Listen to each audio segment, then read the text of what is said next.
Israel. There's going to be attack in the next 10 days by, with Hamas or, on the other side. There's actually 3 IDF soldiers, female soldiers. There was a lot of activity going on Gaza side. They reported back to the commander of IDF. IDF commander reported to the NSC, which is National Security Council of Israel. And therefore, National Security Council of Israel the call went to the aide, which is the secretary of Netanyahu. And the secretary of Netanyahu knew about the call that, there's a threat, whatnot, related to a lot of activities or whatever. They even try to change the time of the call by 10 to 12 minutes. Now, the question is, the reason why I asked you that question, if they were terrorists before the 7th of October, which they were, according to Israel and America, they were considered to be terrorist entity, Hamas. If they're terrorists, why would you fund a terrorist entity prior to 7th of October? I put the article in the chat. This is a Jewish-Israeli source from Times of Israel. If you read up on it, the reason why they funded Hamas to keep the divide from the West Bank to Gaza, right? So they keep on fighting each other so it doesn't turn into two-state solution.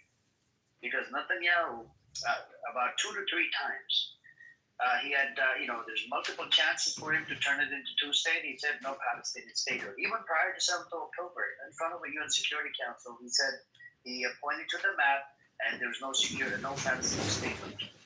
From river to the sea, it was just going to be Israel. So now, my question to you is, if terrorist if Hamas is a terrorist entity, I mean, they're freedom fighters. They're fighting for their freedom. Then what Hamas is a bunch of orphans running around. They're resisting against the occupation. You see what I'm saying? So the occupation is on that Gazan land. It's for over 7 years. The occupation on the West Bank is over 50 years. So what do we do when when there's occupation against the whites? Did they not? So just like that, you have the colonizer, which is Israel, and they've stolen land since 1947. There's a lot of documentation available, and I can provide you a whole bunch of data that actually will tell you that these people came on the land. There were some skirmishes in the beginning, and British decided not to give these people a state afterwards, after the white papers which were issued in 1939. But then what these people did, they were so fucking demonic, they approached Hitler to get Hitler's help to annihilate. That Hitler's about to put your Jewish brothers and sisters in the fucking oven and turning them into soap. So why would you do that? And this bothers me too much. You have a Jewish militia, a Zionist Jewish militia approaching a fucking Hitler. You see what I'm saying? So this is a problem. You know what just amazes me, Amir, is I'm listening to you speak. And clearly you have passion. Clearly you have knowledge. Clearly you love the Palestinians. I mean, there's no question about it, and there's nothing wrong with that. And I've been on Jewish stages, and I've heard the same passion, the same knowledge. So I mean, there's such intelligence on both sides. I don't understand why two peoples that are this intelligent can't figure out a way forward. Because I think it's fair to say, well, let me ask you this. This is a fundamental question, Amir. Do you think Israel has a right to exist? It would, look, if it was done by with consent. But if I show you the UN report that says otherwise, that after the Arabs denied the partition plan, Amir, you had Jewish militias. But you didn't answer the question. I am about to answer the question. Let me just finish really quick. If it was done with consent, then yes, it could exist. But it was done without consent by forcing them out of their own houses and whatnot. They ethnically cleansed Palestinians out of their homes in 1947. And the war, it turned into a full-blown war in 1948. So when you talk to Zionist project, they're very intellectually dishonest. And if we give them data, they always deny the data. And I've been debating the Zionists for a while. So I can provide you data from the UN, from Ilan Pape, from Benny Morris. These are Jewish Israeli historians that said that actually ethnic cleansing did happen. Do you know there's even a documentary, Tentura, they literally rape little girls in different villages to take over their land and houses and properties and whatnot. So all I'm saying to you, if it was done with consent, then yes. But since it wasn't done without the consent of heaven, they've been oppressed and suppressed. The problem, from where I see it, is if you look historically, the Israelis or the Jewish people were persecuted. I don't think there's any question about that. And so, after World War II, when Israel was founded, this was supposed to be a land for the Jews where they would be safe. And I think it's fair to say they've not been safe from the beginning. They've been attacked and so forth. And you can argue the reasons for it. I'm not here to argue, but I think it's a fact. They've been attacked. So this incursion, if you will, on the West Bank and these other areas, from what I can understand, like I said, I'm not a scholar. What I can understand, it was to create some kind of a buffer. There is a solution that doesn't involve just constant state. Project. How do you say stealing people's homes a buffer zone? Okay, how do you justify that? Let me just say this, Ace, and I look. So I think Amir mentioned the United States and what happened in this country. I mean, we have a situation right now where we're dealing with what we call illegal immigration from people from Mexico and other places. Right, but the point is, the people coming, the Mexicans, will say these are areas that are historically Mexico, that they were taken by the United States. So we could go back, if we go talk about history and say, and relitigate that situation. At some point, you got to start right now, currently. Project. So are Americans just running into Mexico, kicking people out of their homes, and just selling there?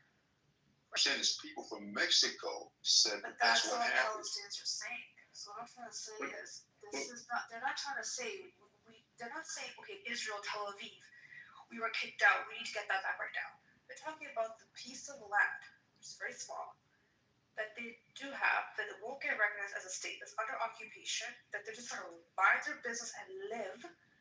They can't live without the IDF, without Israel breathing on their neck, and then saying it's a buffer zone. Could you imagine how ridiculous that is? Over 700,000 illegal settlers come in, take your home without any, just walk in and say, hey, it's my house, with the IDF, you're out now, like as we speak. How is that buffer zone? How is that security? You're gonna get hostility when you steal people's homes repeatedly, or you say this is a buffer zone. You go into Lebanon for that reason. It's a buffer zone.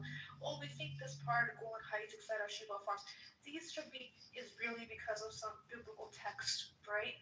So people are living here, and again, these are recognized borders. We're going to build a buffer zone. And the buffer zone is just going to go into your land, and we're going to go and get our settlers to come and live here. And now it's just our land. It's illegal. I'm talking about international law, but international law is illegal. Do you not see? No, I understand what you're saying, Ace, but with all due respect, if when Israel was established some 70, 75 years ago, right? If they hadn't taken a square inch of land, if it were just the original. When your land is divvied up without you being part of the discussion, when there's literal terrorist attacks taking place on your land, when you open the doors up, so when Jewish people, unfortunately, not welcomed after World War II, and then you need somewhere to go. So you open your break bread, you break bread, you bring people in out of just humanity. Next thing you know, those same people are taking you to return home. They're essentially refugees. I'm not saying any side is perfect, but you do have to understand that if this forward, is it going to be this constant? I mean, from all my entire lifetime, this area has been engulfed in upheaval. It's been violence in this area my entire lifetime. So is this going to be something that's going to go on for eternity, for the rest of everyone's lifetime? Or is there going to be? I do have a solution though. So, according to Hamas charter, they're okay with the 67 borders. right? They're like, it's okay, we could go with the 67 borders, which means the West Bank, Gaza, and East Jerusalem to be part of. Which I agree with because I don't want Palestinians to live with rapists. I look at Israelis, the people that have served in the IDF for over 50, 60, 70 years, they're motherfucking rapists. They've been oppressing and suppressing Palestinians for over 70 years. You got 920 motherfucking checkpoints in the West Bank. You got Gaza under occupation, literally the settlers' occupation. They couldn't even go past 7 miles on fucking water. The airspace occupied, the borders occupied. They did a blockade for over 10, 15 years. Even the fucking chips now, like, and they keep on doing blockade after blockade after blockade. Collective punishment is in their fucking disgusting blood, these Zionist fuckers, right? And I don't even think they're Jewish. They're just atheist motherfuckers. I don't know where the fuck they came from. According to the U.S. government website, they literally says it's only about 200,000 that are connected to the Holocaust. The rest of these motherfuckers, I don't know where the fuck they came from. And this is the problem. And they're demonic piece of shit. Nobody wants these people, and they're disgusting. The Israeli passports. People look at Israeli passports, right? Nowadays, what countries are doing, they're making them fill out extra paperwork because they're scared for national security reasons that what if this is a baby killer that just killed a fucking baby in Gaza and fucking, roaming free, and other countries are doing the same thing. That's bad. Yeah. That's pretty bad because you have people starving. I understand that at their point that Israel had a right to defend themselves back then, but right now people are starving and people just need let food. project finish. Give me 30 seconds and I'll be quiet. Oh, I'm sorry, my bad, dude. I'm sorry. It's okay. No worries. Just 30 seconds. I'll wrap it up. Amir, let me tell you something. I appreciate your passion. I absolutely do. Ace, you are absolutely amazing. Jewish dentist, just a lovely man, an incredibly beautiful person. And I just cannot agree when you said, Israeli piece of shit and all that stuff. It just bothers me, the kind of rhetoric. I understand. Do you want the data? Do you want the data? No, I'm going to. More than half of them have served in the IDF. What do we do about that? I've taken the screenshot of the link that you shared in the chat. I'm definitely. You can't conflate Israeli and Jewish together. One's your religion and then Zionism. I must say, you have some beautiful Jewish friends, and that's just a fact. So, but I didn't attack the Jewish religion. I attacked the Israelis. I just don't get it. I'm going to read the information that you shared, and again, thank you. Project, can I add something quickly? So sure. You were asking Amir, does he think Israel has the right to exist? I think it does, but I don't think that there's people that are born there that have nothing to do with any of the things that have occurred, but not in the essence that it is in today. It cannot exist with the supremacy. It cannot exist thinking that it has a right to rape, pillage, steal land, occupy. It can't. The way that the only way to move forward is, I'm sorry, the one thing that bothers me is if anybody speaks to something Israeli here, Upper Hand is always in Israel. It is funded by the U.S. since 1967, 1948. They have renewed support. The underdog has always been Palestinians, by far. The only way this works is Israel takes its willingness, its mission, steps back. These regulations, the same which the Germany did for the Holocaust survivors, and helps rebuild, apologizes, moves back, gives Palestine the autonomy as any country has. It's freedom to have economic resources, to build its economy, to live freely, not to be oppressed, not to have their home stolen, their people denied. No crazy checkpoints. That is how they exist. But the problem is willing to do that. Absolutely do so. So who is the one that's stopping the way of Israel? Palestine is willing to exist in peace. And then don't you see that part of it all? I hear what you're saying. I don't agree with everything that you said. I really don't. I think it's fair to say that the Israelis, the Jewish people, were the underdogs at one point. I mean, 75 years No, ago. but no, now I'm talking about But that time you period. can't, I don't think you can just look at. I think you have to put it in context, right? I mean, you can't look at people that were treated the way the Jews were treated in Germany.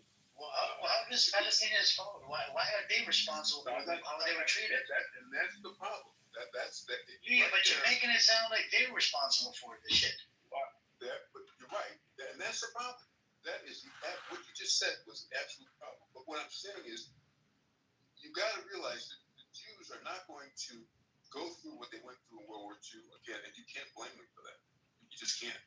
So at least I can't. So the Palestinians is okay, justified to go through what they've been through? I didn't And say that. they're doing it to the Palestinians. They're killing their babies, burning them fucking alive every single day, sniping their children every fucking day. It's okay for them to get attacked just like they were attacked. A disgusting behavior, disgusting. I just can't believe you just. I'm not justifying anything, and I'm not trying to offend you. I'm gonna. No, you keep on bringing up how they were treated, whatever. How is that fucking Palestinians' fault? That has nothing to do with Palestinians. I'm saying. Why isn't the responsibility on the shoulders of Palestinians? Disgusting. Like this is the type of rhetoric that I get to hear on this app all the fucking time. Though how they were treated, bro. How is this Palestinians' fault? They're not the one that oppressed and suppressed them. They're not the one that put them in the ovens and turned them into soaps. Oh.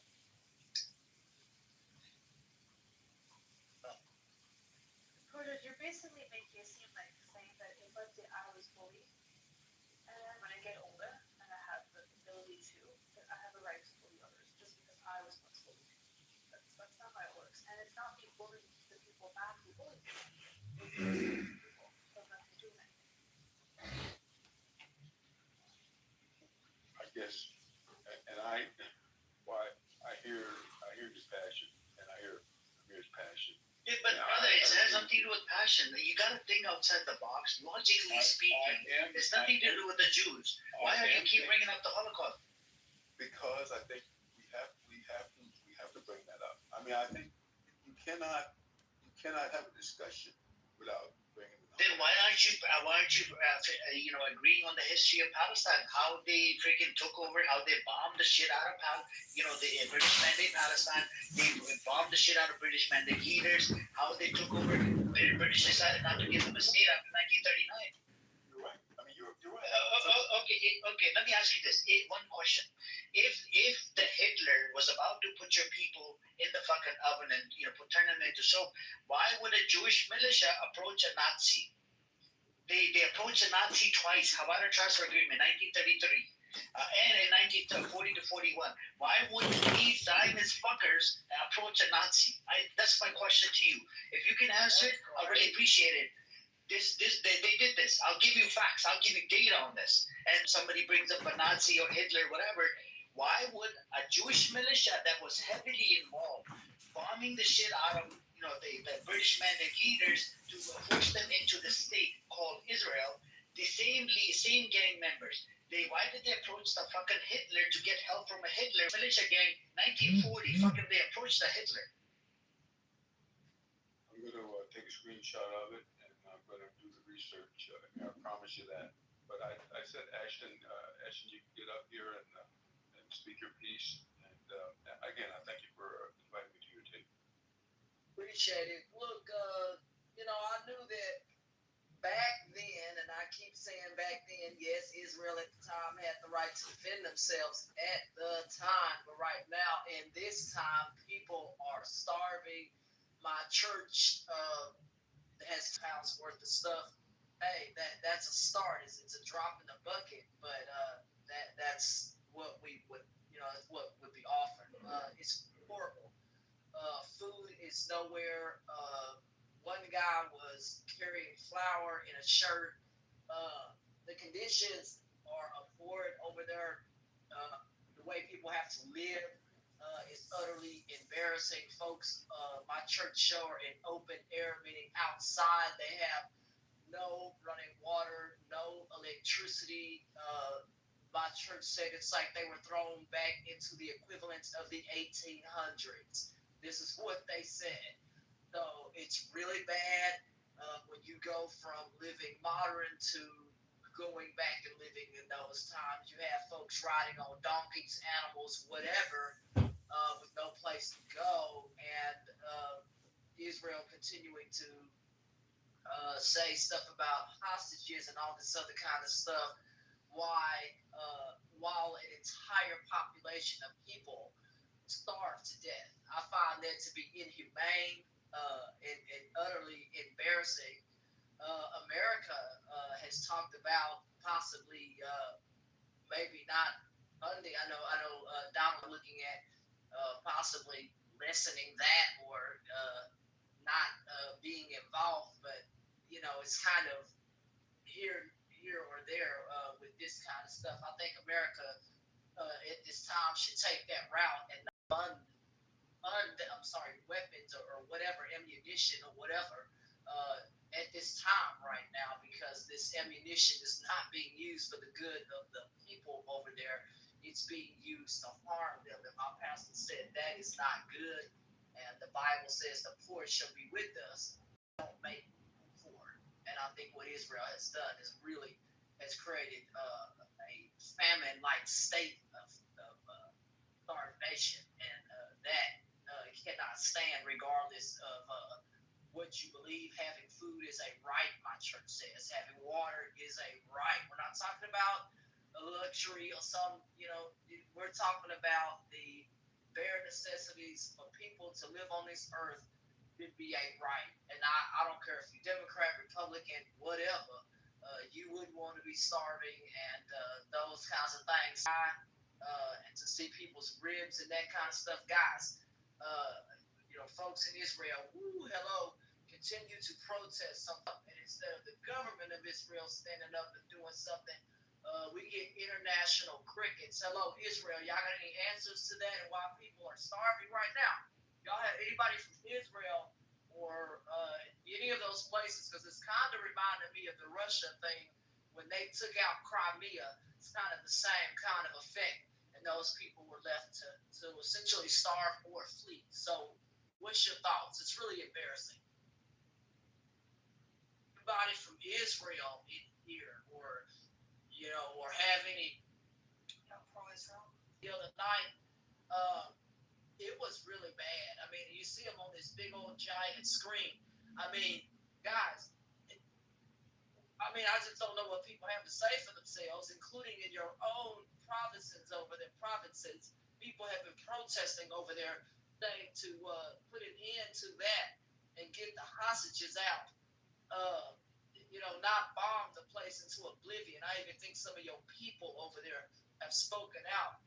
But where's the government? And why isn't the government speaking up? Yes, the people can protest, but why isn't the government trying to put a stop to, or someone there step in to put an end to this? What are we doing as Americans? Our tax dollars are funding this through and through. I think we should stop funding. I think we should stop funding that. And Donald Trump made. I'm not. What are we doing this as Americans and protest against it? A lot of Americans have spoke out, and others have tried to. Somebody's racist. As Americans right now need to stop funding it. That's what America needs to stand up and call for the to defund. I'm not going to explain this. Maybe defunding Israel's use of our weapons. I don't know about other parts of the world or whatever they're doing, but America needs to find a way to cut this out of its budget and stop funding a war to nowhere. That's kind of the way Pastor explained it. He said it's like a war to nowhere because the people that are on that land, they're not trying to fight you. They're trying to survive and live, and they're kind of caught up in the crossfire, and that's not fair. That an entire population of people are punished for the few. 50% are children. 50% are children. I'm sorry, repeat that again. 50% of them are children. 50%. So even with kids and even all of that, the population is not out here trying to attack Israel at this time. They are starving, and so I just think it's horrible to shoot at people and some of the things that we've seen on Al Jazeera, I think, talked about one of its reporters were killed, and I don't think they would make that up. There's BBC and some of the stuff that they reported about conditions and stuff like that. There have been churches in the Dallas Fort Worth area where some volunteers and folks flew back. Doctors talked about the conditions that was on some of the news out here. So I don't think these people are making this stuff up. These are regular doctors and people are like, we're not getting any, paychecks for being here. You know what I mean? So they are speaking about the conditions over there, and I just want people to understand that kind of stuff cannot withstand and be and continue to be funded. What's y'all's thoughts on this? That America should pull back and not fund this because they have a chance to, to chunk something in a bill and say, "Hey, we can no longer fund this." America has that responsibility to do, I think. Well, Trump just keeps on giving more and more money. Wait, when did he give them? He gave them more money. Trump get. Okay, that's weird because the way Donald Trump was talking, he was saying that essentially the stuff was a waste of money, and I don't know. Sometimes I don't know what to believe with that dude. It's like one minute it's like, nah, we're not gonna fund this because, it's just weird. It's like Cameron, you say one thing, and behind the scenes there, it's something else. It's I don't know, some kind of we get some funding from that. No, we seem to be on the losing end because we're the ones making the munitions and weapons and all this. And what do we get for it? I do not know. So I just find that also is the reason that. Think about how much we're spending. No, I gotta pay for it. No, we don't do it. We don't. Oh, you don't pay that premium here in the United States. You won't be getting very many places. I'm just gonna tell you, it's not free, but you do have to pay some kind of premium. Is that what you're saying?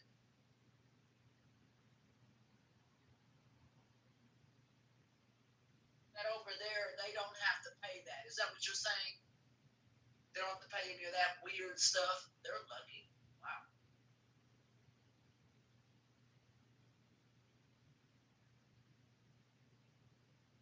Wow.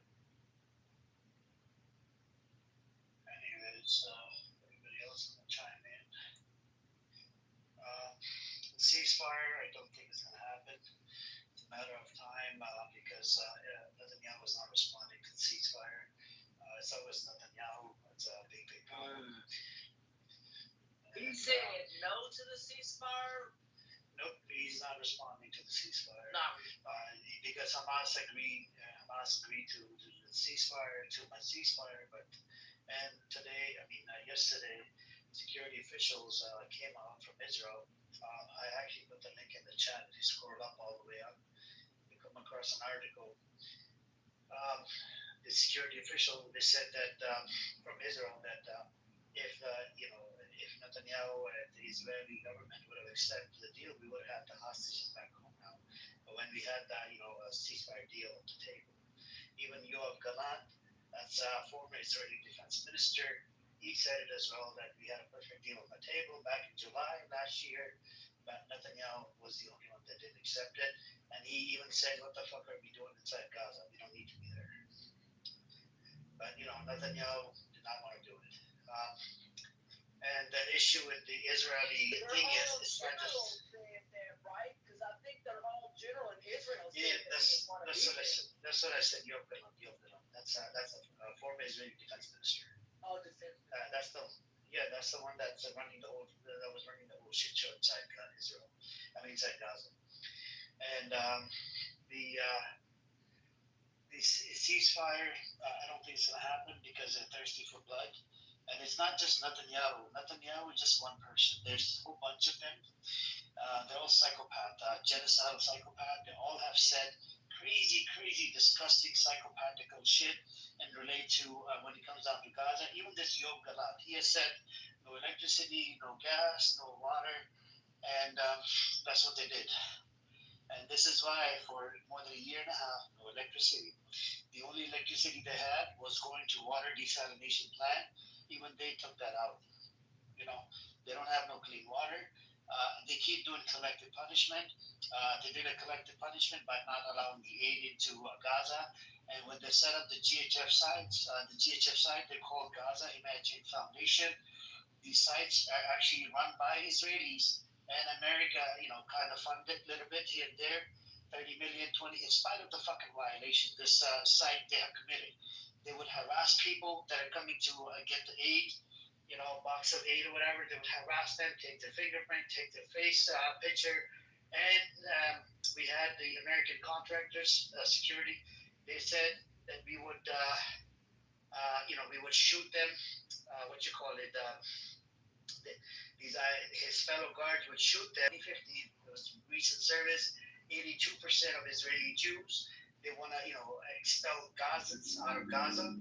56% of Israeli Jews, they want to kick Arabs out of Israel. The discrimination rate, actually, not to mention, in 2015, they did a survey by Pew Research. They wanted 48% of Israeli Jews. They wanted to kick the Arabs out of Israel and all over the place around there. In 2016, the discrimination rate against the Arabs was at 72%. Another survey in 2022, discrimination rate against the Arabs inside Israel was at about 37%. And after 7th of October, it actually went up higher, higher than 70%. And not to mention, Ethiopian Jews, they get discriminated against as well. I put the link in the chat as well. I'll see if I can find the links and put it in the chat. Just because of their skin color, they get treated differently. And the Ethiopian Jews, they get because of their skin color. Yeah. No, I don't got no respect for Israel. If y'all remind me of the Chinese when they said that black people at one point were not welcome in China main province or whatever. That's pretty embarrassing if that's the welcome mat that they're giving other people because of their skin color. That is absolutely racist, and that's kind of like apartheid. That is embarrassing. I didn't know that. I'll put the links in the chat. Back in 2011 or 2012, you had the folks coming in from South Sudan, right? Just because they were black, they were denied. They were seeking asylum because of they were coming from war-torn area. There was about hundreds of families, and they were denied. From South Sudan. And it's a normal thing for Israel to. They even gave them birth control injections or whatnot without their consent, and it's a normal thing for. And you wouldn't believe it. At one point, they wouldn't even allow them to give blood because they saw these people as maybe they're filled with diseases, this and that. Even though you can run the test on everybody if you have any diseases, because of their background, because of their skin color. There's a lot of fucking racist shit that goes on inside Israel. And Times of Israel reports there's about 8,500 slaves right now. They have it inside Israel, and most of them are actually prostitutes. I'll provide a whole bunch of articles in the chat. Just give me like a few minutes. Let me look it up, and I'll put it in the chat one by one.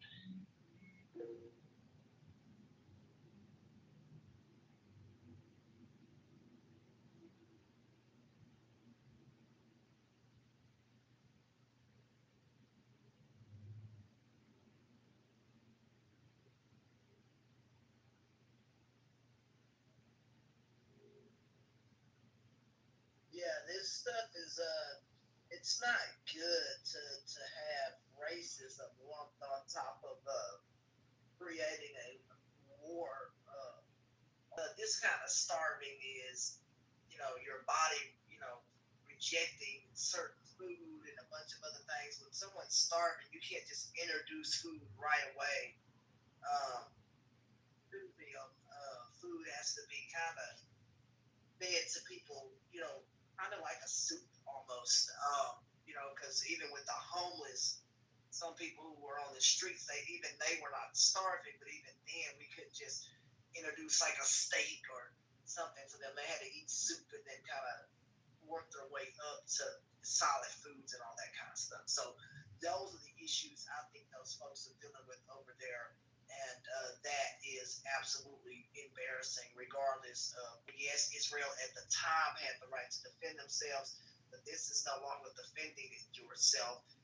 This is creating conditions. But the report in the chat, Ethiopian kids weren't even allowed to register at school at one point. You guys can check it out. I'm gonna post more articles in the chat one by one. It's a disgusting Zionist entity that's, it's based on racism. They're racist towards the Arabs, they're racist towards the black folks, they're racist towards every community, every other community that doesn't look like them or that's not Jewish. Because they do teach Jewish supremacy inside Israel. There's a lot of yeshivas inside. Yeshivas are like, the places where the kids go to get study on learning about their religion and whatnot. So there's Jewish supremacy that goes on inside Israel. I'll put in more data in the chat. By the way, Sam, go read up the fucking data and then judge it yourself instead of fucking bullshitting in the chat.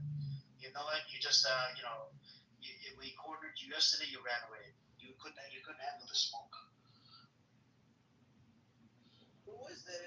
Every time. Come up. If you're able to come up, it'd be better so we can. Right, what side are you going to be fighting on? He's like, yeah, I'm going to have to think about that. I gave him another scenario. Anthony Blinken, do you know, under Biden administration, he lied in front of the Congress to just keep giving weapons to Israel, just to support Israel, right? Because we all knew that Israel has been violating the aid. We have a Leahy law intact in America. If you lie in front of Congress, it's in violation. It's against the law. It's a felony to lie in front of Congress members and lying to the people of America. Giving them weapons, that's in violation of the laws. There's a lot of laws in this. It's called the Leahy law. And I told him that. I said, is it justified? It was just a yes or no. He did not want to answer the question straight out because he lives inside Israel. He converted to Judaism about 10, 15, 20 years ago, and he lives inside Israel, so he thinks that, oh, okay, I'm somebody. Idiot. Let me put the link in the chat for how the Ethiopians were discriminated against. And every time you bring him data, he's like, I know some people. I know 10 people. I know 20. His anecdotal experience, he thinks that speaks for all of the Ethiopians inside Israel. Disgusting. I mean, if the Ethiopians are being persecuted because of their skin color, I could absolutely believe that as an African American, so or anybody that is minority that has dealt with any form of racism or discrimination around the world, it may not exist like what we deal with in America, but it may exist in other ways by not allowing folks to go to school or whatever. That is not good either, to keep people from learning and going to have an education just based on their skin color, not because they did anything, right? It's kind of like Martin Luther King, not to judge people by their character and not just simply because of the way they look. And I think we've lost a lot of that over there in Israel. We got to start judging people based on what they do.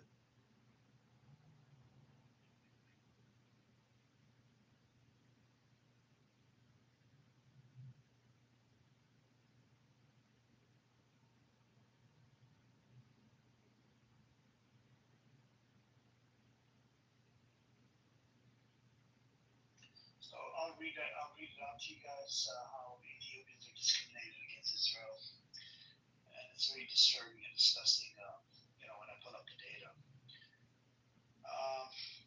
the historical and ongoing inequalities upon their arrival over several waves in the 1980s and 1990s. Ethiopian Jews faced widespread racism.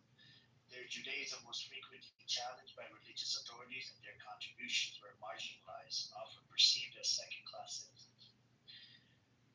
This is reported in the report that I posted in the chat. If you guys read up on it, by Humanian. And particularly, egregious example: blood donations to Ethiopian Jews were discarded in the 1990s due to unfounded fears of HIV, a policy later condemned as discriminatory. Socioeconomic disparities. Poverty remains widespread. Roughly 50% of Ethiopian Israelis live below the poverty line, and 63% rely on government assistance. Employment disparities persist, especially for women, though their workforce participation grew to 75% by 2016. Ethiopian Israeli women earn significantly less than peers, predominantly in low-wage positions. Educational gaps are narrowing. The 2023-2024 data shows that Ethiopian Israeli students matriculation eligibility 93.4% now nearly matches that of peers 95.2%, though performance disparities in advanced university track thresholds remain. At this proportionately higher rates, up to 3.8 times more than their population share in adults at nearly twice the rate.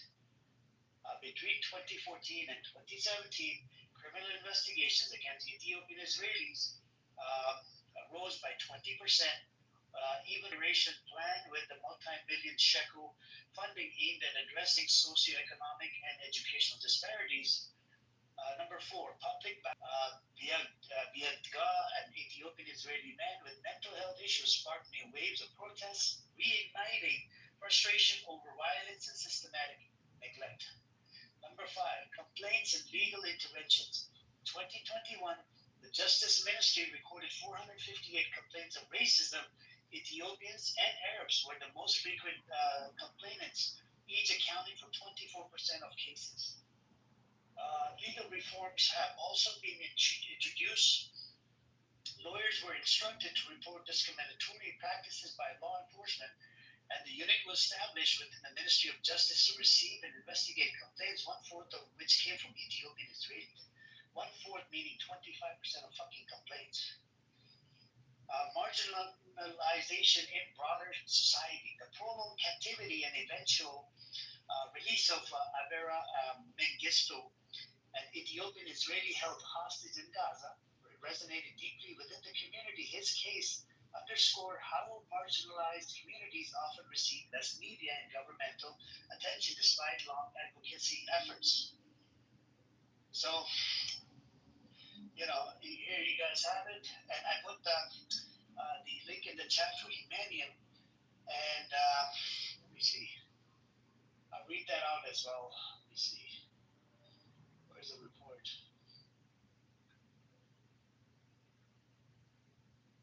All right, we'll go over the report.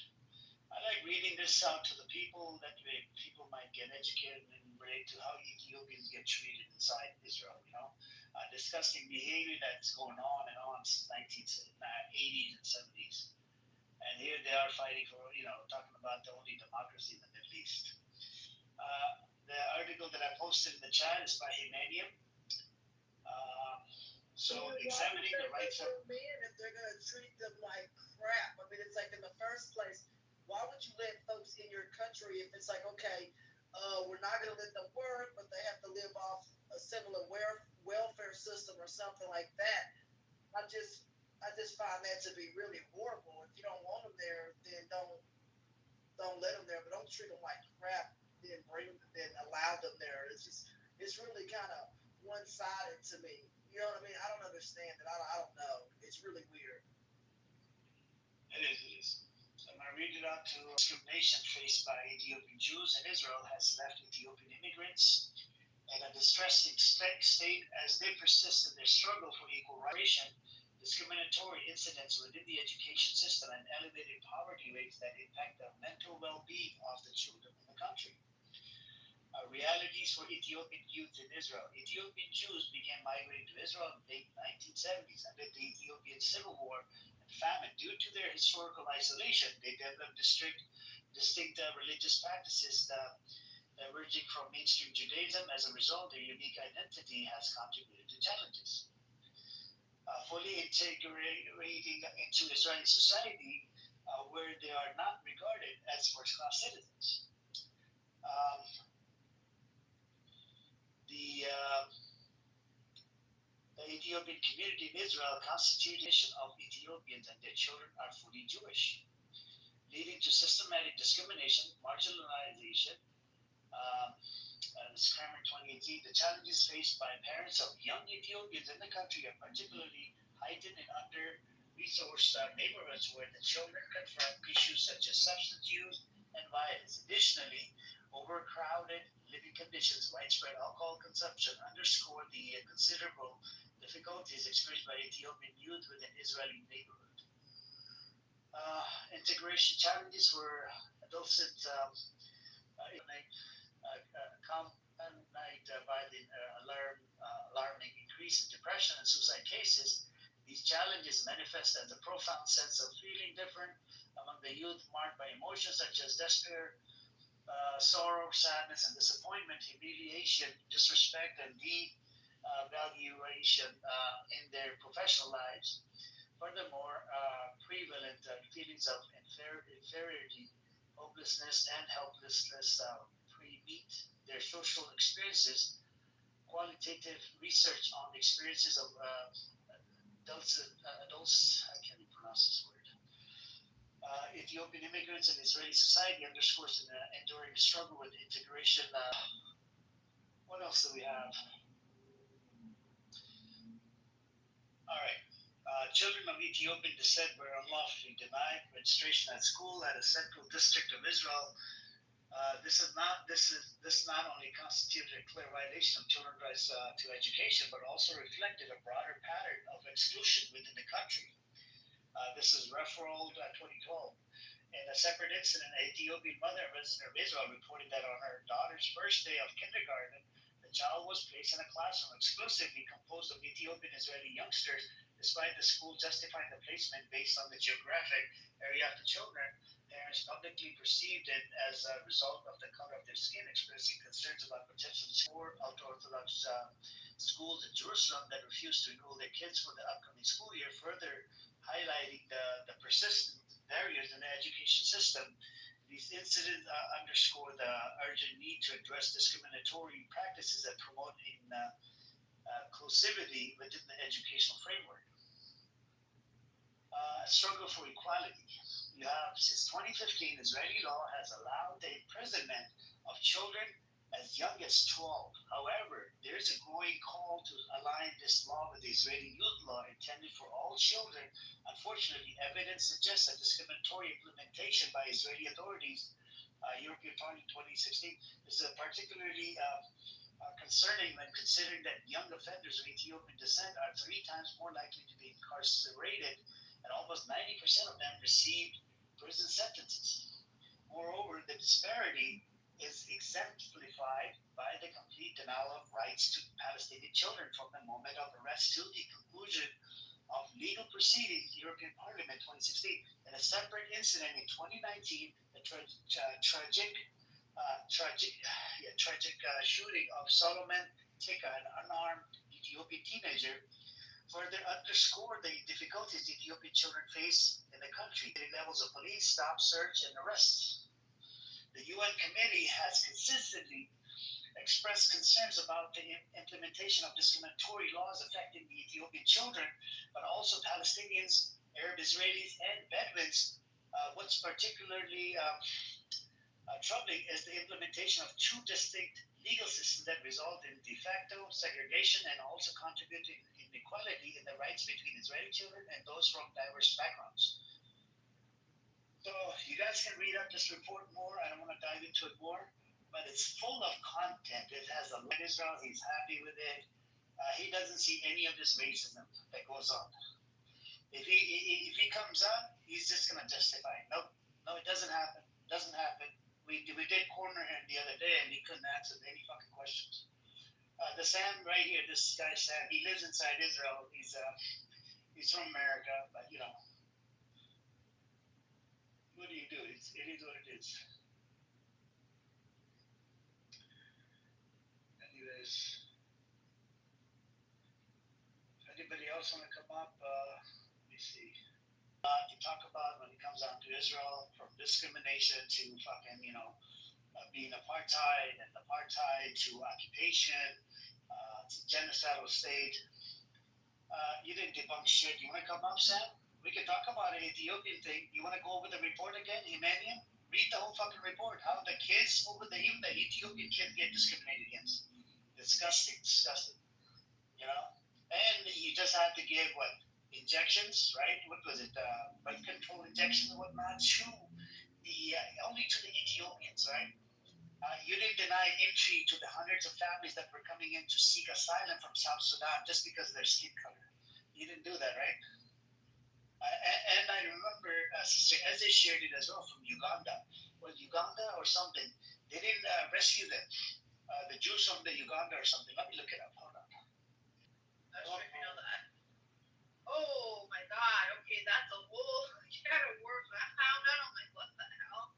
I'll put the articles in the chat. So basically, I'm very shocked why we would be going to Israel to gain training for our police force. So there's articles that go to show that because of the way in which the idea of Israel goes and polices, it's been trained and passed on to our freaking police force. I'll put it in the chat. I should read it. I was just baffled when I first learned about it. I couldn't imagine why we'd be going to work with the IDF for police training. This made no sense to me at all. I put another link right now. I dropped another link about the yeshiva. I made the claim earlier, and Sam kept on denying it, and he's crying like a little B word in the chat. I put the link in there. They arrested the embracing racism rabbis at pre-army yeshiva. Lord Hitler urged enslaving Arabs.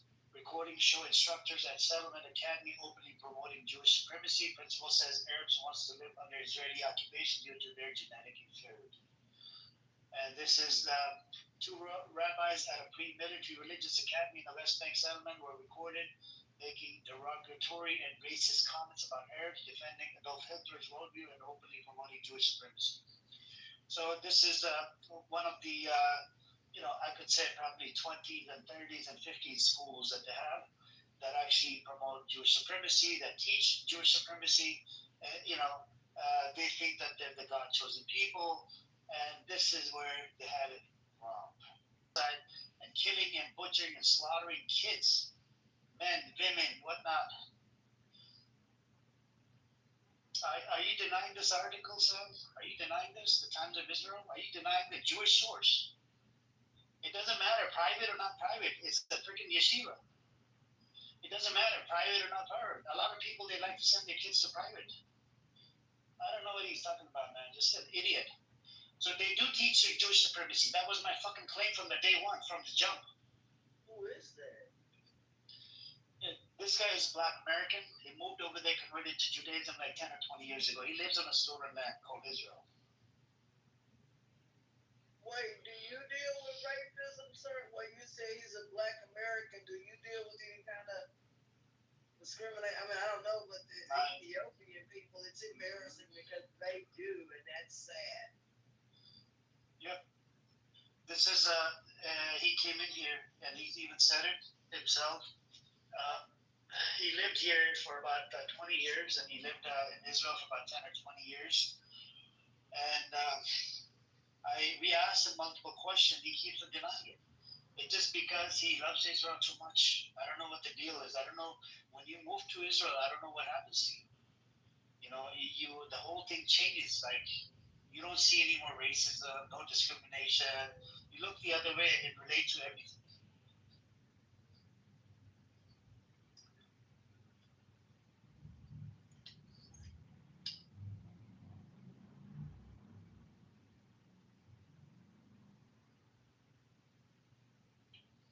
Hey, what's up, Omar? How you doing, bro?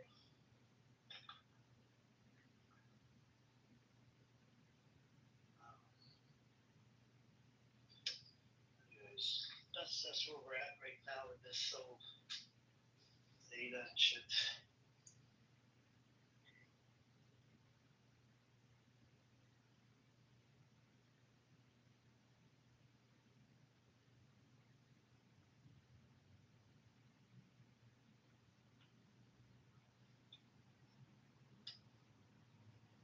Yep. Let me see.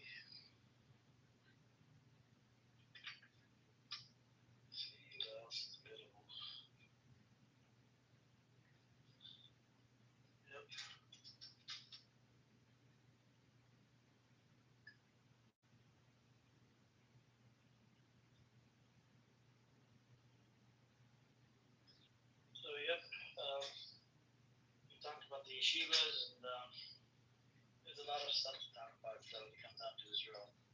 For Palestinians and for Israeli settlers, the one that that live on the land illegally. 70,000 or 80,000 of them are American, and the rest of them they're from different parts of the world, and some of them are actually pedo. So the way it works is, let's say if they committed crimes in America, you know, what they would do is they would run to Israel, and Israel would actually protect and defend these people because they would try to extradite them. Like America wants to extradite this idiot, this pedo, whatever. What Israel would be like, no, they live in the West Bank, it's under occupied land. The medical, the head of medical, government, I mean, the agency, whoever's running that medical department, they'll jump in and they'll, write you a freaking letter that you're not okay in the head or whatever bullshit. Because it happened. I'll share one case with you guys. There's this one lady. She was working at a Jewish, what's it called? She was working at a Jewish religious school inside Australia. She molested about 50 kids or 40 kids. She ran over to Israel, and when she went to Israel, there's a head of medical department was in on it and got her the letter certification that she's not okay in the head, whatever bullshit. And it took Australia almost 200 hours of service. It took them almost 5 or 7 years to get it extradited, freaking to back to Australia. Australia had to freaking spend 200 hours, on to investigate and prove that she's okay in the head. About 6 or 7 years later. This is how disgusting the system is. Even the head, the medical guy was in on it. One of the ministers. That's disturbing, man. Just because she's Jewish, they will let her slide. You have a pedophile walking on the streets of Israel, Tel Aviv. That's sickening.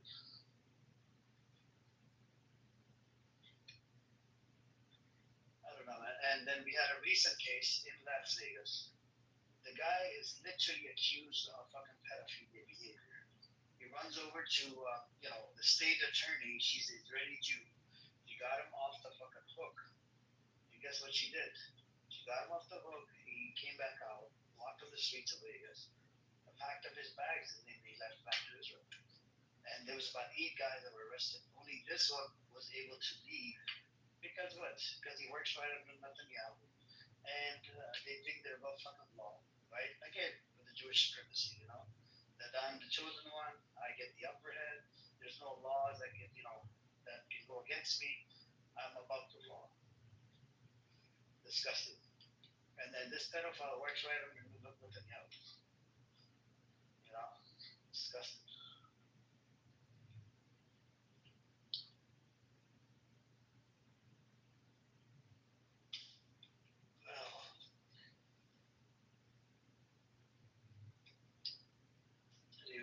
What else is new, you guys? Let me see.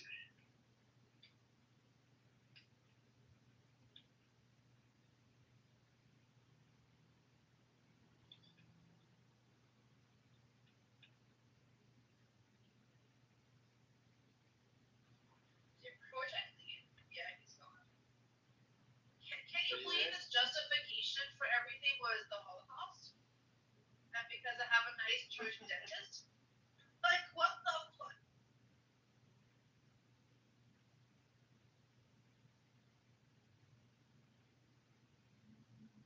Basically, it's Oh yeah, a Zionist kind. This is the problem with some of the Zionists. Like, I think Abu said shy Zionist. He was a shy Zionist. Yeah, he's right. Oh, but it's sickening, man. These type of people, I don't know where the fuck they come from. I kept on saying, Holocaust. Like Palestinians are responsible for fucking Holocaust, man. Seriously? Go after Germany. What the hell are you doing here? Holocaust. I'm like, what?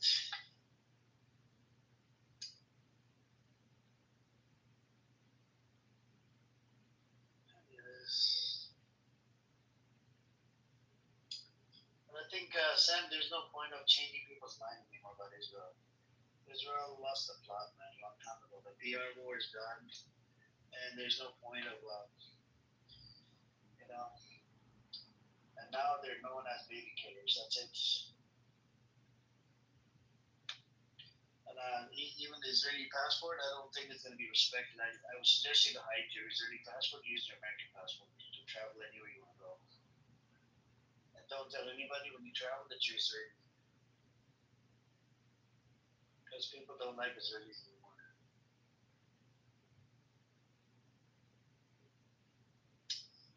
It's a disgusting behavior, man.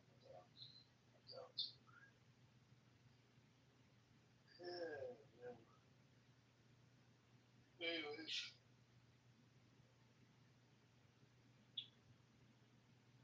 Let's see.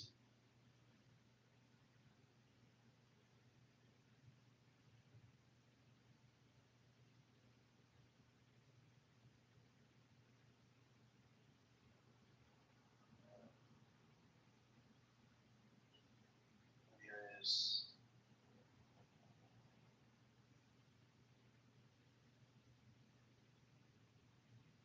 Alright. Let me see what else I have here. Yep, I think if you guys want to, learn about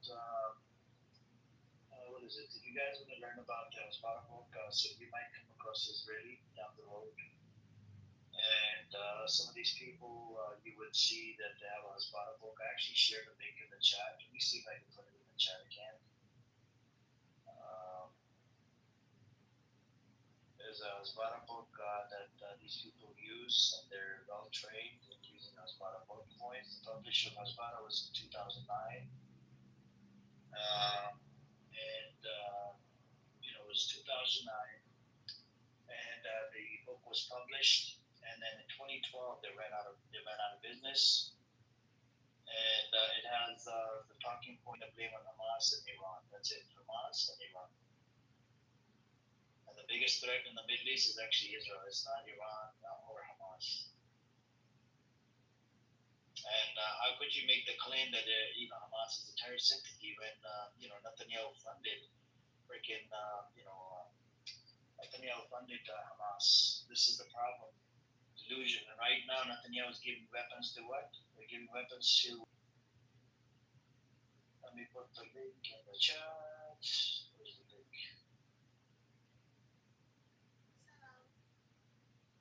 What's up with the ocean?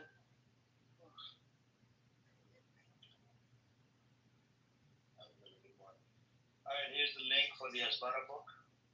You guys can download it. It's in PDF. It's available on our website. Yeah, go on now. Ocean, what you were saying.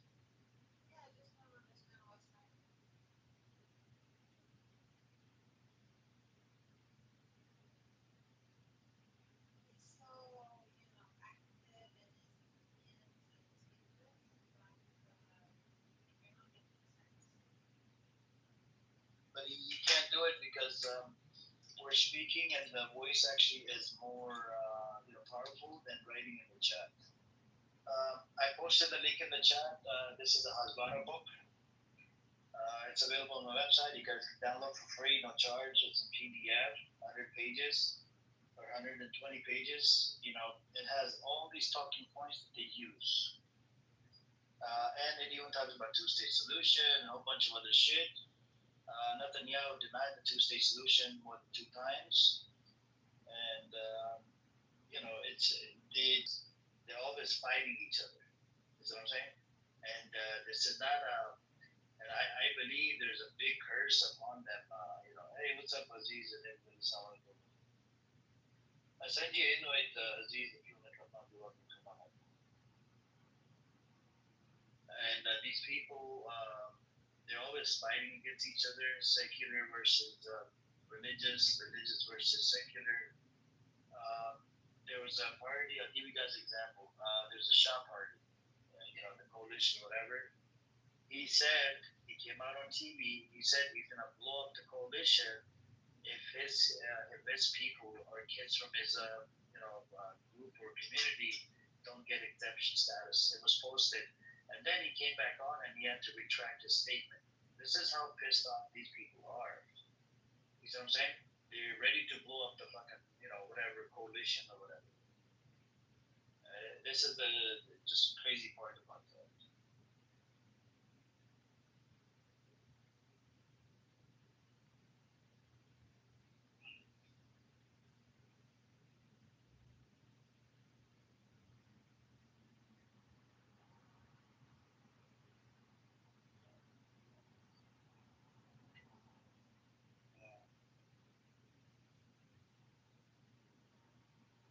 Let's see.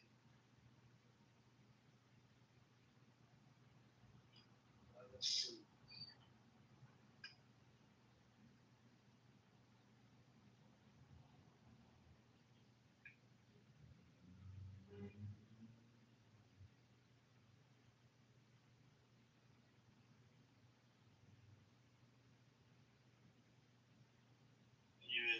Is were you there?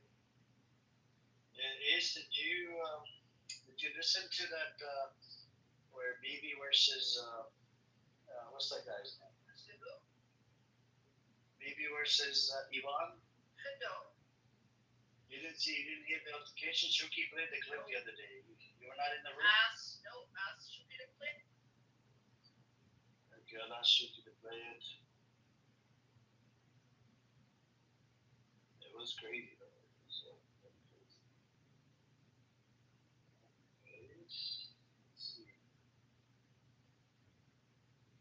Let us see.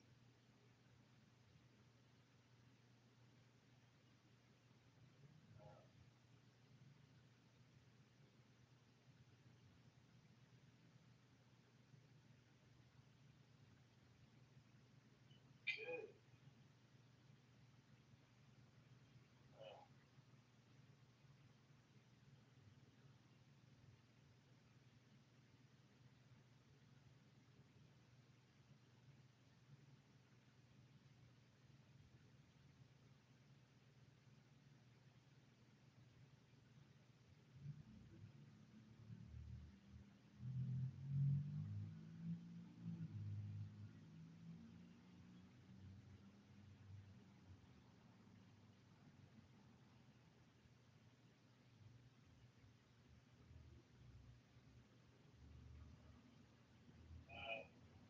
Let me ask Shuki to come in and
Shuki to play the clip. Did you want to say something, Bella?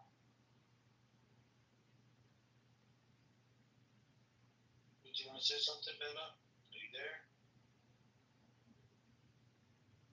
No? Wani, did you want to say something before I get Shuki to play the clip? No, we've been on just listen to it, but I think it's pretty much. Okay. Okay, let's listen to the clip. Shuki, go on, brother.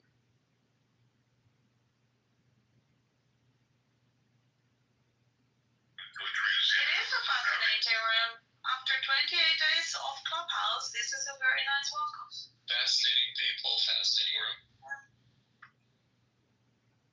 Same shit, different day. It's a high IQ room.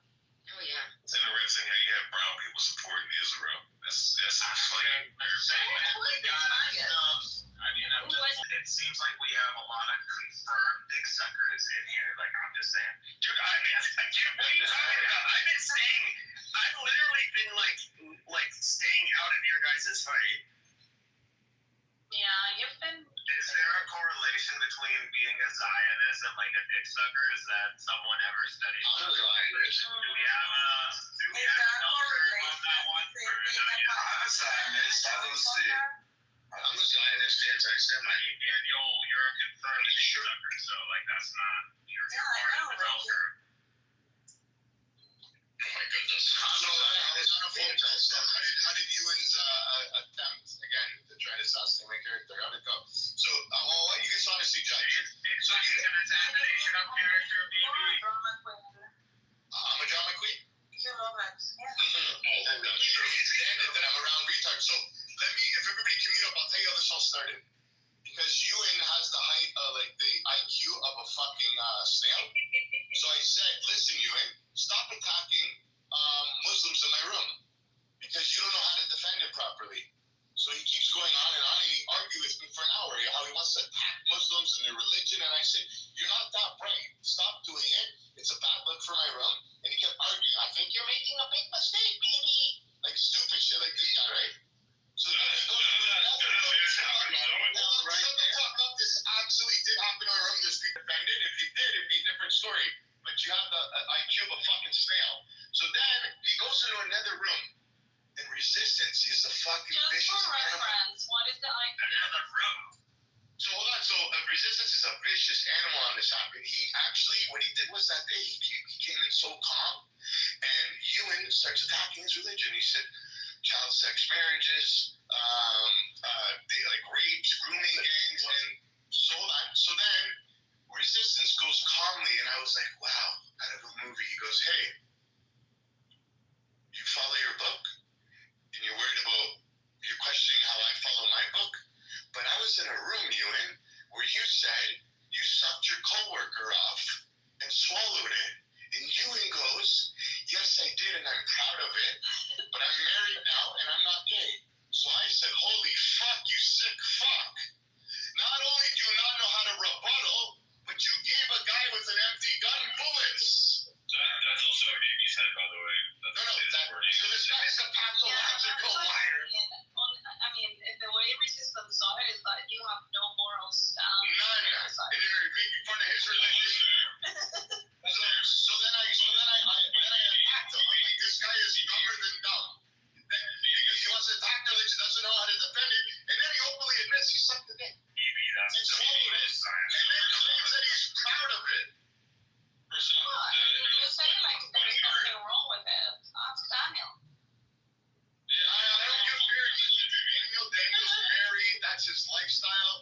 Ewan goes, listen, I decided being gay wasn't for me after I sucked it and swallowed it. Who does that shit? It doesn't work like that. I guess you changed your mind after that. No, it doesn't work like that, bro. All of you faggot ass mods are a bunch of cocksuckers. You're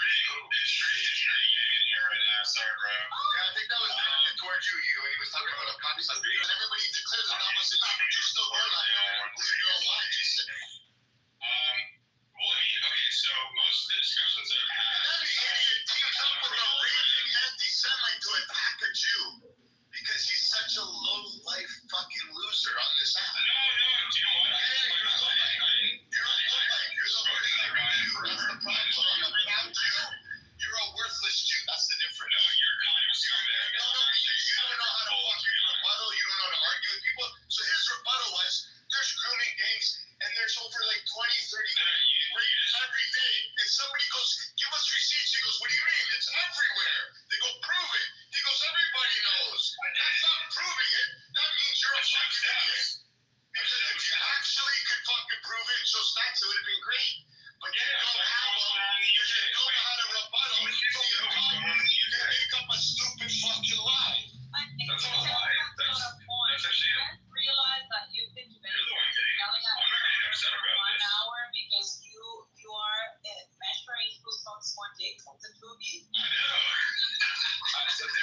know something. I mean, yeah, so for me, like, do I know what He said yes. I don't need to test it to see if it's for me. You're fucking weird. No. What I'm saying though is that I'm pretty low right now. Maybe someone that's freaking out. You gotta chill out. Get a call. Maybe you gotta chill out. Like, just relax, dude. It has nothing to do with being homophobic. See, you're missing that's the whole problem. You guys are all missing the context. What are you talking about? You're On the app, you don't tell them. Like, if you're gay, you're gay, right? That's nothing you can do about that, right? That's just who you are. God bless you. You don't tell people, I just tried to suck a dick. I swallowed it. I'm proud of it, but I'm not gay no more. I'm married and I have kids. Maybe that makes you bisexual. Daniel, do you Yeah, think that maybe you are bisexual. Daniel, you No, fall in he's love not. with He's me bisexual. and you leave your husband, are you still being gay? Oh, he's still gay. He's bisexual then. That's my whole fucking point. And he got extremely offended. And I told him that. And he said, no, I'm not. And he started getting angry because he made a room and he said, so what? I sucked it 19 years ago. And he couldn't stop saying it. I'm like, yo, bro, you should have lied about that fucking part. You're like in your 40s. Like, it's like any type of trannies. Hold on, let Daniel talk. I'm I was 19 at the time. No, just ask. What if it's just a dick? No, I think it was, but he swallowed it too. So Yeah, they did. Once you just Yeah, but I could give zero. I could give zero fucks about this. It's like, I don't. It doesn't bother me in the slightest. It's like, baby, this is the thing. You're the one that's screaming me right now. I'm like, because I'm ashamed of how stupid you are. I'm embarrassed that you call yourself a Jew. You tag up team with a fucking raging anti-Semite. What do you mean you sound like a Jew? No, I'm Jewish, but like, I'm not. Oh, it's okay. I don't want to hear this part. I don't want to hear it. Since when? Since I was a child. Yeah, well, because I don't really follow it. I'm not religiously Jewish, just ethnically Jewish. Like, I don't really follow it at all. They're pulling your Jew card. It seems like people are pulling it out now. You can't So I'm 4% Jewish. Do I get to say I'm Pending Jewish? further approval. According to my DNA, I have 4% Jewish, and that's in me. Do I claim to be Jewish? Mazel tov. It's not like we have a central database here with you. It's not like we have a central database and can pull people's Jew cards. Yeah, exactly. Do I get a Jew card with 4%? 4% Jewish in you is just a dick. Thank you, Shuki. Appreciate it. I couldn't fucking, put the emojis too much. Just, they crash it out. The update they did with the emojis, bullshit, emoji shit. But you guys heard it. It was a shit show between Bibi and Iman. And they've been going at it with each other. And I don't know what to tell you, man. It's just trying to, they're just, what you call it, they became enemies. That's what Bibi told me. I asked Bibi about this. Bibi was in here like a few mornings, 2-3 days ago. And then he told me, he said, this is how it started in one of the rooms. He was mocking the religion. He just asked, because this Ivan guy was attacking the religion. And this just asked him nicely, like, weren't you followed the book? Weren't you in the other room? He said something about sucking your coworker's dick. That is classic, guys. I can't believe it, man. This guy is admitted to his own sin or deeds or whatever you want to call it.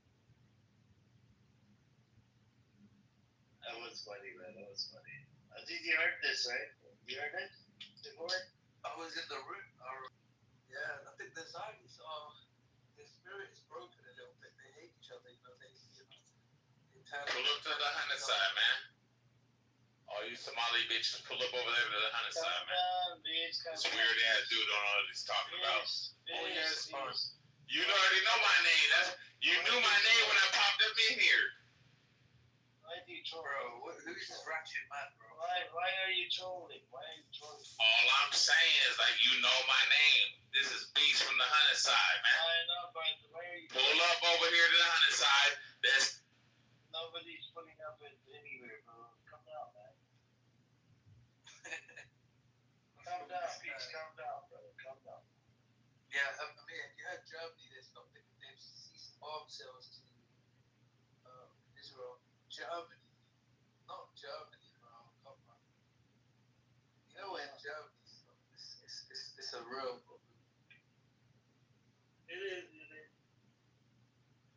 They all argue with each other because you know, like some of them, like they hate that Ruben guy because he's willing to concede certain things. The ones that are willing to concede things that are true, they hate them. They're like, don't concede. No, don't admit the truth in front of these guys. No. You know? So they're the ones they hate. They're the ones they call the self-hating Jews, which is crazy. So interesting, very interesting.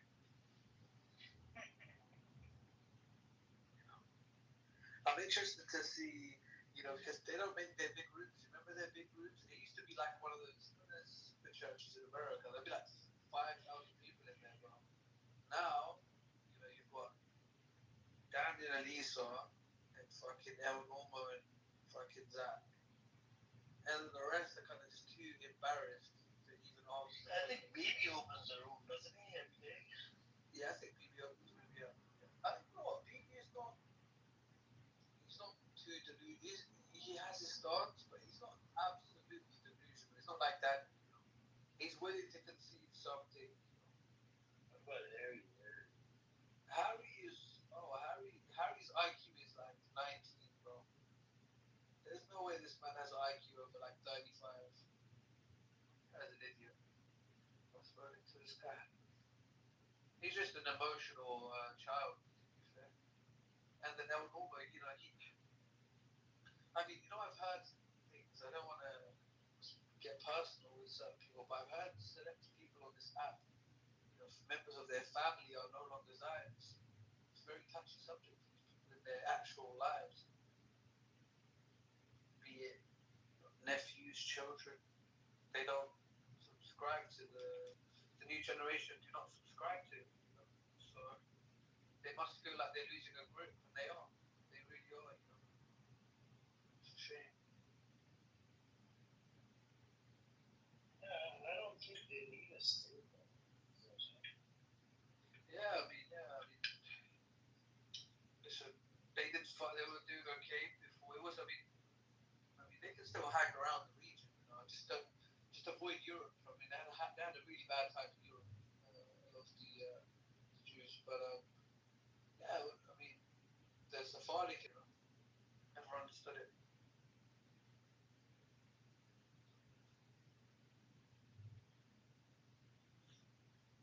Majority of the time, something. Yeah, but I think and I think now more than ever, they will be unwilling to concede, because they're losing a grip, they're losing touch, they're losing control,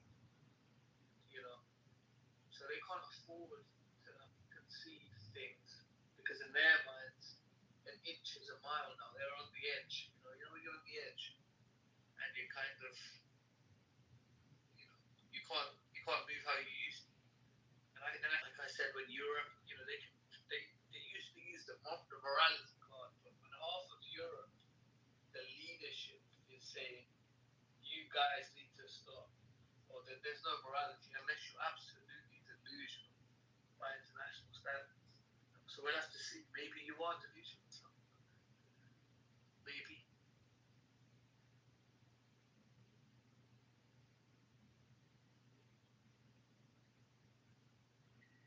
That's true. Anything's possible.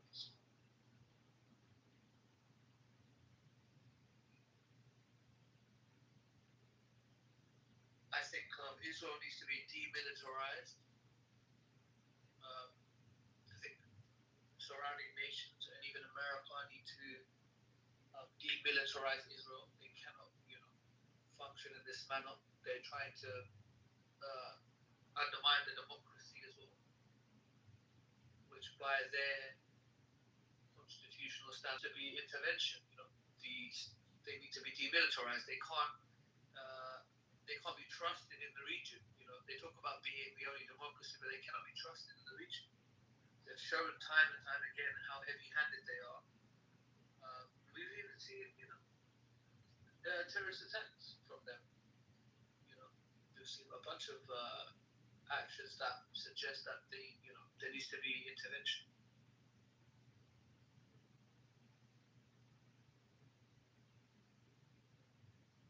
I look at the chat. It says, while you're focusing on Israel, the Muslim religion is the fastest growing. If that religion takes over, we're fucked, especially women. Well, this is very non-inclusive and what have you. I can do all of what they do with Islam. There just isn't a public campaign. Hang on, forget Islam. What if the atheism takes over the whole world? I mean, a lot of the people inside Israel, the atheists are the ones that are genociding babies. I wonder about that, the atheism, agnosticism, or people that have served the IDF. I mean, I don't think a lot of them have religion. So the genocide is not large enough, Ray. The genocide that they've killed at Harvard University came out. They've killed over 200,000 people. That's not big enough. A lot of them are atheists. 1/3 of the population are agnostic atheists inside Israel. They call themselves secular. You should look into it. This is the community of Israel. I don't know if you've been to Israel. And apparently Hitler left his Christian religion as well, by the way. Yeah, I mean, Stalin was an atheist, right? Was he not? Yeah, he was. How many people did he kill? How many people should join Christianity? I mean, what the Crusades done. I mean, they were literally killing Muslim bodies and Jewish bodies, and they even kicked the Jews out of Jerusalem. Muslims are the one that brought the Jews back into Jerusalem, and they were protected under Ottoman Empire. I think this is the problem. Like, we live in an era where one man, one idiot, one Benjamin Netanyahu, regardless of his thoughts. Yeah, but Ray, can you come from a Christian background? And if you do, then you got to keep this in mind. The amount of killings that were done under Christianity, it was really disturbing. The Crusades was the big one. But anyways, carry on with these. Yeah, I was just gonna say, this idea that there's so many people. Well, we can see, Stalin was one man, Netanyahu is one man. It just takes one man.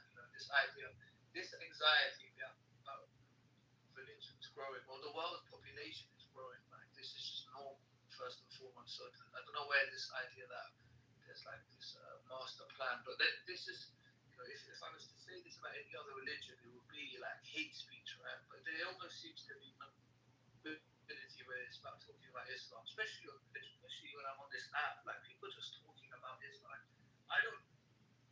We're not really, we don't sit in this group, we don't just talk about Christians. We're not saying all Christians are like, we need to watch out for Christianity or Judaism is this, and Judaism, no. We're trying to be a lot more honest about what we're seeing. There are good and bad on both sides, but when select individuals get power and allow their political agenda to seep in, and their personal political agendas to seep in, then it's a problem. But to just sit there and say,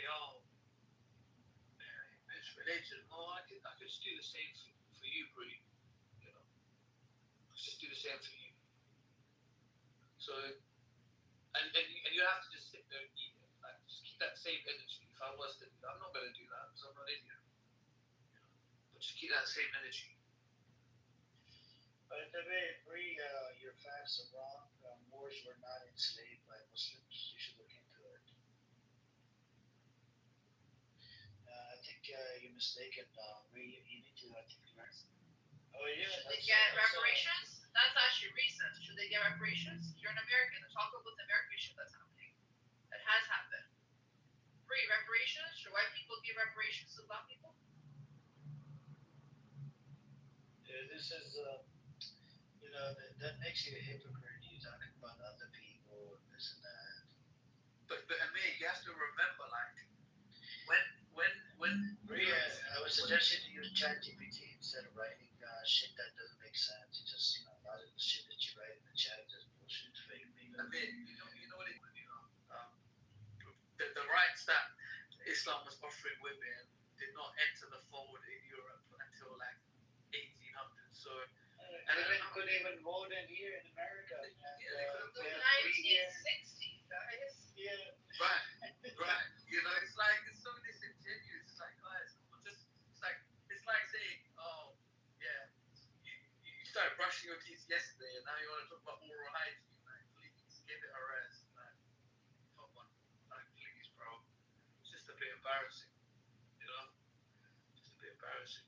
And then the slavery thing is like, just it's all a bit embarrassing.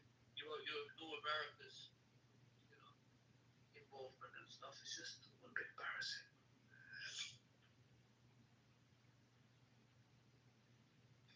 It's just embarrassing.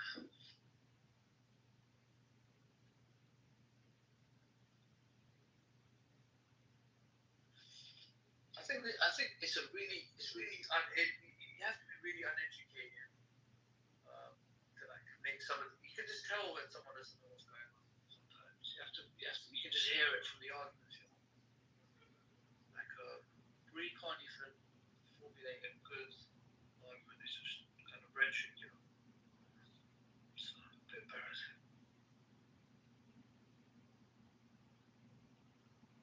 Ray's a Trumper, so she's afraid of the future of women.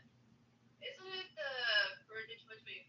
Isn't it Trump who's trying to sort of take back all the progress that people of color and women have made? Isn't it his party that's saying stuff about religiously, the right to a woman's body and all that? So shouldn't you be more worried about what the fuck Trump is doing? Because you are a Trumper. But you have to remember, all you need to do is scratch 1 inch for these people, and then they will ignore every other policy of their favorite candidate. Like this is how dumb identity politics is. That you can literally tell them, we are going to shorten queues to Six Flags. They're like, yeah, I'm going to vote for you, yeah. And then it's like, bro, you ignored every fucking other policy because that's the only one. You seem to go Six Flags a lot, so he scratched your itch. Now you're going to ignore every other fucking thing he said. It's that dumb. It's that stupid. But they can't see it. There seems to be a lack of self-awareness. So,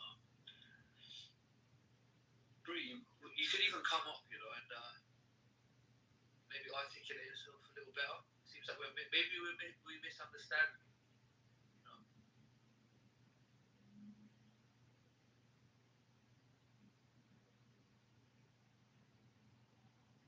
Yes, I think.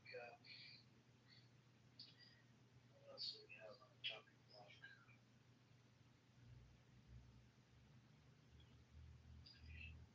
But Aziz, is the climate of the arguments and whatnot, is it changing when you go to science rooms? Yep, definitely. You think there's some hope? Well, you remember when the Nazis, when they stopped the Nazis, they didn't want, like, it wasn't like they were reluctant, but they knew that there was an impending reality. They didn't want it to happen, but they felt it happening, and you can feel that. You can feel it in the roots. You still have your scared. You can hear it. You can't win it anymore. There's just too much to defend, and it's impossible. Yeah, it's like a checkmate. It's like a checkmate. It's like how P Diddy has like 180 charges. Like you get away with some of them, but you're gonna go to jail. Like it's kind of like that's kind of where we're at.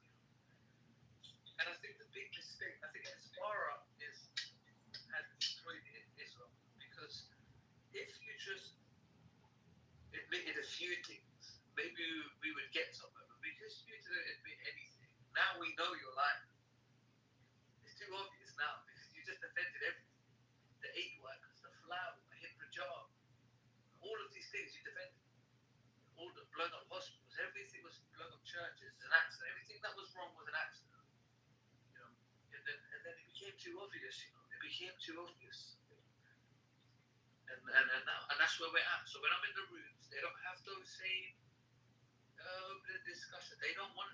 You know, I join their room and I bring up a new headline, like a new topic, and they don't want it. And Issa be like, no, you're not going to control. And Daniel be like, no, you're not going to control what we're talking about. No, you're not going to control. I'm like, no, this is a headline that, like, this is today. You know, there's no control. This is called the truth, Daniel. We don't control the truth, Daniel. No, you want to steer the narrative. I don't want to know that. Like, I'm like, Daniel, that is the news, bro. This is what's happening. You want Israeli sources, but they got nothing. You know, it hurts them and they deserve to hurt because they're sick genocidal bastards. So fuck them.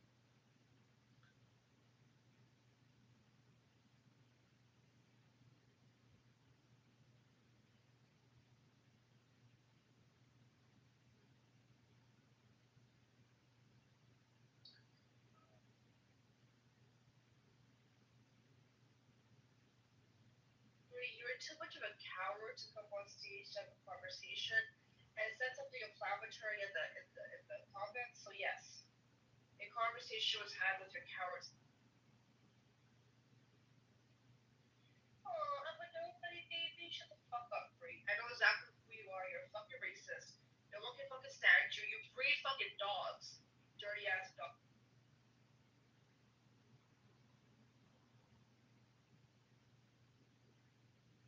Oh, I got proof of it. Okay?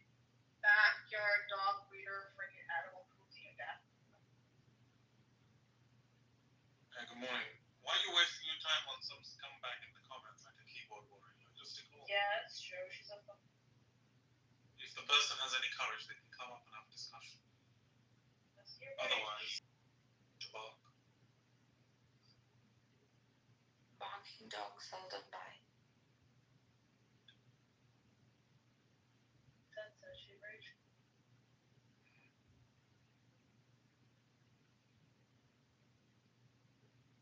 Mine does both. Barks and bites. Yeah, sometimes at the same time. Has it bitten you quite a few times, or Oh, yeah, we take turns. you take turns so you bite back? Yeah, I'm on. I actually agree with that concept. Is that? Yeah, I actually agree with that because I agree with other things as well. Similar, for example, Yeah, if the baby I cries, like, yeah. you should cry back at the baby. Right. If the I have baby a shits question on for you shit you. on the baby. Ace, your favorite bestie, Abby, versus somebody that comes from a Jewish background, but Abby kept on poking. Oh god, I Jewish. Do you follow this? Do you follow this? If Abby the lunatic, the lawyer. She's a lawyer. She's a lawyer like you, General. Yeah, but I don't. I've listened. She uses iPhone, brother. She uses iPhone. She uses iPhone. That's irrelevant. And she works for She the doesn't sound like a lawyer. She works A for the lawyer has a APAC. way of thinking. She works for the APAC. Oh, then she's a bootlicker. She works for the APAC. She does and she's a Zionist. What kind of lawyer is So, the Abby, the lawyer. Yeah, well, what kind of lawyer is she? She is a retired lawyer, I think. Isn't she? I don't think she was ever a lawyer. No, she was a lawyer, and then she did it. That's what I heard. Criminal. So she has me blocked for no fucking reason, right? The reason why she has me blocked because of running these rooms against Israel. You know, they look at me as a fucking Jew hater. But anyways, if you guys want to listen to it, Shuki will probably play it. Up to you guys. because Shuki has the clip.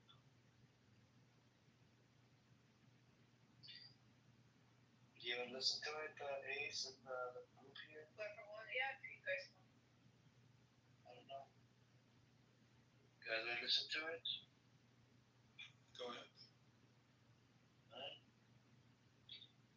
Alright, Shuki, you can play it, brother. Thank you.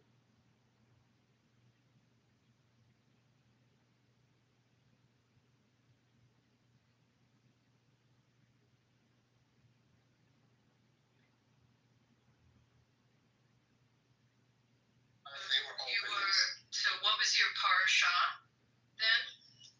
I'm sorry, I don't know what that is. I'm sorry. Were you bar mitzvah? No, I never got bar mitzvah again. But you went to Chabad. Were you a member of Chabad? No, we weren't. So We weren't. what- Hold on, Abby. One second. He said that he was a bar mitzvah because of what? Because Austin, again, we weren't able to access the Jewish community because of the level of anti-blackness that we engaged, that we received. But you just said you went to Chabad in Culver City. Yes, in Culver City, we went to Chabad, but again, we didn't feel welcomed often. But you were Jewish. welcome. If you grew up in a Later Jewish on. family and you're a boy and you went to Chabad in Culver City, then they would insist that you We have a went to parasha Chabad, and but we you were weren't mitzvah. welcomed. We So weren't the welcomed. Chabad didn't welcome you? No, That would be I'm trying to say we didn't feel welcome. There's no way. Very true. I did not feel welcome. Yes, So you didn't see- we were let know Were you're your not welcome in brothers, this thing. were your brothers bar mitzvah I or don't your have a sister brother. bar I don't mitzvah? have any brothers. Were your parents, did your mom and dad have a bar mitzvah? My mom, no, she wasn't actually. My grandmother would ingratiate herself in the Jewish community. Well, let me ask you this. So was my dad. Well, let me ask this question. I'm going to hand it back to Abby. Do you consider yourself Jewish? Yes, absolutely, yes. But your mom converted to Christianity, you said in her 20s, so Yes, and she attempted to raise. yeah, did you go to church? She attempted to. I grew up interfaith, so she attempted to raise me. You went to church? Yes. What kind of Yes. church? Church of God in Christ Kojic, because she wanted me to have some roots in the black community, because you know. No, when you went to church, you were following Jesus. Yeah. It was more of a cultural experience more than a religious experience. So your Jewish connection was once in a while. You're saying going to a Chabad in Culver City, but you did nothing in your home to be Jewish because your mother was Christian. Well, we did observe Purim. We would go to the event. We'd go to the. What happens at a Purim event? Well, why am I getting? Wait, hold on. No, she's just not. She's not. You're just trying to understand what type of Judaism you probably say. I want to know what you were. So what happened at the Purim event? Wait. I want to know this. What do you do when you hear the word This is another thing that I experienced growing up Jewish, right? It was the constant questioning to validate my Judaism based on my skin color. So it was always, well, how are you Jewish? You just said you're Jew, and I'm trying to figure out how you practice.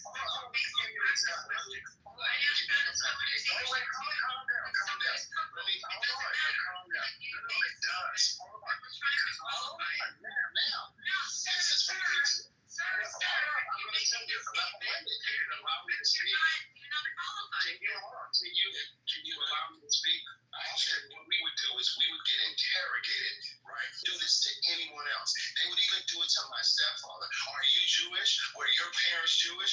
We would get the third, and this is why we didn't feel welcome, because the constant interrogation, the constant othering, which is what pushed us out of the community and didn't make us comfortable in the community. We lost a lot of connections. In order to be a member of God, they would absolutely check your language. I mean, that's something that we do. That's part of our Hold on, everybody. Hold on a second. Now I'm gonna be as respectful as I can. Abba Hadama, whatever your name is. Did the young ladies asking you literally the basic questions that if you're gonna say you're Jewish, any Jew should just keeping it with you, bro. So well, he's kind of calling cap on you because you can't answer the Facebook Listen, question. that's the point. Hold on. That's the anti-blackness that exists. Nah, man, that's a bigger mentality that you're doing right now. I studied That's what I Guys, I was still talking. Hold on a second. Let's give the gentleman a minute to say what he wants, and then I'm going to hand it to Abby. I know everybody wants to jump on this dude, but like I said, let's give this an opportunity to teach him or learn from him. Abraham, go ahead. Yeah, so this is what I'm talking about.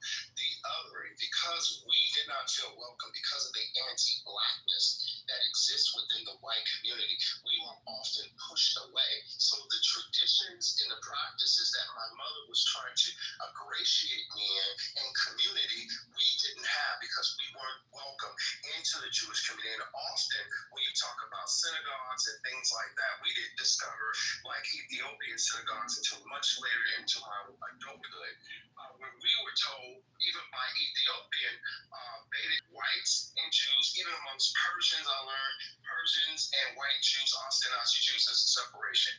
But we at the time, You mentioned Temple Sinai. You attend Temple Sinai in Beverly Hills, and you mentioned. we only knew of that community. And so when we attempted to go into that community, and my mother took me in as a child to ingratiate me in that community so I can learn traditions and I can practice the high holidays, we were not welcomed. And so because my mother had converted to Judaism, Christianity, that's what she reverted back to. You said you went to Purim events, that you did that as a child. So what did you do at Purim events when you went? We just went to Purim events. We went to What happens at Purim events? the rabbi would say a prayer. We'd be under, I forgot just now, with the tent or the object that they would put up. Yes, they would put the sugar up. We'd have that event. So Purim has nothing to do with that, and there's something very, very unique about Purim, and anyone probably, whether they're Jew or non-Jew, that walks into a Purim event, it would be the first thing they would say out of their mouth, which you didn't say. So it makes me wonder if you ever went to a Purim event. Yeah, we did. Just said Jews and Persian Jews, and they're all together at that temple. So I really don't know where you're coming from with that, but I really question, you grew up Christian, and now to say that you can opine on being a black Jew, we have lots of black Jews that are on the app, and they say something very different. And there's black Jewish synagogues. There's a black Jewish synagogue in the city I grew up. So can I jump in for 1 second?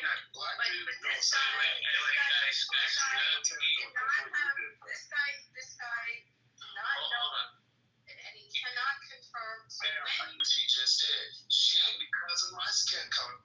No, I could. Hold on a second. Guys, hold on. Everybody, listen. And this is what I experienced. You see it live. You see it live. What I experienced, right? Am I speaking French? Guys, leave up for a second. Okay? Hold on, Rafi, I got you, but I want to go to Alif. Alif, are you there? Aleph. Aleph, my apologies, I'm the moron. Did you want to chime in? That's okay. Yeah, I just wanted to say, as a Jew, I don't care if somebody's black, white, yellow, orange, green, purple. Makes no difference to me. Absolutely no difference to me at all. But the fact that this guy, and I would say the same to a white guy, a purple guy, a yellow, a blue, it doesn't matter. In fact, this guy says he's Jewish, but he can't even, as Abby said, and asked him, what is the first thing that you notice about a Purim party? What is it we do in Purim? Well, I'll tell you what we do in Purim. We dress up. We read the Megillat Esther. Every time the name Haman is mentioned, yeah, exactly. We boo, we cheer. So this, it's very unfortunate, sir, that if you are Jewish.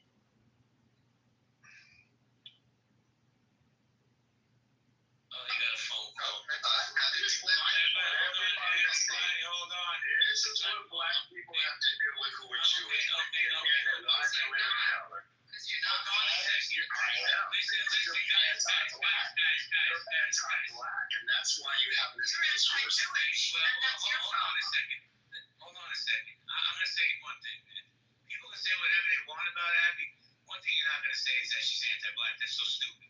I gave you plenty of grace and space to hang yourself. You did a hell of a job. If you want to come back up, just don't be intellectually dishonest. Can you do that? So, Rafi, go ahead, Rafi. I'm trying to get something out, and I wanted Abby to actually hear this one. He made a statement that in California there was a organization for black women to help them start up businesses. And he said that there was a Jewish man that went out of his way to constantly shut them down. And I wanted to ask him about this Jewish man, if he can come back up. Some questions, how he was shutting them down, what cases was he bringing to the courts.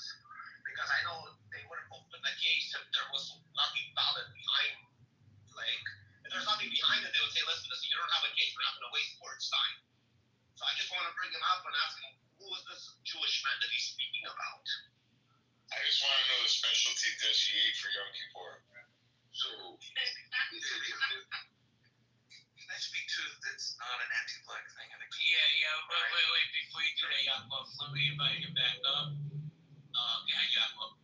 Okay, I don't think it was an anti-black thing.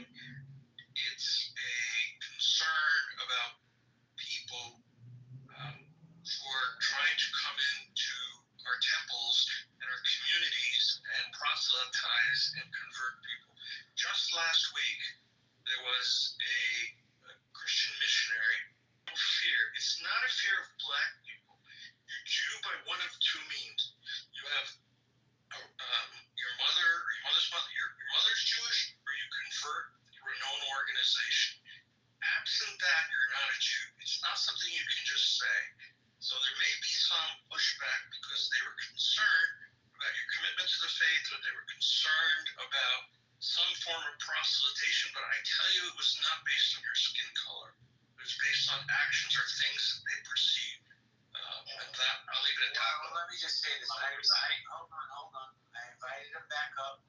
He's more than welcome to come up. All I ask is that you don't dogpile on him. He will hang himself. Go ahead, Rafi. No, I just wanted to say something to Yaakov. I am part of many synagogues in my area. He knows one of them. I'm in different communities where I live. I stay in contact with all the rabbis. I help out as much as I can. And even after many years of being in a Jewish community, and all the rabbis know me by my first name, when I had to, I was engaged, and I had to prove that I'm Jewish, even though I attended almost every holiday, high holiday, at the shuls. They all knew me. I participated. I read out of the Torah, but I still had to prove my Judaism, and it took months for me to prove my gender that she was, like an FBI agent. But I did it to prove my Judaism, because this is, we take religion very serious.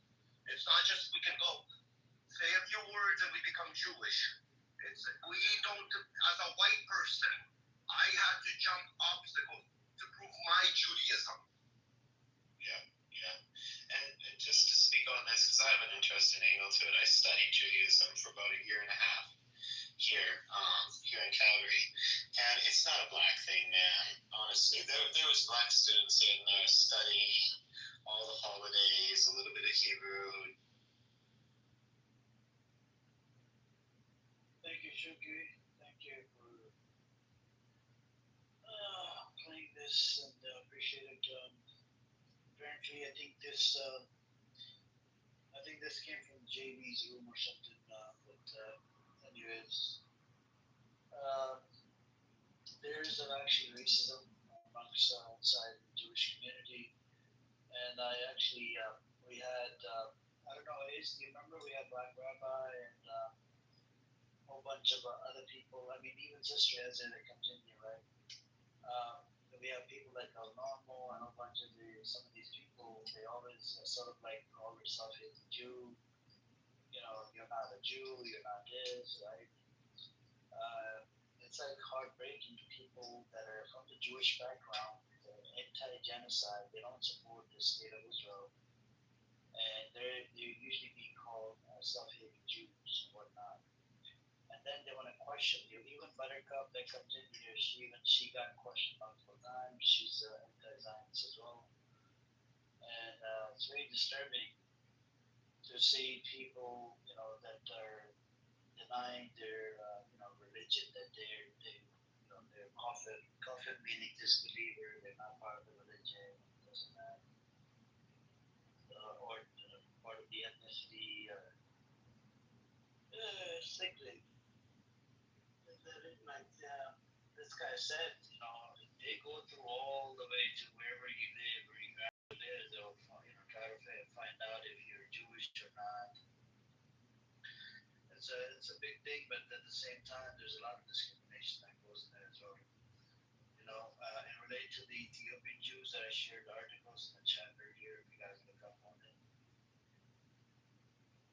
and the title of this room about the Hamas. There's actually four IDF soldiers missing away from Hamas and away from IDF because they do apply Hannibal Directive. And Hannibal Directive is to kill the enemy and kill your own. So that the enemy doesn't escape, but you end up killing your own, and it's called Hannibal Directive. And it's very disturbing because in America we don't kill hostages. We aim at the soldiers, let's say if it's a bank robbery, we're not going to kill the hostages. We're going to go after the people that are robbing the bank. Or a school shooting. Why is Israeli lives hold more weight, or American lives hold more weight than people of color, like in Sudan, Congo, and a bunch of places, and in Palestine? Even when they do the trade, like when Hamas did the phase one, they exchanged like a whole bunch of Palestinian hostages for like one or two Israeli hostages. Why is that? Is it because they're God chosen people? I just don't get it, man. And yep, that's what it is. But I don't know what to tell you guys. It's sickening that this entity is just committing crimes over and over again. They're getting a free pass from America. They do whatever you want to do. Now, unless a country can physically get involved, I don't think there's going to be any kind of solution. I wish there was a solution. Even the ceasefire, the security officials came out. We have peace deal negotiators putting the blame on Netanyahu. Former Israeli peace deal negotiator is located in Quebec. He said, thanks to Netanyahu, no deals have been made. And everybody's pointing fingers at Netanyahu, but the issue is it's not just Netanyahu. The issue is Ben Gvir, Smotrich, Daniela Weiss, Amichai Eliyahu. These are all ministers, and they're very disturbing and disgusting. They're even going after a female attorney general. She's trying to bring these idiots to court, bring them to justice, because Ben Gvir, he's a security minister. He has issued over 175,000 weapon permits, and some of these weapons actually went to the settlers that are committing crimes against humanity, against the Palestinians. And he issued these gun licenses or whatever without authority. He didn't have the authority. And Ben Gvir has, bribed some of the officials in prison as well. There was one case that he told the leader of one of the prisoner whatever facility, he said to tell the female IDF to send out a different message on, I think, WhatsApp or Telegram or something. That was the Israeli group, and I don't know what the hell's going on. It's just these people, right? They're mostly involved in what you call it, the intelligence and whatnot. They're always spying on Palestinians, and Ben Gvir supports the settlements in the West Bank, supports the Bank, and settlements in Gaza. Because there was a recent bill was passed in the Knesset that 22 It's very disturbing, disgusting. These people are just demonic.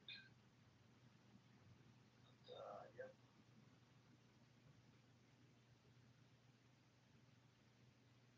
Anyways, anybody else want to speak? Look at Abby questioning somebody's Judaism and trying to say that, oh no, there is a discrimination. These people are just.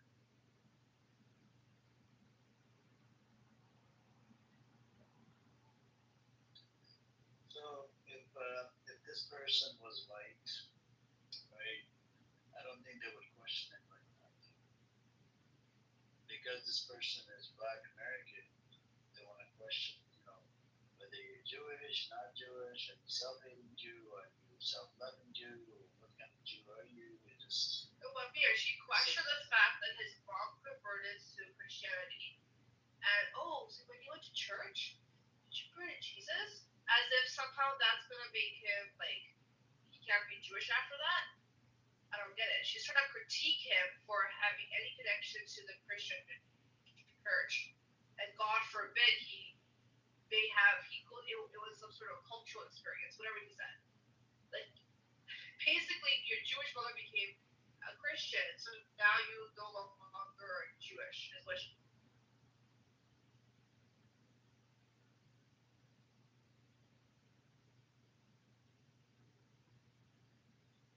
that is true. It's true. But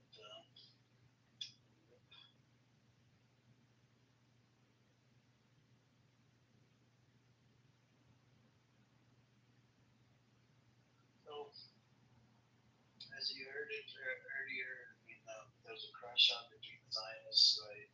And this time again, this was another crash out, and it's very hard for them to keep people together.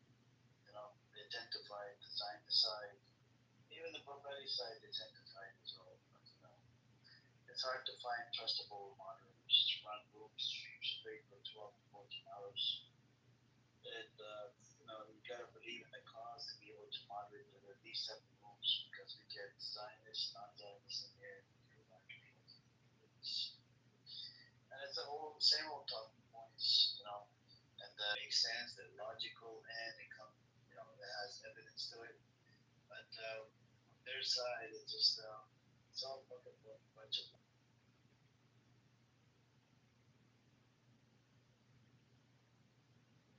Disease is right, they're falling apart. They're severely falling apart. They can't have conversations that are relevant to the topic. They just start doing ad hominems, they're fighting each other, they're falling apart. I've never seen that side of the Zios fall apart so quickly. I thought there had.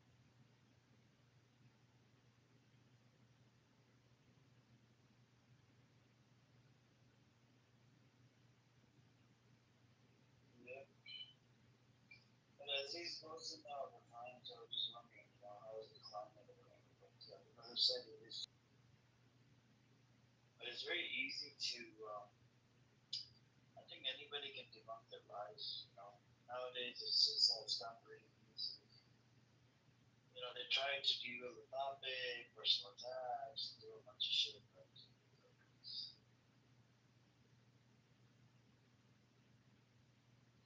But anyways, I think this show's been running for about 14, 16 hours. Yeah, it's just. So I'm gonna end it. Thank you guys for coming, over the house, cashing your tickets. And in an account, I think one of them is a normal or somebody from the Zionist side. The other one is John Kitover, son of a bitch that records and streams rooms on YouTube without people's consent. I hope, all of your phones, you got about 30 phones, they get destroyed, man. Your phones get burnt down, and they freaking have battery explodes in all of these fucking phones. And apparently you're running for fucking whatever mayorship, in city near Chicago. I hope you never win. Disgusting scumbag. Right to record rooms without consent. Son of a bitch. By the way, guys, his name is John Kitover. If you see him, last report, block, and back channel me his name as well. I'll do the same, block it. We need to get this idiot off this mentally retarded, suffering from fucking PTSD, son of a bitch. And he's pro-Israel, and he's a Zionist. Yeah, he's on to his other bitch.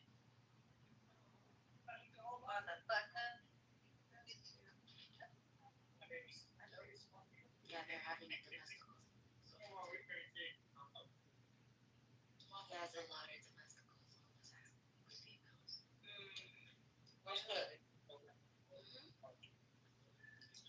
Won't get none out of me. Yeah, don't give him that energy. You're different too. We different. I fight niggas at the end of the day. Oh wait, you fight them. I mean, fight them. Hell, nigga, I knew you got that statue. I don't miss. Period. Period. I take the bathroom, no. The bathroom.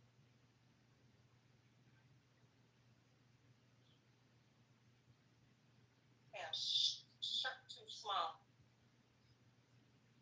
No, so these are my changes. It's not my job to change the girl that's there. That's not Yeah. mine. Look around it. He got to take his own. I can't help it. No, I know, but you got the softer side. Wait, we go back? The softer side. I'm trying to go to the bathroom because I need to go to the bathroom. Girl. You're not pure yourself. I drunk one of those big ass, like, and, you know, if you ever had a Fat Tuesday, you know that their drinks, like, really, like, creep up on you. And at first, you know, when you drink that first drink, you're like, man, this shit ain't doing nothing. Then when you start drinking that second one, you're like, this second one is kicking in.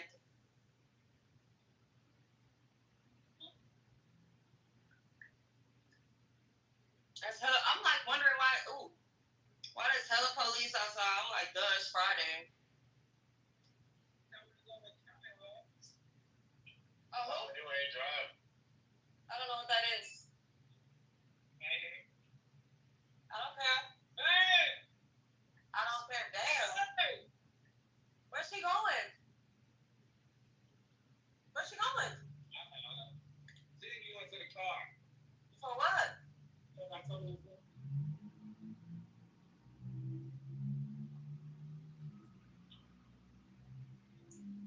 Shit, he ain't driving this. Huh? No. No, you don't drink. He ain't already over there. He said, I want to set it up for a supply right now. Oh, come on. Sent the numbers. Like, come through. I get a fly nigga with me. Still. Oh, bring her ass. She acting light skinned right now. Come on, girl. You acting light skinned. She acting light. Well, she's light skinned. She acting light skinned right now. We're gonna go to the Rangers. Come on, Commonwealth. We're gonna go. Yeah, right here. What? Who said that? Who's that talking to me? Oh, Alex. I see Alex then dipped out of here. He ain't want no parts, huh?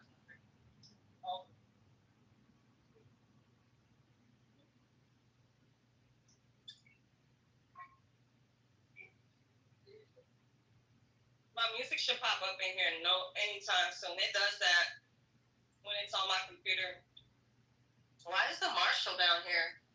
A whole gang of them. Marshal everywhere. They was about to come, not them, but the police was about to come for me, and then everybody was like, the other girl put her hands on her first. And they just turned around. I was waiting. I'm like, fuck. I just caught an assault charge. So fast. Like, because all I kept hearing was somebody saying, y'all need to go home. And I turned around. She all up in my face. Y'all need to go. What? And then I said, girl, if you don't get the fuck up out of here with that bullshit. And then she said it again and pushed me. So I took my heels off. She was running, but her fat ass was so slow. I had gave my homegirl my phone and everything. Like, hold this. So, it was so many people out there. Somebody had some. I'll either be on like Vegas, whatever. Oh, that's my song. I'm pretty sure somebody caught it.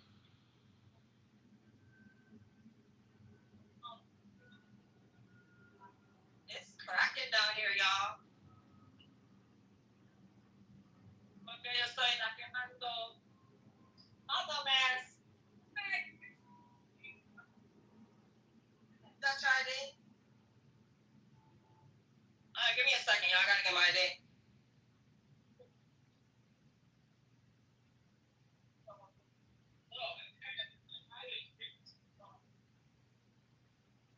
Hey, yo, BSM, you there? Yeah, that shit's crazy. B, so what was you doing in the other room? Huh? B, hello? Talking shit to you, bitch. What was you doing? Did I call you out your name? Hey, yo. Did I call you out your fucking name? Did I call you out your name, you fucking fat hippo? Shut up. Oh my god. I'm about to go in this club. What that weird ass club you gonna go in with your weird ass friend? Fuck you in them too. Yeah, let it I'm go. Gershom. I ain't gonna lie, I'm Gershom. Let it go. I'm Gershom. Blank that shit up. Shut the fuck up. Oh, Gershom. Oh my god.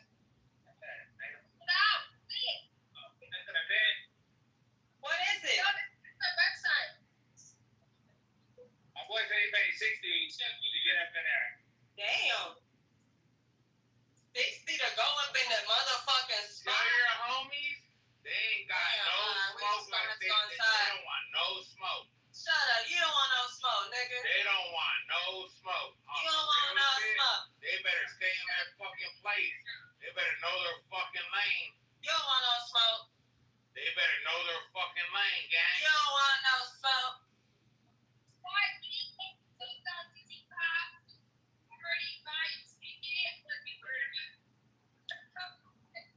You want no fucking smoke. Okay, there goes my profile. It should be coming off me any minute. What was you doing in the other room, Beast? What you want to do? Huh? Y'all want to go to therapy? You want to go to therapy? Want to go to therapy? Oh, Disco Pussy. That's the name of the spot. Disco Pussy. Okay. Yeah. So you just trying to go pussy with your homeboys? Oh my god. No, it's a spot called Disco Pussy, nigga.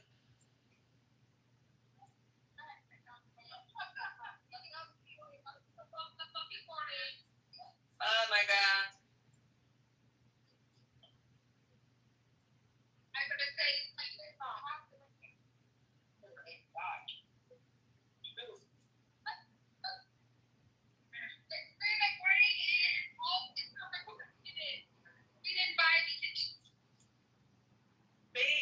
Beast left. Oh, my music back on? Hang on, let me see.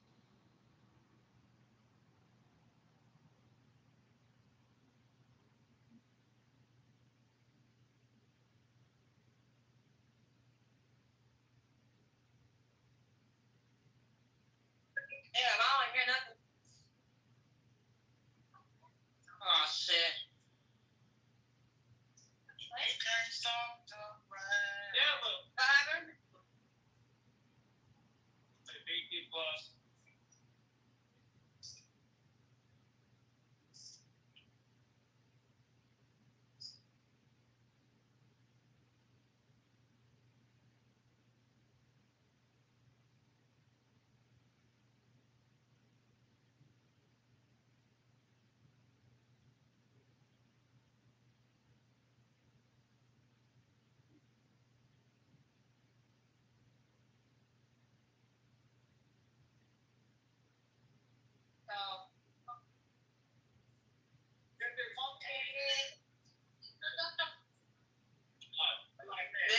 got me feeling crazy.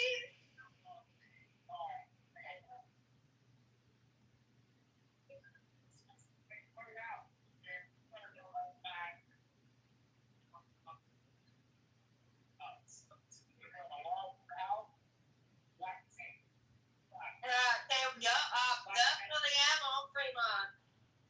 Right there. Wait, what's on Vegas News? What you talking about? He said, I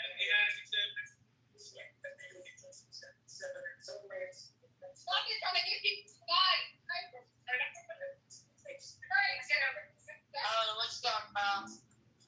But no, shut up. and everybody going backstage and all the other motherfuckers. Yeah, it ain't funky. Motherfuckers go back to that vibe. You gonna pay 40 for a drink? Ain't that now fuck that here. Come on,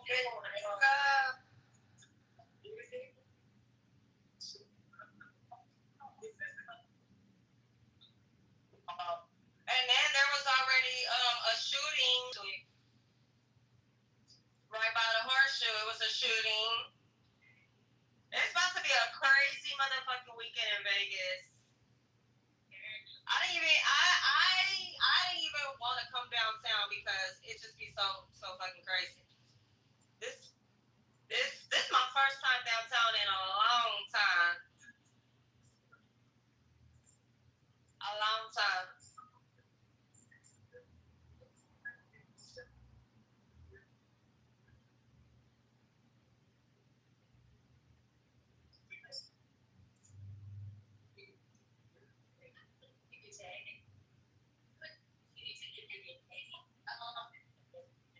Oh yeah, you do live in Vegas, huh? I forgot. Whatever. Come say hi then, nigga. Ow. Wow. Let's go. I'll see you in a minute. Bow.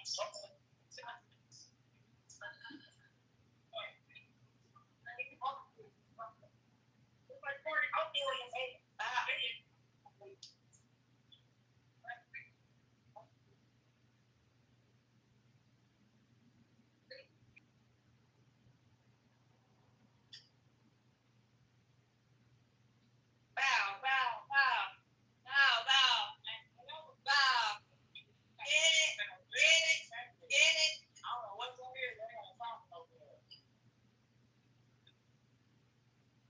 Bow. Okay. Hey.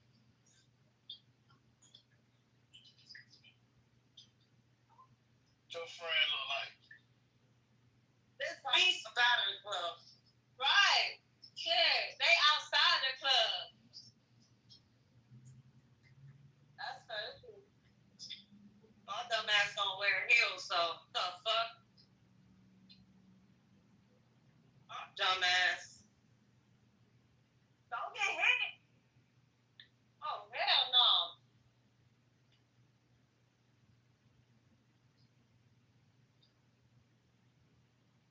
This bitch.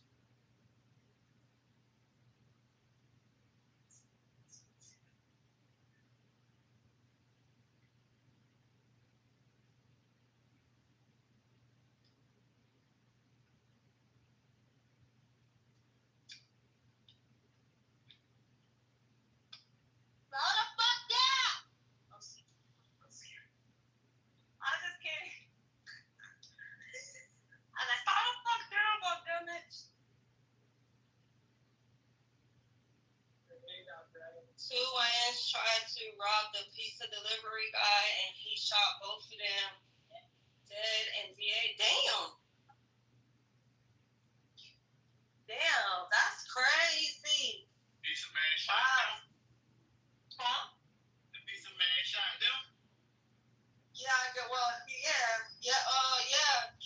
Two YNs, tried to rob the pizza delivery guy and he shot both of them. Both of them dead. Damn. He said in VA. Damn. Bro, it's been a lot of shit like going like stay away from the bullshit, even like if it's a crowd or because like you just never know. Like, and just like the shooting earlier at Horseshoe, my homegirl was the one that posted like, "Oh, we're going downtown. There was a shooting at Horseshoe. Niggas is tripping already. It's Labor Weekend, and it's like niggas is mad and they want to kill each other.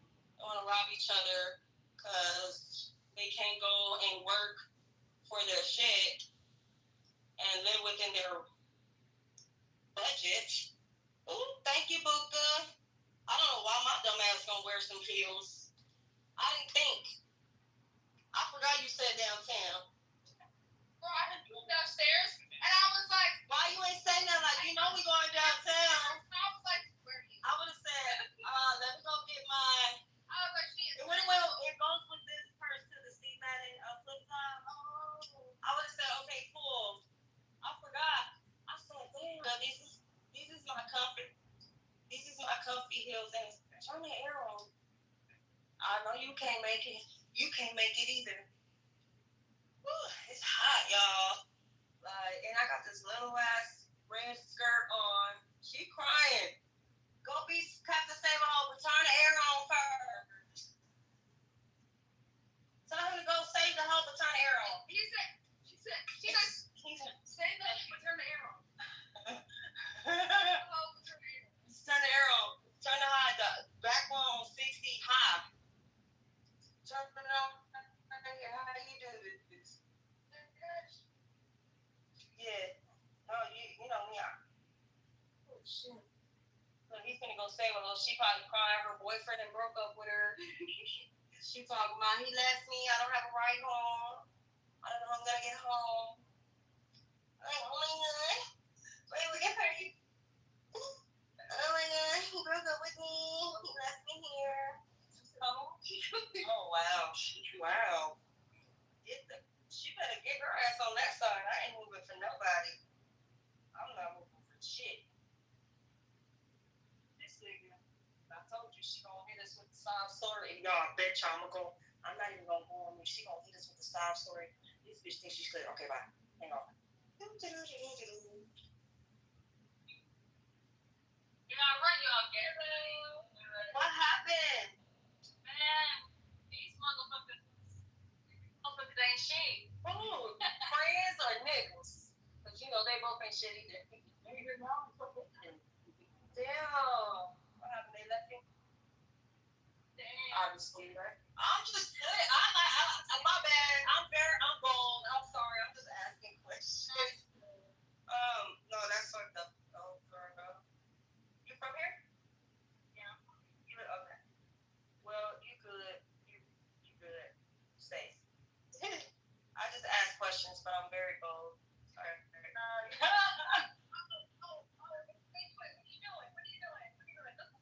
Well, if you want to be technical, Apple was in the touch. Apple was in the wrong. Oh, damn. Small shoppers.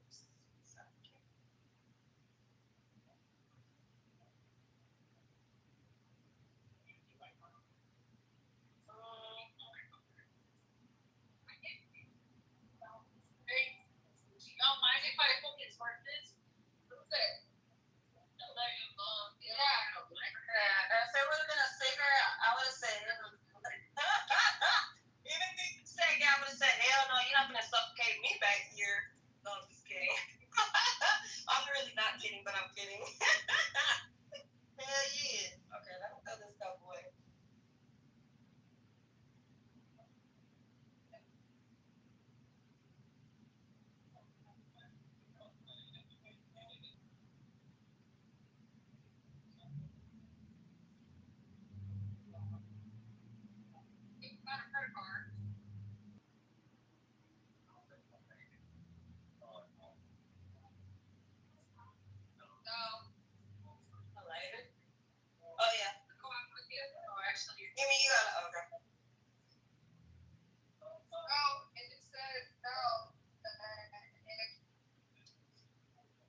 I'm saying? That's crazy.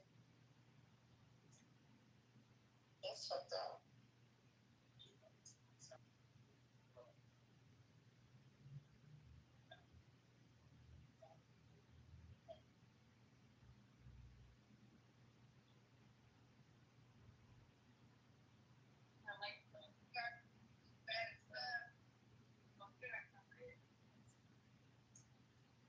Bow, bow, bow, stanky doo. Stanky doo, stanky doo doo doo. Doo doo doo doo doo doo doo. Didn't work.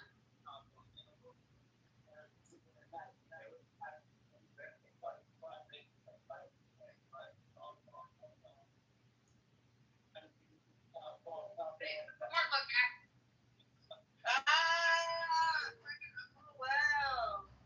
You crazy.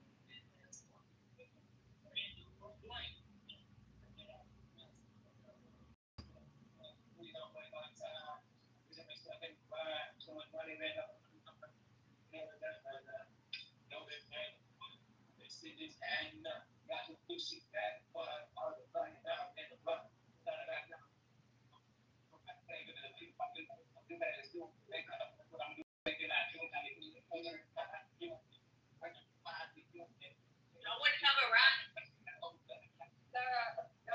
have a blood rat. I don't know another one.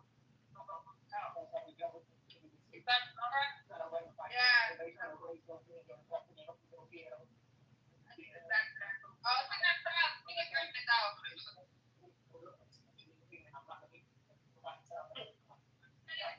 It's good. Well, we going downtown. We gonna stay downtown. We staying downtown. Okay, cool. No, I don't care. I'm just asking. Live right here. What's this? One day that happens.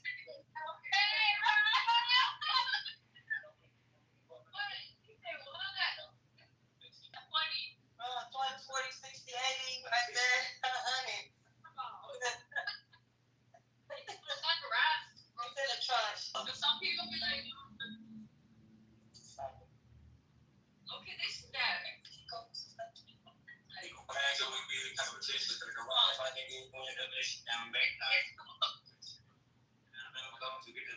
it look good too. It really look like some sticky. Some product. It look like some sticky. Good, good shit.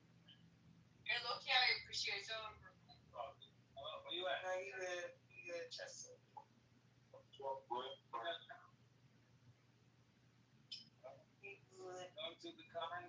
You got Instagram? My Instagram's Lady Kitover. I'm sad. He said, sometimes you just gotta chuck it up, you know what I'm saying? And just, you chuck the deuces and you just don't, suck your pussy hole. And get the fuck on. Suck your pussy hole.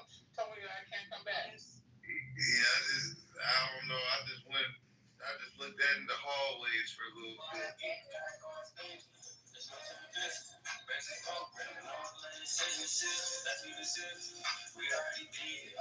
He's on some bullshit.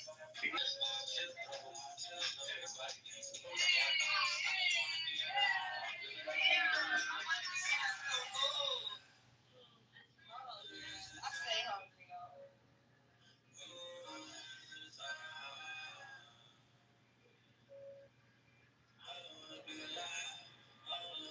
Major, what you talking about? What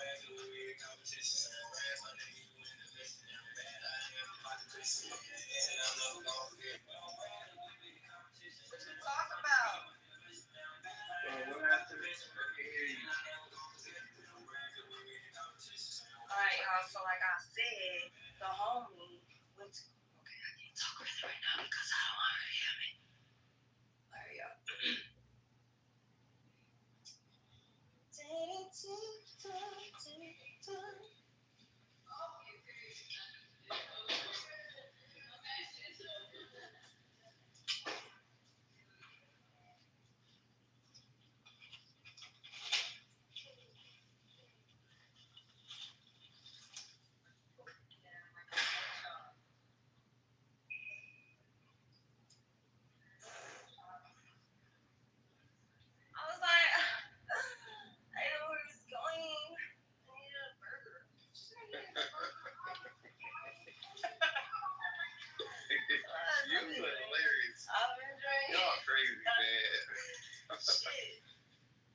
taco. Broccoli. Dill taco. Like that one time. I'm just high as hell. Shut up, Major. Oh, so my mom is not playing. Why is tripping? Enjoy yourself. I can't enjoy myself because I be hungry. For what? Oh, it's 333. Yes. Hang on. Screenshot. Bam. 333.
Get the hell out of here.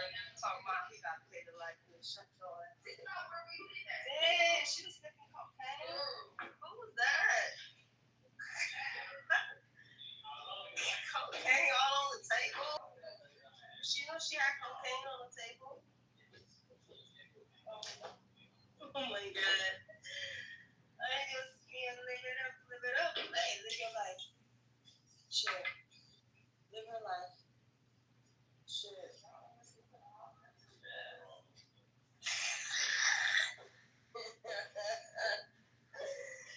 Oh shit.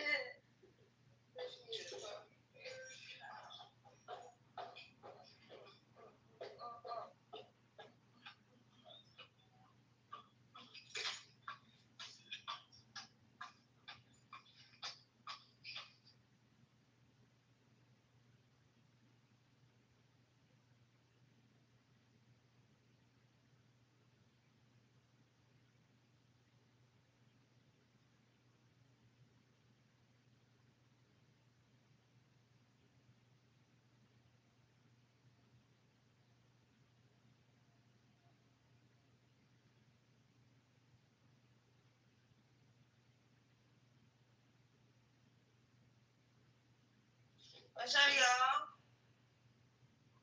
Shit crazy. But no, I'm about.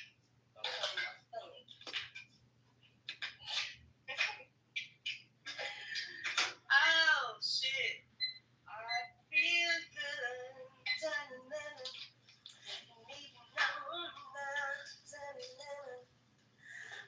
feel good.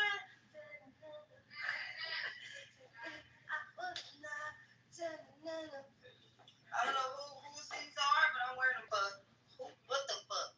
She got socks? Alright, well, I'm not gonna walk on this floor barefoot. Keep going. So whoever Apple, look.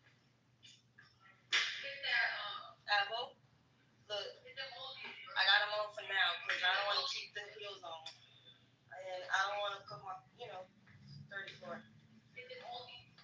For now, until we leave, then I'll take them off. Yeah, it's nice. Shut your ass up. Keep laughing. Okay, yeah. How much is it here? Here. 2 bands? Not bad. Okay. Downtown too? Okay.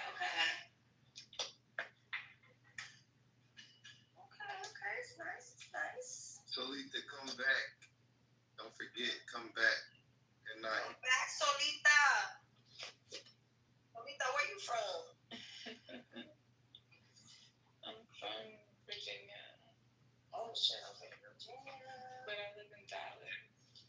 Dallas, are you Hispanic or something? No. Solita, that means lonely, like you're alone. She's so lonely. No, that's her name, her clubhouse name. I was like, is she Hispanic? That's my actual government. Oh, is it? Yeah. Your actual government? Oh, shit. Yeah. Solita, that's crazy. So your parents, like, Man, look, Hispanic? not at all. I'm Jamaican and Bahamian. Oh, So, okay. like, they didn't have a name picked out for me, and my mom was watching a Spanish soap opera in the hospital. And there was a good sister and a bad sister. Oh, shit. Yeah. A good sister and a bad sister? Yeah, it was like twins or whatever. Like some telenovela that she was watching at the time. That's funny. Which one I'm named after, I don't know, but yeah. That's funny.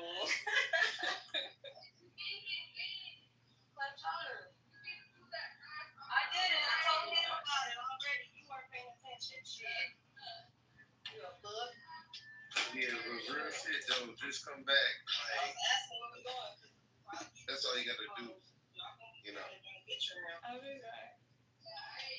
If the morning show, this shit goes 24 hours. I'll be in it. I will eat. I'll just be chilling. Yeah. I respect it though. You know. I heard your story. We all heard it. Thank you, God. That ain't even half of it, but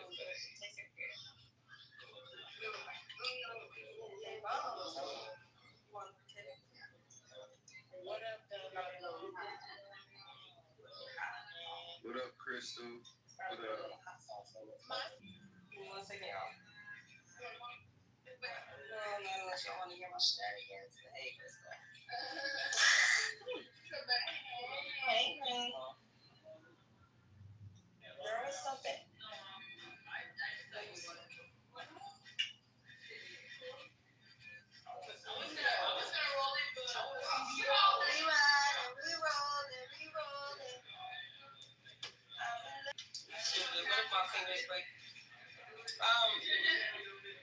I was reading this article. It said that a 24-year-old woman, I'm not going to run nobody over and kill them just to get to work. Smack in the cheeks. Yeah, hell no. I'm not doing that. Get out of me. No, I didn't. Oh, my God. That's because he kept doing this. Yeah, clam chowder. Do my clam chowder. I was. Hi, I'm good. How are you? Lady killer? Lady. I'll turn this air on. Sorry. Oh my God. It's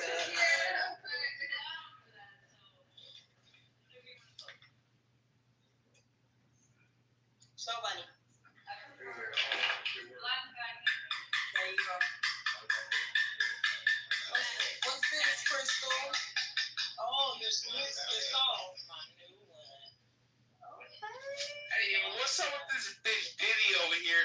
Now all of a sudden she want to be cool, and at the same time when I was violating some other bitches, the bitch didn't say shit. Oh shit. Hey yo, what's up?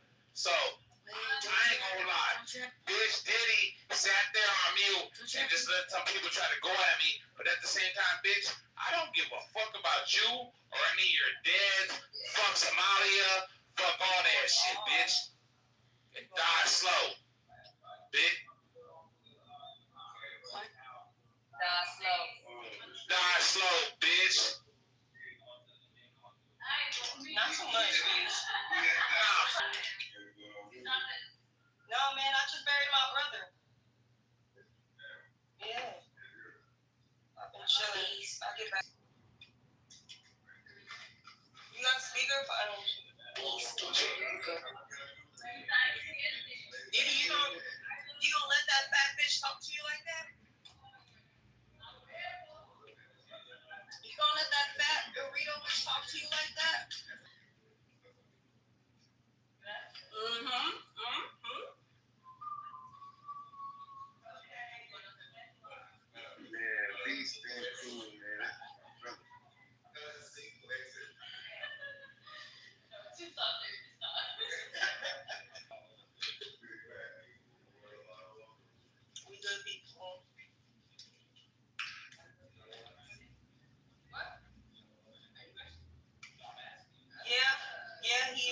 I'm just kidding. I'm talking shit. I'm talking shit.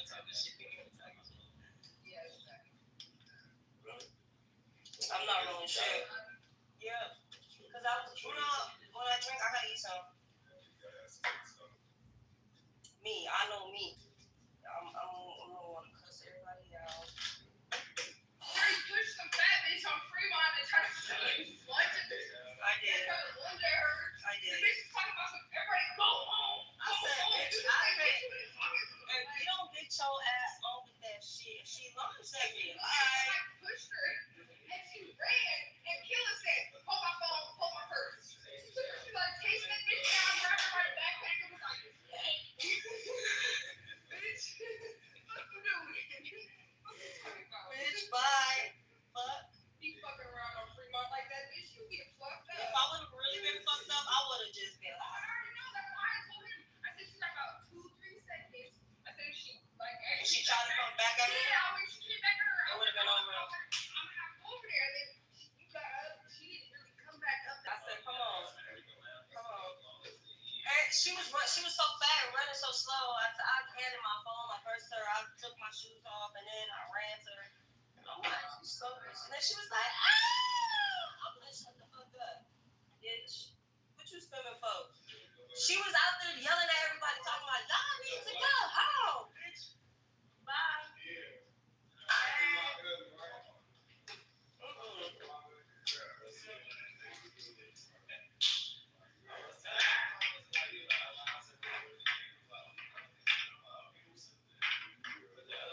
Letters. What's up?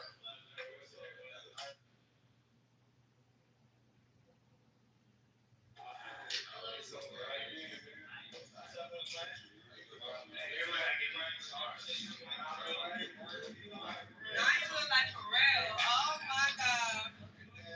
This nigga look like Pharrell, y'all. You can talk. Oh my god. Light skin for Lil Wayne. I'm sorry.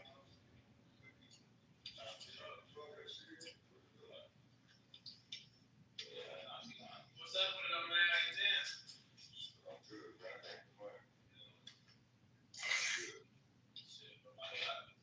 But what you been doing? What you been doing? Yeah. Waiting? Why don't you go get it instead of waiting? But you gotta go get it. Oh, I know. You crazy, bro. You crazy. We here though. We blessed.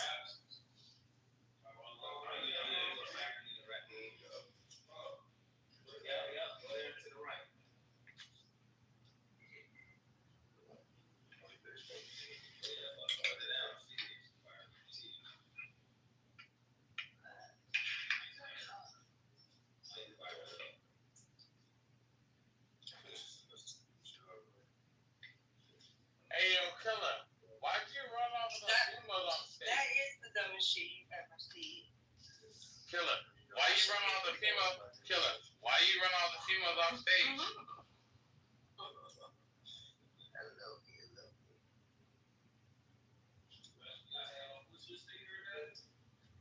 I just seen. Hey, yo, Killer, why you run off the females off stage?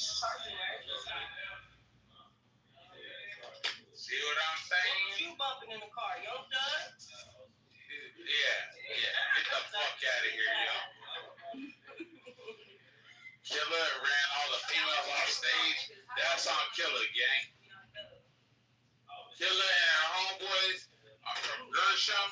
Ran motherfucker all the females off stage. What you mean? Yeah.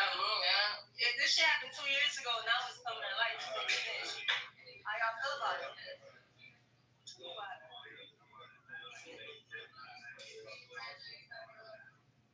He told the officers, I'll tell you anything you need. Here's my phone number. Just don't let him burn up. Huh? Who's getting fucked? Young thugs. Wait, what other part? You two was getting fucked.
It's crazy.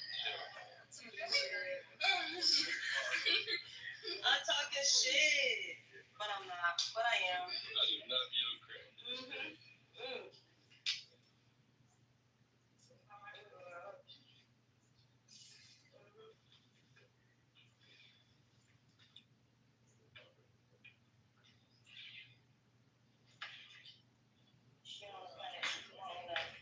How old are you?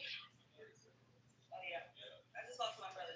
We ain't about to keep on blaming the average size at a 3.5. I was taught that.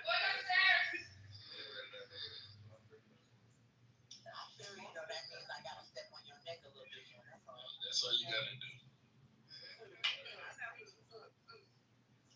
I was listening to that.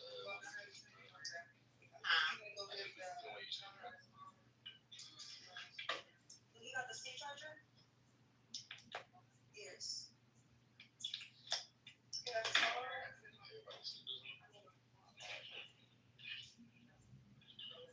Yes. Oh. I can barely hear you. I'm sniffing cocaine and shit. I say everybody sleep That's with what you give me the doctor.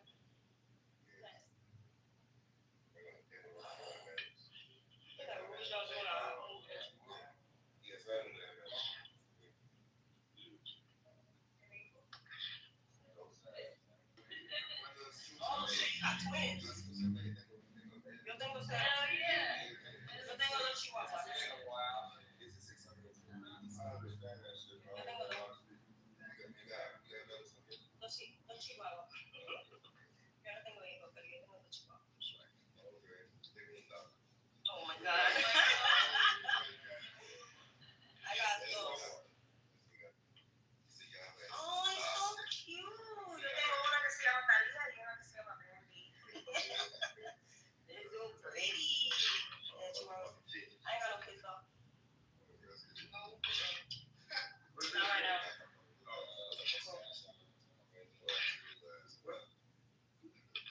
What? Oh, you got two twin boys. That's cute. What? 16? They becoming a man. They becoming a man, Dad. Upstairs. Upstairs? Y'all smoking? Marijuana?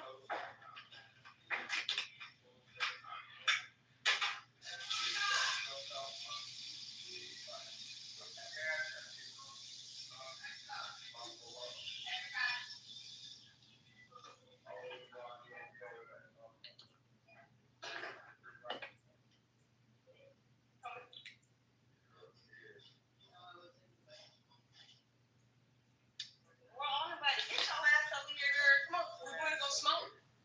Smoking. Wait. Tell them smoke. We going upstairs?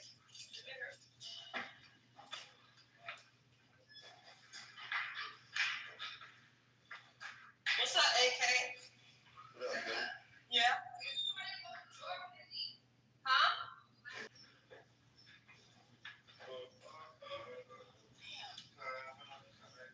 Yeah, my son just woke me up. Oh, shit. Oh. My bad. What up, though, AK?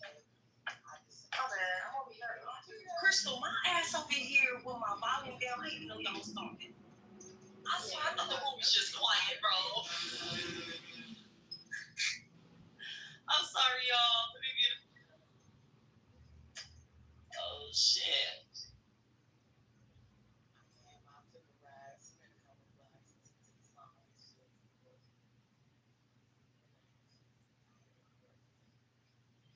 Who made that beat? Yeah, that shit was smooth. That's one of the best times to me. I was real stoked. See, if your ass was around more, you would have known Wolf me. Type shit, man. I be chilling.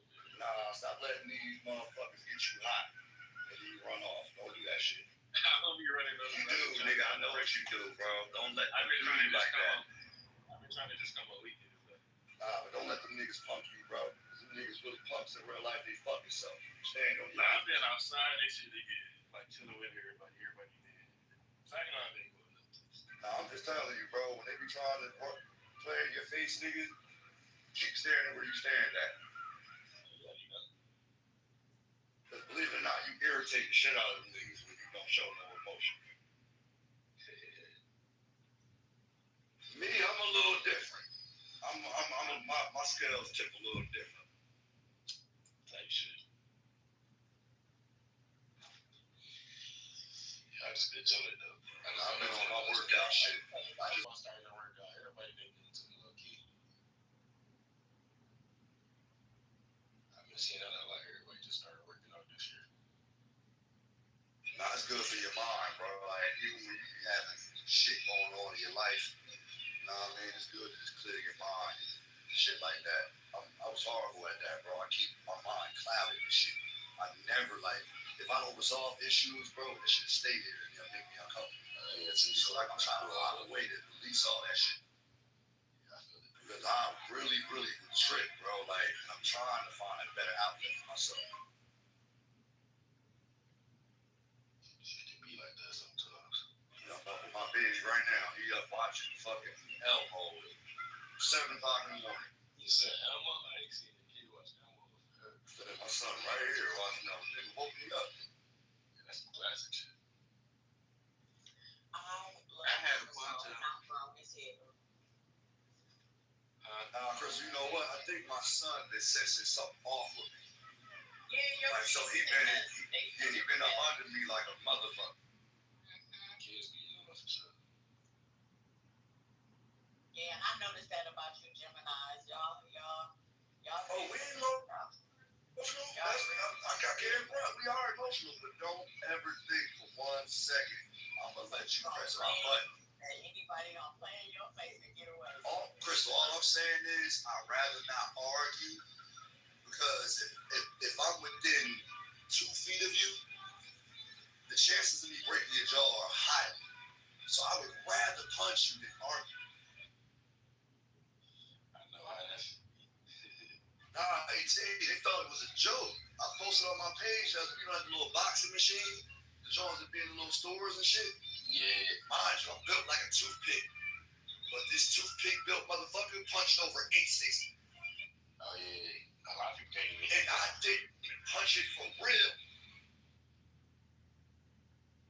It's probably a lot. Hold on. You know, you missed a couple of days on here. It's like missing. Yeah, you missed it down. Oh, nah, it ain't nothing happening, bro. It's just that sometimes life can piss you off. I come on here and laugh. So I come on here and laugh and kick with my people. I don't come on Clubhouse to gain more enemies. I got enough enemies. You dig what I'm saying? I got enemies in my own backyard. I'm not coming on the internet and having mad enemies. Nigga, that's your claim to fame, nigga. Keep bopping, nigga, because I don't play that shit. Yeah, that thing. You whipping all day. Like my nigga 2P said on the internet, you can win that. Chill out. Chill out. Chill. I'm not going nowhere. Chill out. Chill out. Come here. You hungry?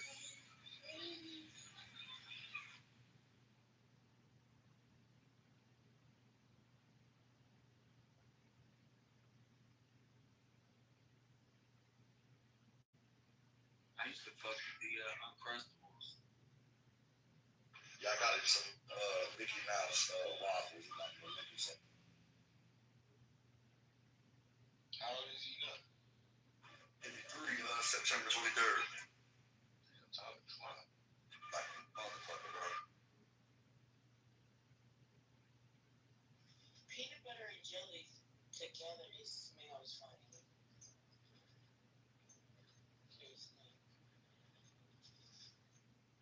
You don't like it?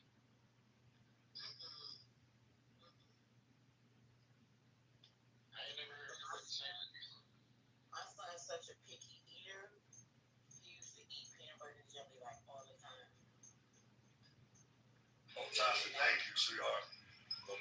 I get up on a daily basis at 4 a.m.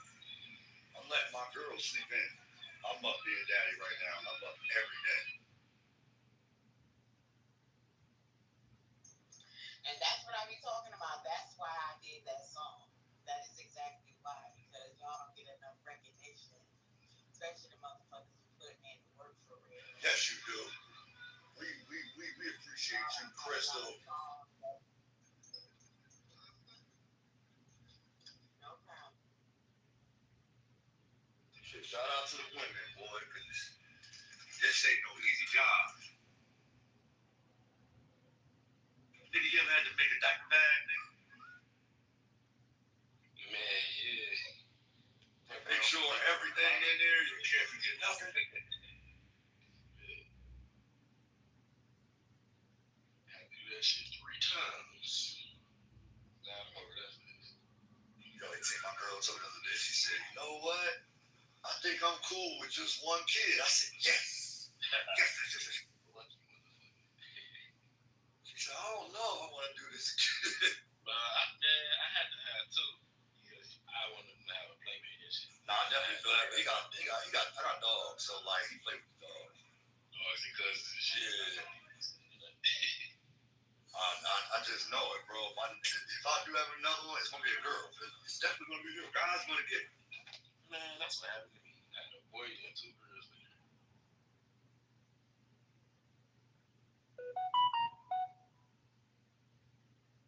What y'all got going on today, though? I'm trying to figure out what I'm gonna do today. Monday, I'm trying to see who barbecue or something. I'm chilling today. Tomorrow I'm working and I'm working on Monday because of double time. Ain't that double time or something on the holiday? That's not good, man. Yes, sir. When you get your overtime, it's like $29 an hour. Oh, yeah, that's smooth.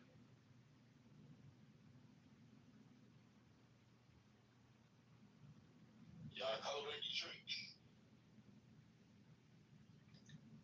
Nigga. It's cold than a motherfucker. Man, it is hot and cold out in there. I said, ain't you about an hour out in Detroit?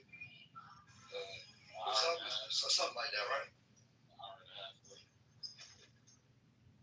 Looking for me yesterday? I have no idea. I fell asleep early as hell. Okay, I'll find out. I think SDJ had it. It was like he was talking about, the room or something like that.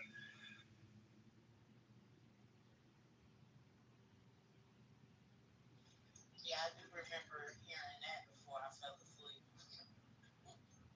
Oh yeah, I holla at Big Home. This shit kind of went left, so I'll holla at Whack.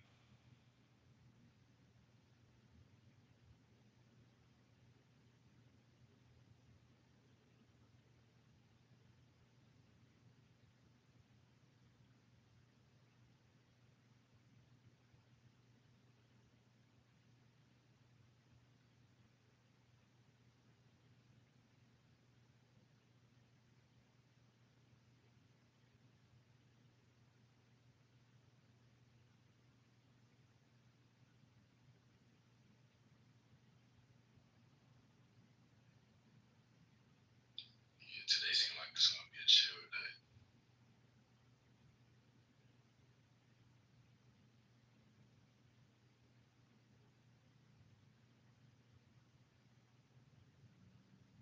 I should at least he being safe. He was on condoms in his room.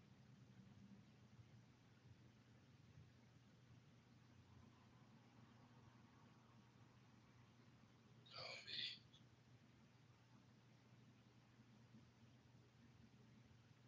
He's gonna be in that. Bragging about what? That is diabolical.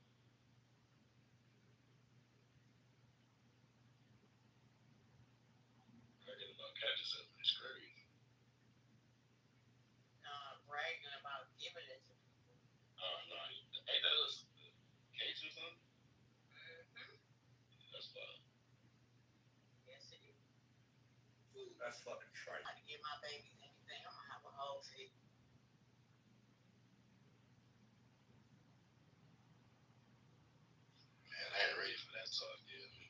absolutely do. That's crazy.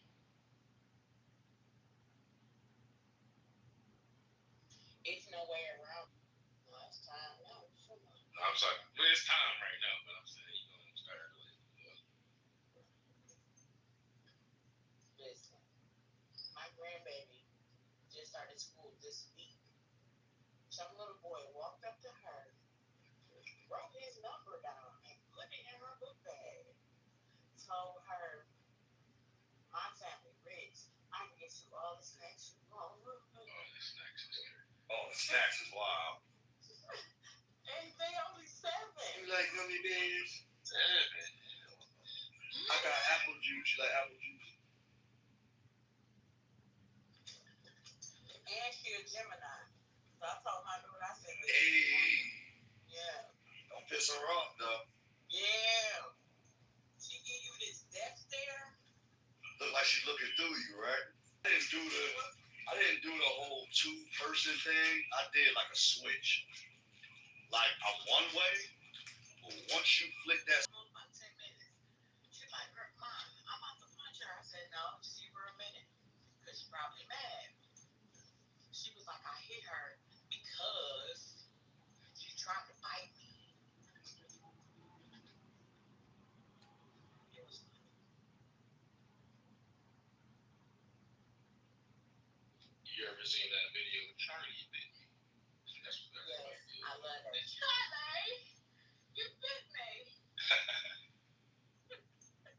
That shit is classic. My son did that before when he was little. He bit my finger and would not let go. Ooh, my mama had me on rescue and was almost like shit out of him. The wildest thing my daughter did, I was asleep. She would have tore a hammer in my face. I was pissed.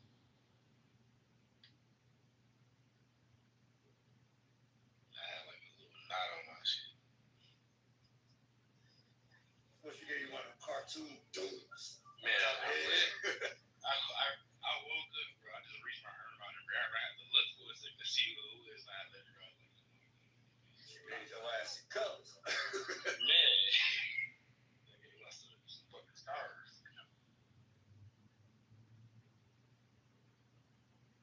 I was mad because my mama seen this finna happen. You seen stuff.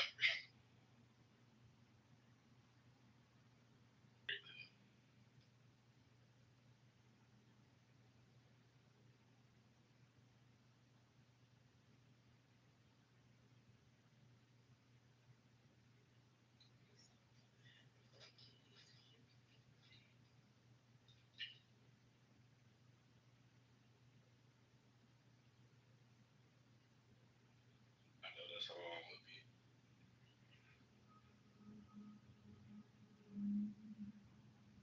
Y'all been watching Could Have Been and all that? Could Have Been Records and all that? That shit. Drewski shit. Oh. That shit retarded as fuck. That shit ever went down. I don't know why, but I can't get into them. Like, he Into is who? funny as hell, but... Drewski and them with the Could Have Been house and all Oh, that. that's because they fucking silly, bro. Yeah, They they- want to deal with all that silly shit all fucking day. Like, he get all the people that suck on purpose for entertainment. But, yeah. Drewski think he got a pass, nigga. We remember you being in that puff house too, nigga. Yeah. Playing around with the diddlers, wow. Yeah, his ass was definitely in the diddler room. We ain't forget. He was diddlers. But see, definitely, it was like a little commercial or something that was running on the internet. He was all in puff bathroom. Like, oh, it's cologne. This is cologne. Oh, we'll put this roll. I do remember that. Like that, nigga. Like, why you all in this? What the fuck? Remember, 18 and Puff was like standing behind and he walked in the room in the door. Yeah, I was just watching that shit. That shit wild.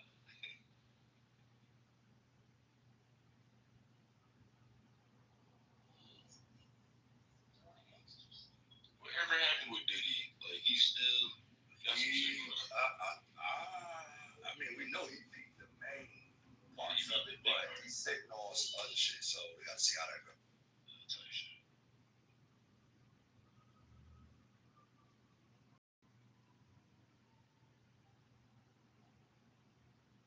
JT, don't nobody get no pass, bro. About this. Nobody. You don't get no pass. Nobody's safe. Like I told Lavish and them yesterday, stop. About the homie Val Matrix that came home from New York. I'm like, yeah, look into that. He got hit with 11 years and did 6. So something ain't right with that. That's one of the non-trade homies that's on the gym. That's the thing, Crystal. That's why I don't want to, even if I was an artist, I don't want to be famous.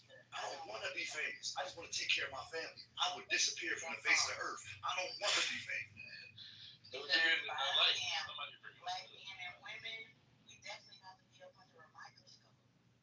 And white people do not want us to have that kind of money.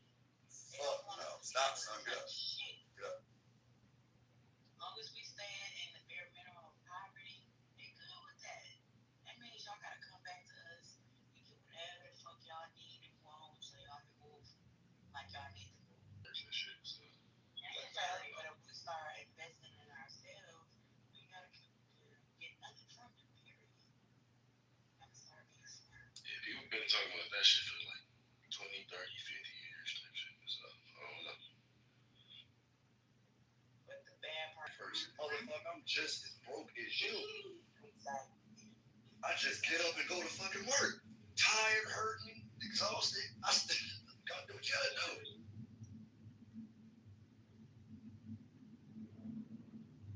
We gotta start changing our mindset, and that's why we're just gonna focus on minds. Yes.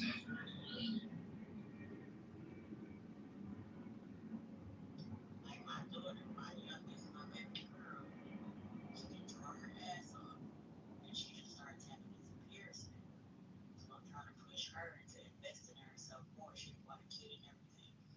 I said, your next step, write a business plan, and then you can go ahead and start investing in yourself by buying your cards, buying more kids, and then she gonna go into tattooing too. Yeah, that's the move. One of my homies, his son, he started a bow tie company. And that shit doing real good right now.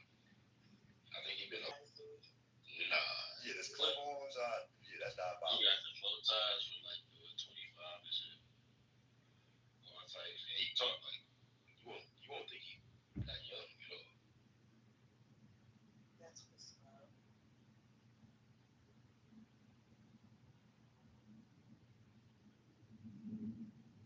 Shit, he got taught early.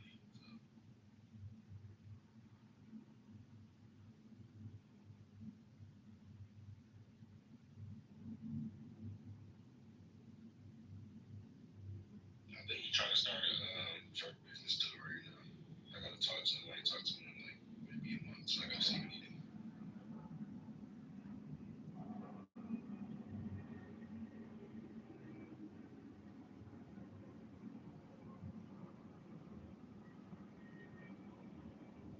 We can't be scared to broaden our horizons. Man, well, my son got a great idea. I just don't know how to do it. I gotta do my research. That's what's up. People think they're outside of the spectrum. I want to say, but I don't want to say. Wait, hold on. Not to cut y'all off, boy. 6'9". I just saw that. I just better. Yeah, I'm just figured too for real. I can't wait to hear what he said. He finna be clowning. I don't know why. He got dirty laundry. Being quiet. But he don't care. Oh, he talking about how niggas quiet. They was all on him. The selectiveness. Oh, he did the same thing with Gunner, so he finna be doing all that shit. Remember how loud they was about 6'9"? 6'9" is right. They right. He damn near said the same thing right there that you just said. Don't be selective. Call a rat a rat. Exactly. I'm tell you, like, nigga, I snitched. At least I seen it. Y'all come for these other niggas. I'm like, man, this nigga crazy, man. 21 Savage, all these jokers. Twitter been going crazy with all this shit. I don't know what's real or not though on Twitter. You'll never know.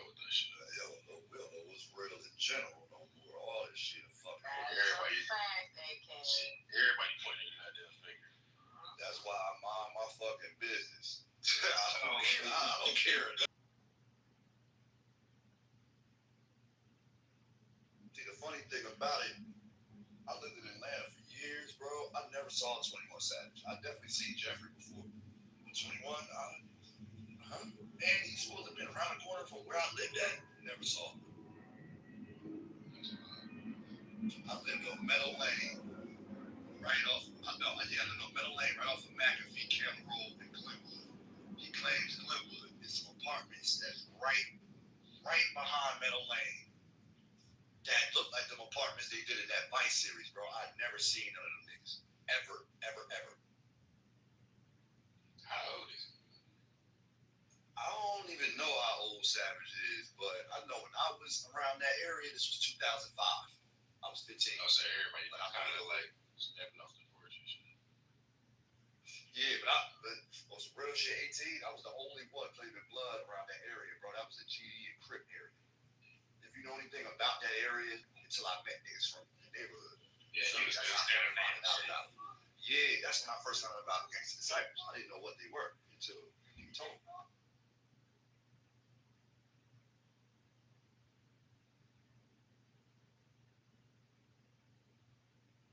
I remember Wack got on 21 ass too. I remember that shit.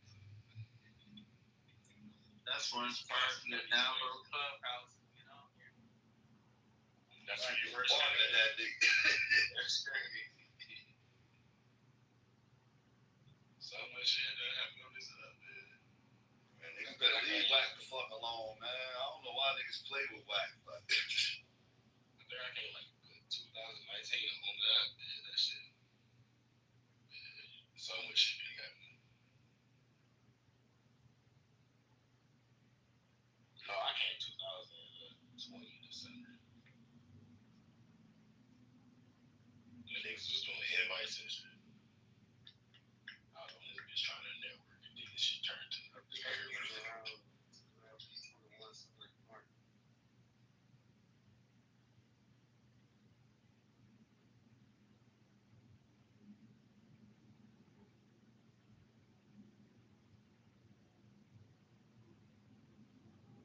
I finally updated my app. I came on here to check my notifications. I didn't like hear people know. I was like, what the fuck? I guess y'all been doing it.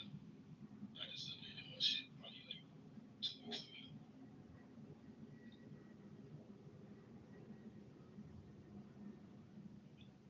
Yeah, people already hitting it. I just got on.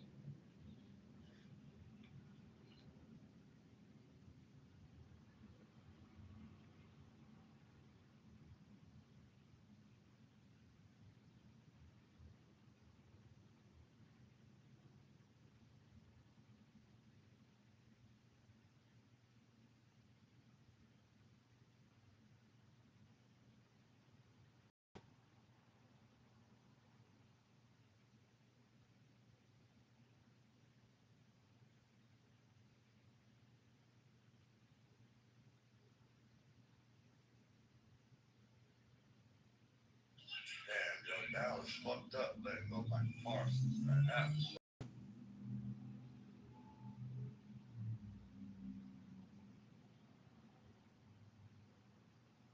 I can't even lie. I hope you know all the sports shit. I just need to know it. man, I know Pitbull was doing backflips, boy. I know that. Rest in power, bro.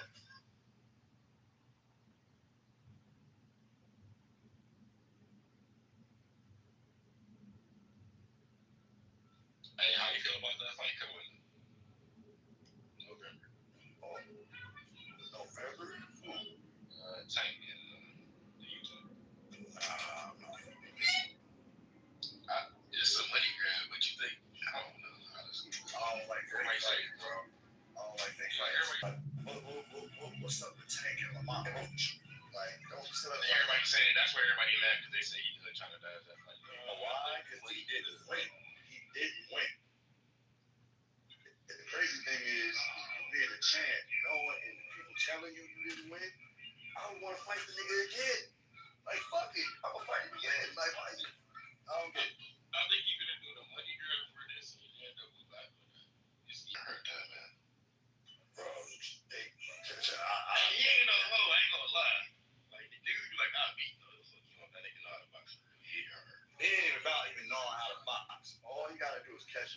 a shot for it. Because the height difference is crazy. The weight difference is crazy. I'm like, Yeah, he's gonna be punching down. He's gonna punch down on Tank. Like it's like Tank is With short. like two professionals, this would never happen.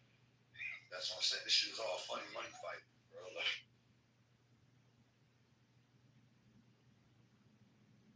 he hopped on him. Tank has said, hey, get in the ring with me. Now they actually doing it. That's gonna make it interesting. I hate my first be watching WWF. Like, man, why y'all watching this shit? I wrestle for real. You wrestle for like professional? Good morning, Kitty. You wrestling alligators? No, we were wrestling bitches. You know, it's like a it's like a little. It was kind of more so like, oh damn, fucked up, y'all. Give me a second off the shit. I don't know about what to do, man.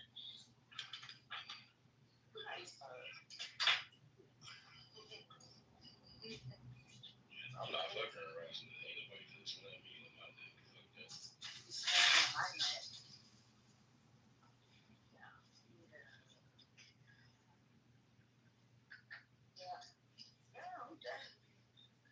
Where's the base?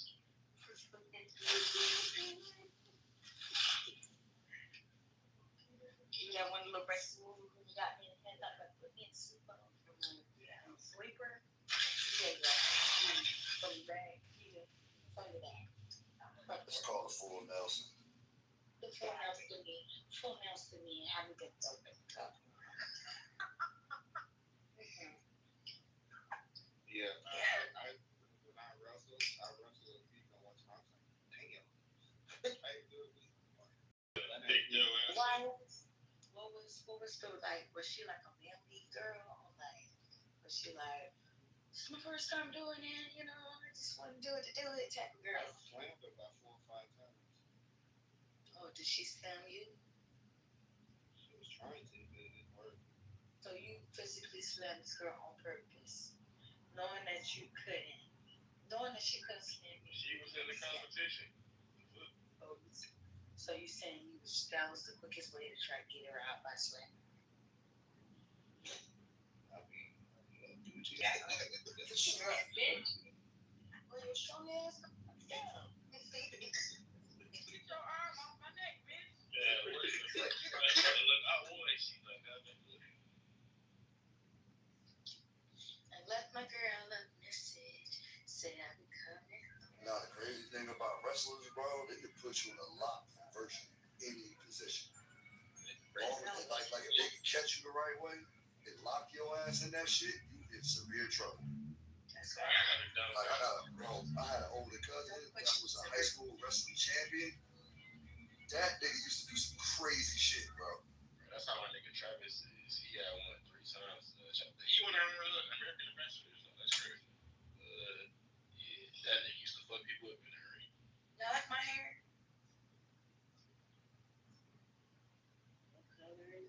All right, it's nice, kid. $25.99, 10% off. Yeah. Shit, I needed something now. I can't just twist my dress and I get myself right. I like it. Is that Joe saying that? Yeah, I got a new hairstyle I want to try upstairs. Joe. Not trying to be funny. You can see Joe. That was Joe. Okay. Look at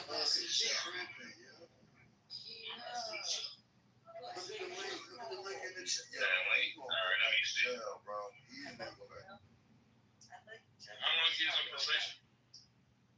Who, my probation? Bro, they got like 15 years. Y'all gonna take my arm? Y'all gonna help me pay my probation off so I get up and do it? No. I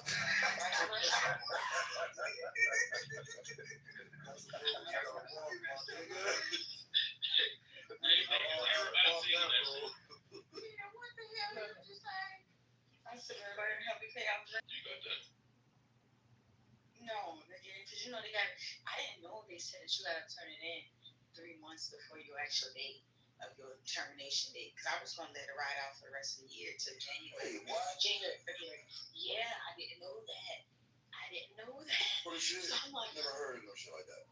yeah, I was like, what? And one day, I had my last visit. I walked up in there, and she was like, "I'm just let you know, like they may switch you because I don't be over there where you at." And I'm like, "Huh?" She was like, "And I just gonna let you know because I was gonna let you just ride out and let you know, literally, let you pay whenever because I don't get in trouble. I don't get on no problems." But she was like, "You make it transfer, so I don't want you to be violated. Just try to come up with all your money, the rest of my money." I've been on probation almost 3 years. And you just let that ride out like that instead of just paying it off and getting it over with, Kita? So what happened was They gonna lock your ass up. No, because at the time, Your program, nigga. hold on, shut up and listen. Because when I first got out, I didn't have a job. As y'all remember, I lost a job. I had to resign. So when I got out, I had to resign. I didn't have no work. And it was hard for me to find work. So by the time I did find work, I moved with my oldest sister. So me and my oldest sister, she's down to give a fuck bitch, still paying bills for real, for real. And I was like, okay. So I had to pay it. You ain't have no unemployment. So the way that they settled unemployment, I'm still waiting for the payments to come in. Yeah, the unemployment said that they don't know that they don't know if I really got fired. But I was like, technically I did get fired. They just want me to resign. And it was like, well, how? So I've been fighting. Yes, I've been fighting it. Yeah.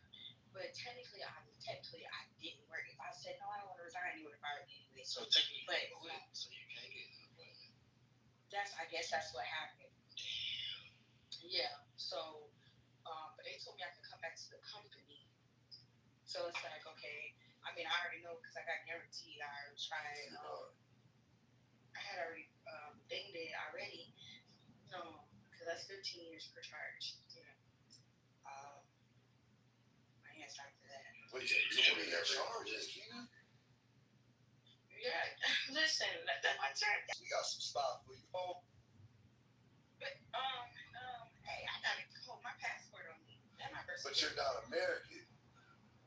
I know, that's what I'm saying. Your ass about. I am American. I'm American by birthright.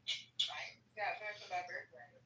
But he said he only cared if he was born here no more. That nigga's tripping. No, they dead serious about that too. And Florida, that's one of his hot spot states. Yeah. No, for real. There's a couple people that got swiped up and they are US citizens. They ain't playing that shit. They don't give a fuck. I know I went to school with this motherfucker. I know this motherfucker, was born here type shit. So it's like, Alright, so fuck all that, right? So how much you gotta pay these people a month? You only owe them $1,500. So how much are they asking you for a month? Is it a monthly or is it weekly? What are they asking? Technically, in my mind, because I did the math, they just like, not your mind. What the hell? Yes. What's on the paper? On the paper. Yeah, nigga, the pink paper you get once you're released, after you go to court, they give you a paper to tell you where to find and all your stuff on it, all your information. Trust me, I had a lot. It's like 23. It was 2,300, I think. Okay, stop. So you've been on probation 3 years for $2,300 total. Yeah, but I can't your fucking ass. Hold on. So I had to do complete my anger management. I had to complete drug and alcohol. I had to do No, there's anger management, drug and alcohol. Keto, what the fuck? Hold on. I can't be loud. Hold on. So with that being said, my actual older sister, that shit was out the window. My sister don't give a fuck. My older sister was like, "No, bitch, you still gotta pay rent." So because I had started working my part-time job at the time, I I literally had to pick. I still do technically. I have to pick between either eating or motherfucking my insurance or my probation. Did y'all tell your probation about this? I got you. Hold on, Keita. Pause, Keita, pause. Okay, sweetheart, I feel what you said, right? That's circumstantial because you got circumstances at that time, right? Which is understandable. Of course, anybody would choose to eat over spending money on bitches that can knock your ass loose. Or do you want to continue to pay your probation so you can stay the fuck out of here? Because they can trip on you and come to your crib and violate you. No, I know. That's what I'm trying to see. The big bitches in there ain't gonna play with you. She gonna be rocking your boat. I'm telling you. I kind of know because when the fuck I went in jail, someone had me coming from prison to come to, I guess because they have other cases and shit like that. Yeah, I kind of Well, they get transferred. They just moving around. They be like that. Yeah, but like I was Hey, saying. yo, shit. You got a due date, Keita? Well, she told me at the end of November, but that's my probation. Somebody told me that when I was in probation, it was like, see if you can try to get the probation fee waived. And I was like, well, that's probation fee. That ain't restitution and stuff. You got fines too, right? What's that? Keita. Keita. You got your name. She in trouble. Keita, you might want to have, okay, look, this is an old trick I used to do, right? Have somebody you know call down there and see if you have an active one. You need fucking, they can come get your ass. They probably looking for you. No, I do check-ins. I do check-ins every month. They would pick me up last month. You doing check-ins. Are they drug testing you? No. They randomly drug test me because they don't drug test me. But I randomly get drug tested. Last time I got drug tested. Listen, last time I got drug tested was like 2 months ago. Okay, so now they random drug testing. Keita, stop playing. They go get you. Stop playing. Because I had medical marijuana. They don't give a fuck about that. That's shit. One of my stipulations. They can't. That's one of my stipulations. Florida is a state like that? Yes, and because it's not recreational, that's one reason they can't penalize me. But you still can't smoke weed. No, it's medical. I don't know, I'm schizophrenic. I'm bipolar. Somebody checking for you right now. Oh, no. I know how it is in Jersey. They come to get you. They come to get you.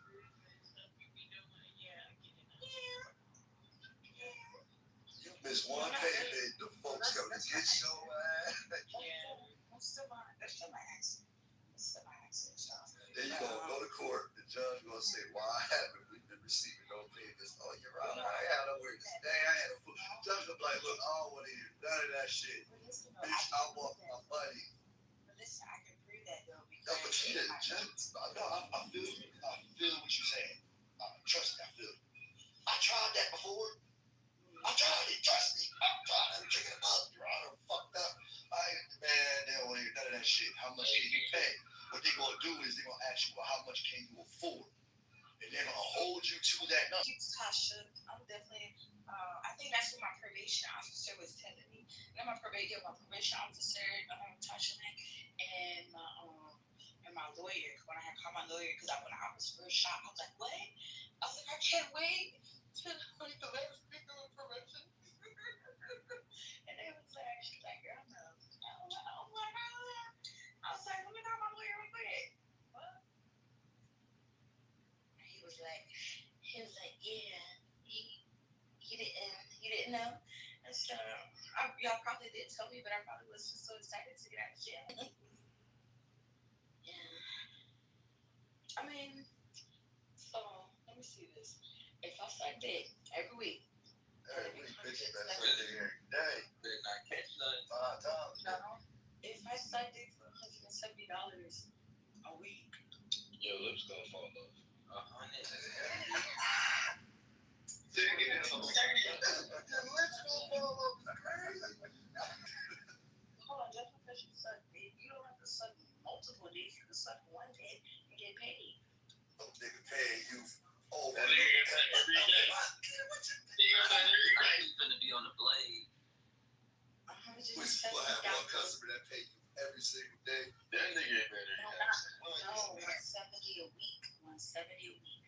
So I'm gonna find somebody that's gonna have to just suck dick on once a week, right? Hold up, I'm gonna do the math. You did that right now? Huh? 170 a week.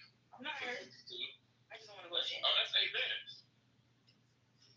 And you in Florida. You're gonna have that. You in Florida too. Run it up. For this is for entertainment purposes only too.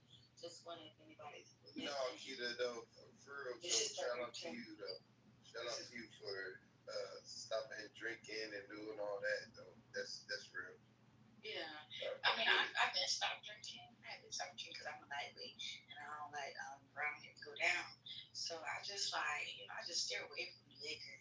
I just stay with weed and stuff like that. I mean, Hell yeah.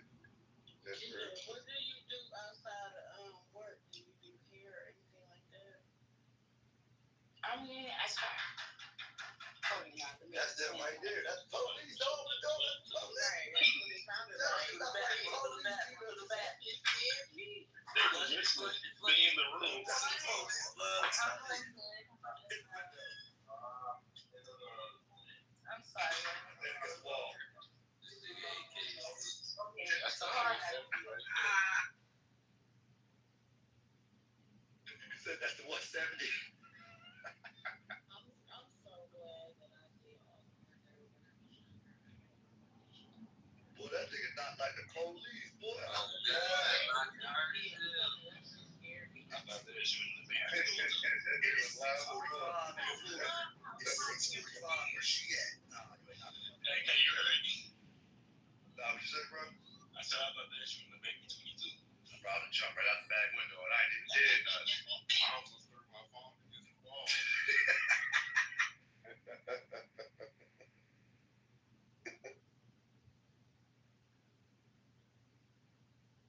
Hold on, why y'all on your phone?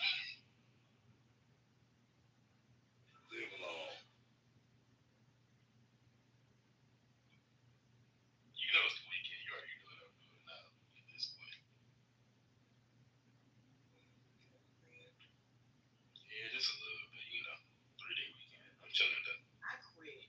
Somebody. I just heard everybody just say they quit, and I feel like I don't need to be talking right now. Listen, I went bowling last weekend, just shooting shit, chilling, me and my cousin and a couple of friends. Which I'm off the wine coolers. I don't drink like that for real. So a shot of Douce, and then one of the coworkers like, take a shot of this, y'all gotta take a shot with me. Nigga, when I tell you that shit tasted like gasoline, Oh yeah, you've been offering for a little. Hey, did it burn that with shit the gas? clean. That shit cleaned my motherfucking palate. Whatever I tasted 10 minutes ago is gone. I remember I stopped for like 5 months and I started back. I was like, man, That this shit shit's like, it's diabolical how motherfuckers can drink anything. Fuck that. You gotta brush your teeth. How you get a That's wine it. cooler at the bottom now? No, it was before we got it. A little turn up club. Mm-hmm. Type shit. How y'all want to know these though? See, I love to watch drunk motherfuckers drink. Because later on, when y'all fucked up, I laugh at y'all motherfuckers. Oh, wait, that's the thing. I can definitely. You over here something ironic? I've never thrown up before, and I don't. Yeah. Oh, I see. It's ironic. Crystal, I have been driving home. Mind you, I'm the designated driver for a lot of my friends. We coming from North Jersey one night. My boy like, hey, yo, pull over. Like, well, yeah, it was my car. He pulled out the car, though. He ain't gonna be Yeah, my car. that's crazy, AK. That's crazy. Bro, I'm Nigga say like, pull over like that. You seen that nigga drinking? bro, he was drinking all night. Get out. All night. Nigga took down a whole fifth of Remy. Damn. By yourself. Yeah, up here, niggas drink that green bottle, bro. It's Remy and Henny and so yeah, Douce Remy. up this part. That's never gonna stop. Remy, Henny, and Deuce. Oh, Douce is the devil. Yeah, and what's the other one? Don, Don shit. Julio. Yeah, I see a lot of that. Don. But I was playing 2K tonight, and it kind of kept me up. And I don't really play it. So all my guys, you know, it came out today. And then my son took me out on my birthday yesterday. Oh, happy belated birthday, brother. Oh, I appreciate it. Yeah, I appreciate that, y'all. So that's the only energy that made me stay up. So I was like, all right, fuck it. I'm gonna do it, you know. You like 45, huh? Hell no, 37 today. Yeah, that's all too. I'm just playing. How old are you, 18? I'm 32. Oh, you 32? I'm right there. I'm at the lower end. You at the higher end. Yeah, higher end type shit. Yeah. I just started. You been here. Yeah. That 30, when you get in at 30, it's just like. Y'all already know I talk shit. No, ain't nothing wrong with that. Oh yeah, you guys said what's ironic. Yeah, that 30 age, when you get in that 30s, that's when your ass know you getting older. I mean, we are adults now. That's crazy. Yeah. Hell yeah. Who's gonna be the pastor?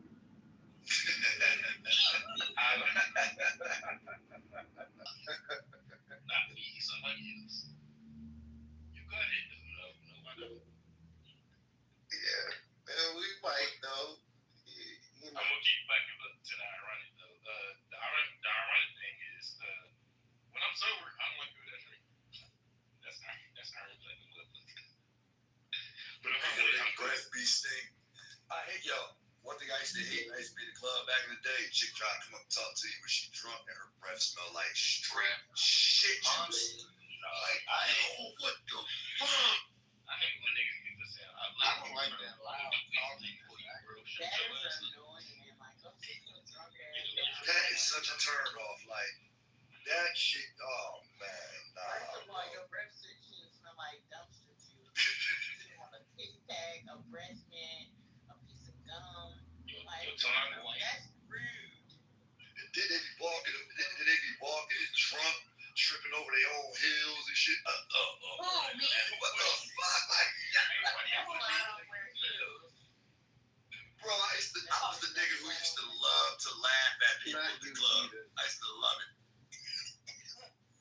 You know they carrying the nigga out in the club, like, ooh, yeah, a little too much. No, I can see somebody get carried out with the dog on their body. I'm like, nigga, stop. Okay, so wait, what y'all talking about? You said when you go to the club and be drunk. Yeah, just all over the place. Also, I don't be drunk. I be high as fuck. You're not having no wild ass story about being drunk, huh? No. Let me tell you. I do got some wild ass stories about being drunk.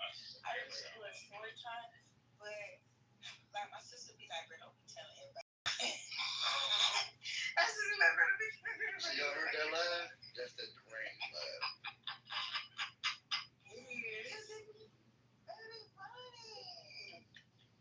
Like one time I tried to be a dog whisperer. I didn't know what it was. Yes, I tried to be a dog. Your ass ate the fuck up. Like this show, like you tried to welcome to it. Like this show. Yeah, because it was so cute and I thought we were so intertwined with it. You can't go nowhere with us. And then my sister was like, "Hey, don't touch that motherfucking dog." I was in a hard touch dog. She was like, "It's not a dog." Hey, can I back her dog? When she had a closer look, she was like, "What the fuck? Like right now, all these duckies right now are coming to me. I never fed these duckies, you guys. I don't got no food for these niggas." I thought those little ass dogs in the background. Yeah, I don't know though. I think that she pretending right now because if you have a dog, you watch that Caesar show. Y'all remember that Caesar That's show? why I said the show, right? Yeah. Look at all the duckies, y'all. And then I fed ducks. Ready. Is this the way? I'm sorry. Real quick. Somebody just called me a transvestite. What the hell? Come over here and suck my dick, damn bitch. Wait a minute. Oh, my Lord. What? What's that? I'ma throw fuck you, hoe. Oh, I'm sorry. Just a little off course. Yeah, that nigga mad as hell though. Crystal, it is the Sabbath. God bless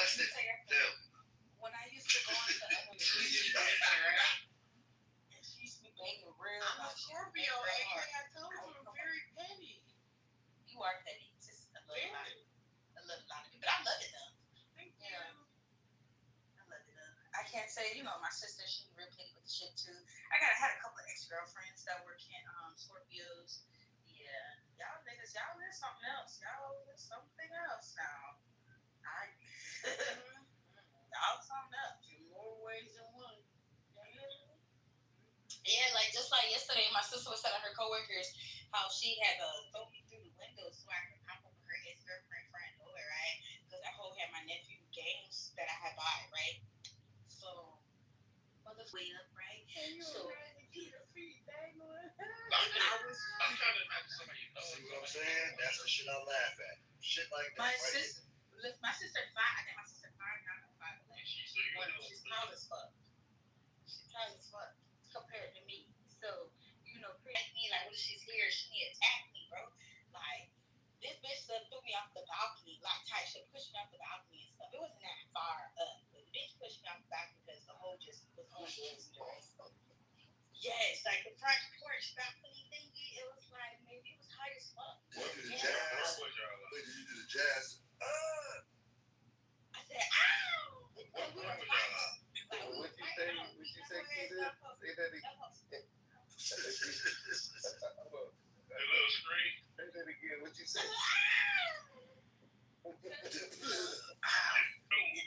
Literally, that's what it was. And then when I had this sort of adrenaline was rushing, right? I'm dick and couldn't suck it no more. That's nasty. That's right. I'm just kidding, kid. I'm just kidding. I'm just kidding. I'm listening. Good morning. Good morning. No slapper? What you said, Killer? I didn't say nothing. I just said good morning. Good morning. Good morning, kid. How you doing? Good morning, everybody. I was talking shit. How y'all doing? Oh, I sound like you like a Guido. Chillin'. Good morning. She was up all night too. I ain't gonna lie, everybody was up all night on this Friday. You know what I'm saying? Y'all saying, y'all was acting up though for a minute. Y'all kind of was fuck is wrong? Yeah. Fucking bean burrito head ass beast too. Not too much on my nigga Beast. Beast ain't here to defend himself. Not too much on Beast.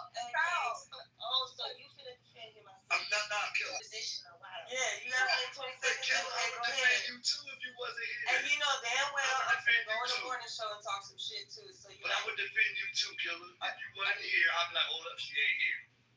Well, and do you know what he did? No. Oh, okay. Just kidding, y'all. I'm learning this No, shit. Beast is I'm wild. learning this shit. AK, just shut up. You gotta shut up and just stay the fuck up out of it. Nah, I know what Killer did have going on. Killer ain't shit. I'm learning this shit. Bro, I've been around Killer for years, bro. I know how this works. You wanna come in this bag and play? Nope.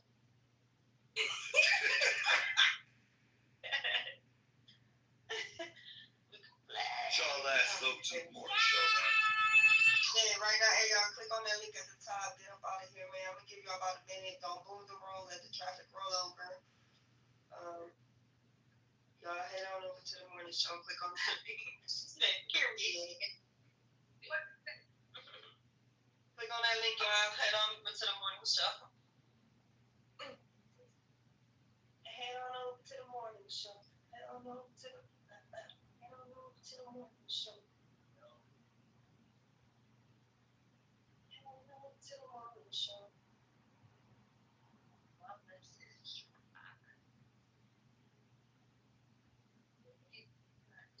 Click on that link, y'all. Head on over to the morning show. Wow.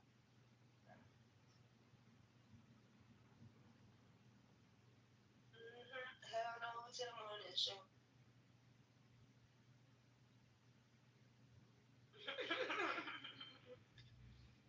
Monty, click on that link at the top. about 30 seconds. Click on the link at the top. Transfer the traffic over.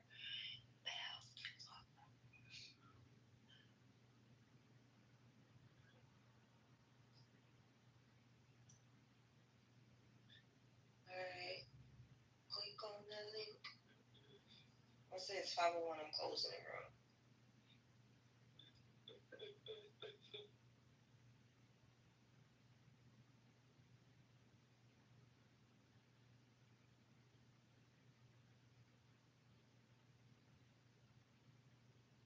Alright, y'all, it's 501. Thank y'all for tuning in the late night show with Whack 100. Shout out to the Queen Ruby. Thank y'all for tuning in. See y'all tomorrow night. Also, click on that link at the top. Meet us at the motherfucking 100 ENT morning show. Alright. See y'all motherfuckers later. Bye.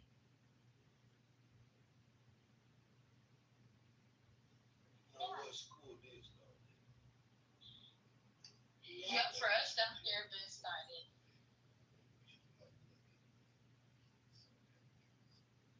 Yeah, they do the. Oh, that's for y'all side. Y'all side just went back to school. We been back to school a few weeks ago. A few weeks ago. How you doing? Oh yeah, so let me finish my hair, y'all. So,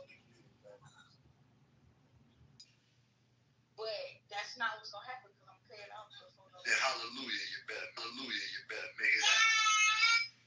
Yeah, of course. That's why I say y'all gonna go ahead and donate to United Negro Fund. So yeah. Yeah, I don't mind cash yet. Hey, Faith, Or matter of fact, Keita need a donation. She has already donated. She got that platinum church membership. Wow. Donated. Faith had donated like $250 already. Well, tell her to donate $250 more. Like $250 already. Well, tell her to donate $250 more, like 5 more times. No. Listen, so my sister, right? So like I told y'all the week prior, not the week prior, no, because like the week prior, it was a week prior. That's when I got put in the trunk of the car and stuff like that, y'all. And my sister, she was going through her bitch. We already went through this. I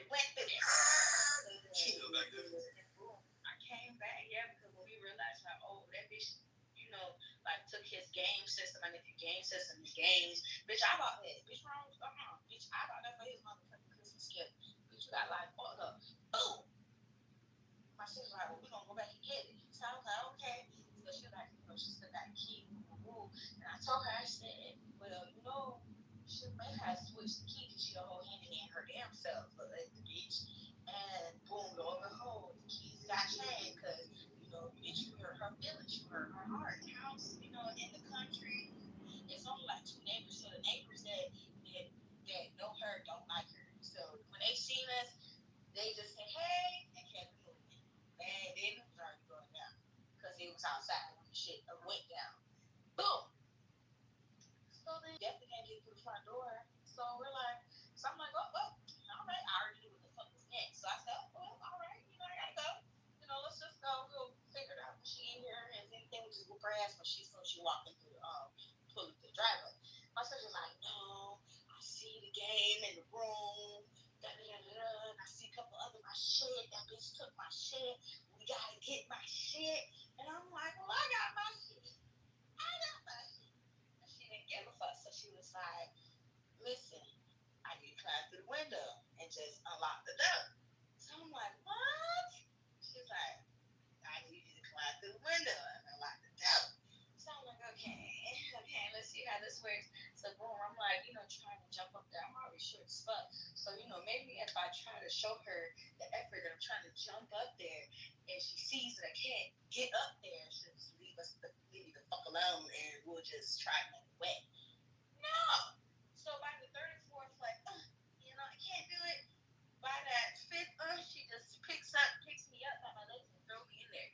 So then I then get stuck.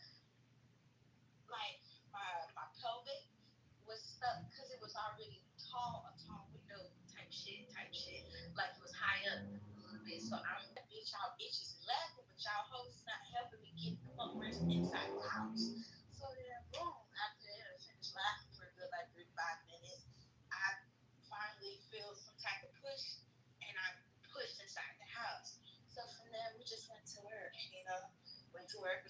up our shit. You know, we ain't damaged her house or nothing like that. We just got what the fuck we needed to go. And we hauled ass. Yeah. Trying to add another charge. No, there's no charge because the bitch couldn't do shit about it because she broke into the car. So bitch, if you tell us what you gonna say? Oh yeah, I broke in her car and took her stuff, so that's why they broke in the house. You can't say that. So who robbed who? So she robbed us first. She took my nephew PlayStation and stuff while they was leaving and stuff. While she, Oh shit. Yeah. So she took what she could while she's like, while one person is moving out stuff, she put the shit back. So yeah. Oh. Yeah. So that bitch had to come and turn. And I whooped her ass. Oh yeah, when that hoe had pushed me off the motherfucking balcony. You whooped her ass? Yeah, I whooped that bitch ass because she pushed me off the motherfucking balcony. When did you whoop her ass? It was like in 2019. Oh shit. Okay. Yeah, so this is actually before. This is before he put me in the trunk of his car. So you did get put in the trunk. I forgot. Yeah. So this is like a little before. So then, long story short, You went from the trunk of a car to get pushed off a balcony either. No, it's balcony car. It's balcony car and pushed in the window.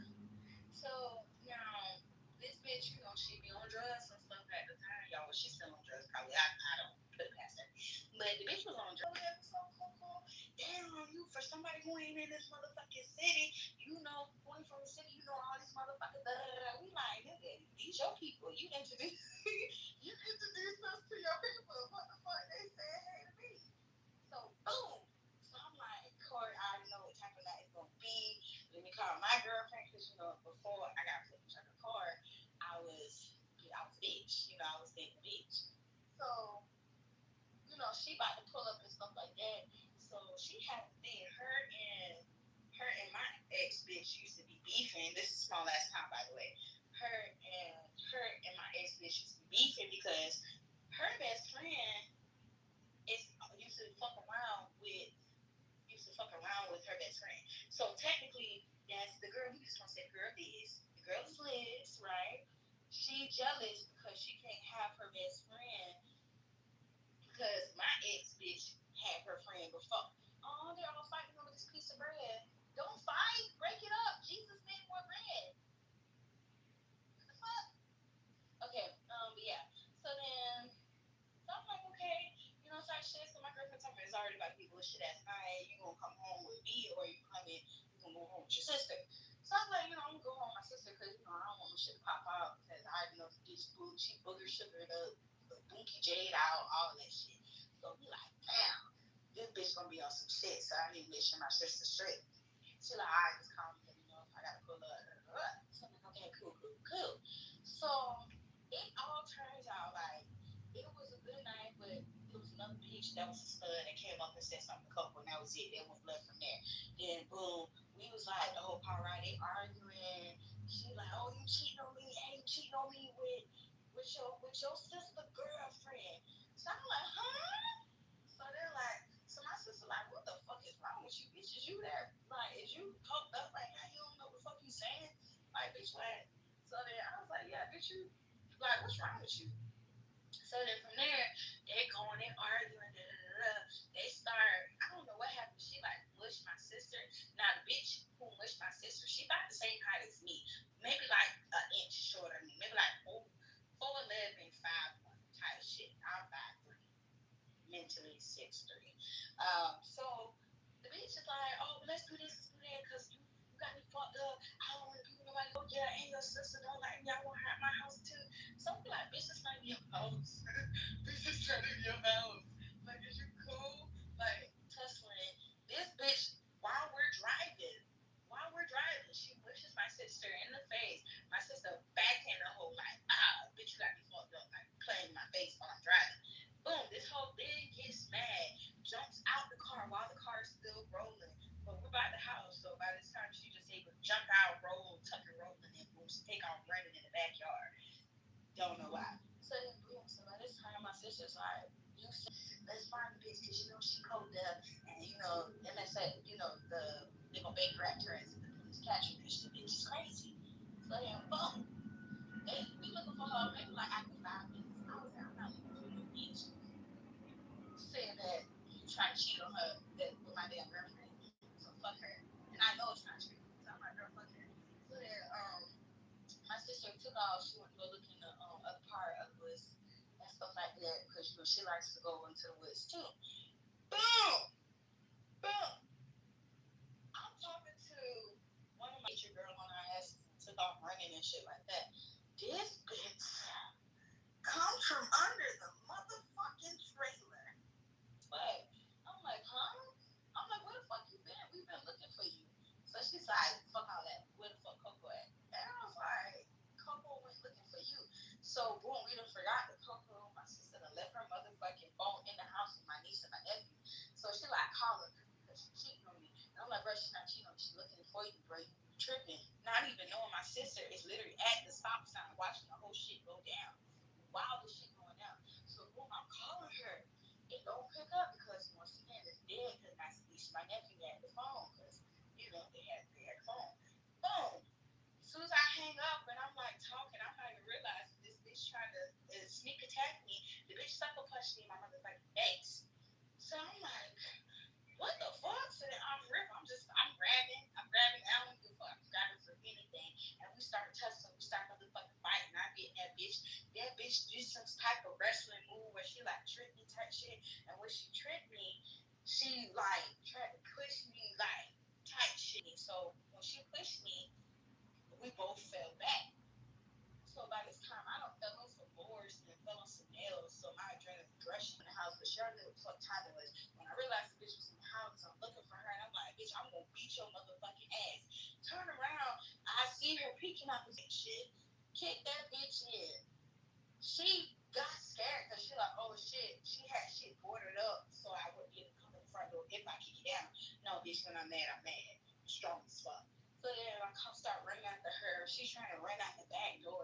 I grab her by her motherfucking dress. I swing that bitch on the ground. We start like fighting this bitch. Like I'm banging her head on the motherfucking table. By this time, my nephews, they sleepy and tired. The wrong one didn't come out. The right one ain't come out when he was supposed to. But my oldest nephew and the third youngest had came out, and they're like, "Oh, what's wrong? What's wrong?" And I'm like, "Pass me a knife. I'm about to kill this bitch." And they like, "Huh?" So they start crying. Why the oldest and youngest is crying? Like, what the fuck wrong with y'all? It's the middle child who saved the motherfucking day. Because when I said, "Tay Tay, I'm about to kill this bitch," you heard me. He said, "Okay." He went and he knew what the fuck to do. He ran in the motherfucking kitchen and got that knife because he knew what the fuck was. He don't like her either. He don't like her either. So boom, by this time I'm keep coming for the knife, and then my sister busts in the door. By the time I guess she heard what was going on inside the house, and she seen everything because she was at the stop sign. Motherfucker come in, she gets mad at me. Yeah, he knew what to do. He knew what to do. So yeah, so that's how she was like, she gotta leave because I can't be with her. Because I can't be with her. You like, bitch, it's not your house. You really believe this bitch? Do you really believe that this girl can be like, oh, stop letting them, kick them out of the house and you pay this lady? She's not gonna stop right inside the house. So yeah. And then, and after that, maybe like a month or two, 3 months later, I have found out that my ex-girlfriend girlfriend was trying to beat me up because she didn't know that I was here in the city. And she had felt some type of way in the city. And I was like, what? So yeah. She had chased me around the parking lot with the knife. I picked up a stick. I whacked her ass. And there was this one dude. He was a GD or something like that. I don't know. I think he was a GD. And he told me, thank you so much for joining the Honey A&T Morning Show. Hot topics for Rock 100. I hope you guys are having a great Saturday. Yeah, I'm just going down memory lane. have been relayed. Damn, it's interesting. It's a tough memory.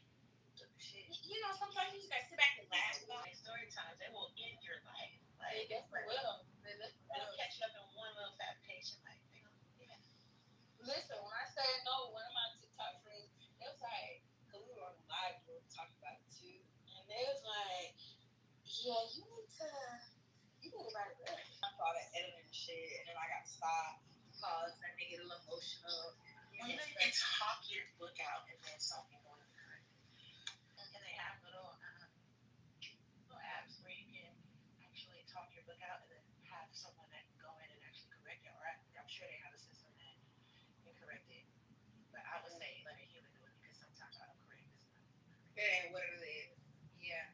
See, yeah, because I was definitely going to do like a story time or, you know, a chronicle chapter regarding when I was fucking this dude, right? And his arm fell off of me. I didn't know it was a prosthetic arm. It was crazy. What the hell? Yeah, it was a lot. I went through a lot. But you know, that was back in my earlier 20s. But you did that. Did you catch it? Did you try to catch it before it hit the ground? No, okay, so, you know, it dropped in my motherfucking head and hit me in my motherfucking face. So, yeah. So then, my sister, Jazz, who was looking at mama, you know, pretty much like, when we had, after everything was calmed down and we realized, like, yeah, this mama got a prosthetic arm and stuff, because when it hit me, I freaked out and I threw it. So these niggas over here pretty much tossing the weirdos. Like, what? Your story's always gotta go too far. Why you always gotta go too far? It was. They put my button on. They put my button on. When my sister wake up,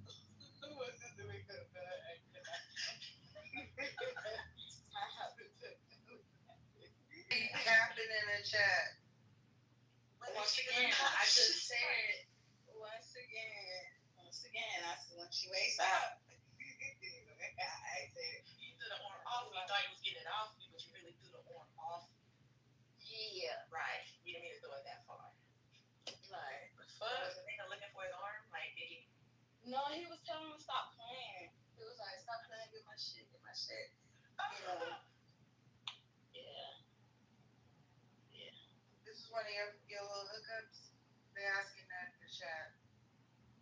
Yeah, he was a hookup. He was, you know. And they asked also, you didn't know his arm was fake? No, I didn't know. Because it was when we got to South Carolina, it was already dark. Bitch. Hey, how are you? Good morning. Not a good morning. Like, how did it reattach? I don't know. He didn't let me see that for that. Oh. He didn't let me see that for that. Okay, he tucked it in the chicken wing. He had that chicken wing. Yeah. I got some questions from the chat. So you telling me you was with this nigga all day and you didn't see this nigga arm move one time and you fucked him? Huh? She said it was dark, Keita. No, before the fucking dark, you see that motherfucker was dangling? You didn't see his arm dangling before you fucking? No, see what happened was the way I was in the front seat. I don't play that back seat shit. You feel me? So I'm always in the passenger seat. You was in the whole trunk. You don't play with back seat shit. Listen. Because he was driving. Listen, I was a different time. Hold on now. That means, am I in the Matrix? I'm in the blender? Which no? I know. Oh, one. Hey, Kiva. Okay, so you're in the Matrix. Am I still in the Matrix? A little bit. You come in and then you go out and then you come back. I'm trying to figure out, she got put in the trunk and she fucked the nigga with one arm and kicked the bitch down. But who's those are two different situations. I'm just saying, she got a lot of shit going on. You should hear her when she running content. Dookie Man just be. She do be having a lot of shit going on. She's like, God damn it! Hold on, y'all. Hold on real quick. Dookie Man, you're over here. As far as that, it was his same skin tone apparently. Once again, I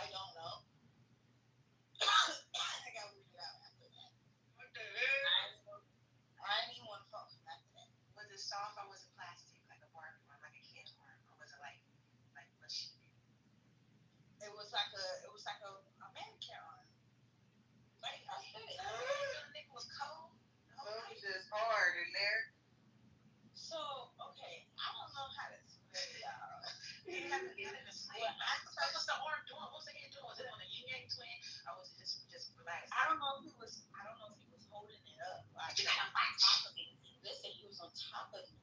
So you know how like right. Exactly. Well, how did he keep his other body? Well, his one arm must have been stronger than the other one. So you didn't notice his muscles was bigger on one side. I didn't know. Motherfucker was like scrawny. It wasn't like oh, built out strong. It just I got the real questions. Was he wearing a long sleeve shirt? Was he wearing a long sleeve shirt? That's the first question. No. Okay. Second question. Was it the left or the right arm? Hold on, man, in the bed. No, you're in the car. Get in the car. Get in the car. If I'm in the car, Get in the car. you want me to get? Hold on, you talking about in the When car? he was driving. I was in the front seat, so I didn't. When I was in the front seat, I didn't see anything in the back. Like, What arm was he utilizing to steer the wheel with? No, he wasn't driving at all. Police no. That's what I'm saying. He wasn't driving at all. And I was Got it. Okay, that's where my confusion came in. I clarified that for everybody. Yeah, because I'm like, who was letting a nigga with one arm drive you around? No, we had. Okay, so me and my sis. It was a Velcro strap on his South Carolina. Because we got family out in South Carolina, so like we be coming out there and stuff like that. So it was around when I was like maybe 20 or 19. And then who beat you with the arm again? Or well, technically he beat me with the arm because it fell off and hit me in my shit. But then my sister, but like as far as like that, they were playing around with the prosthetic arm and getting his arm back. And then by the time after they finally gave him his arm back, I don't know how they got it back again. They must have took it off and they gave him sleep. I was done. When I seen the motherfucker drop and clock me in my shit, I was done. Yeah, I'm a actor. Oh, y'all on speaker type shit. Yeah. I know it's a lot. I've been through y'all. Let me tell you. Yeah, she's from Florida. Yeah. It sounded like some Jackson. Oh, God. Let me find a little. There you go. No shade. It sounds like her amazing neighbors because the stories is just elaborate.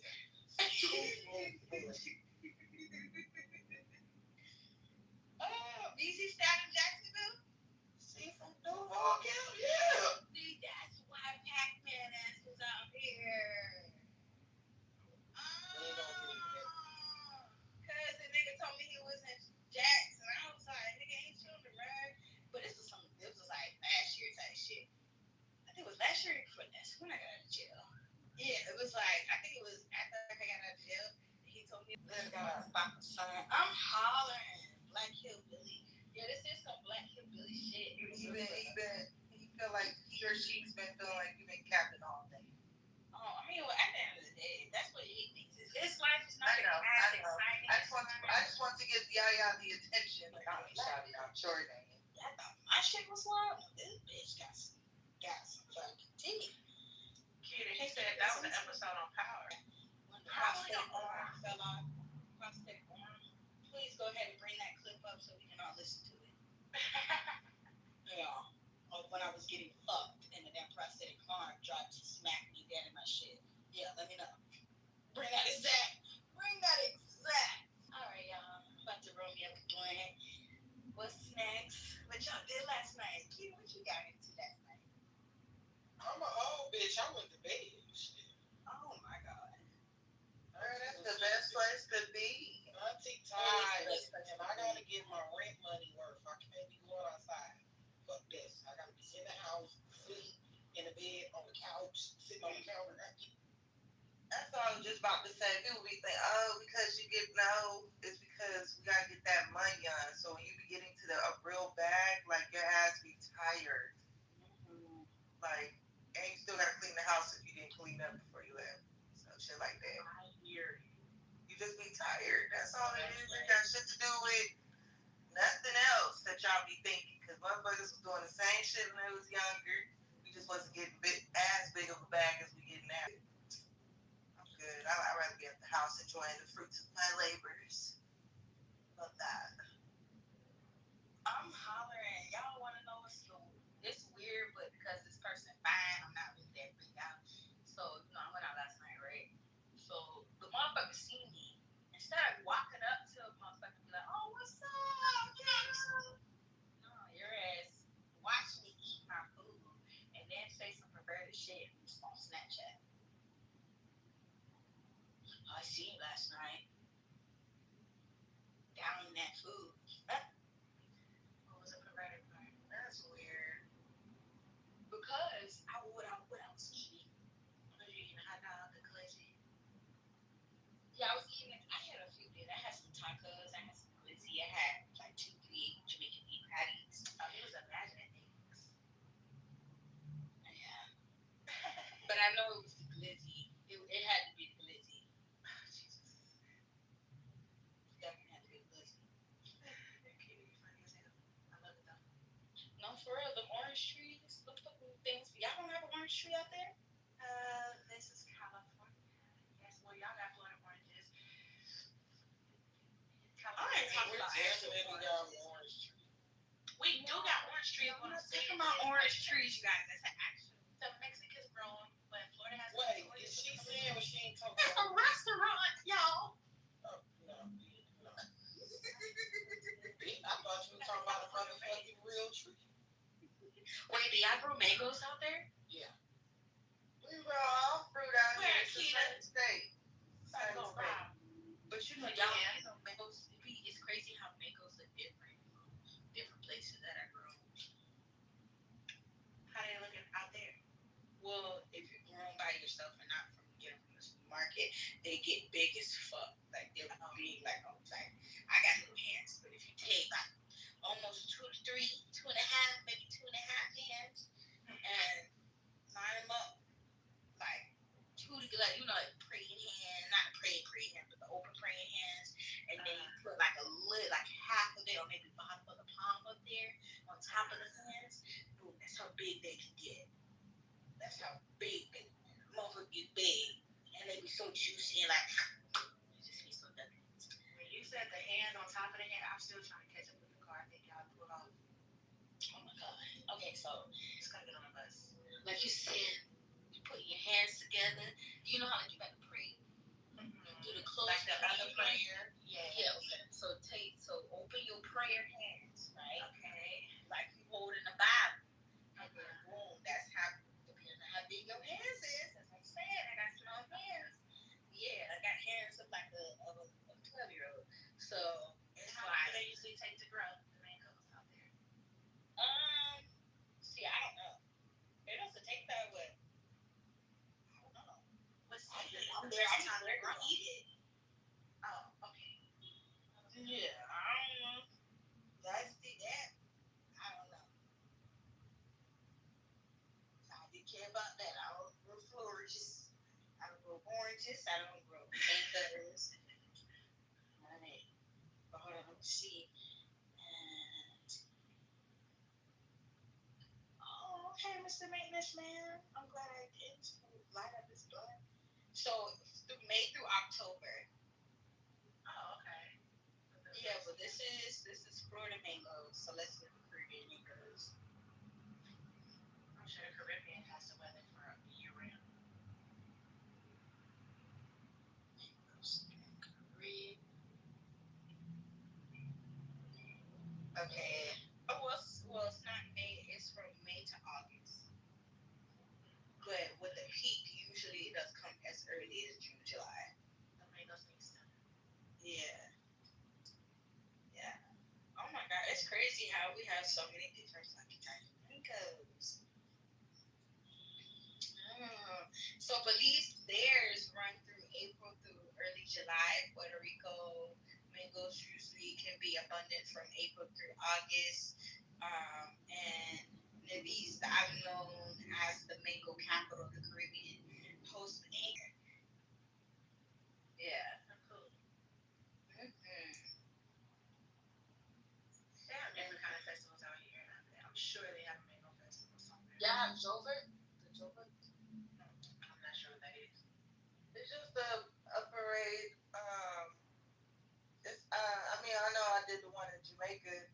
That's where they have all the paint and stuff. Dancing. It starts at like 12 at night or 10 at night and goes until like 6, 7 in the morning. Just parade, like just dancing, music, body paint, fucking each other up with paint. It's fun. Yeah. It's one or less like the last And getting drunk. 3 days. I know. Wait, let me see which festival is the one that lasts for a week.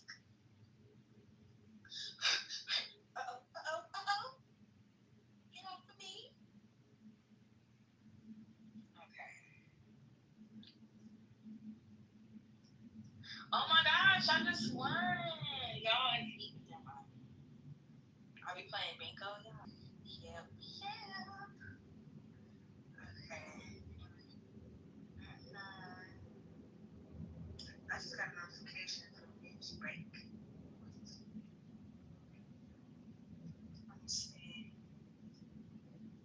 Rue, what you doing today? I gotta go to work. Oh, you do? Okay. Start getting ready. Oh my gosh, this is so crazy. So, jealous husband accidentally after former boyfriend calls her phone. Oh, that's crazy. Wow. That's little dick behavior. It is little dick behavior. The person, look, she's beautiful, rest her soul. The damn husband, yeah, he does give little freaking shit. Definitely does. Is that who these people are? Is that, or is that AT&T? Okay, wrong. Your booty is booty. Good morning. Nah, it's not them.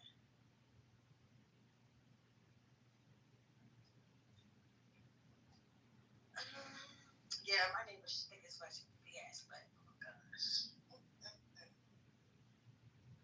Last night she had came out and the little, you know, the little fishnet, whatever, the shit that is real small when you put it on and fit shit out of it. She had one of them things on. I'm like, damn. Oh, okay.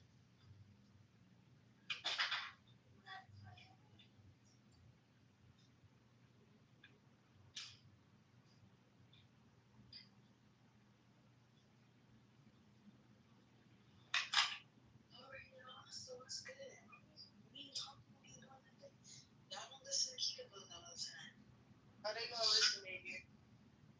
Shit, not the majority of the motherfuckers say that they come out my mouth. Oh, fuck them. They say everything that come out my mouth is With experience on this little weak ass fucking interview you people be giving out. Fuck these motherfuckers. Fuck them.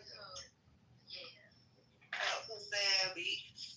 Fuck my clitoral. They talk about everybody, and then when ain't nobody talking, then they talk about that. That's what kind of shit. Yeah. That's what it is. Other than beach, it's pussy asshole. Well, you know, instead of somebody can write audio, you can always get a good ass replay that happened this week. And recap. Oh, no, I was not surprised some audio. I just want to, thought somebody had something to say before I get into it. Got you. So let me light my blunt real quick.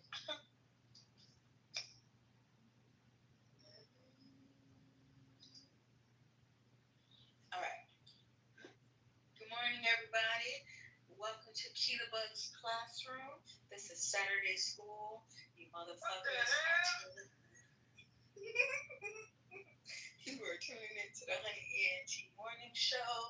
Hot topics for Whack 100 while you hoes are sitting in Kitover's classroom. Y'all all decided that y'all wanted to get in ISSP in detention, yeah, Root, your ass was skipping class, so you here. Welcome in. Come have a seat. TG3, first in line. Come have a seat. They call me Tasha. That's normal. That's why she in this bitch. All right. Big Cash, SDJ TV. Yeah, he be skipping class and he be sleeping class. So that's why he here. Brown and Silky, she's class clown. She really doesn't mean to. It just happens a lot. So yeah. Ryan be over there be playing dice in the motherfucking corner. Don't know who the fuck told him to be doing that, but that's why he's here. Big Cash, he done bammed some nigga that bumped into him. Seven just don't know how to stop talking. The teacher told him multiple times, stop it, and he don't listen. Faith, she keeps talking about Christ in class. She knows that's no longer prohibited. It's prohibited class. So welcome. We will have more students here. So we're just going to be tuning in to these topics. With that being said, let me go ahead and play this clip for y'all. Give me a second. Then go ahead and shoot your chat. Y'all, excuse me, can I talk? Somebody just threw something at me in the classroom. Faye, we're not going to tell a tale. But who did it? You But did it. I don't know. But they need to stop. You hit that motherfucker back. I was taught not to do that. It was AK, because AK now just popped back. This was going on to AK ass got back in this classroom. Like, AK, we just say that. Like, keep your paper over there on your desk. Thank you. No sense. This is special ed. You right. Welcome in. You're the first on the list. I'm in the wrong classroom. I'm supposed to be in ISS. Sorry, I don't know. This is special ed. This is for Yaya Sturps. This is special ed for you. Let me just walk my ass back down the hallway because I'm in the wrong classroom. See, this nigga, this another reason why you got ISSP, Ryan. Fuck, can't be selling shit in the classrooms and stuff while class is going on. Jesus, real quick, let him know, Lord, you know, who your Lord and Savior is. But give me a second. So, yeah, I'm in the wrong classroom. I don't know about no special ed. It's not weird. No, he's from special ed. Yaya Sturps is from the special ed classroom. He's in here as well. That's what I'm saying. Yes, welcome. He's the first in the class of special ed. I ain't saying he was a special ed. Y'all all here for certain reasons. Sturps done had a mental episode and decided he just, he ain't talking about it. Well, I'm actually not supposed to be here. Oh, God. You said what, Tasha? She said run your content, so obviously she wants me to shut up. Go ahead. I'm going to mute up. I'm in the back of the class trapped out, kid. Yeah. Whatever you need, baby. You got it, Brand. I plead the fifth.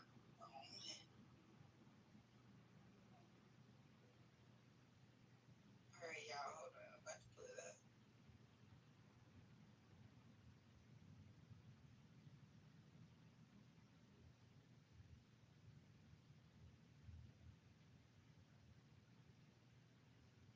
And I'll be quiet.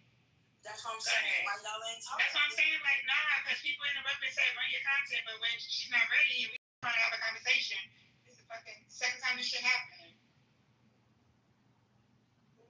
Second time what? The hell? That somebody would say something, run something, and nobody's ready yet.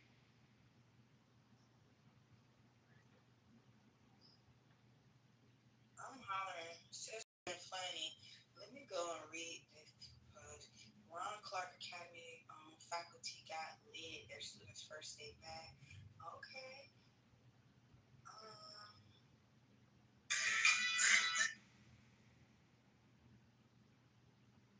I'm sorry, I had to go back to my stuff. I don't know why my shit just. Dang, I be hitting this shit. I'm refreshing. Okay, here we go. Okay, so did y'all hear about the people, about the number 139, these are tennis players.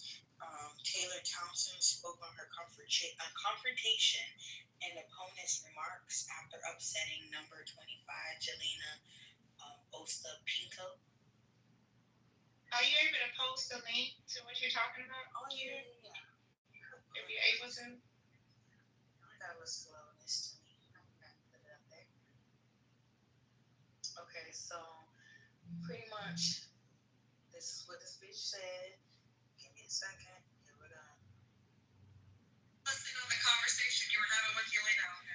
Yeah, I mean, it's competition. People get upset when they lose, and you can't. Some people say bad things.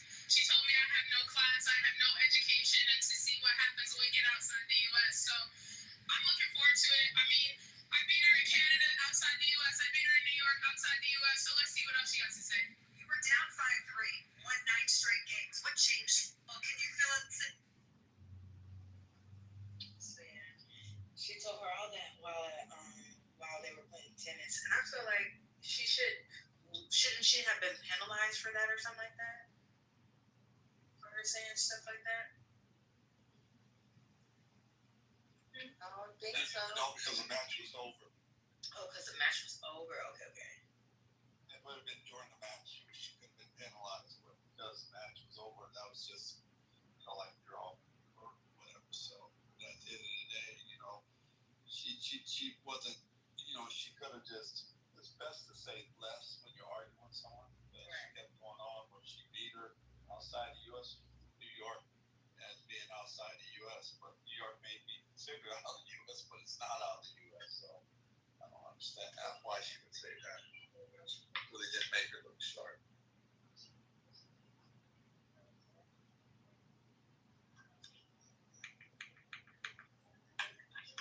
Yeah, of course, you should say it.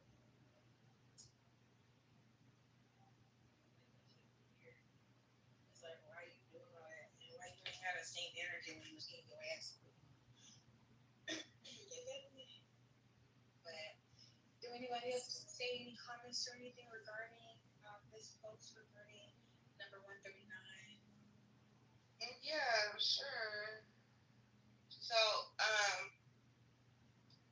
in case y'all don't know, whatever we just heard, black girl, tennis player, white girl, whatever she is, she looks white, tennis player. They have a couple matches. Black girl reigns supreme in the situation. She just played a good hand. She was losing in the beginning.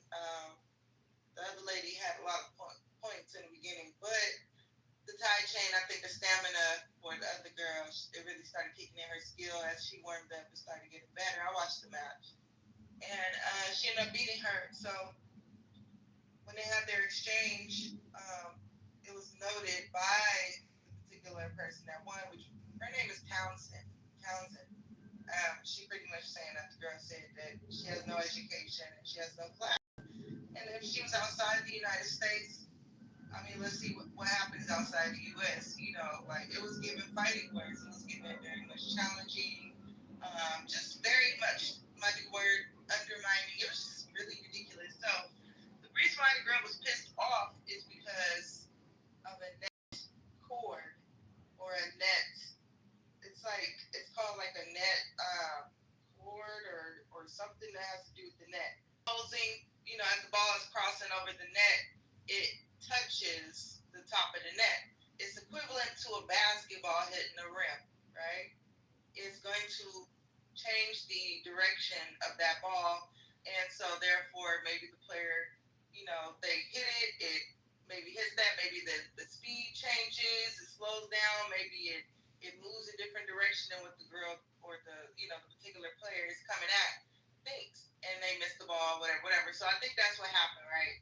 Well, that's not what happened. That's the white girl. I don't know how to pronounce her last name. It's Penko. I'll just say it like Ostapenko or something like that. But anyways, she pretty much was like calling her out, like, you ain't got no class, you're not educated, like, you're supposed to apologize when that shit happened after you won the match. Like, respectfully, bitch, you ain't got no class. Like, you over here screaming, yeah, you're supposed to be over here talking about my apologies. I did notice how the ball had ricocheted off the top of the net and off the top of the net. You know what I'm saying? That could have changed the trajectory of the ball, which, you know, gave you a disadvantage. And I apologize that had happened to you because that resulted in me winning. Okay? That's what the I guess the other woman wanted her to do in so many words, in my colorful way of saying it. That's what she wanted. And because that Townsend did not give her that respect of saying, hey, my apologies for the net ball, or what they call it, net cord, or whatever the heck. That's why she went off on her. And that tennis is like golf. It's very classy. It's very sophisticated sport. So there are certain etiquette in those particular sports that people have to really come with. Like, you just cannot not, like, you know what I'm saying? Like, you can come with the different moves and jumping here, and maybe you doing hitting the ball between the legs, some wild, some crazy, like, acrobatic shit. But when you start pulling up, like, you got gold chain, like, you know what I'm saying? I'm being very ridiculous and stereotypical, but I'm trying to go as extreme as I can. And I'm only thinking as far as a black person, but, like, you know, if you come and try to do anything outside of what the norm is, you will be looked at as an outsider. Like, you just cannot, you know what I'm saying? Or you will be pretty much shunned away, because it's like, that's not the etiquette, that's not how you carry yourself. Yeah. However, at the end of the day, the girl carried herself fine, and everybody feels like, yeah, like, you had no business telling her. She has no education, she has no class. If anything, you should have kept your fucking feelings to yourself and then express yourself in a different way. But pointing your fucking finger in someone's face, that's not okay. It's one of those, you're right. And you're totally right on all that. That white girl should have just kept her mouth shut and just, like, you know what? And just take it on the chin and just keep that to herself. But the sister was definitely out of line, you know, like, in keeping with that thing, because you got to keep in mind, it's the only sport in the world that women make the same amount of money as men. That the guys will make $5 million that wins that tournament, and the women will make $5 million that win that tournament. And so it's just one of those things that you just, like, you can come in there and go and say, well, I'm gonna bring this to him. But that she's still my favorite. The sister's definitely my favorite player. I take her over Coco, but I like Coco's the type of person, when somebody does her wrong, says crazy stuff to her. Oh, no, that was like, was no, that no, so no, good? I'm saying Coco, way she handles it is differently. I'm just saying she's more of a diplomat. That Coco Golf, like, because Sembralica had popped off and said some crazy stuff, and then she took it on and said, you know what, people just say what they're gonna say when they lose and this and that, and I get it, you know, and she did it at a higher level than her. And sometimes, like I was just saying earlier, that it's best to just say, you know, when you argue, instead of arguing, like, you know, going back and forth with someone, it's just best to go the other way if you want to, like, capitalize off of them, you know, because that girl would have been more out of line. But, you know, that wasn't that Townsend just ain't one of them sisters you want to play with, you know. She's just, like, she's built differently, you know, than Coco is. But, you know, from a different type of, you know, way she was raised. But, you know, I gotta start watching tennis. well, I recommend. I gotta start watching it. Yeah, I recommend, if you have kids, you want to get them in the highest paid sport in the world is tennis. It's a sport that you have more control of your child. It's tennis. It's you want to travel around see the world, just travel around with your child. You know, tennis. You know, but it's one of those sports that you just sit down. My first clients were Venus and Serena Williams when they were in their teens, bodyguarding them, and being around them, I just noticed the way Richard had control over Venus and Serena. You know, it was amazing, and not just them, but just all the other tennis players. It's a great sport, and like I said, it's one of the highest paid. Coco Golf is the highest paid woman athlete in the world, and she's only been in it for a short time. You know, so it's really. And how fire is that her last name is Golf? It's not really actually golf, but it sounds like the word golf, but it's GAUFF or something like that. Golf. But that's fucking dope. I love her. Yeah, her real name's Courtney, and she changed it to Coco. And for those of y'all that don't understand tennis, real quick, from how I understand it. Every time they hit that ball, if they miss that damn shot or hit a specific line or go outside the line, that's 15 points. They get 4 opportunities to hit that. Not 4 opportunities. They get several opportunities to get to the 40. And then after, I think, is it 40 or once they get over 40 is game point, right? I mean, it's game point at 40, right? Yes, 40 is after 40 is game. 40 is game point. It's like they win the game if they hit the point. Set point. There you go, set point. That's what's called. So it's 15, then it's like 15, 5. Okay, so boom, that's the set point. Then after that, they do like how many rounds of that? I think they go like 1 or 2 rounds, and then by the 3rd round, go ahead. Well, for women only play 3 no matter what. The men play. Yeah, I'm only talking about the women. We're talking about women right now. Yeah, women's just 3 games. Best out of 3. Best out of 3, okay. And then at that last one, I feel like they go like back and forth, and I forget how that goes. Yeah, tie break is when they both have 5 and 5. No, or 6 and 6. It's 6 and 6. Uh-huh. And then they go tie break. If they both get 6 and 6 to decide who wins that set, have a tie break. Yeah. And then it's whoever gets the 7 first. Yes, and then how do we even get to the number 6? It's matches. Well, That's the matches that they want. 6 is a stop. It's a stop. But let's say the person has, they both have, one has, if one has. Let's keep it simple. Keep it simple. Yes. One has 5. The other one has 6. The person that has 6 wins. Okay. But and that's what I was asking. Serve 2 times. Then I get to serve 3 times. Then you get to serve 3 times. I get to serve 2 times. Maybe it goes back and forth and each time you hit it, it's 1 point each time. Correct. That's what I was trying to help the people understand. I didn't want to get too deep, too crazy. But yeah, that shit is intense, y'all. That should be intense, especially when you see a motherfucker trying to serve the ball and they keep hitting the net. You like, one more time, bitch, that's a double fault. No.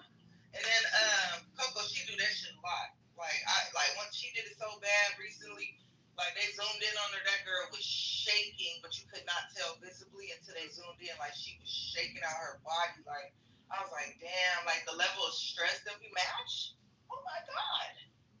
Shit is stressful. Yeah, but that last match, why she was actually on that particular match, why she was shaking, because that was the same girl that beat her in the Olympics, and that's why she didn't want to lose. I know. It meant a lot to her. I know. Yep, I know. And then she went. She had that all red outfit on. She looked so nice. But yeah, y'all. We got to our little tennis bag. I was just trying to give y'all something different to look at in sports. It's besides TV. No, that's dope though. I mean, besides basketball.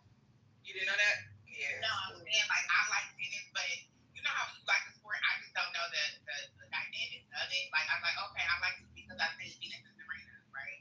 Yeah. So like even watching that movie, King Richard made me want to wonder okay, what's this, what's that? You know what I'm saying? Because I really enjoyed watching the movie. So I just didn't know the dynamic of like the points and all of that stuff. Yeah, that's why I was kind of like trying to pair it to like basketball. Like when you hit a net ball is like a basketball hitting the rim and ricochet and changes to the direction. That's why the girl had got mad when we're talking about up top. The white girl getting mad at top. Well, not up top. That one changed, but that part. And then the whole like he said, like Seven said, you serve 2 times. I serve 3 times. I serve 3 times. You serve 2 times. And then out of that is where we was talking about how you get the points. You know, the ball hit a line or it go outside the thing. That's 15 points. When we hit 40, let's go 15, then 15, then 10. That's game. That's set point. If I win this point, then that's my 45. Then I won that. I won that match. Yeah. They'll flip sides. Like basketball. Like after halftime, they'll change sides and then they'll start playing from the opposite direction. Go ahead, Seven. Yeah, the thing about it, when they hit 40, if the other person hits 40 while the other person's 40, then that's a deuce. And then the next person has to get the next score will be advantaged. So you don't win automatically if you have 40 all the time. You have to, if you both have 40, you have to get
And so, like, I think that should be something that coach teaches them because some people don't know how. Like, I still don't know. Like, it's so weird when I use I'm right-handed. So when I use my left hand for certain stuff, and I try it, I be so off. Like, even when I write.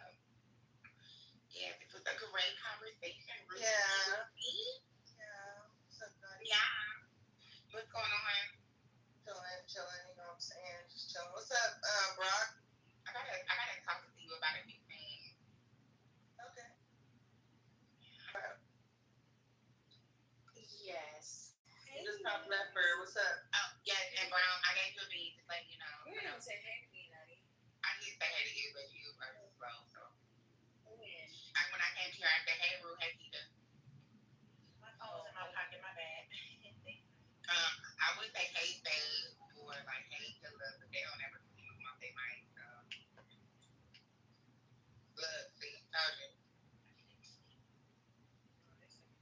No, but I'm saying around you in other rooms, they have what they saying. There's no reason why you can't get one in the morning, so I'll do that. Yeah. All right, so.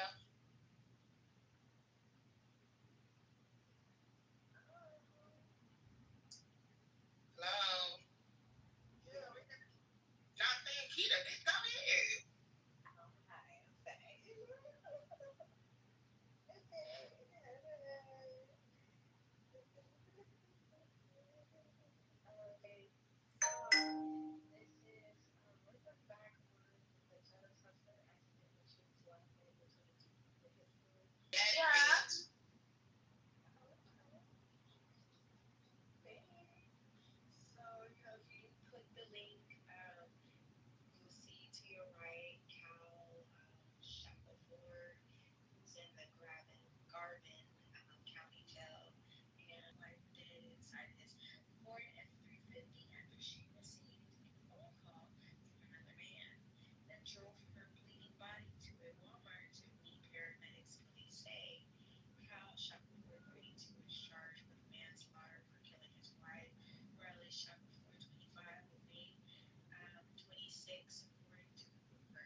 said that while he and Riley were seated in his truck, Kyle moved a pistol from where he had placed it in the console. The affidavit alleges Riley Shackelford allegedly exhibited signs that indicated a noticeable level of intoxication, including red, watery eyes and a slurred speech. The affidavit says. Kyle Shackelford allegedly said the shooting unfolded while he and Riley Shackelford were bickering. He told investigators at the station that he and Riley had been fighting, and after a friend of a friend called Riley's phone, Kyle and Riley Shackelford they began to argue. Kelly said, Kyle said he was frustrated and went outside to his truck. Daphne, passenger seat of the truck as Kyle went to get in the driver's side. Kyle said Riley was mad and hitting the console where he had set a pistol. Kyle Shackelford claimed that as he went to swipe the pistol away from the console, it went off and shot Riley Shackelford. While on the phone with 911, while Kyle Shackelford reported that he was in the truck with his wife to get medical attention and agreed to meet an ambulance at Walmart, Riley Shackelford's dad was allegedly driving, according to police. When cops found the gun, Kyle Shackelford allegedly used it had one empty cartridge, still chambered, and three live cartridges loaded in the magazine. The affidavit says the Oklahoma State Medical Examiner reported and states that the bullet entered the left anterolateral chest, 16 inches down from the top of her head and 9 inches from the midline. The document alleges the bullet fractured the left anterior rib, number 5, so perforated the heart through the left ventricle, through the left ventricle and right atrium, and was recovered in the right atrium anterior. Let me read that one more time. So it was punctured through the left ventricle and right atrium and was recovered in the right anterior chest wall. In the written report, no bullet damage was noted on the left arm, which could indicate her left arm was pulled back or raised in a defensive manner. So, Kyle Shackelford was booked into the Garvin County Jail on August 26th and was released after posting a $100,000 bond.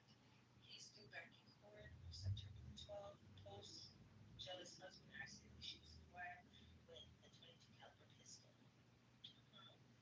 What are you guys' thoughts? What's the thought? That's terrible. I believe that he shot her on purpose. I believe that it's giving, big guy, lots of drinks. It takes a lot of drinks for some people to feel anything. They got a higher tolerance. And, I think he definitely threatened her and that be, in the car or whatever with the phone, confronted her with that. And then he took that gun out that damn, glove compartment and put it in her rib cage and threatened her ass like he wanted to. And probably, honestly, without a thought about it, he just hit that trigger.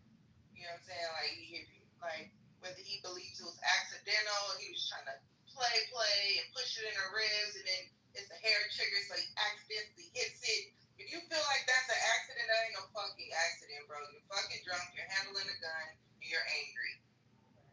Guilty. Oh, no, that was no.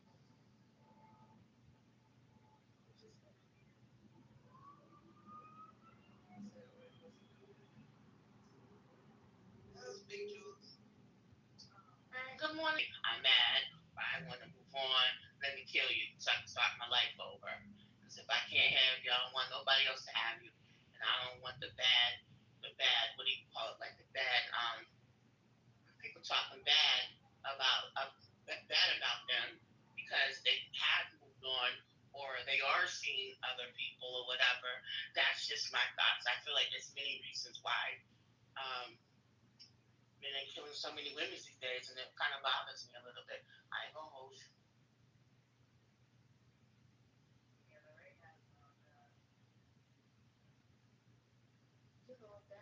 What's that one movie? I think it was Tara who was saying about the men who was torturing the women.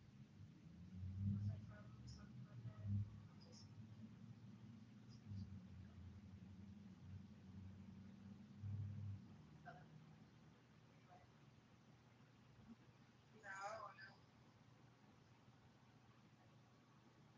yeah, so there was a movie. I was trying to see what the actual name of it because I was looking for it and I wanted to watch it. But I guess there's a whole bunch of men or a few men who got rejected from these like girls, either like baddies and stuff like that. They got rejected or they played them or whatever. And they torture them, kidnap them, torture them, and I guess give them shock therapies where it just into their lives. Wait, Dookie Man, wait, what are you going to say to the dog? Hey.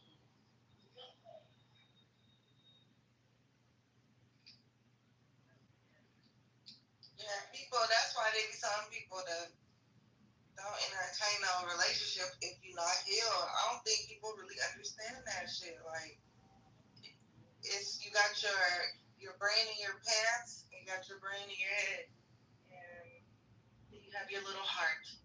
Okay, and every time you try to get with somebody, and you're not healed because the brain in your pants wants to get with them, and the brain in your head is like, oh, let's see how this goes.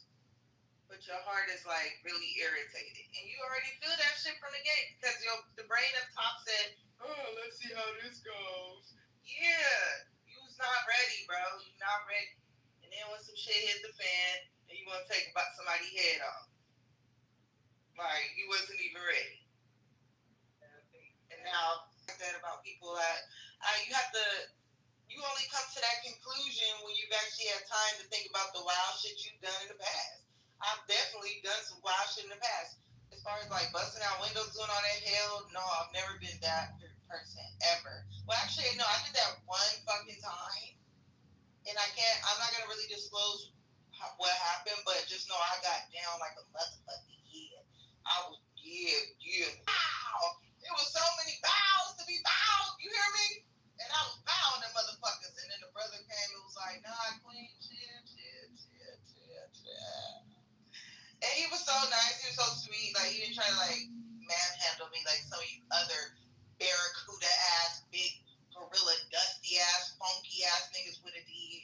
Like, he was actually very understanding. Like, he could see that a woman like me was very upset.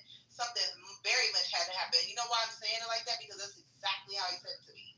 He was like, I can see you really upset. I don't know what the fuck my brother did. I just don't want you to get hurt. I don't want you, all this around us. Like, I just want you to get to your car and get home. I was like, you know what, you're right. Let me see who.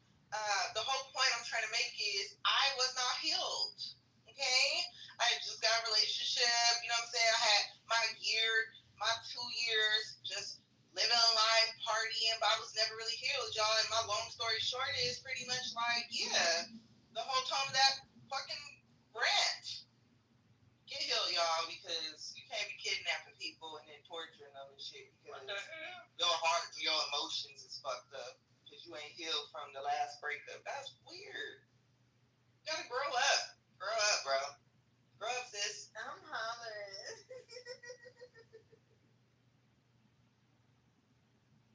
I mean, I sound about some wow, y'all. Fucking shit up, that motherfucker. Just know it was tarantulas everywhere. It was snakes everywhere. It was crickets everywhere. It was shit everywhere. Remember, it was a couple miles. I gave y'all. So it was like, really? It's a lot of shit. I'm not proud of that. I was not proud of that. That was a very, very, very, very bad thing I did. I meant everything I did that night. But, it was a very bad thing. I didn't feel bad about it. It was just a bad thing. So, I'm not proud of that. But it felt good to know that motherfucker had to clean all that shit up. Do y'all know? Oh, bitch, you ain't gonna give me that back. I'm gonna get my some ghetto ass people. Well, I just want First time I heard that shit was this stupid ass bitch I used to be friends with. Her stupid ass. She was talking to somebody, and this particular person asked her if she wants to be in a relationship with them, and she was like, no, thank you. And the girl fucking snapped, and she said that she put her in a fucking headlock and started giving her rib shot. Bitch, I fell out laughing so fucking hard. I said, bitch, your big tall ass let her do that to you, that little short ass bitch. You let that hoe pull you. And then I got real quiet. And I was like, bitch, I'm gone. And I left. Sure the fuck did. Bye, bitch. Because after I had a really bitch, because I said I don't want to be with them. Bitch, have you ever fucked her? Have you ever fucked that person? Bitch said no. So you gonna let this hoe you ain't got no nothing with uppercut you in the ribs within a headlock, bro? You look dumb. You look fucking dumb. That's all I can think about, and I left. So yeah, people be trying to get their money's worth. They be trying to get their money's worth, or they heart worth. I did say money's worth, but maybe that was a heart's worth. Okay, and another unhealed person. I went in. Fuck up, Stirrup. Shut the fuck up, bro. Shut up. Always got something to say. Fucking doodoo head. Atlanta on fire, though, yeah. Atlanta's on fire, bro. I got y'all, I'm sorry, morning show. Hey, what happened? I gotta get up morning show. I was trying to just fucking those were Keita's topics. And I have been commentating on the topics at hand. Have you paid? You're awesome. I love Rooster, but Keita be bringing some weak ass topics for him to talk about. I mean, it was pretty weak, but I still know the assignment, bro. I know. That's why I wouldn't talk that. And then first of all, that is a strong topic. What topics do you have, bro? That was a strong topic for Entertainment Mondays. But that may be considered a weaker topic for the 100 ENT morning show. So I just want to make sure I corrected that. That was a good topic if we were in Entertainment Mondays. But that was not. Calm down. What is going on in hood topics right now? Like, what's the biggest? Yeah, we need hood topics, Keita, from now on. It's the biggest news right now. We don't even know. Tell us, Brock. Tell us. But Keita wants to talk about. I'm just saying, why did Keita bring up this story? I got you, Keita. Hold on. I'm about to mute him real quick. Hold on, Keita. Listen, friend. You don't have to take that from me. You did a damn good job. You got the room going. You gave us great stories. We cackled, and we laughed. You don't allow this man that also brings good content to come up here and shit on your content. Because your content queen. I just want to put that out there and Brock back to you.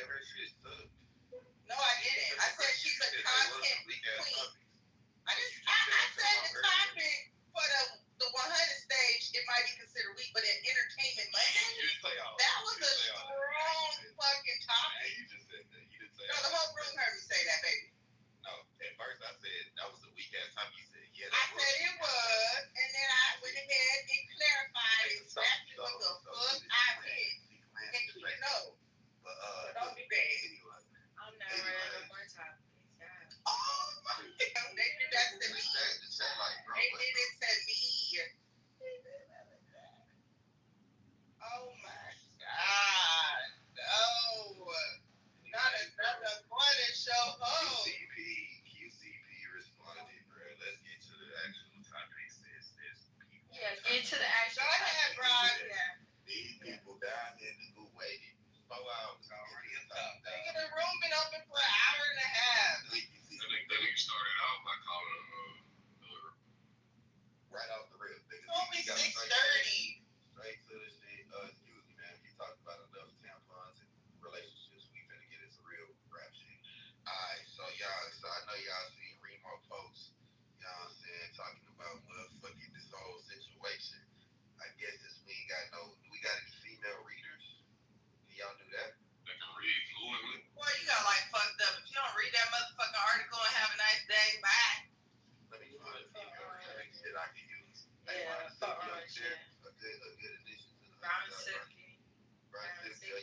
if you hear me, caught you lying back yesterday. Never Lying called back that. yesterday. Never called that. Yeah, read your own fucking topics, bro. I know I got dudes we there. I get got words today. I can't read them too. Yeah. Toxic. I I can get a reader. I can get a reader. So Brown and Silky, what you on? You on some like woman code shit right now? I think they call me Tasha, Huh? but she may be at work. You read that article up top for us? Your master's degree voice. 1 second. Get words in there for me. I can't do. What you got going on? I'm putting stuff in my syringe. I don't know how to blood it. This shit, keep it. This shit, bro. I'm just trying to. Shut up. Why nobody ever ask you how you You not rude, but she brought that car in the car. She don't know how I play. Who? You Alright, which way am I going? This article? yeah, the one up top. The one that with the in the black? Okay. So, it's a post. So it says QCP says Young Thug and Pee Wee Roscoe give Atlanta a bad name and then calls them broke rats. Imagine some broke rats like Thugger One, and Pee Wee Ratsko trying to run a rat narrative on me and all my niggas that I love, running with these hoe ass niggas, knowing how these niggas talk about me. I'ma say this for the last time. I'm not no street nigga. I'm a taxpayer citizen that's running a business and taking care of my family. All the street niggas is broke, dead, and in jail. Why do y'all continue to glorify this shit? Streets been dead. Y'all niggas gave the city a bad name. And by the way, I ain't never been in no courtroom on no nigga. Sat in the interrogation room, running niggas' names, and I don't speak on the dead. So I don't care enough to explain the situation. Y'all boys is the police. Y'all niggas mad because y'all not me.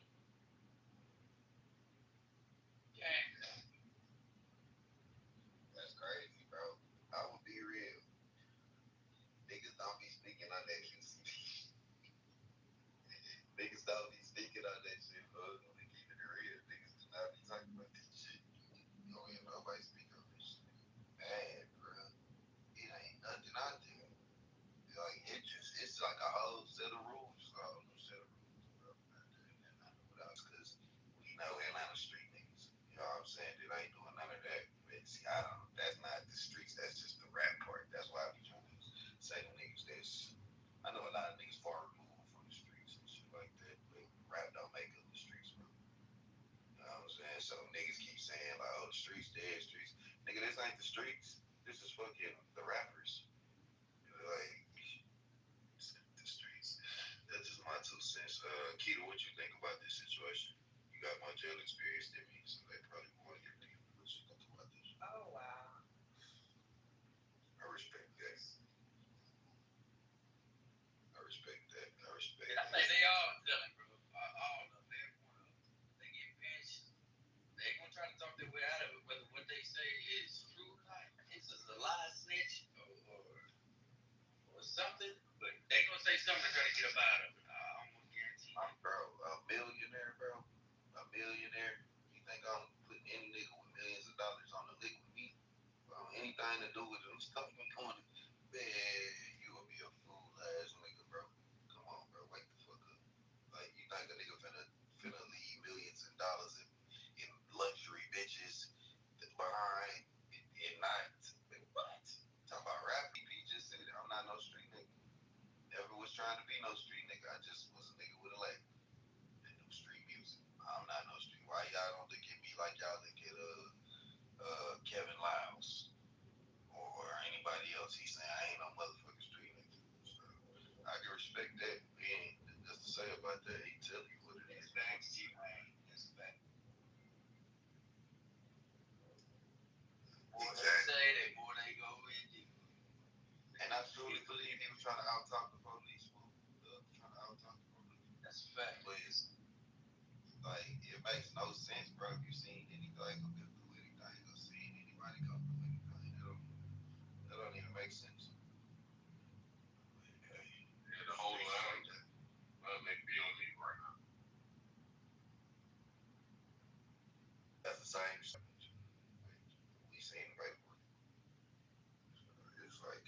what it is. You know? But at the same time, shit, he keeps saying he not no street nigga. That's what he keeps saying. I don't know. That's what he keeps saying. Like, shit, nigga, I ain't no street nigga.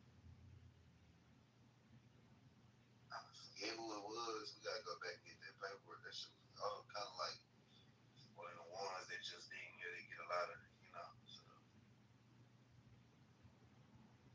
yeah, I get it, bro. It's a lot of politics involved. A lot of niggas getting a lot of bread, a lot of things with each other, bro. Politics is real, fool. If you don't believe in that shit, it's crazy. That's G Wayne. Look, I'm going off his word. He said he ain't no street nigga. I don't know that. I ain't know that last part, but shit, his words. Shit. I'm gonna believe in it when he tell me.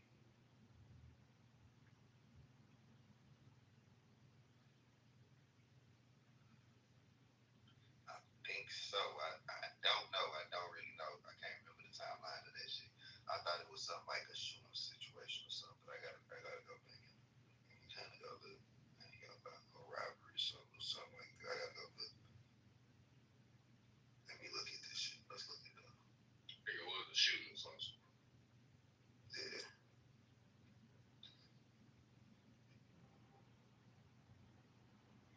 Hello? What it do?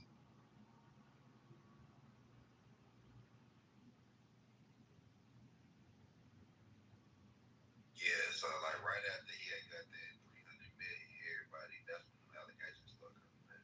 Because I remember him tweeting, I'm looking at his tweet, say, I see that 300 million got the paid ass niggas mad back home.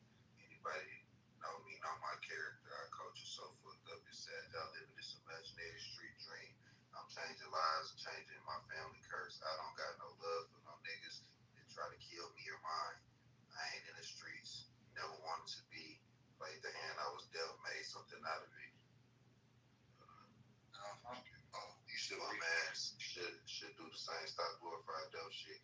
R.I.P. to my dog Q, an innocent man with 5 kids who lost his life to a bum ass nigga who didn't value his own. I'ma go. Don't confuse me with a rat. Now, fraudulent incident reports sneaking up your ass.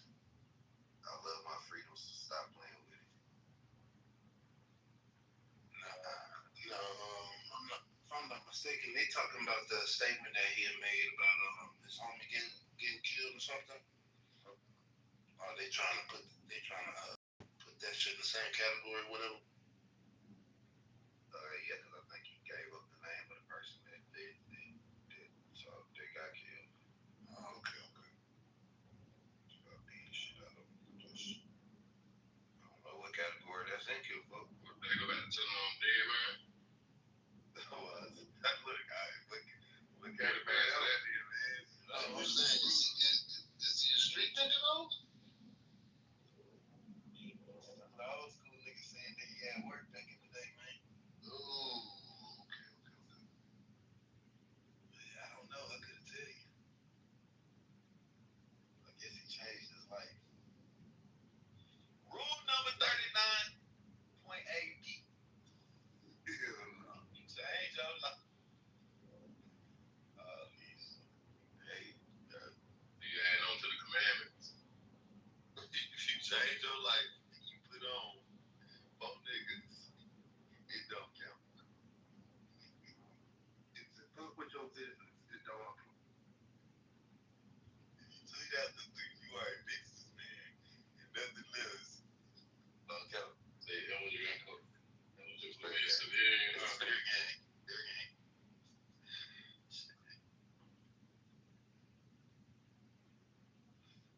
I mean, shit, it is what it is, Joe. It is what it is. If it was on camera, nigga had to say shit. I just said I agree with you, but sometimes people are so far removed from a life, a form of life, that they don't really want nothing to do with it. They're gonna tie up their loose ends and keep it pushing. That's exactly what he did.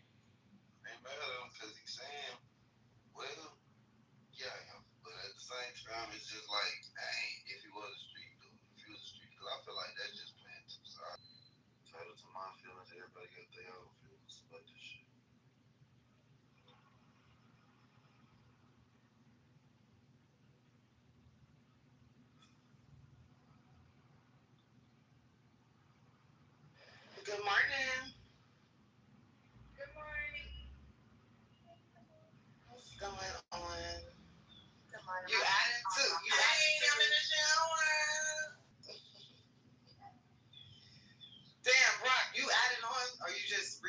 what Wax said.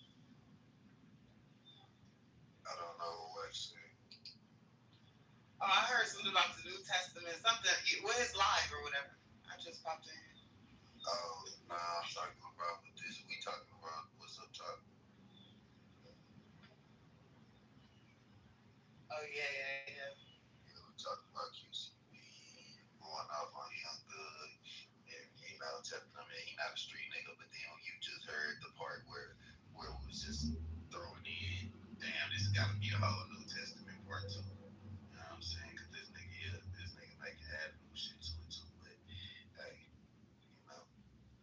salute world, Ebony and shit. At this point, man, if you get up 400 M's, it ain't too much niggas on. What Roscoe said.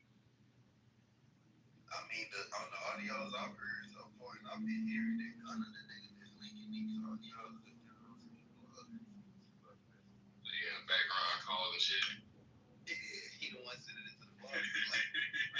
Like that's what I've been hearing. Like you know, it's like that's what I see academics do to me. So I was like, oh, this is country gutter for real.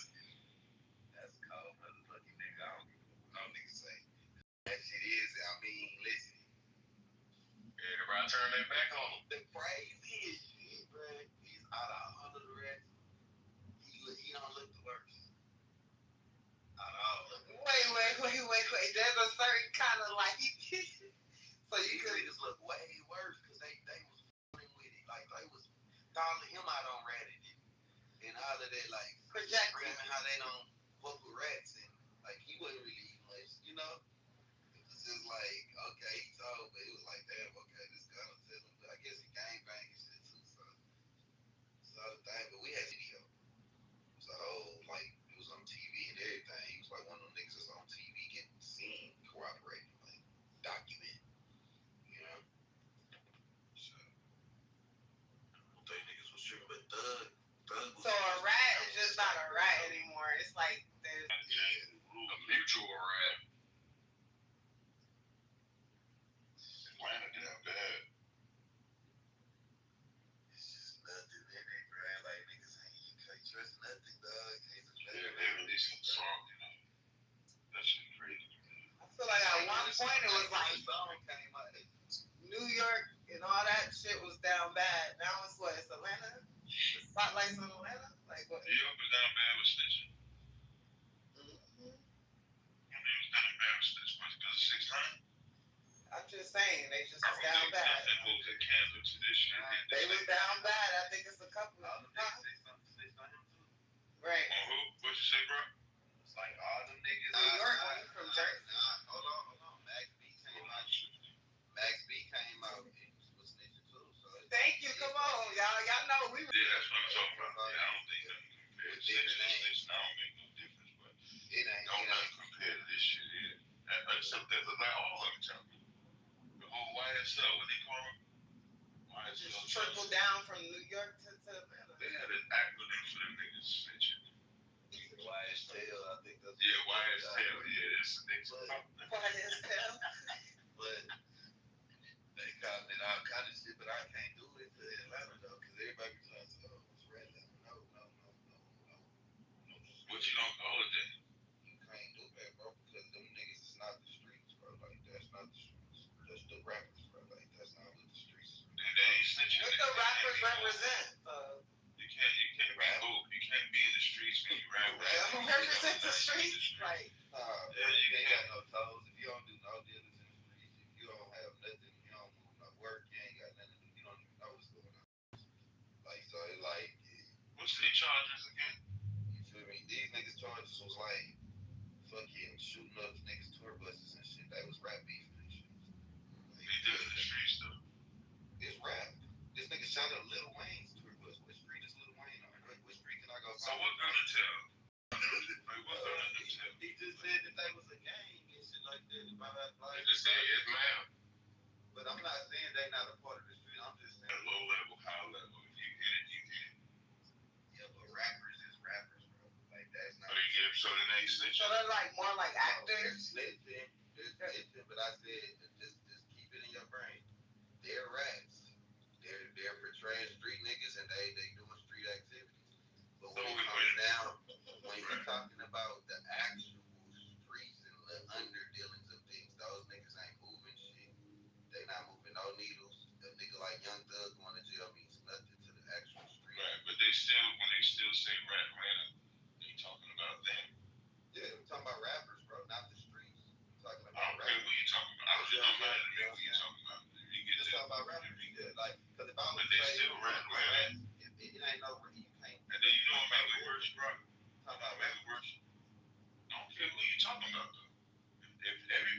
that situation is telling.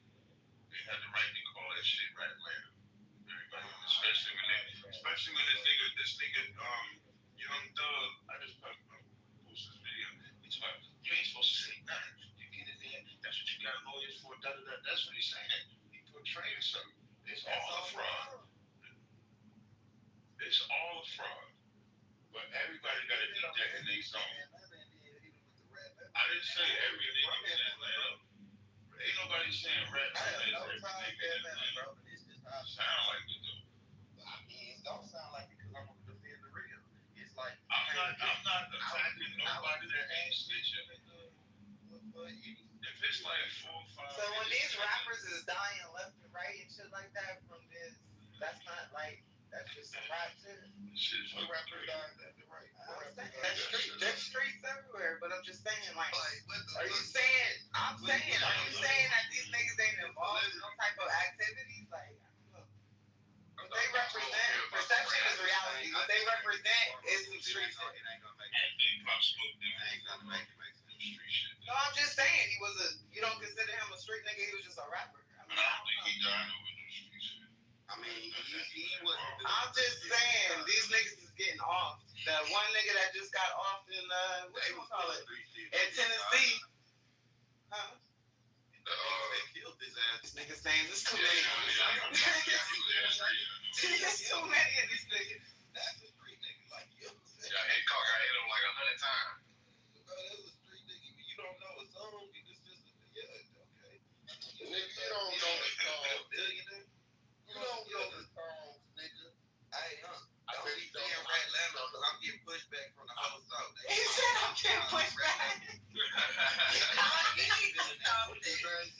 Really rude. From the South, they saying niggas is running around talking about Rat Atlanta. I say, bro, y'all can't call it Rat Atlanta. All the rappers, all this shit. I mean, you really look at it.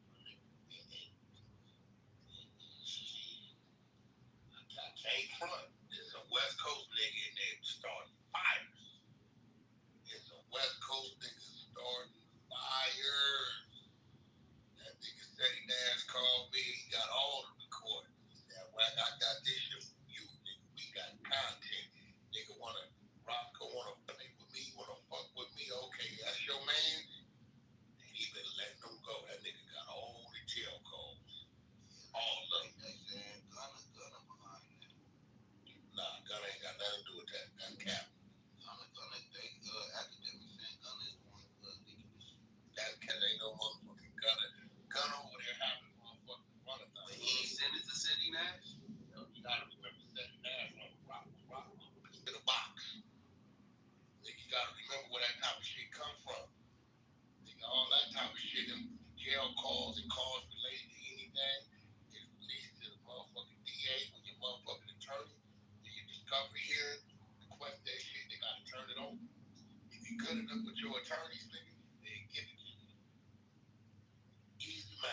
Yes, they are saying 6ix9ine has entered the chat.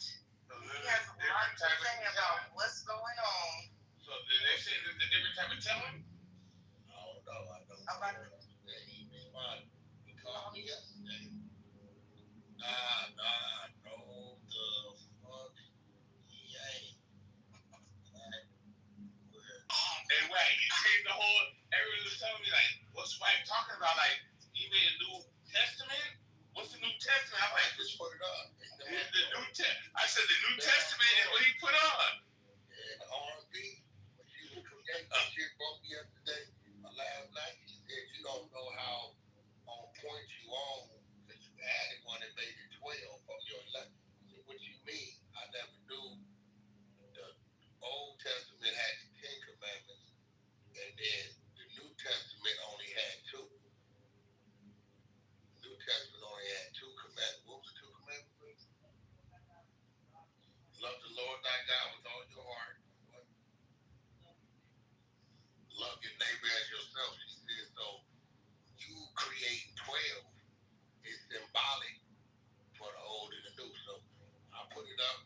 Shout out R&B. Created the bylaws to it. It's up. She did all the artwork to it. Old Dre's converted that bitch, and that motherfucker is up. You know, I put my little theme song behind it. El Chapo. El Chapo.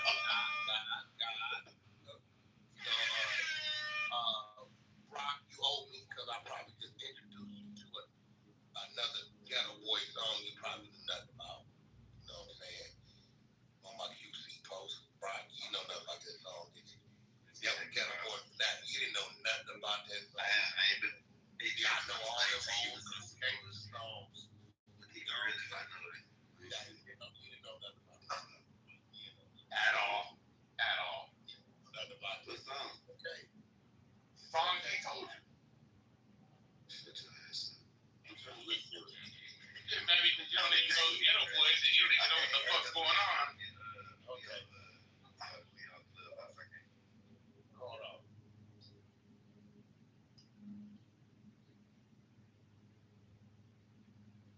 You didn't know nothing about this. Nigga gangsta. You don't know nothing about this.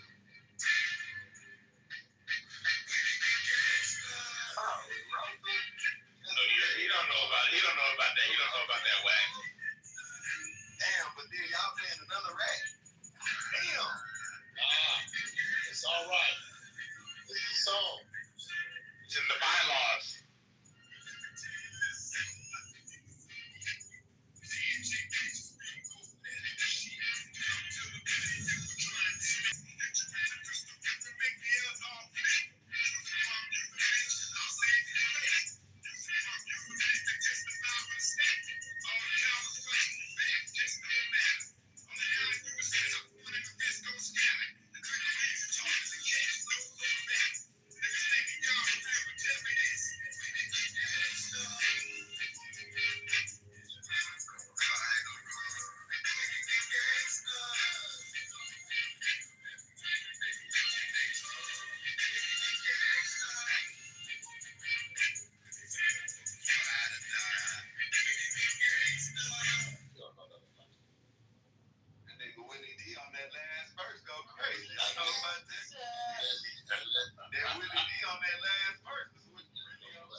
Shannon and Bree. Okay. Let's go, champ. Listen, I ain't gonna lie to you. This is before answer was available, but I'm like, nigga, that's a Thursday. We trying to get the people in there. You know, the city gonna show up. I think people Friday evening to drive up for a Saturday situation of that. Big cousin is going to do a visit the kids. He going to the schools. He doing school supply giveaways all through Connecticut. And they gonna call them 6,000. Oh shit. You better visit some funeral directors. He got some great Russian trainers, my nigga. I don't care who he did. You know why he got the Russian trainers, right? Why is that? Symbolic for Klitschko. Come on, man. Oh, shit. That ain't gonna help him. Yeah. That ain't gonna help him, man. When they say Klitschko has your motherfucking ass in there like the OG Tom and Jerry cartoon with the little birdies going around the head. Oh, so funny. That was one of your worst losses. Yeah. The nigga got some rough. Can't fight. Who can? Like your boy 600. He can't what, man? That nigga finna be that nigga finna he's gonna be a crip. He put you on. If you try to put him on, he put you on. Nah, I don't do gangs, man. He said you're gonna be the oldest crip. He said you're gonna be the oldest crip that got put on. You know what I'm saying? Yeah, Club on TV. You know what I'm saying? He getting a put on wax? You know what I'm saying? That again? Yeah, you the best. Mr. Briggs. You call me Gigs. Right here, bro. On the Clubhouse 100 side. Yeah. Right? We are letting you know what the fight date is. 600 villains. Yeah. He got Russian trainers. Ooh. Symbolic for Klitschko because that's one of your worst nights. You know what I'm saying? Free Gift TV will be in the building. Let's go. You know what I'm saying? Yeah. You hear what I'm saying? Dobby, put on some shenanigans. Will be in the building. Okay. Can I say answer? Now the answer is a Philly nigga. He will be in the building. Ooh, let's go, champ. Now, we don't want to see domestic violence arrest happen just hours before the boxing match. We don't want to do that. That is in my jacket. You know what I'm saying? No domestic violence, no violence of no sort is in my jacket. Okay, well I'm stealing my man up here. Especially after women. I ain't never had a fight with a woman in my life. Now let me say this. Is this locked in already? Really, yeah, listen to me, Wack. I'll let you talk, right? Now listen to me. Go ahead.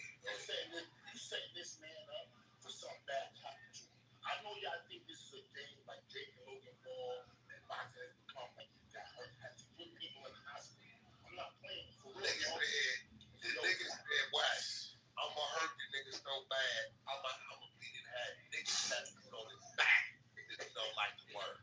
And when he wake up, he said he might be like Crip back or something going on. He didn't say he was going to be doing his head. The nigga said, hear me out. 600 said, I looked at him, I went and had a talk with him because I didn't like him. I'm like, yo, I think Shannon Briggs is a cool dude. I like his character, this person funny. Everybody, you know, the nigga's a great troll and serious and shit like that. And the nigga looked at me, dead in my eye, and said, Wack. I said, what? He said, I'm beating his motherfucking ass. I said, come on, bro. Don't take me that personal. I think you the next Don King. I want to say something to you. I think you the next Don King because you just made Shannon Briggs mad, and that's hard to do. I'm telling you what he knows. I know, but listen to me. You good at gas. That's why you're the next Don King. Yo, no, I ain't gassing nothing. I said just go in there and box and fight your brother. He said I'm beating his motherfucking ass. Neighborhood. Okay. Watch this. All y'all people in Clubhouse, I want y'all to have y'all flowers and y'all best suits and everything dresses that you're gonna wear to a funeral. Listen, I don't want to say I'm a killer man because that's not right. I don't want to kill nobody, right? But I'm a cripple him. I'm a cripple him with body. Now listen to me. Let me say something. Right? To do that, to hurt a man, he got to be fighting back. He got to want to win. If I back him, which I know I will when he go down in the first round, if he just win, I can't put the pain on him. I can't put the pain on them that I really want. I want the pain to endure. I want the pain to endure all his life. Yo, champ, I want the pain to endure all his life. Why? Because he's bad for black people. Everything he can do. He gonna put you on purpose, but he said something that confused me. And I want to ask you, but I'm asking you this as a friend, bro. Okay, I don't. He said, "What? My word, I'ma knock his motherfucking dentures out his mouth." I said, "Nigga, he ain't got dentures." He said, "Brother, all that coming out his mouth." So if you got, because if it happened, I don't want to think he just knocked it tooth really out his gum line. If you got dentures or you still got your shit. My man never lost a tooth for nothing. I mean, this nigga talking like you got dentures? Yo, he talking like he gonna knock your shit out your gum. Yo, when I was so mean as a kid, the tooth fairy was scared to come. You know what I'm saying? Right there. Now check this out. We do know y'all intimidated. Yo, you so good at talking this crap. Yo, you need to promote me because you look good. But after I was you know that some of the East Coast dudes is a little intimidated by the West Coast politics. Y'all watch Colors and all that, red. I never watched all that. What I'm saying, yo, when you standing in front of that Houston crib, when that crib is in front of you, what you gonna do when the crib squares off with you? I mean, are you gonna be a little intimidated? And you fear you gonna make you close your eyes and start swinging? Right? With your yellow trucks, with your white trucks, turn yellow in the front. Now we want to know, bro, because Hunter said he's gonna let you know what they're cripping about, bro. I really can't talk my shit. I'm in the lobby of the hotel. You know what I'm saying? I'm in South Carolina right now. I'm in the lobby. He said they put Curdy's in lobby. So I can't. Doing COVID lobby. Universe. You said that. This is why he got Russian trainers. I can't. The Russian trainers in the lobby. It's symbolic for Klitschko. I'm in the hotel, and I don't want the people. And I'm already hyped. I don't want the people to be like calling the police on me. You know, I'm in South Carolina, so I gotta be careful. But listen, champ, let me say this. You might want to get used to it down there. He gonna run you out of the East Coast. Nah, champ, I got 3 group homes down here in South Carolina. The nigga said when he done with you gonna be like Young Thug. Nigga sitting at the table with the detective telling the doctors, just call me. 4 hours. Call me whenever you call. Yeah, you know what's funny? You don't tell the world what's funny? that you looked on me like this. Yo, you said about the gang. Like, see, the thing with the gangs, and why I laughed and never got down with it, because it was old. That played out in the 60s and the 70s in New York. So when that came out, I was like, that shit corny. You know what I'm saying?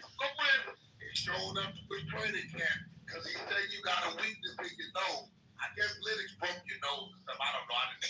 He said that shit never happened. The Linux break your nose. It's me versus the clubhouse trolls. No, I'm in the lobby and I can't defend myself like I want because the people want to think I fuck with you, bro. I fuck with you too, but I know one thing. You hyping them up so good. You hyping them up, but you just like Don King. You know, with Don King, if Don King would come to the fight with one fighter, right? And if the fighter got knocked out, Don King would step over him and go to the other corner. You know what I'm saying? You just like Don King. When I knock out the worst fighter ever, that's his name, the worst fighter ever. When I knock him out, yo champ, you gonna step right over to me. Guess where you gonna be at? You gonna be at my after party. I bet you. You gonna be at my after party. I fuck with both of y'all. Matter of fact, I don't know if you saw it. I bet you don't go visit him in the hospital. I bet you don't go visit him in the hospital. I bet you don't. They had a blue bandana suit made. I'm gonna go back to the same dude. Like, yo, Shannon said that he got sanctioned by the West Coast Crips, and I heard him on the phone. He asked for it to give 600 his put on. So, you know, that's symbolic. The blue shorts, bandana for 600. All right, make one blue hospital gown for him. Okay. So listen, I told you, he had Russian. I fought Klitschko with one arm. For the non-boxing fans, I fought Klitschko with one arm. In the first round, my bicep popped and my elbow joint snapped.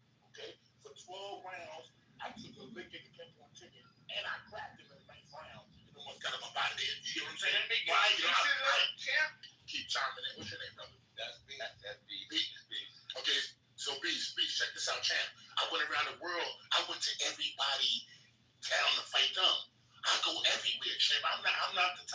I go fight in Russia with all the Russians just by myself. Anywhere I go those champ. LA, listen, all over this fight right here. yo, champ, yo, I used to train at Hoover Street. They had a gym back in 91, 92 on Hoover Street. I used to train over there, Hoover Street Boxing Gym. Yo, champ, all around there, they used to be like, yo, New York, yo, you crazy? You don't know nothing about like the colors? I was like, nah, what colors? They was like, yo, you wearing red, you doing this? I was like, oh, that's cool. I ain't have no idea. I was clueless. And that's what I like. That's what I like. Yes, champ. Yes, champ. Yes, champ. Hey, the media team and these sponsors sent me a thing and they said, we want to see how in tune with boxing Shannon Briggs is because he should know all the boxing, what happened. So they said they got a thing called Name the Boxer. Okay. Here goes the hint. He suffered a left orbital fracture, a broken nose, and a torn left bicep. Name the boxer.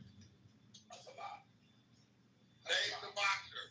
Now, Matt, let me just say something. Who was the boxer? Shannon Briggs. Did I win? Did I shit? Did I win? Hold on, bro. Who was the boxer that best hit? I like the idea to talk. What you say? Who's the boxer that who was the boxer that it said lost in a clear unanimous decision, 120 to 107 for 600 minutes. And your beats. Since you was co-signing, man. Your boy. Win? Any other man would quit.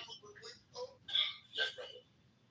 But I didn't have no broken nose, and I didn't have no visual orbital bone broken. Now listen, just like you would do, you would gas it up for your fighter. They tried to keep me in the hospital for like 6 days just till he came back from vacation. 6 days, there you go. They spent it. They spent it. They you know what? They was working against me. Publicity wise, they spent it like, oh, he in the hospital. I was waiting for the doctor to come back. Why was you in intensive care though? Why was you in intensive care? I wasn't in no intensive care. I wasn't in no intensive care. But that don't lead to that. Listen, Jack.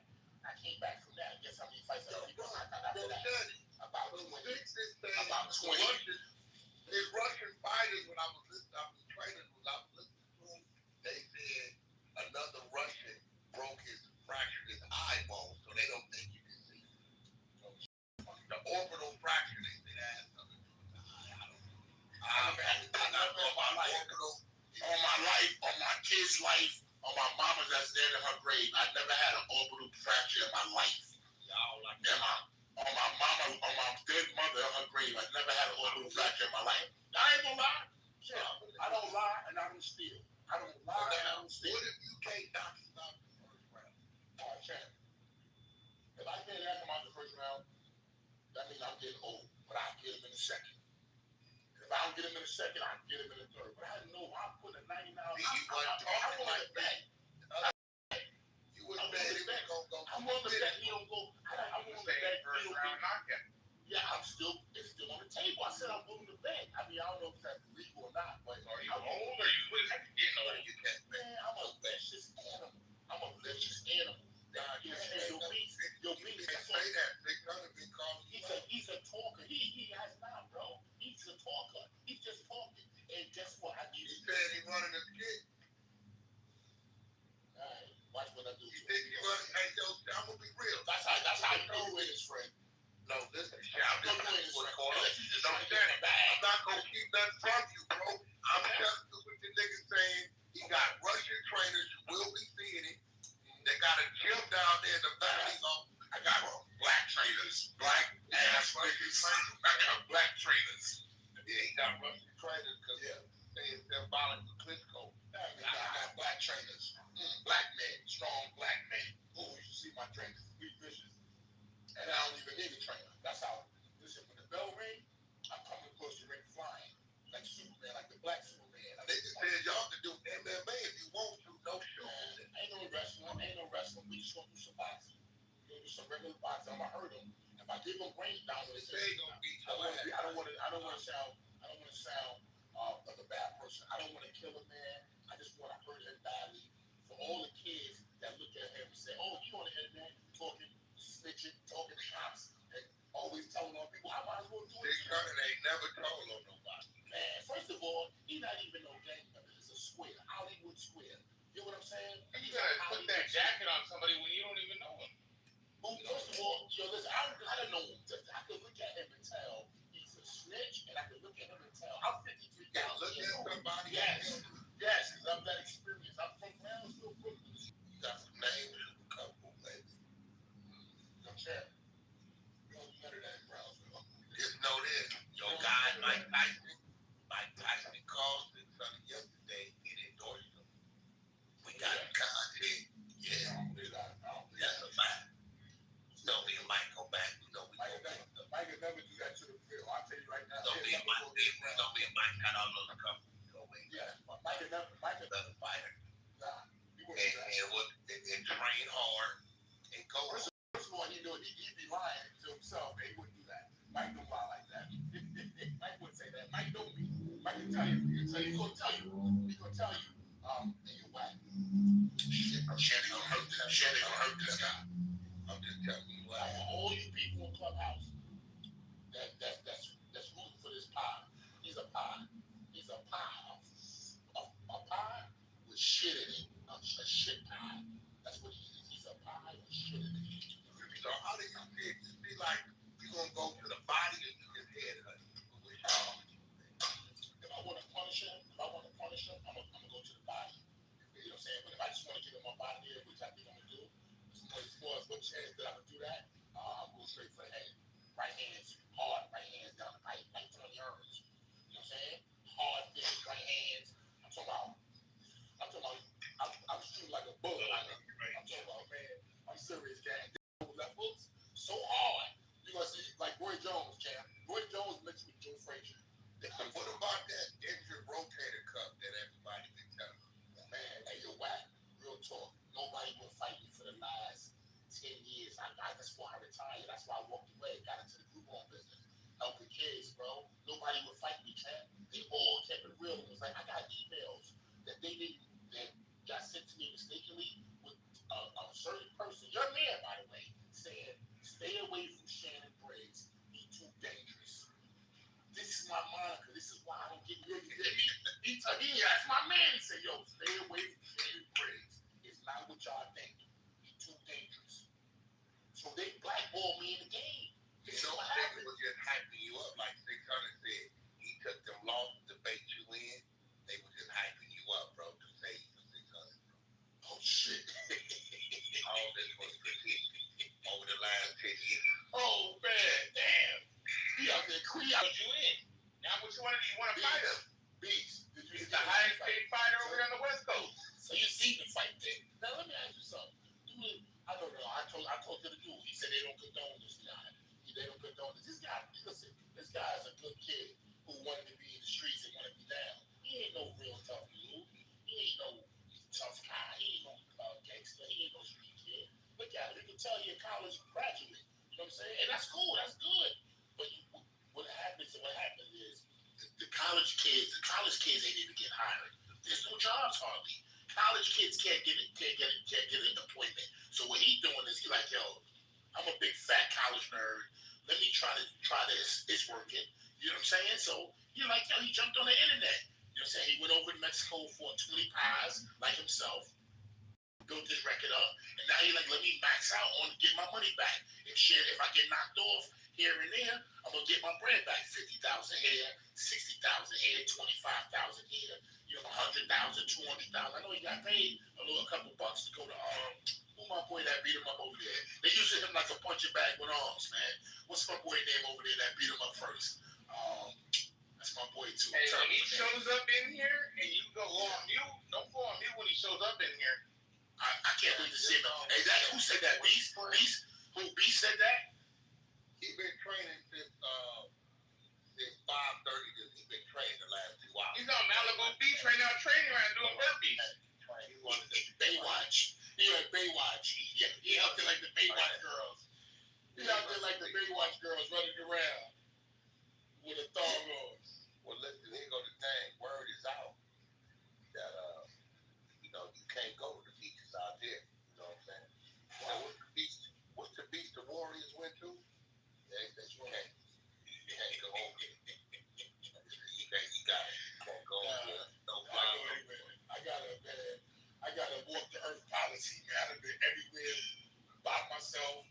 People love me. I got love. I'm in the worst hoods. They say, yo, champ, what you doing here? I'm just chilling, champ. What up?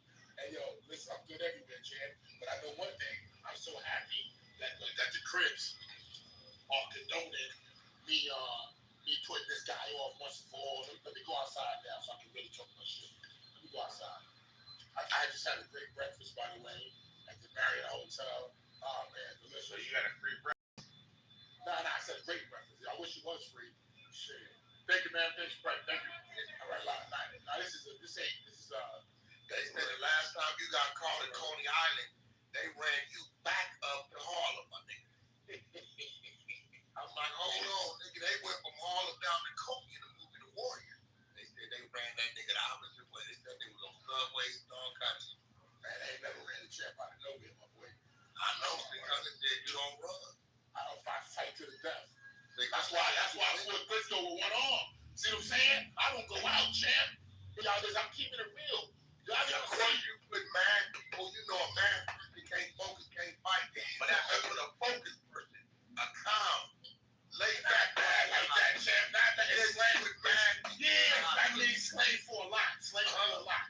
You know what I'm saying? About slave for a lot. Can't focus. Yo, you know what I mean. Yo, you the best. Yo, you the best. Yo, you crazy, son. Word of mouth. You say you crazy, son. You really crazy, son. For real, you really crazy, son.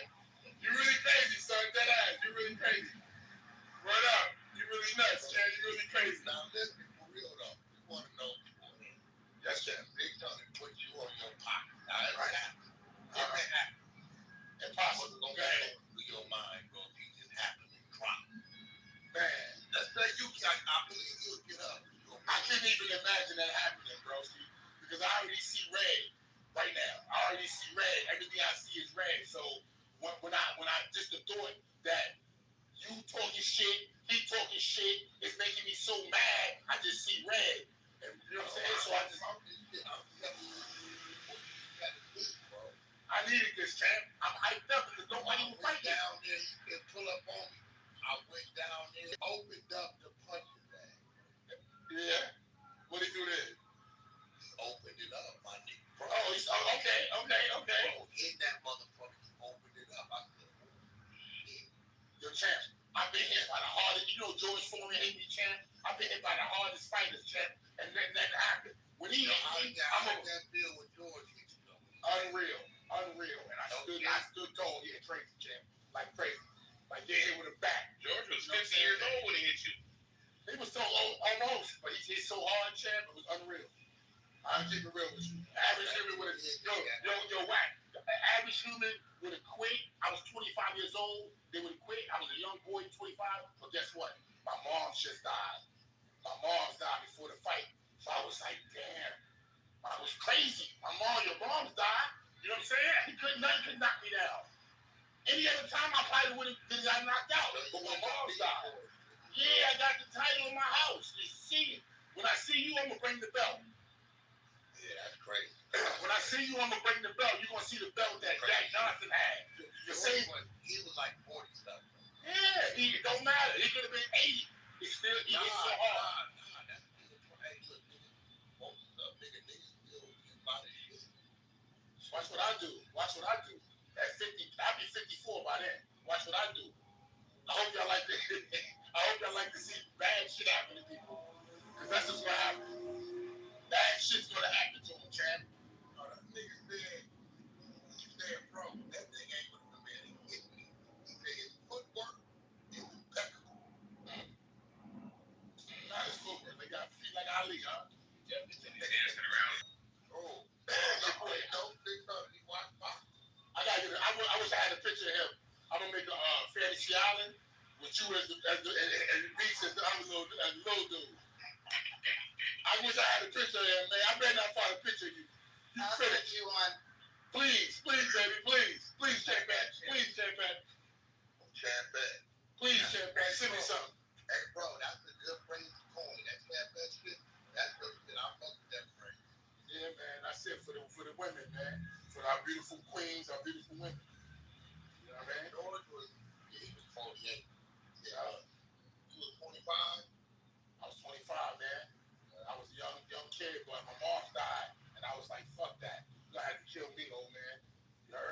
So, you know, it is what it is. And I take pride in that because I stood up. And more black men and young kids in jail, just being, you know, once you get a felony, it's almost a wrap for you. It's almost a wrap for you. So my thing is, yo, we don't need to be calling each other nigga. We don't need to be calling each other girls, calling each other, hey, that's my bitch, hey, bitch, and all that other shit. Nah, we got to clean up ourselves, y'all. We got to clean up. And that's why I'm glad that, and I appreciate you, Wack, for having me, let me have a voice to your audience, whether they like me or not. Y'all ain't got to like me. But when I hey, Shannon, if you win, we got a bitch that's gonna, she's gonna pop her shit on you, and she might, man, like, don't call a woman a bitch, man. Don't do that, man. Don't do that, man. Don't do that. Don't do that. Don't do that. Don't do that. You was 27, and y'all both 6'4". Yeah. You was 25, 11 months. 28, 6 months. Yeah. You was 29 and 1. That nigga this year had 76. Yeah. Orthodox. Yeah.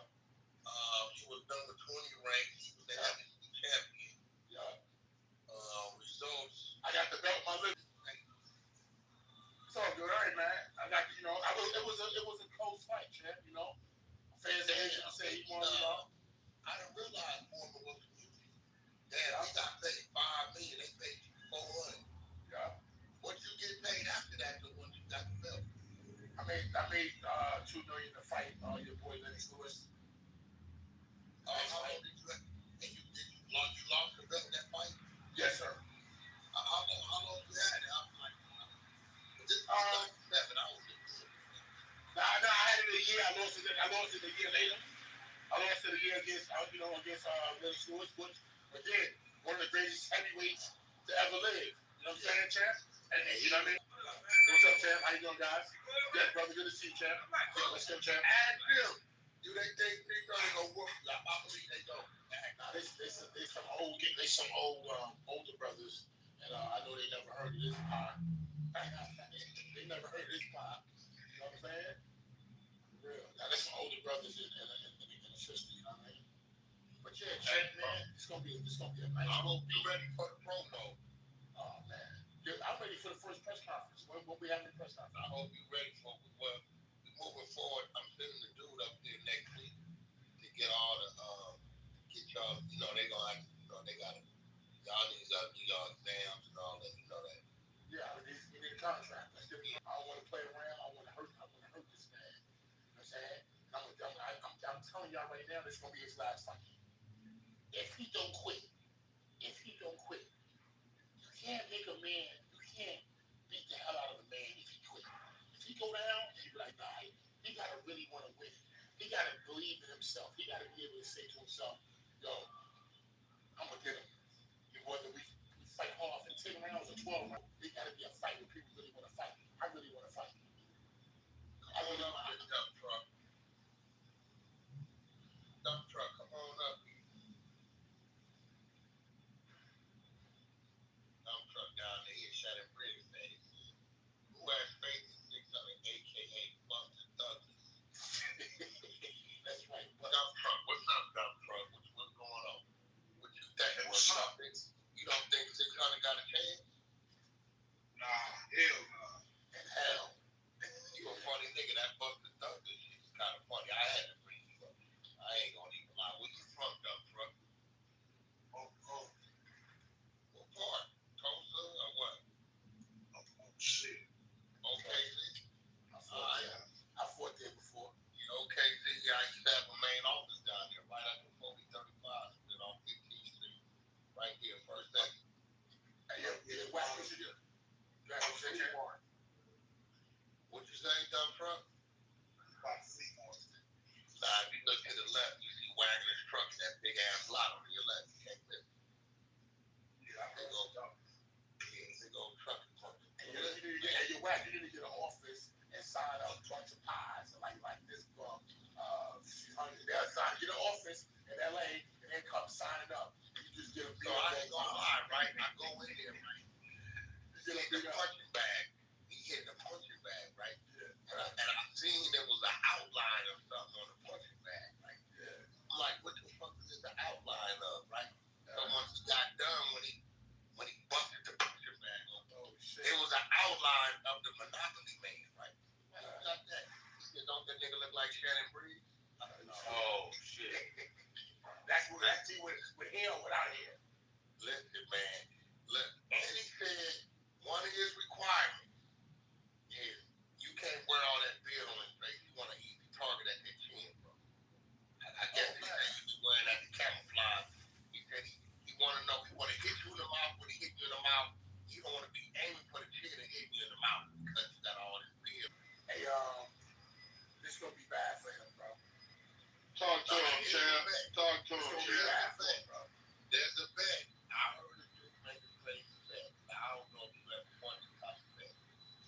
I don't bet. This is in your favor, though. Shoot, they don't bet. Not in who wins. They bet that you gonna make 600 shit on yourself. But 600 is a hard body. And he going hard body karate. Oh man. Hey, Wes, I don't think he's gonna make it there. I think he's gonna tap out before he gets to the fight. Who 600? You right. You right. 600 ain't gonna make it. What else? The 600 show up on your block with all the kids around him. You know what I'm saying? Like Hollywood and Africa, my nigga. I would want him to do shit like that over there. I tell you, don't go to Brownsville doing shit like that, please. Please, how you gonna feel though, bro? Hey, y'all Google Brownsville, Brooklyn. Y'all Google Brownsville, Brooklyn, and then y'all send him over there if you want. And tell him to say something bad about me when he get there. And see what happens. I'll go to weed. I'll go to weed. You tell him, man. All right, see what happened to him. Hey, tell him, man, start talking shit about Shannon Briggs when you get over there.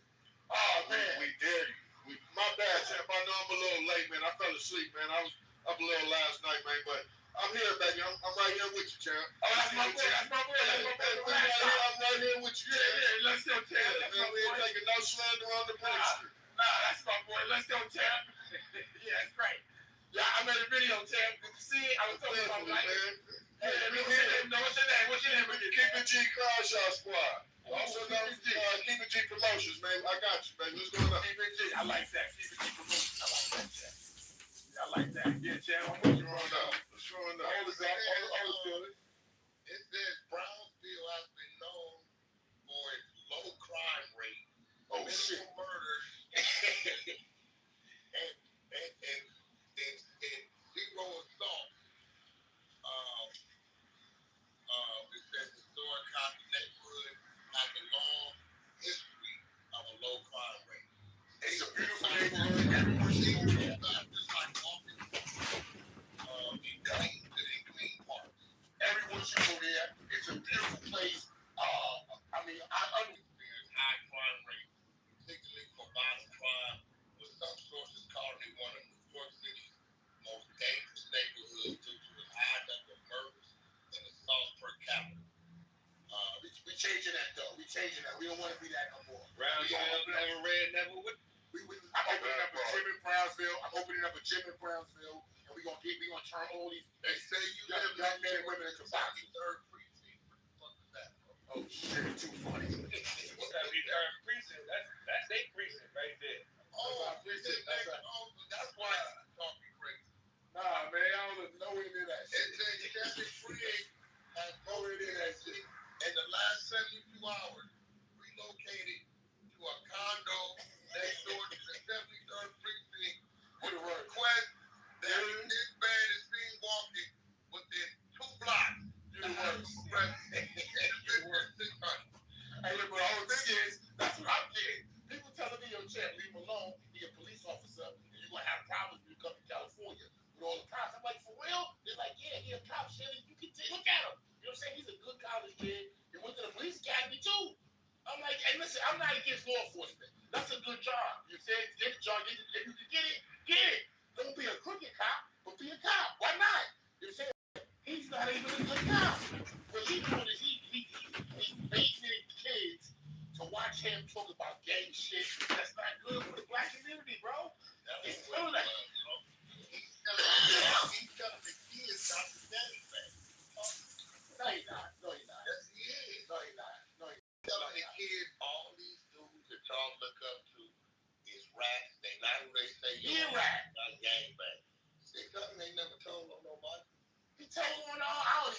get into that shit. 'Cause I'm Never too old for told that shit. nobody. But what's the boy name that's in jail?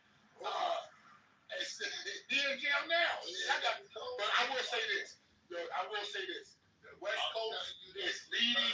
The West Coast is leading in the drama, the gang talk, and the gossip. West Coast is leading. It's winning hands down. Yes. Yeah, well, I see that. But again, it's showing all kids out there, yo, bro, don't listen to these dudes. Don't listen to these rappers. No, he's not. I heard him rapping about some stupid shit. I heard his corny ass rap about some stupid shit like that. What did he say? He was some silliness. I was like, you damn fool. You old as hell. He should. I should make one about him. He's gonna do one about you, bro. Yeah, I should make a rap about him. I'm gonna get the production from Hit Boy and send it to y'all. You know what I'm saying? I need to make one about him. You know what I'm saying? Let me tell you what the nigga said. His song gonna be called Unisex. Yeah. Because he said Shannon is a unisex name. It could go both ways. Oh shit, that's too funny. Nigga said, bro. Yeah, you're the best. He's gonna get mad at me because I'm telling all the shit you know. A whole lot of all this back and forth content shit. I punch people real hard. That's what I'm good at. What you telling me, bro? You telling me you gonna bring Shannon Briggs down to Inglewood and stand in front of the City of Champions sign? Yeah. No pressure. Let's go, Jim. And we're going to guard. Inglewood, you know, they call Inglewood the City of Champions. They got a big sign that say that. Hello. Yeah, I've been there before. I saw the red carpet. Keep it in the neighborhood, don't really get long. I think this was going on. That's what's going on. I was trying to figure that out. Hey, man, I'm just a boxing fucking connoisseur. That's it, man. Telling me you really think Shannon Briggs can beat 600? Shannon Briggs is going to whip the shit out of 600. He's going to turn that nigga to 6 pounds. That's right. I'm really going to push him and knock him out to 8 pounds. Shit 100. Whatever round he shit on himself, that's what round he going out. Right. Yes, it is. Shit 100. Shit, I told you, Wack. Mike, hold on a second, pardon me, guys. I told you, Wack, you the next Don King. You want to talk that man into an ass whooping. Don't even go visit him in the hospital. You the next Don King. You gonna talk him into an ass whooping, not even go see the man. 600, if he did clear us, he said if he wants to roll out already laying in the gurney, so it's close to the boxing ring, they said no, got no problem. He cleared to do that. I think we need to make the fight right across the street from the hospital. So we can just ship him right across the street. You know what I'm saying? Find us out, make sure we got a hospital right there on standby with the machines ready. You know the one, beep, beep, beep, beep, beep. Have that shit ready. Have that shit ready for him. This nigga said it was. He had a crazy Have them shits ready. Have them shits all warmed up. Say all the nurses and doctors on standby. You know he's gonna be going up in the head. I ain't gonna lie. Watch what I do to him. Hey, Champ, I heard he been working with Colin Kaepernick on taking that knee, man. So he's on there for that body, baby. He got Russian Prater symbolic for Klitschko. His last name is Little Russian. He got Russian Prater. Klitschko fucks you up, champ. It's okay. I had one arm, champ. Hey, who's that dude that fucked up? Who's that dude that don't make fucked up 600? Boxers don't make excuses. It ain't no excuse. It's a fact. What round did your arm get messed up in the first round? You really don't even know if it was a good fight because you couldn't fight. I couldn't do nothing. One arm for 12 rounds. Watch the fight. Right now, you'll see, oh shit. It's like you're saying, I got poked in the eye, and now all of a sudden you making niggas get the fuck out of here. Yeah, people quit when they get poked. When people get poked in the eye, they quit. But I don't. Not shit. Another chat there. Orbital bone beat up, and you got knocked the fuck out. You got your whole box knocked the fuck out. That's why you couldn't beat up the break. A coward? Man, what they say, a coward dies 1,000 deaths? That's my boy. Let's go, champ. That's right. You know what I'm saying? Come on, he gotta live with that for the rest of his life. He took the knee. I ain't gonna never do no shit like that. You know what I'm saying? I'd rather, man, listen to me, man. I'm going out like a no limit soldier. No limit soldier. going all out. And what round that was, you almost dropped him with that one arm. Was it the 8th or something? Yup, the 8th, something like that, caught his ass. Now. He was hard with us too. And if I could have brought that effort back, y'all would have got. I'm happy with one. I was a homeless kid, y'all. Homeless, living in the streets, and I went into the boxing gym. It changed my life. You know what I'm saying? So think about that. You know what I'm saying? Think about that. I did something that I wasn't supposed to do with asthma. This coward is on the internet every day talking about, yo, nah, I'm just a Brownsville dude. I'm a Brownsville no-limit soldier. You know what I'm saying? I'm a no-limit soldier. That's it. I mean, that's it, no more. I'm just, and not even that. You know what I am? I'm a man who had no choice, who had to make it. So I found something, and I made it in that. And I'm lucky, because I didn't have to make it in that. You know what I'm saying? And so many brothers don't make it. So many of us don't have nothing. You'll go to a boxing gym. My goal is this, look, right? You know what Joe Rogan did? Y'all know about who Joe Rogan is, right? Y'all know Joe Rogan. Joe Rogan. We didn't know who you was, but we know who Joe was. Okay. Well, I did an episode with Joe Rogan. Check it out if you get a chance, right? Check this out. It did like 1 million views and shit. Yo, chat. Joe Rogan single-handedly took all of the MAGA kids and got them into wrestling and got them into Donald Trump, right? Donald Trump came in and shut down all of the Job Corps, right? Right? A lot of kids with the Job Corps because they had nothing. Now we don't got no Job Corps. Joe Rogan single-handedly got everybody behind wrestling, UFC, and MAGA, right?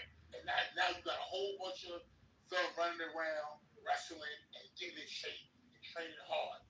That's what black kids got to do too. They got to get in the gyms. You know, I know everybody, let's shoot the fade. I feel you with all that. It's better than shooting with your champ. Get into a boxing gym. Get these kids back. Get these young kids back. You be the Joe Rogan, right? And get these kids into the boxing gym. You can do that with your voice and with your charisma, and you're funny. You can do that, right? You can get all these young black kids into boxing. I'm telling you, they're gonna start getting beat up more and more and more. Why? They're not training. They talk about shooting. They talk about the 10 30 champ. You gotta learn how to fight. I'm telling you, you gotta learn how to fight with your hands, wrestling and boxing. 10 years than ever in the history of the world. MMA, all of them doing jiu-jitsu. All you know what I'm saying? I almost said niggas. All these niggas sitting around doing what? Talking about I got a gun. I ain't doing no fighting. Man, come on, bro. They gonna choke you out.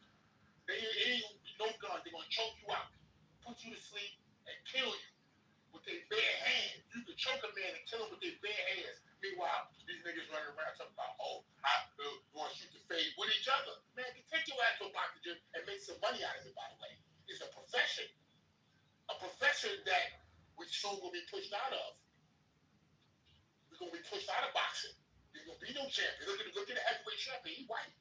You know what I'm saying? I'm not trying to make this a black and white thing. I'm making it a reality thing. You know what I'm saying? So I appreciate you, Wack, for letting me on your platform to say what I really want to get off my chest, which is, we got to get more back into boxing, and we got to get these kids off the streets, and we got to get them in a profession. There is no more Job Corps. There's no more Job Corps. That's what I'm trying to do. I'm trying to open up champ camps, get these kids right, get these kids off the street. You know what I'm saying? Hey, Shannon, you don't think it's important that we start teaching the kids younger about firearms, though? Yes, 100%. But not if they gonna use it on each other. Not if they gonna use it on legal stuff. Yeah, the legal use of firearms, because a lot of these 200%. States is stand your ground states. You know what I'm saying? A lot of these states have lax firearm laws. You know, so they definitely need to learn about the firearms. Because that's going to protect a motherfucker way better than their hands and their fists, bro. Nah, not really. To be honest with you. Nah, that's true, bro. That's all fair. Nah, listen, you can't be like, get into a little beast and pull out a gun.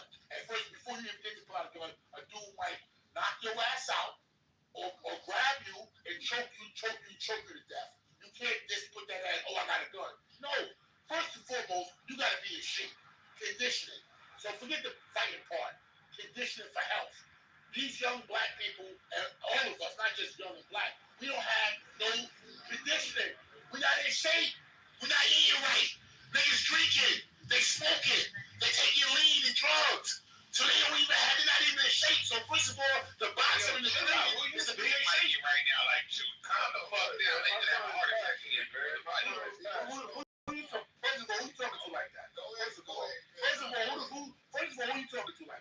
Danny, go ahead, bro. Nah, some real shit. But yo, you better watch your mouth, my boy. Word up, you better watch your mouth. So what I said, like I was saying, they gotta get in shape. They gotta get conditioned. They gotta be in shape because if you walking around eating and drinking and doing drugs, yo, it's easy for a man to come up and knock your ass out. And you're not even sturdy. You're not even. You don't think the balance needs to be there to where people need to know? Okay, okay, you look up and your green cameras see three, four dudes outside, and they got weapons in their hand. Right. You know what I'm saying? At that point, we don't want to send a young man out there. Now, me and you both, we didn't been in situations. We didn't fought 3, 4 motherfuckers who's fighting us. We cool with that. But they still need to know when to adjust. But you know what I'm saying? And how to adjust and how to use what they got to use. I'm 200% behind owning a gun legally and having trade. I'm not 100%. I'm 200% behind that. You know what I'm saying? That's what you gotta have. You gotta have some education when it comes to firearm training, right? And legally. Now, if you got a felony, it's gonna be hard on certain states to get a gun license. But if you can, it's the best thing to do. First and foremost. But second of all, your conditioning is very important. Your conditioning, being in shape, and knowing how to fight. You know how to fight. Not just throw no stupid punches all the time. I shot the face. No, you gotta know how to defend yourself. As a man or a woman. You gotta know how to defend yourself. And you know what I mean? It's a lot going on, champ. But you got a platform, for real, right? So you, like George, like Joe Rogan did, you can do the same thing for boxing. You know what I'm saying? Listen, man, I'm gonna tell this all I'm gonna tell you. My girl went shopping the other day. She brought 1, 2, 3, 4, 5, 6. She brought 6 items. Now, I ain't gonna lie, Shannon. I want to find this motherfucker. Trust me, right? What you think the 6 items was she went for? I'm gonna tell you what it was. 2 Rugers, 3 boxes of bullets, and a gun case. She said last night, I got agreed to load up my new guns. Right. She got a license, CCW, all that. She checked her guns on the plane, wherever she goes. And it came in handy because people have approached her in threatening manners that, maybe they was coming to try to get the number, but some of these niggas is a little aggressive. She had to draw out on one nigga, the nigga put his hands up in it, and he probably like, shit. If she drew down on me and I didn't know, I wouldn't even try to find that she is this shit. That's good content. You know what I'm saying? I might have would have told her, shoot me, baby. Let's go, Jack. The girl having a weapon is probably a good thing for her. As you really should. But you still gotta learn how to fight. You still gotta have something. That's why you got your cab back. We got Ebony. I don't know that. Ebony, you ever watch Blade? Well, Wesley Snipes, you watch Blade? I don't watch Blade. I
saying? Once they get the boys start boxing, you know, we might get a champion out of them.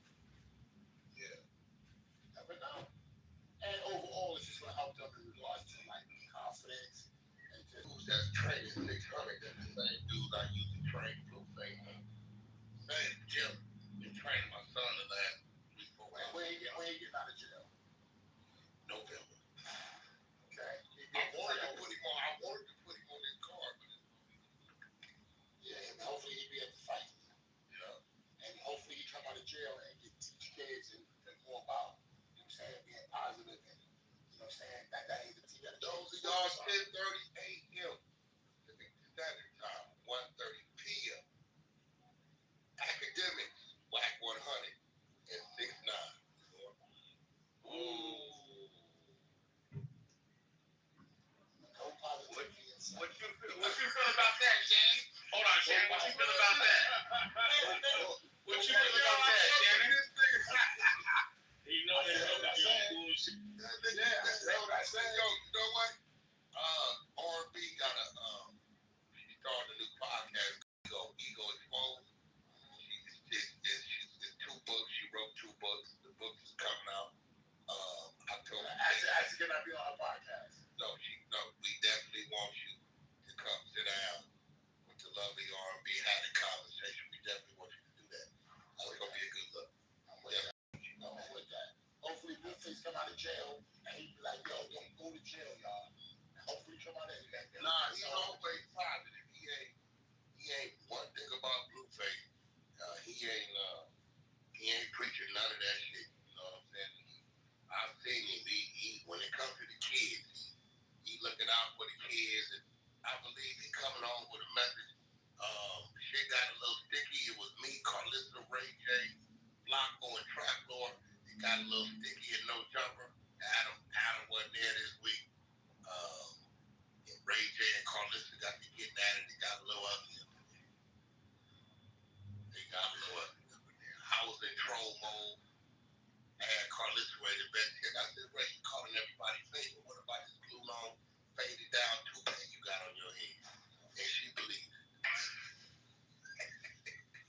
Yeah, like you trying to say I got dentures. Come on. No, I don't know. That said he meant. Nah, that ain't true. I didn't say I'm knocking his dentures out of his mouth, but I'm like, if he said his teeth out his gums, or did the homie got the effort for it? Nah, I ain't got none of that shit. Hey, yo, champ. But I don't know. Oh, man. You tight. I told you, I know you're tight, my boy. You won't even go see him in the hospital. You ain't in Connecticut. You ain't even going to Anderson. You ain't even going to go see him. What you talking about, bro? You're going to be like, oh, something came up. I was at Sharon after party. It was off the hook. No, but what I'm saying is, you wouldn't want us to go to the after party and go live with it so we can see. Oh, shit. You really got my nigga. You really got the dog king spirit, man. Huh? Man, you got the dog king. You gotta be there. This is to show him. Well, it could have been him, though. What could have been him if he had won? Man. Hey, Shannon. I think you underestimate 600, bro. Man. When I was 1-0, I fought dudes that could be him. 1-0. When I had my first fight today, the dude that I fought my first fight, July 24th, 1992, he could beat 600. That's how I'm telling you. 600 is not a boxer. But I don't want to say too much because I'm going to be like, well, damn, why you fighting if he's not a boxer? He's a boxer, but he's not a good boxer. You know what I'm saying? He's actually horrible. Right here. He's actually horrible. Nah, champ, you fighting him because you got hired to put his ass off. That's why you fighting. That's it. That's a fact. God damn it. We came in to do the job. You know you're gonna be the first motherfucker to do a put off in a professional ring. That's why I'm going there. I want to see what happens. And then I'm gonna promote it to the world to show all the kids, especially like in the group homes and all that, and then the Department of Justice and all that kids, juvenile justice. I'm gonna show all the kids look what happened. Look what I did to this game. You gonna have. You want to be like me, or you want to be like them? I want all the kids to start boxing. We're gonna have the ISUPK. They run a security detail. That's a fact. No, we're gonna have P10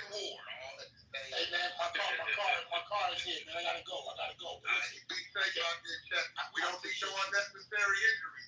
That's right. Let's go, champ. You the best. I appreciate you guys. Thank you, Clubhouse. I told you y'all later. Peace. All right, champ. Don't get hit by an unnecessary car. That nigga, that crazy, ain't he? That nigga funny as well. We extolled him on. Ask him about what he want to do for the kids in the community. That's very lying. Little niggas out here. I seen a little nigga y'all had on here screaming the other day. I don't know where that little nigga from, St. Louis or something. He's screaming. He telling that nigga, we just shot at you, nigga. We just shot at you, nigga. You ran over you. Nigga, we did this and did nothing. Yeah, these little niggas going crazy. They don't know what the fuck. Yeah, then I seen these graphic pictures of the shooting the other day that happened. Hey, that shit you just showed this Thursday, that shit was crazy. Yeah, I ain't sure. You know, some of y'all might need to go home and show y'all kids this this gangbang shit for real. I think I'm honest. No, I didn't even send this shit to Brock. This shit right here kind of, I had to sit at the light and think about it like, God damn. Some of y'all need to go. Let me see what you got. Go ahead on and show this to your nieces and nephews. Let them know that's just a couple days ago. Video how it happened, when it happened, all that. Little niggas came from down. Oh, I seen that. Yeah. Niggas came from down at the bottom with the switch. About 3 of them niggas came out of nowhere. They was trying to like trip a smoker or something. Yup. Niggas came from the. Oh, you got the full video. I got it. You know, I got everything. I've been at. Yeah, I've only seen it stopped at the part where they was. Oh no. They did them on 3. He was the nigga that got hit. Yeah, he got head.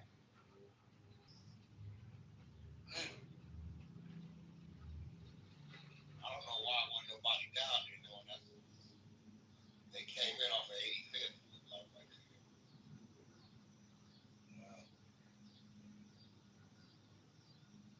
They say that's been going on. Them niggas been going back. They double back. This is why you got to watch me and the niggas who double back. Call a nigga that wasn't from over there. Nigga way from Long Beach.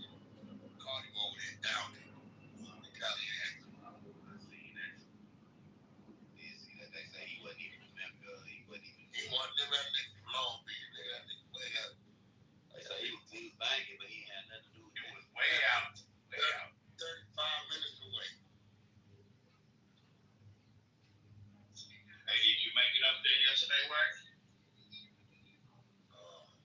To the fire? No, dude called. No, I called him. That was niggas I had on the phone. That was Burger Boy. That was his cat. But Empire, I said the music in. The little nigga crazy, bro. He hit me right. He said, "Hey, these Mexican dude, Coyote, they on my song." I said, "What you mean?" "Yeah, damn true car." I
get a little song with a buzz, they on top of the world.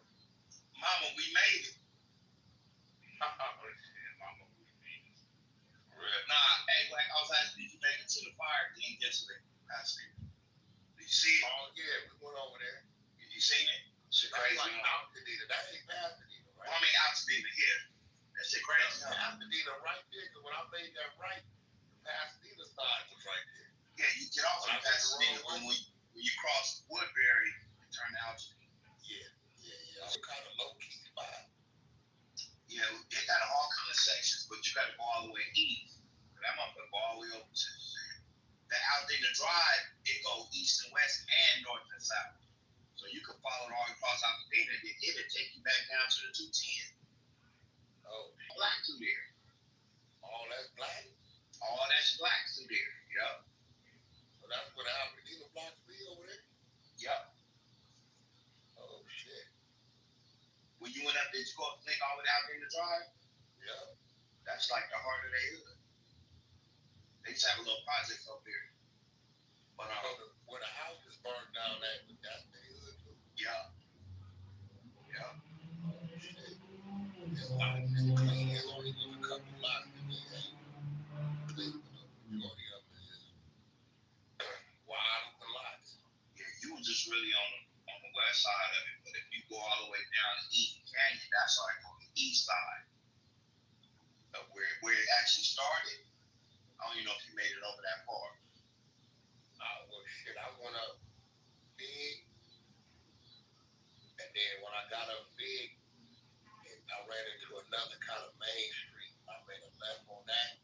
When I made a left on that, I could see the empty houses, the lots, but I made a right and went up over there. Yeah, that's mainly where the blacks are. If you would have just kind of got over to the east, that's where Eaton Canyon. That's where a lot of white people were. That's where it started at. Eaton Canyon. And then it swept west. You know what I'm saying? It started on the east and it swept all the way west. Mike, he lost his house. And he like on railroad. I was over there in that area by that goddamn cemetery. Yeah, Pharaohs. Yeah. That's Altadena right there too. That's what Altadena blocks be at. Right there on Pharaohs. That little burger spot.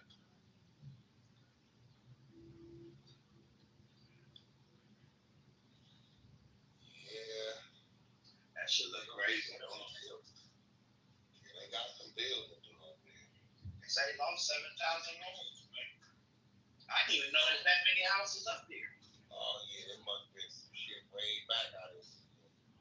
Yeah, they say they lost 7,000 homes. Damn. Goddamn, another pump or something like that. Yeah. Remember the homie Gucci?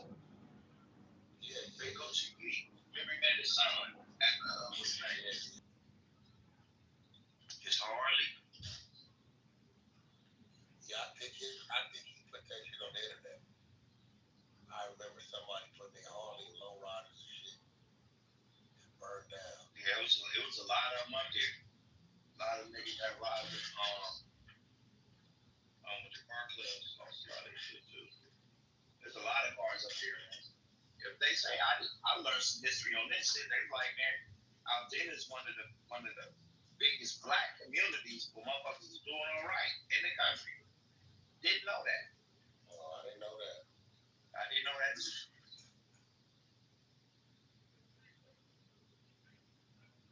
I didn't know that. But it's definitely. I had been up there. I said, let me go see this shit. So yeah, I went up. Figueroa. I think I was at Glen Rose or some shit, maybe. Yeah.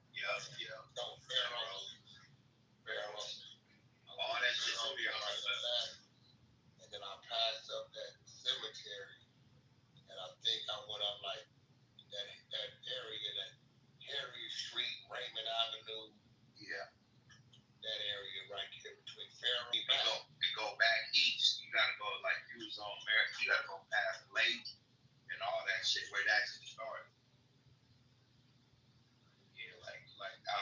Drive, Washington, all up in there. Yeah, you got a little more east. It's about a couple more miles. You would see some more shit going east. Yeah. On the west, that's like where you was like the hardball blacks town.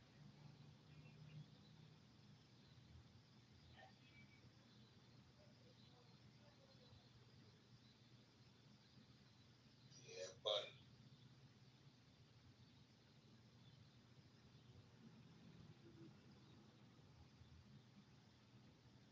Yeah, but that promotion for this fight is huge.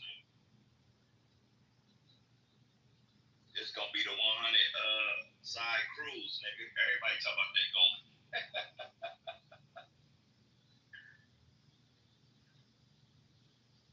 Meet who you gonna meet? Square up. It's gonna get crazy. It's gonna be a Royal Rumble up in that motherfucker. Handle. Good morning, everyone. Please don't complain. Good morning. Who's that? It's Trey. JJ, what up? What's cracking? Say D-Wayne, it's gonna be cold as fuck around that bitch too.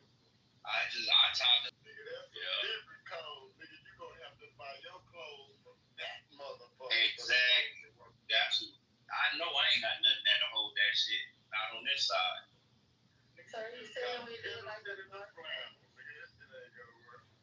Hey, you gotta buy it from there though, cause these North Face on this side be watered down.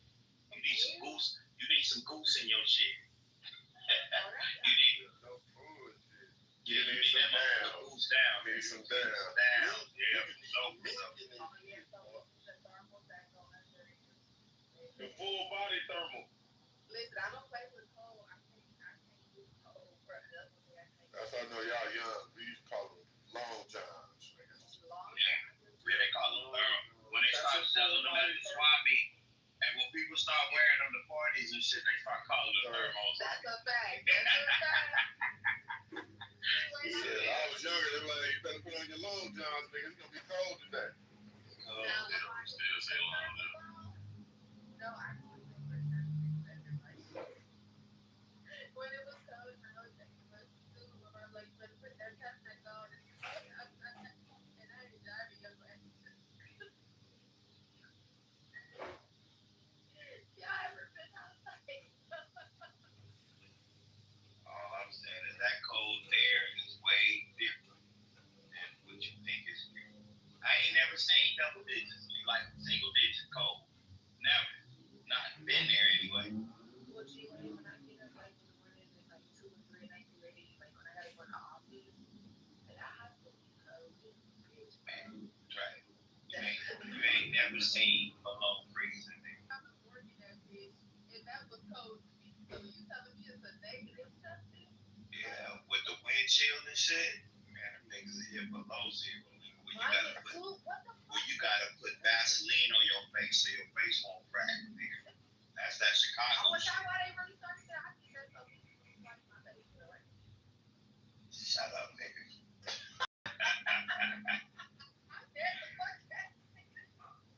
And you put Vaseline to stop the razor. Let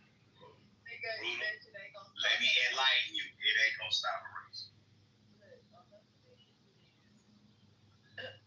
I thought that was from not getting scratched. I thought that's so they slide off of you. Well, that's what I thought. Even then, like scratch, razor, whatever. It's just like it's not that. I know that it won't be that deep. I know Lisa got that with her face. I ain't gonna fight. Too old, Trey. Cut that shit out. That's why you got out, nigga. That's why you live where you live. Fuck out of here. Hey, you see they found 2 people dead over there upstairs. In Maine, they found 2 people in the car. No, they found 2 more people in the car. Wow. Nah, I didn't see it. I just got it. Yeah, I was looking at the pictures in the morning chat. I was like, that's Yeah, you know what's going on that. Yeah, they have full blown war right now.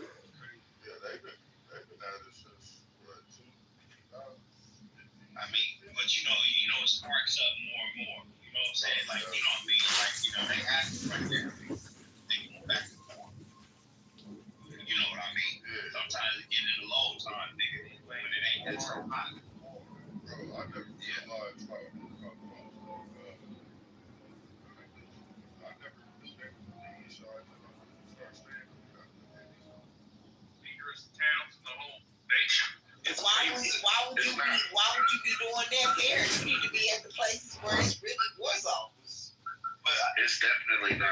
Because in New Jersey, it's definite as well, where you can open carry without any kind of permit, and it's the crime is next to none. So I blame the pharmaceutical industry. People are out of their fuck. This is the top 10 cities for homicides according to this. Like, it says St. Louis, Missouri is number one in the country. Is the most homicides per capita at 45. So they're doing it per capita, right? So you guys understand per capita. I'm not going to explain it. And then the next city is Baltimore. Then after that is New Orleans, which everyone always says New Orleans is really dangerous. Then it's Detroit. Then Cleveland caught me off guard because nobody talks about Cleveland being dangerous. And then it says Memphis, Milwaukee, Philadelphia, and then Chicago. I know Memphis was on there because Memphis is a war zone. Really? All places where there's less jobs. New Orleans, I mean, it's all, I hate to put it this way. Like, is it just like not doing well economically? New Orleans? Exactly. Yeah, New Orleans. I don't think it has to me, every time I went to New Orleans, I enjoy New Orleans, but it does seem like it's just very poor. People are not in a hurry. They're not in a rush. That's why they call New Orleans the Big Easy. Because it's like people just taking everything easy. But besides that, but I do understand that it was a lot of people that went back. A lot of those people grew up in generations at a lot of those projects. I'm just gonna say it. I ain't gonna say low income housing, whatever, public housing. And some of them left, but a lot of them came back. And the ones that came back, it's like they didn't have nothing, so they was living with people. Just because you live with your mom, people like, oh, you're not homeless, well, you still displaced. You don't have William. Y'all don't get William started on Katrina. You're not in your own space. So I still think that they never recovered. They never recovered. And then not only the projects, but it was just like all the properties that Black people owned in their houses in those areas is the ones that was by the levees, and they lost all their stuff. So it's just like it's just messed up down there. It's just not. I don't know. New Orleans. I don't know what they gonna do. They gotta do something. And the levees is still, from my understanding, they supposed to be quote unquote fixed, but they say it still floods. It's just a flooded ass area, but it's unfortunately in low impoverished, marginalized, predominantly Black areas. It floods. The city is built below sea level. Hey. So they need to just shut the whole shit down. Yeah, I want to say good morning to Titan. But yeah, y'all don't get William started on Katrina now. That man will talk for hours. There's a Netflix movie about it. I can't wait to check it out. Areas were the target areas for the government to bring an inflow of crack cocaine in the 80s. And if you guys go watch the film Kill the Messenger, they talk about that in that feature film. It's a Hollywood film. Was the guy who decoded the whole thing and showed how the mafia got with the government and even the president of the United States and said, we're going to take an influx of this cocaine and put it in the poorest areas, the ghettos. And that's why a lot of people's moms are there, and family members are crack addicts, because that's why they never recovered. The film's called Kill the Messenger. So from the solution based in the National Guard in certain cities like New Orleans, like Chicago, like DC, do you think that's an effective way to, bring down the crime if he does it properly and then removes them, or what? What you guys thought? I think it is, because the kids are so far gone. It's not like this is Avatar and people are encroaching on an indigenous population that is connected to, the land, and we remember our history, and we're thriving. You know what I mean? Like, the kids are brainwashed, programmed, full of trauma, and they're so far gone. It's like, and we tried with Jesus, we tried with the PE coaches and the football and things like that. It's like, and they've got the statistics on their side. That's why white people, when they run to these different rooms, they're the first thing to talk about per capita and statistics, because then with that data, they can then form up militias and form up laws. You know what I'm saying? So they got the data on their side. And we couldn't police these neighborhoods enough, so now they have to come in because the kids are too far gone.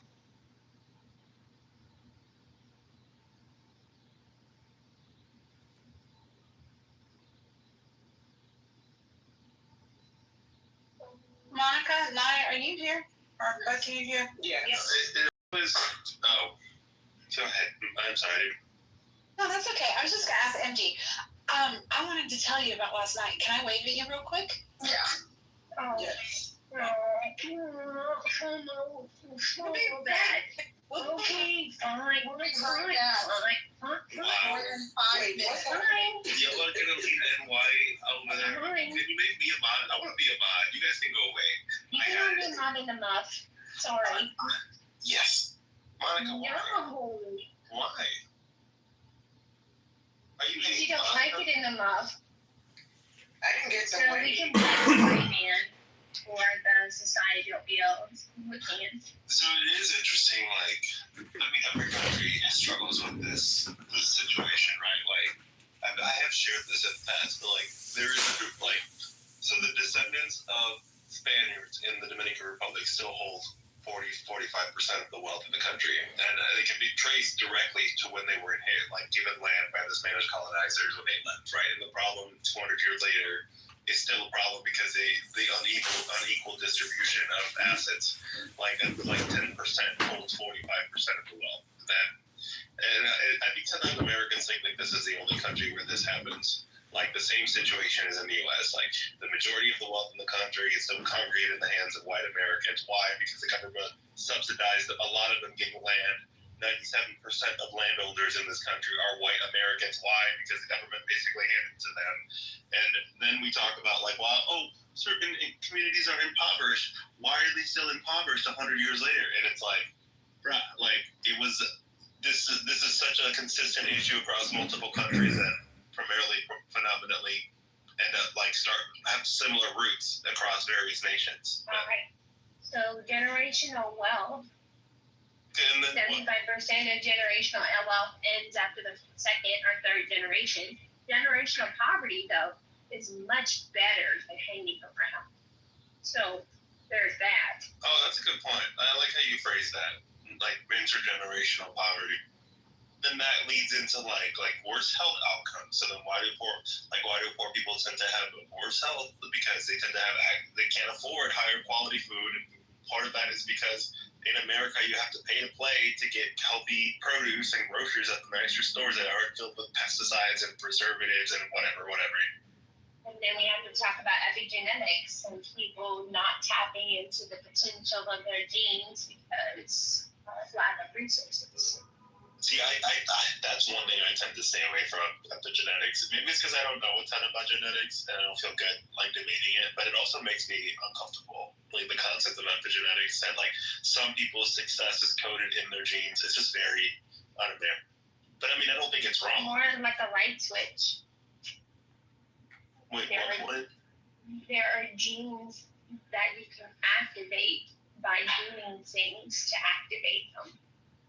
And then But like the issue with epigenetics is that someone talked about education in the chat, so I'll just go run off of that. The issue with education in the United States is usually if you're on a specific, so I was put in the honors track in the 4th grade, right? Like they tend to be on the honors track from the 4th grade until I graduated college. Only a certain amount of slots. We had advanced curriculum. Everyone in that track had a higher GPA.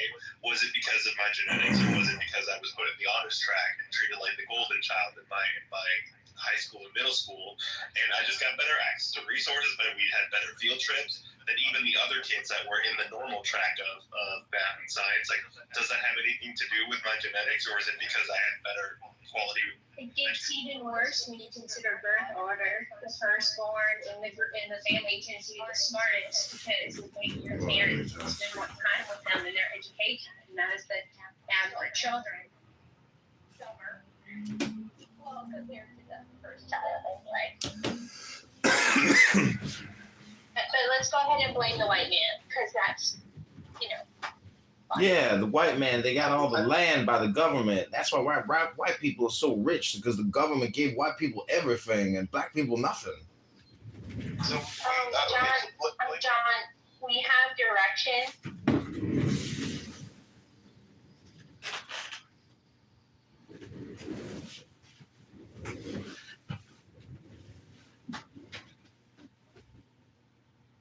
Like, I don't, when you back up to this, okay? No.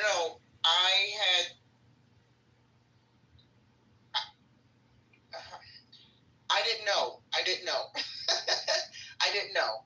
I was sending you a back channel without saying too much on the stage. So it gets complicated because, okay, blame the white man, yes, it is slightly annoying, but there is some truth partially to it, but, like, at a certain point, then you're like, okay, how do we remediate? Because they're tough, but, like, to fix that, no one has a good solution. And so it's just easier to play the blame game instead of, like, how do we actually fix it? Because that requires a lot more work. Like, if the government subsidized land for a significant portion of the population, should they take it away from them? Or should other people be allocated federal land to compensate them from a financial perspective? And that's, honestly, we'll talk about this. This is the only argument for reparations that has made sense for me on this app. What is a way to basically financially compensate people without bankrupting the country? Is like, give them some federal land, and then they can sell it, and then they can make money off that federal land if they choose to, and keep it, just like they gave white Americans land throughout the entire country at subsidized rates. Oh, interesting. That's the only thing that makes sense to my brain. I think the Native Americans got land too, right? Yes, they have. Well, I don't know if they got land or they just were. They can't sell it. They can't sell it, right? They have to. Reserve is ironically accurate, but I think they call it reservation. Well, yeah, they got pushed off their original, the whole Trail of Tears. They got pushed off their original. And, they were given certain plots of land. They were a bunch of terrorists who resisted No, don't do that. This is a myth. Did you know that? Perpetuate it.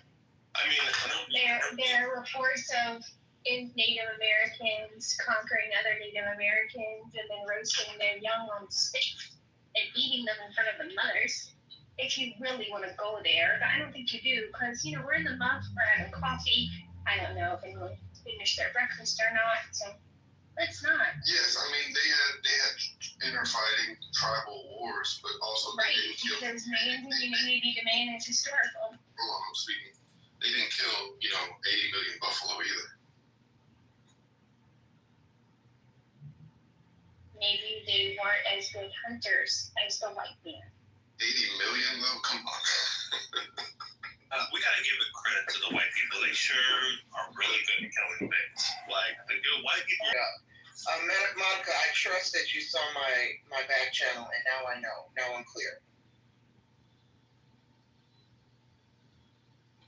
There is a violence problem, amongst African Americans. There's a pedophilia problem amongst white Americans. They are 70% of all people, all online pedophilia criminals that are indicted. That are reported and indicted. That's an important clarification right there. And so that's 70%.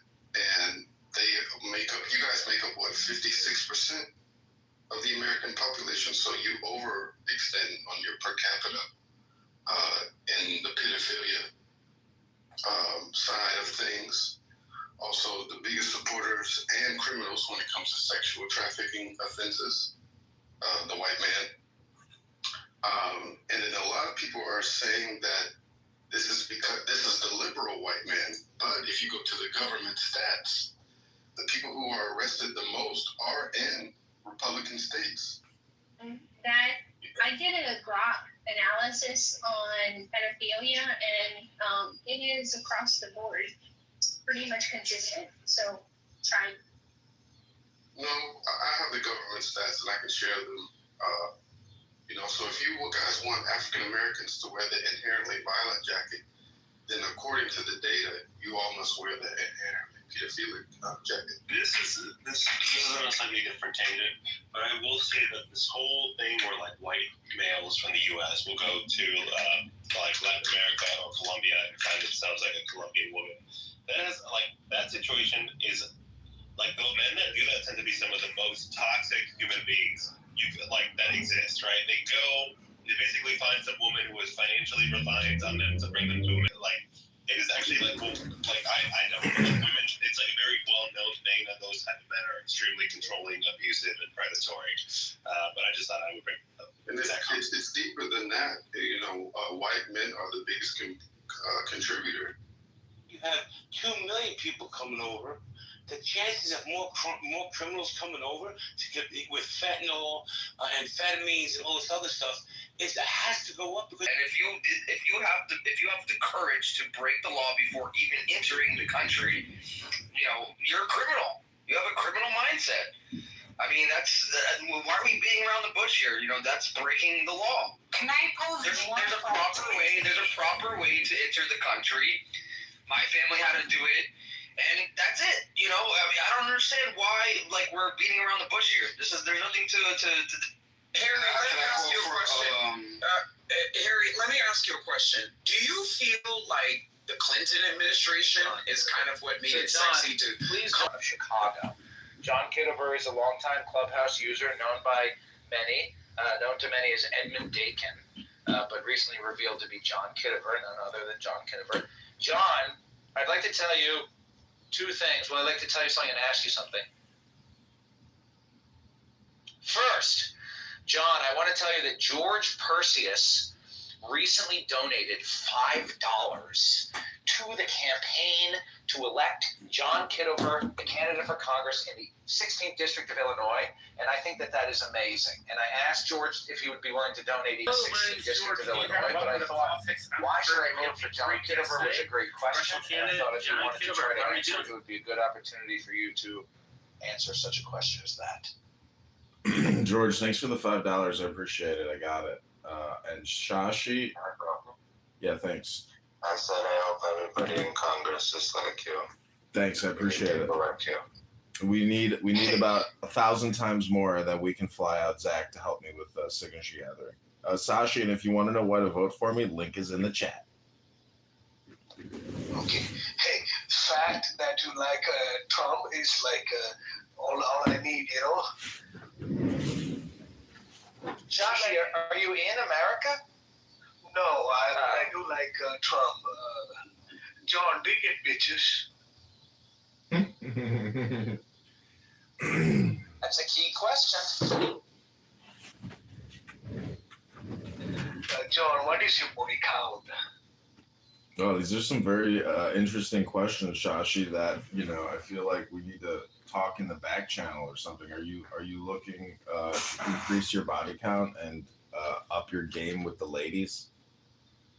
No, the higher the body count that you have, I am more prone to vote for you. You can donate. So I can put in $10 if you want. Do you grab a bunch? Interesting. Let's take another primatological lens on that. Shashi, do you believe that higher body count means more competency in socio-political affairs? Yes, it means he can get a bigger crowd. He's a captivating person. Get the bitches and the dudes. With bitches comes dudes. I'd like to just briefly welcome Q, who's a listener in the audience, and I wonder if Q might be willing. Q, I'd like to invite you very humbly and kindly, if you'd be willing to donate to the campaign to elect John Kitover, the Clubhouse user, to Congress. He's running for Congress in the 16th District of Illinois, and we're collecting donations for the campaign.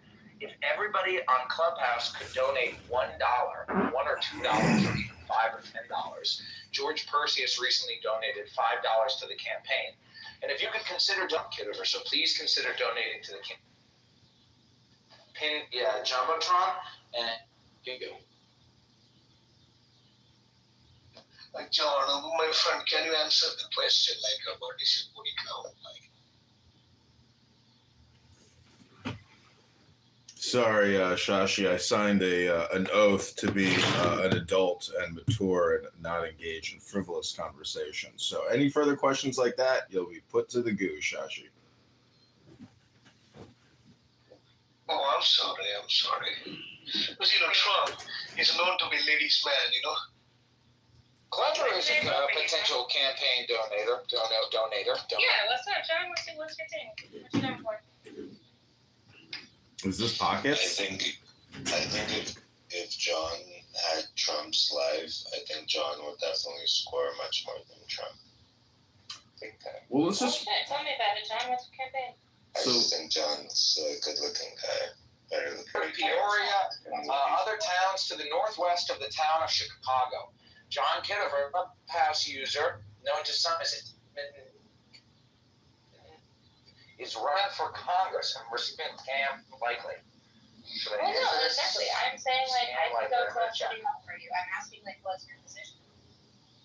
So I did an interview, which covers about 10 different topics. Link is in the chat, but I can answer any specific question you want. What's the biggest problem in Illinois? I don't know about that. Property taxes, income taxes. City trolling city. Shashi, you have been warned. I'm going to have to move you to the audience, unfortunately, because I want to connect with Clever. Oh, I made him a moderator. Wait a minute. Don't end the room. All right, sounds good. I don't have permission to move others to the audience. Shashi, please move yourself to the audience, if you will. I'm going to just remove him from the room. Yeah, Zach, create a house and call it or just call it candidate Congressman John Kitover or John Kitover fundraiser or something. But create a house. Well, we should that, but I am currently driving. Yeah, that's I have cool. to go in 12 minutes. In the future, don't just do a public room. Do a room on record and make me an admin in it, so we have the ability to do this. Because honestly, rooms like F-word people talking about how white people got everything because the government gave it to them and they're owed their reparations. I'm not going to waste my time. I thought that guy was joking, but resident of Chicago, you could still consider donating to the campaign, $1 or $5. I think we should look up the legality of this. Can you collect donations from everybody across the country? It needs a good foot in the door, so you can. Yeah, the rules are also on the link above on who can donate. Okay, nice. Get it, John. I hope you win. Thanks. You live in Illinois?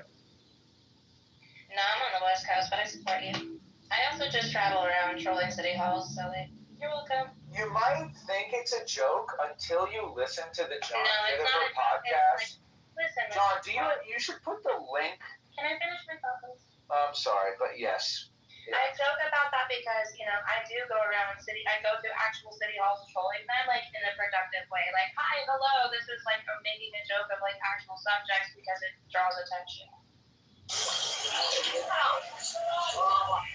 I was just going to say John has a nice podcast that he did. John, you should put the link to that podcast so people can listen to it. Yeah, it's a good idea.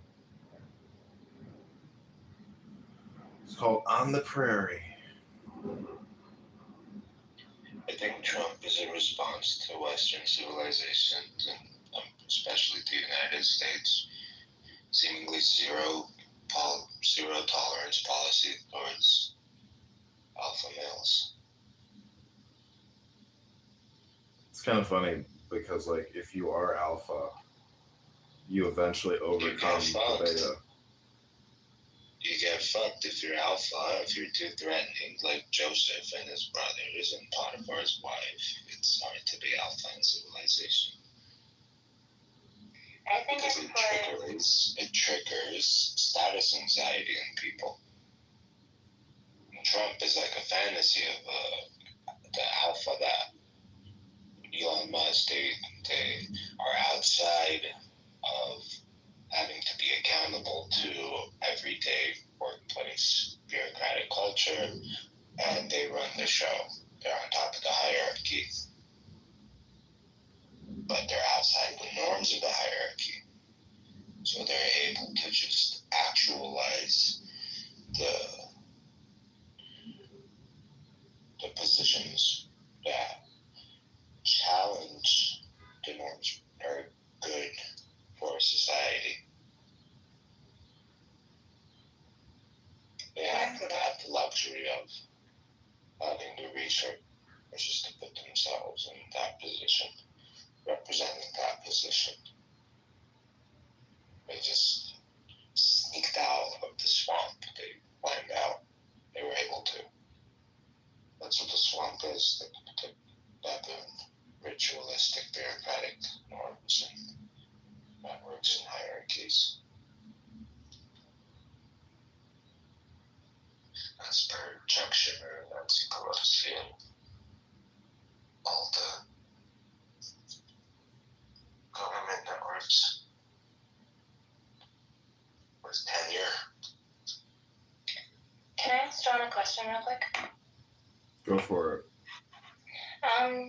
What made you want to be a politician? It was the first time I ran for committee person, and I saw how incredibly difficult ballot access is and the lawsuits that I had to go through with the Chicago Republicans and the fraud that I witnessed. That's what has pushed me into wanting to fight and resist in politics. Exactly. The best way to beat a system is to be a part of it. Beat it from the inside. Yeah, it's a That's real the biggest challenge. reason I like want to be a lawyer. Just paid a shit ton of money for that. Well, I mean, lawyers are essentially extremely advanced communicators, and yeah, I mean, people get paid for communication consulting in a way. That's what a lawyer is, because there's lawyers on here who will play word games with you and put in an extremely complicated sentence that you don't know the legal definitions to, and they'll act as if that makes them smart because they know the definition to some technical legal jargon, and that's not real intelligence. That's just regurgitating. Yeah, that's litigation. Litigation is boring. I mean, if you just read the Constitution and the Declaration of Independence and you have a great understanding of that document, you're smarter than 99% of the people in this country. Snap, I'll vote for you. I'll establish a residence today. Well, you can give $1 today if you wanted. Yeah, you can donate to the campaign. That $1 will travel far. Everybody on Clubhouse donated $1, just like the Rebbe. That would be amazing. Honestly, I'll do both. What's up? Honestly, I believe in you. Get it, John.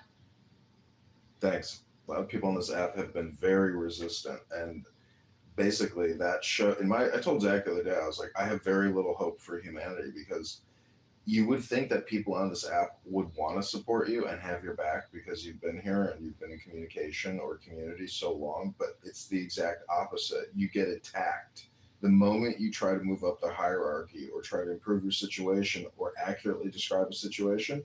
You get boomed and busted and shot at and chopped at, and that's life.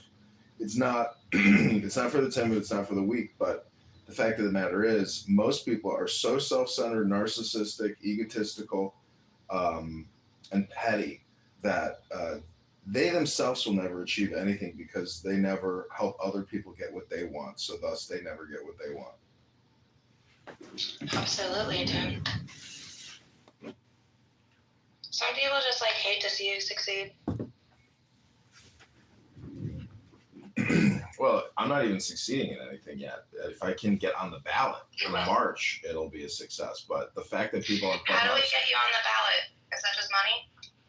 Well, we need to collect signatures, and then I need to fly out because I'm John's secret weapon. But it can't be that hard, right? We just need signatures. All right. Let's go. Well, but it has to be clever. Do you want to come to Illinois and drive around and collect signatures? Because it has to be people on the ground in Rockford, Peoria. I got nothing going on this month. She's down. There you go. I'm self-employed. I ain't got shit going on. Do you really have the ability?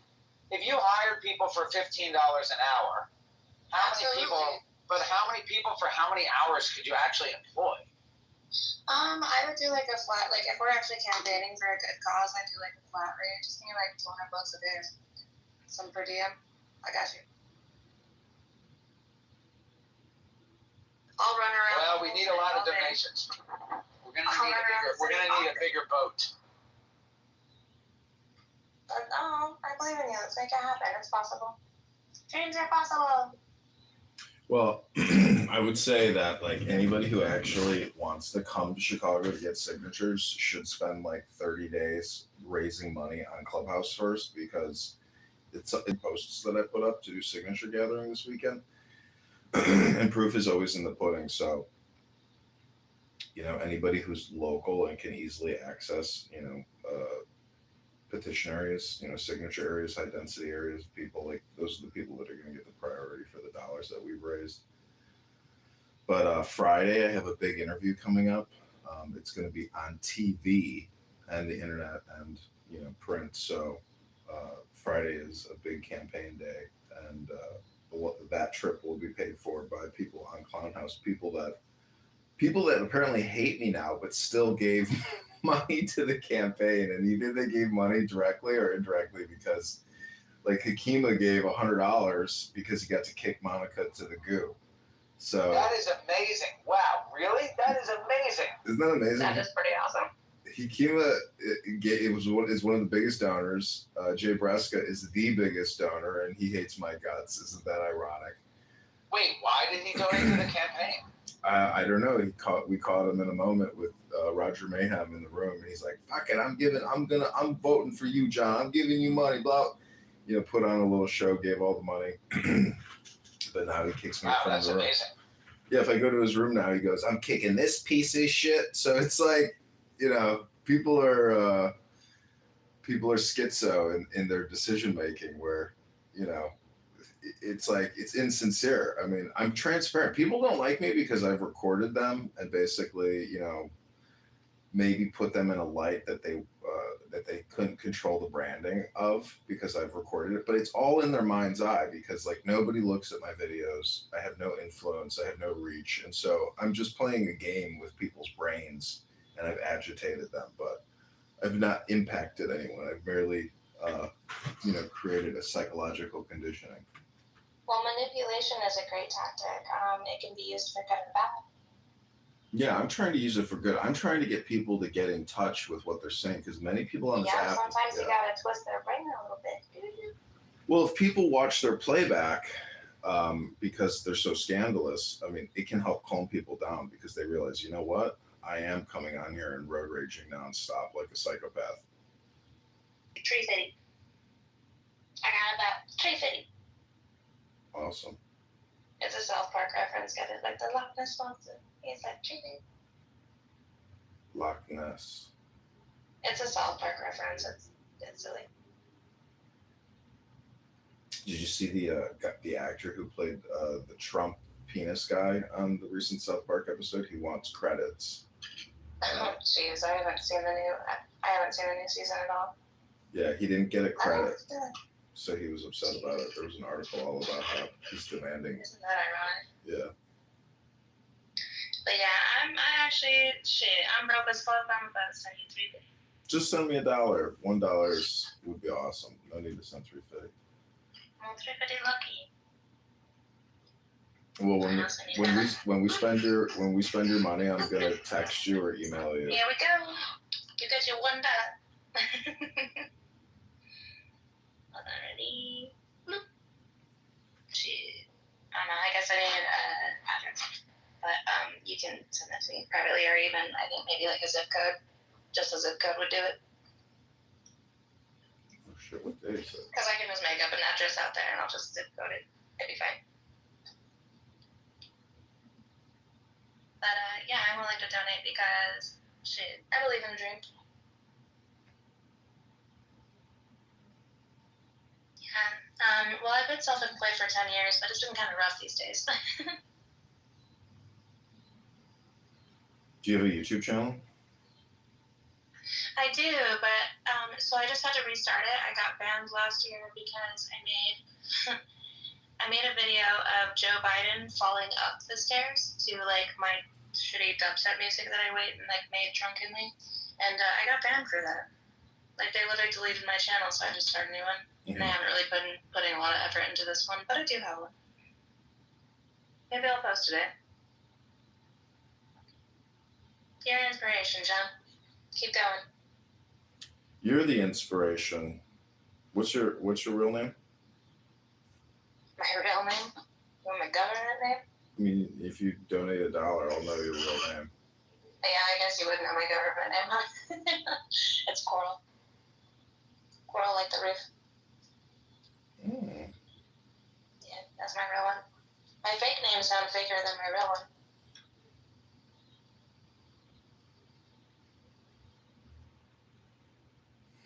Isn't coral like used by some kind of animal, and then that's how it creates the coral? No, coral is like it's a plant that's alive in the ocean. The coral reefs. Oh, They're dying. No, not the coral reef.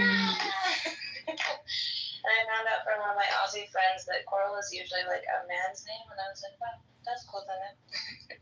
Well, isn't there two ways to spell it? Like, I have a friend who's Polish. His last name is Coral, but with a K. With a K, that's corral. That's what that means, like a horse stable. Mm. Coral with a C is the ocean. I had a friend with like name. Fun fact, actually, quick story, just kind of funny thought.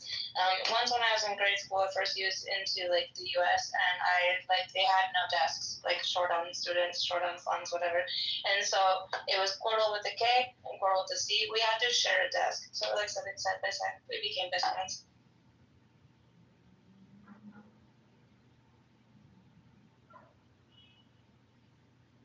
This bitch made us sit in the same desk. That's crazy.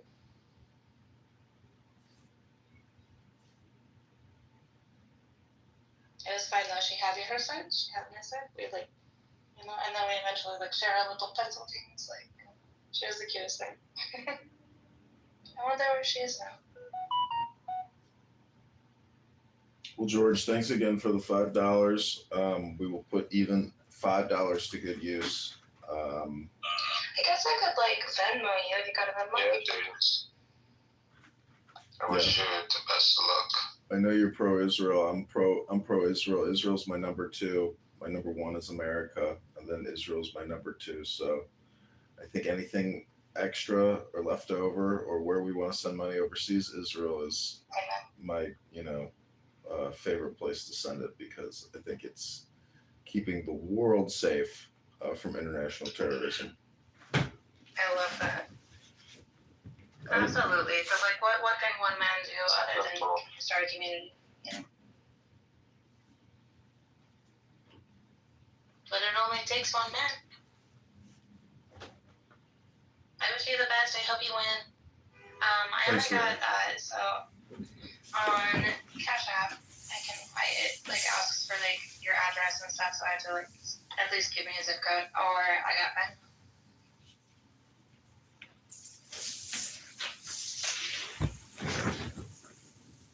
Yeah, you can Cash App if you want. I'll put the Cash App in the chat, but I won't. I don't see. I don't use Cash App very often. Venmo would be my preferable because it goes straight to the bank. Yeah, don't sweat it. I don't have Venmo, or I don't really use it. I tried, but I need a zip code. It's telling me.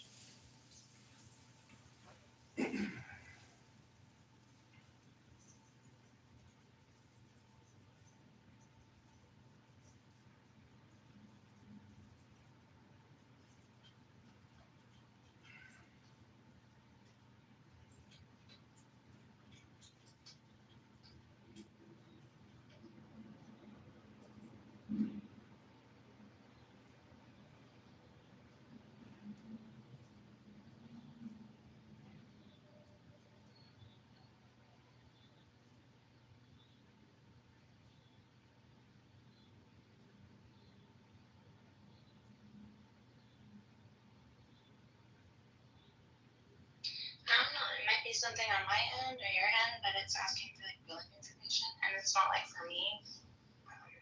I don't know. I'm trying. Because honestly, John, I hope you win. They need some changes out there, man.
there is a part of this where people man and pedophilia. So I don't remember anybody talking about black on black crime. If that was going on, I missed it. And if you recall, when Mother was like, "Hey, let's move on," I even said, "Yeah, let's move on from the topic too. It's early. Nobody down Chicago right now and chill and be cool and not be shot up." Are there areas in the Chicagoland area, their neighborhoods that are? Hold on, I'm going to respond to her. I don't think I said that. I said. You said Chicago is a war zone. Yeah, well, it is compared to South Bend. Yeah, she said Chicago's a war zone because we were talking about do we support Trump sending in the National Guard, right? And then we went into the top 10 cities with the most violence. And then we got to New Orleans. And then when we were talking about New Orleans, someone said, "Oh, I bet you that's from a certain demographic of people, you know." And then another guy came in, I think it was Mother, with his per capita data on black people and violence. And I'm like, oh, here we go. On a good Saturday morning where I was enjoying my Cheerios. And so that, whenever I hear that, because they love those statistics on black people per capita and violence, that's when I chose to come in with my per capita on pedophilia and white men. Gotcha. Okay. I missed Mother saying that. And so my apologies. Okay, now I actually don't remember Mother saying that, but we know you don't care. Exactly right, you moron. So so to answer your question, how can I sit and listen? Listen, I'm just listening and chilling. I know in these types of rooms, and not when I say these types, not just in the month, but rooms that host various topics. I know we will eventually move on from this topic, so I'm just letting it play out, and eventually we will move on to another topic. Yeah, and although I think there's no need for me to I suppose, insert my black card into the conversation because I feel like you're doing a good job representing the Black Coalition.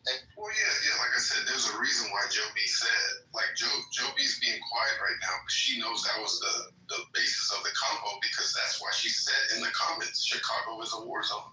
And then they started talking about New Orleans food because they were talking about how it is. I first heard Chirac from Spike Lee, I think, but I could be wrong if that's the word you're referring. It is. And I didn't know Seeing the amazing ingenuity of the people of Nepal in the mountainous regions of Nepal, people cut old plastic drums to create a brilliant system for transporting water downhill. By connecting these drums, they create a channel through which water flows without the need for expensive pipelines. And with this ingenious method from Africa, you can fit a cylinder in and out without touching it. Seeing the amazing ingenuity of the people of Nepal, you will be that was set in Chicago about the Chicago violence. I don't remember. I think there's more Hamas members in Gaza than there are gang members in Chicago. And like I said, I support what Trump's doing, honestly, because no matter how many people it is, when a bullet hits a child, that's when it's gotten out of hand, and when people can't police their own neighborhoods. But I think trying to paint black people as inherently violent, Who did that? Who said that? My end goal was to say that there are more white sexual abusers than there are black gang members in America, and I stand on that.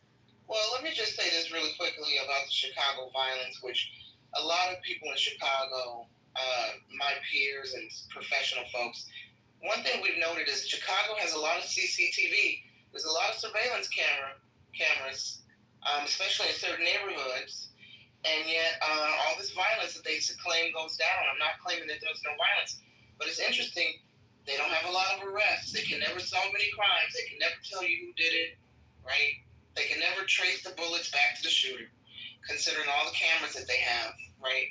And then they want to blame it on lack of police and the politicians. And it's like, okay, all this technology and surveillance you have in the city, but you don't know who the shooter is. You don't know who's committing the crime. You can't make any arrests. The cases go closed. The case is the research on it.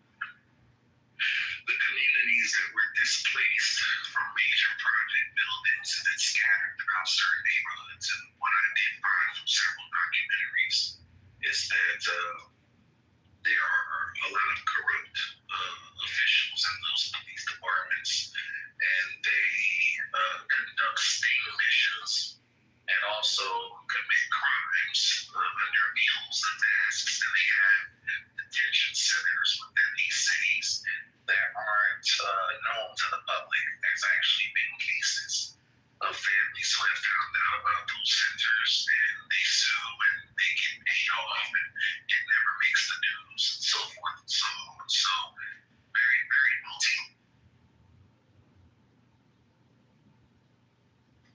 Yeah, that's a lot. That speaks to some of the theories that a lot of Chicagoans, a lot of natives have about some of the violence here. Again, we're not saying it doesn't exist, but the media blows a lot of it out of proportion. And sometimes, residents do as well. But I guess it all depends on the proximity to the violence, right? I remember it's like when I first moved to LA, and folks would say, don't go down to Watson Compton. Don't go down to Watson Compton. You'll be shot, this, that, and the other. And I remember the first time I found myself having to go down to these areas to handle business, and how nervous I was because of all the violence. You're going to be shot. Then I would hear on the news and TV. And then I finally would go down there my first time, and I'm like, what's the problem? Wait, it's just a normal neighborhood. It's just a normal city. Nobody's fucking with me. Nobody's following me. There's not gangs and, causing havoc on the street corners. There's no drive-by shootings. Again, not to say these things aren't happening, but it's just wild. Once you actually live in a situation versus take the narratives from the media. I'll say this in our land. There was even a white guy, I remember at the time, for one of the news channels out there. He had the same kind of fear, so he took a camera. He documented for the news channel. He said, I'm going to go down to Watson Compton, one of these black-ass neighborhoods that they tell folks, don't go down, she'll be shot out, all the violence. He decided to go happen. You know what happened? Absolutely nothing, right? And so he went in expecting violence and chaos and racism and to get beat up. And, he ended the day enjoying probably some Roscoe's chicken and meat, vibing out with the culture, right? So that's why I always push back when folks, especially, not giving you a shit, JB, because a lot of folks do this. Chicago's a war zone. Chicago's the worst city. And sometimes when people say these things and they've never been in Chicago, they've never visited Chicago, they take it from the news, right? And it's like, our mayor, the mayor down there and mayors before him, they've not pumped billions of dollars in certain areas of this city, gentrified the city, moved, the unsavory elements, pushed them out of certain neighborhoods into the suburbs, which many suburbanites don't like, right? They haven't done all this to feed and foster the bad elements of Chicago. So I hate when our people, and I mean fellow Chicagoans, help the media push this false narrative that Chicago's a war zone, and it's not. Because when you say that, to me, I translate it as you're saying, all of Chicago, you can't go there, you'll get shot, it's bad, and that's not. I said that as it relates to the surrounding communities of which I live in one. And we get a lot of trickle down.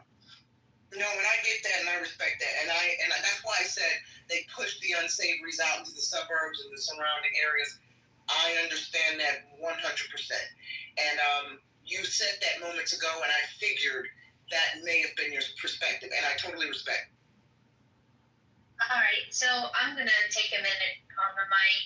Othello came in expecting this to be a white space, and he started with the insults, and he was expecting to hear that 13% of the population is over 50% of the homicide. But Goat and I broke that down once, because it's not 13%. You say half of Americans are male, that's 6%. Then you say 6% is, then you have to go by age, right? Because the youth tend to be in all demographics, not just Black Americans. The youth tend to be risk prone, pro-life work.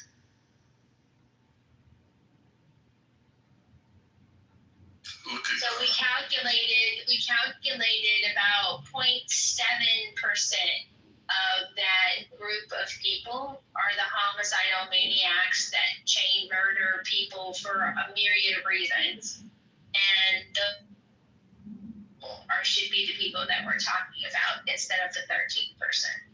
But, you know, Othello, new here, not used to the way we do the rooms, and unaccustomed to people not getting triggered from his narrow framing and having a full-throated conversation civilly with him. So, you know, there's... Well, you know, NY, Serenity, you know, Joe, Serendipity. Matt, Serendipity. You know, they're not going to sit here and let you lie on me. I didn't insult anyone. I've been even killed, and I've only, you need to work out, or we can talk in private. I'm here to have a civil, I'm here to have a civil conversation just like anyone, and I think I've been, like I said, pretty even keeled and balanced. You refuse to address the rates of other races. You focus, hyper-focus on the percentage. That's what the data focuses on. You take the whole and you examine everything. That's what the data, look, and I've asked you several times for solutions, but you really don't care about the solutions. I do have solutions. You didn't share them the 5-7 times I asked for them. Let's hear one. I did share. Can I ask a question? Do you think that maybe both of your perceptions could be true? I mean, perhaps you picked up on the fact that you felt like Othello wanted to pull this particular demographic of stats to, in his words, point a mirror at the white people. And do you think that maybe simply because of your experience and your other engagements on Clubhouse with Othello, we follow each other, serendipity. Okay. I don't know. I feel like this is more personal between the two of you than it is about actually having the conversation. I feel like there's a little bit of one-uppance going on between the two of you. Well, I want to have the conversation, and then when I actually started to see, this is the thing, they love talking about the data points. Who's they? But certain people that bring up these demographics, and just like how you were able to... You brought up the demographics. I didn't know y'all had... No, serendipity, no, it's fine. I'll behave, I promise. You just brought up, like, specific data points on Black homicide rates. Do you disagree? I thought you would agree with that framing. No? Where someone like Certainty, right, in NY, they're able to explain the nuances from within these communities of why certain things are the way they are. You don't care about that. Wait, you're telling me that I'm wrong? That 0.7% of the 13% are responsible? That wasn't nuanced enough for you? You need people like Certainty. I'm holding on tight, in the mouth, holding on. You need people like NY who can explain to Joe, right, who will never go into these neighborhoods, or a lot of the white people in this room, even you, who will never go and rub shoulders with these Black people, right, and give you the nuance of why things are the way that they are. And even when I gave you a nuanced perspective on the crack cocaine that was introduced by the government into Compton, that was the first neighborhood where the crack was introduced and planned to be infiltrated into these ghetto neighborhoods in the 80s by the mafia, by the government, according to Gary Webb, who was later killed. And his feature film, Kill the Messenger, explains what happened, right? As soon as I said that, you said, oh, we gonna blame the white man. So you don't want to hear the nuances of how these situations got the way they are. You just want to talk about the statistics to push your own agenda, which I think is black genocide. Wait, whose agenda is black genocide? Who? You and all the people. Serendipity, you're right. No, we were just like, I apologize, Serendipity. Same rooms talking about the same talking points and pull up the same statistics on black people and our homicide rates, right?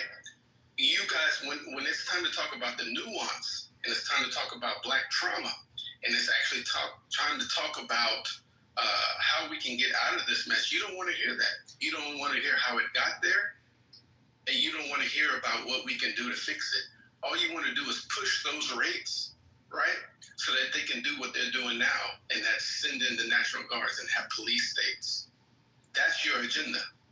And that's these white men's agenda who came in with those original statistics and then disappeared once I came with the statistics on pedophilia in the white community. It results in peaceful conduct, right? A lot of folks misconstrue the definition of a debate versus a conversation. See, if I'm going to participate in a debate, the first thing that needs is equal and unbiased moderation, right? So if you invite me to a debate, especially on Clubhouse, it's most likely that I'm not going to attend if I know that there's not going to be balanced and unbiased moderation. That's number one. Number two, if you're having a conversation, right? A conversation is where both parties or all parties involved in the conversation can have dialogue. One party is going to take whatever information that they can from that dialogue, whether it's a refresher that they already know or it's new information that they're learning, and then the other party is going to do the same, and you're going to walk away enlightened, or like I said, refreshing. So I think a lot of times folks are trying to have conversations with people who are trying to debate and vice versa. And I find that to be unhealthy. Well, they have Roland Fryer in the Jumbo Twitter. 13-year-old speech in Barcelona about education and about how he observed the successes in limited resource schools, still producing scholars, still producing children who academically achieve.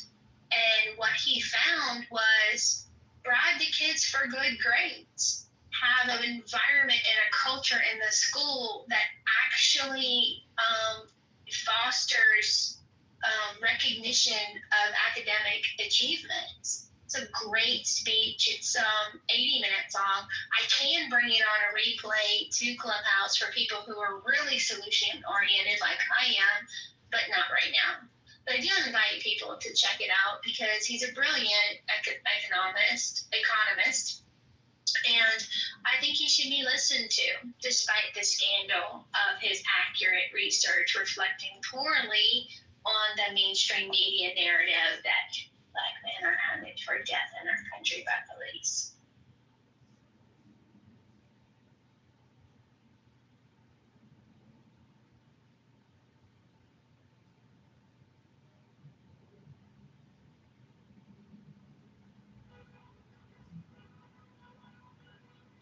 How about those dogs?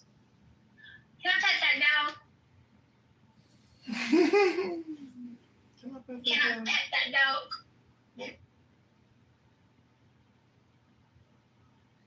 I want a puppy for real.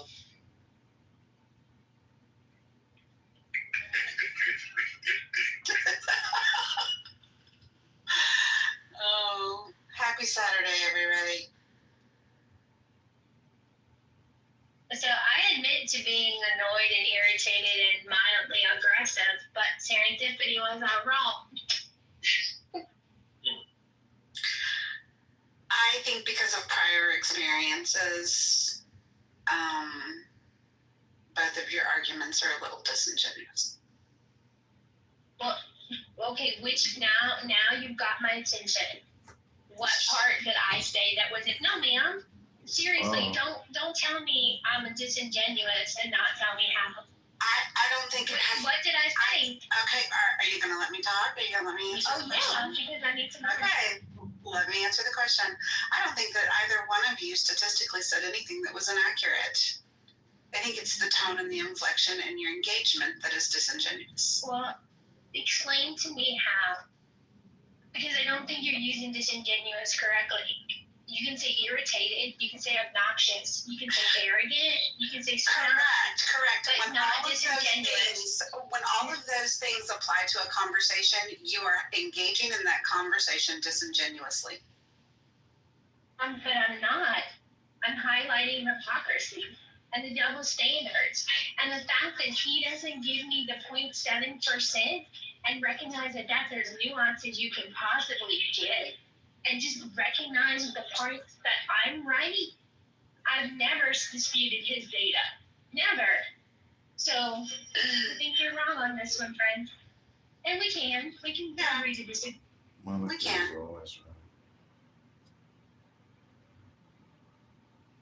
Like I said, I just think clearly you guys have engaged before. Even when she's wrong. Accurate. I did not realize. Because I don't typically, when you engage, here's the thing, Monica, when you engage genuinely with people that you've just met and you have these conversations, there's a much different air about you than there was with Othello. That's my only point. I've heard you have these conversations, and I've heard you have them really well. But no one has the data that I have. No one took the time to look up the data. The data that you have is on the government website. Of course. Yeah, but what I'm saying is no one even cares to look. Oh, I've been in rooms where they've talked about the population of white people and pedophilia. I've been in rooms where they've talked about the population of white people and serial killers. Like, no, I absolutely have. I've had those discussions too. I'm just saying, I don't think that either one of you were really interested in actually having Othello. I'll be quite honest, my impression of you, this is why I was a little bit taken aback by how I felt Monica was treating you. My first impression of you was I felt like you were very reasonable. I felt like you were not emotional. I felt like you were trying to highlight things, and when you explained your whole premise behind, pointing a mirror at other people, like, all of that resonated with me. I felt like there was a lot of genuineness there. It took me, probably because I don't know you, it took me a little bit longer to determine that, okay, you and Mon obviously have history. And so some of this just passive aggressive back and forth, like I said, it just doesn't necessarily do well. But I mean, I thought you've been most pleasant and most polite on the stage. I'm happy for you to ever join any room that we have. Like, I have no personal issues with you, but I don't think that you and Monica even want to hear each other. So I think engaging in these conversations with her is probably not the most productive use of either of your time. Well, that's the thing too. Her cronies ran off because they couldn't deal with the data, and that's Mother and Will. So it's not just me and Monica. The whole room was talking about this when I came in. I will have to tell you, Mother and Will are definitely not Monica cronies. they may have not wanted to engage in the conversation. Number one, Mother is Mother. Okay? He's, I can totally see him being one of the ones that's like, oh my God, it's Saturday morning. Do we have to do it now? Like, that's how he is. He's performative. And yeah, these rooms oftentimes start out really casual and how's the weather and boring, so I get that. Like, he's definitely not a Monica crony. And Will isn't either. I know that specifically too. What? Will doesn't like me? I'm sorry. Wait, Will really doesn't like me? I didn't say Will didn't like you. Now quite in a private. Serendipity. You know what I noticed about this app? What? And it's identical to real life. So, I was in a bunch of rooms, frequented a lot of rooms at one point, moderated a lot of rooms. And I just noticed the pattern of black folks arguing about the fact that black men don't marry black women. That right? So I went on the National Archives, did some research, and found the actual stats, and it shows overall, but it also showed that black men married black women more than they married anyone else, right? So I passed the article on to a few people. They shared it. They started sharing it like crazy. I got it to the right women, and you women, if you get it in the right group chat, it's going go, go, go, go, go, right? So all of a sudden, they stopped talking about it. It just like literally, it was like magic. After a few weeks, there were no rooms like that. But then next thing you know, they found something else to argue about. And there were rooms about that argument over and over and over. So people... Never do say. What did the Joker say in The Dark Knight? Never do something you're good at for free, Uncle Steve. That's right. I mean, Why am I the only guy dialed by Steve? Oh, hey, boy. I'm in the bunker in Tel Aviv. We're preparing for the war against Iran. And when are you even going to fly and roll me a battle commander this time, point? Big stupid dummy. Big dummy, stupid person. Big stupid dummy. Yeah, because before we add anybody, although there was recently an exception to that's John Kitover tomorrow, I always ask, especially the women, is it okay because their cell phones or their whatever phones are there? But I didn't ask for Richard because Richard has been coming to the show for almost 4 years now.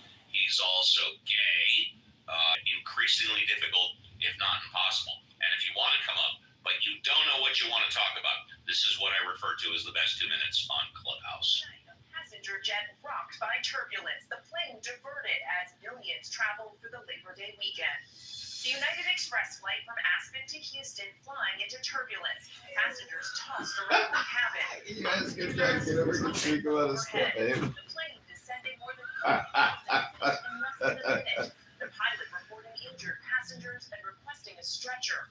It comes at the height of what is expected to be record travel over the holiday weekend.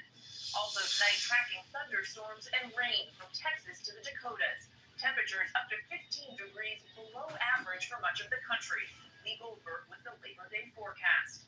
New Orleans deadly school shooting in Minneapolis as children scrambled to safety. What the shooter's father allegedly told police about the suspect's most recent relationship, and why authorities say security procedures in place during mass likely saved lives. Tonight, amid the turmoil at the CDC, major pharmacies limiting access to the COVID vaccine in some states as cases rise and millions look for guidance from the nation's top health officials. The news breaking just moments ago, an appeals court ruling on President Trump's sweeping tariffs, what the court decided, and how it could affect economies around the world. Tonight, President Trump signaling he's expanding his next week. How city leaders are reacting tonight. With the college football season getting underway, a University of Miami football player now facing charges in the deaths of 3 people killed in a high-speed crash. The Powerball jackpot now worth $1 billion. The Labor Day weekend drawing now the largest jackpot of the year. And Robin Roberts returns to the Gulf Coast 20 years after Hurricane Katrina. The children of the storm surviving the devastation, the moment their childhoods changed forever, and how they're still learning to cope with Katrina's lasting emotional toll. Yeah, happy Labor Day weekend, everybody. I hope you enjoy it. I hope you have a great time. Stay safe. College, if anybody wants to come on up, please, now is a good time because the show is going to end in 19 minutes. If you've never checked out, it's Ask the Autistic today, right after my show. Check out Christian's show. It's worth a listen. And, these are just parasites. Everybody is welcome on my stage. arguably, except for John Kitover. And the Mod Squad. That's candidate Kitover. Well, no, actually, he's not a candidate. That's true. He doesn't have the signatures yet. Yeah, right. So he's not on the ballot. Therefore, he's not paid to do this, Steve. Like, people charge. Paid to do what?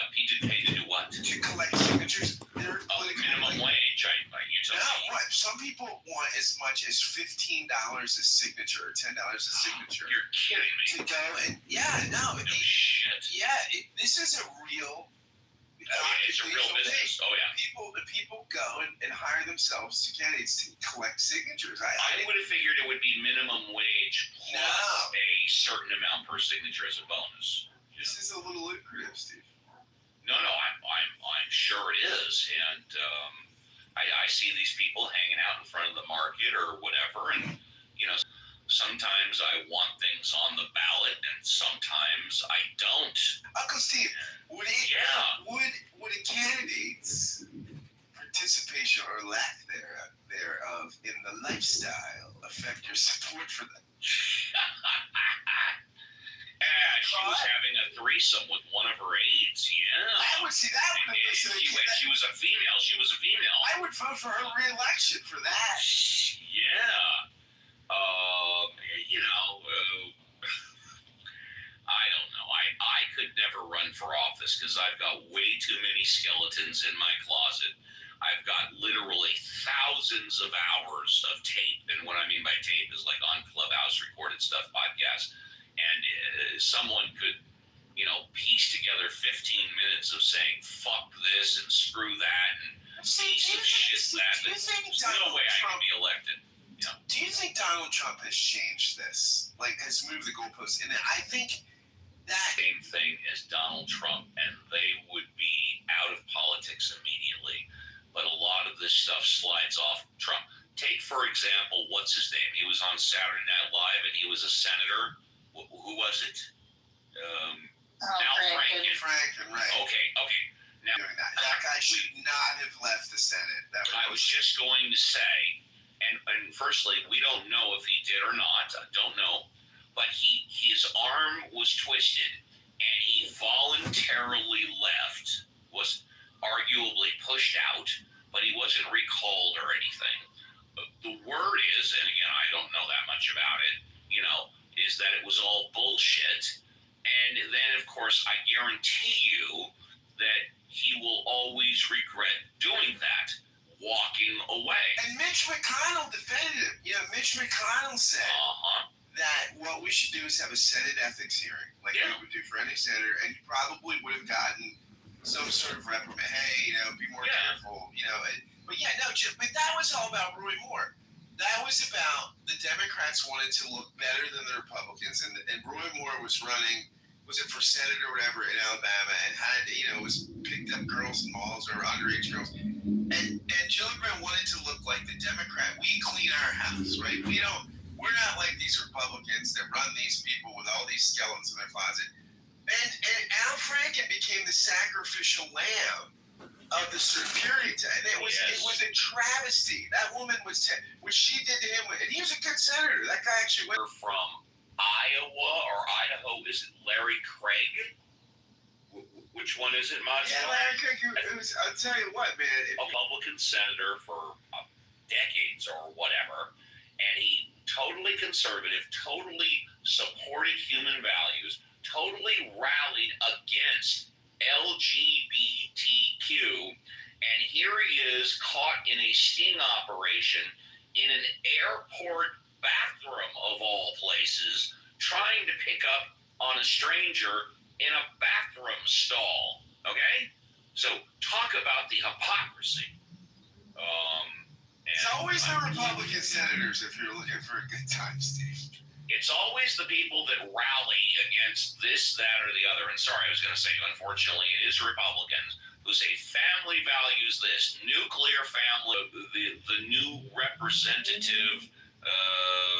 She's got 4 kids. She's about 40 years old, in her 30s. She was caught. In fact, she apparently was recently hospitalized.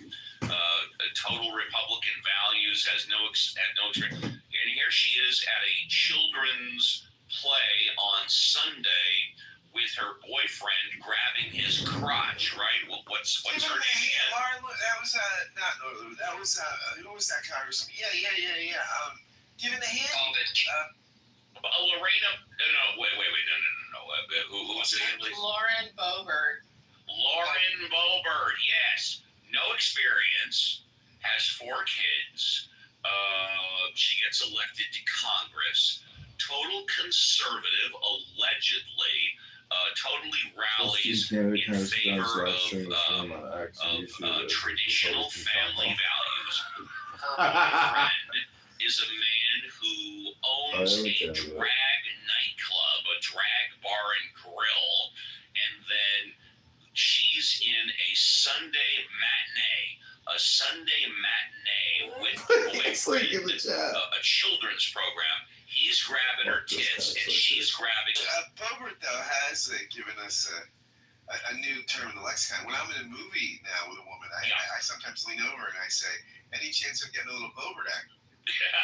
Exactly.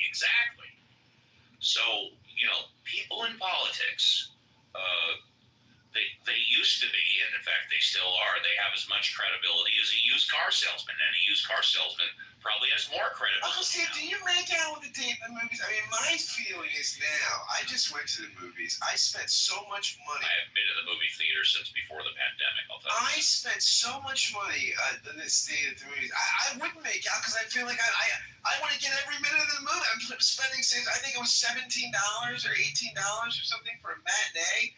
I mean, I'm not missing a second of it.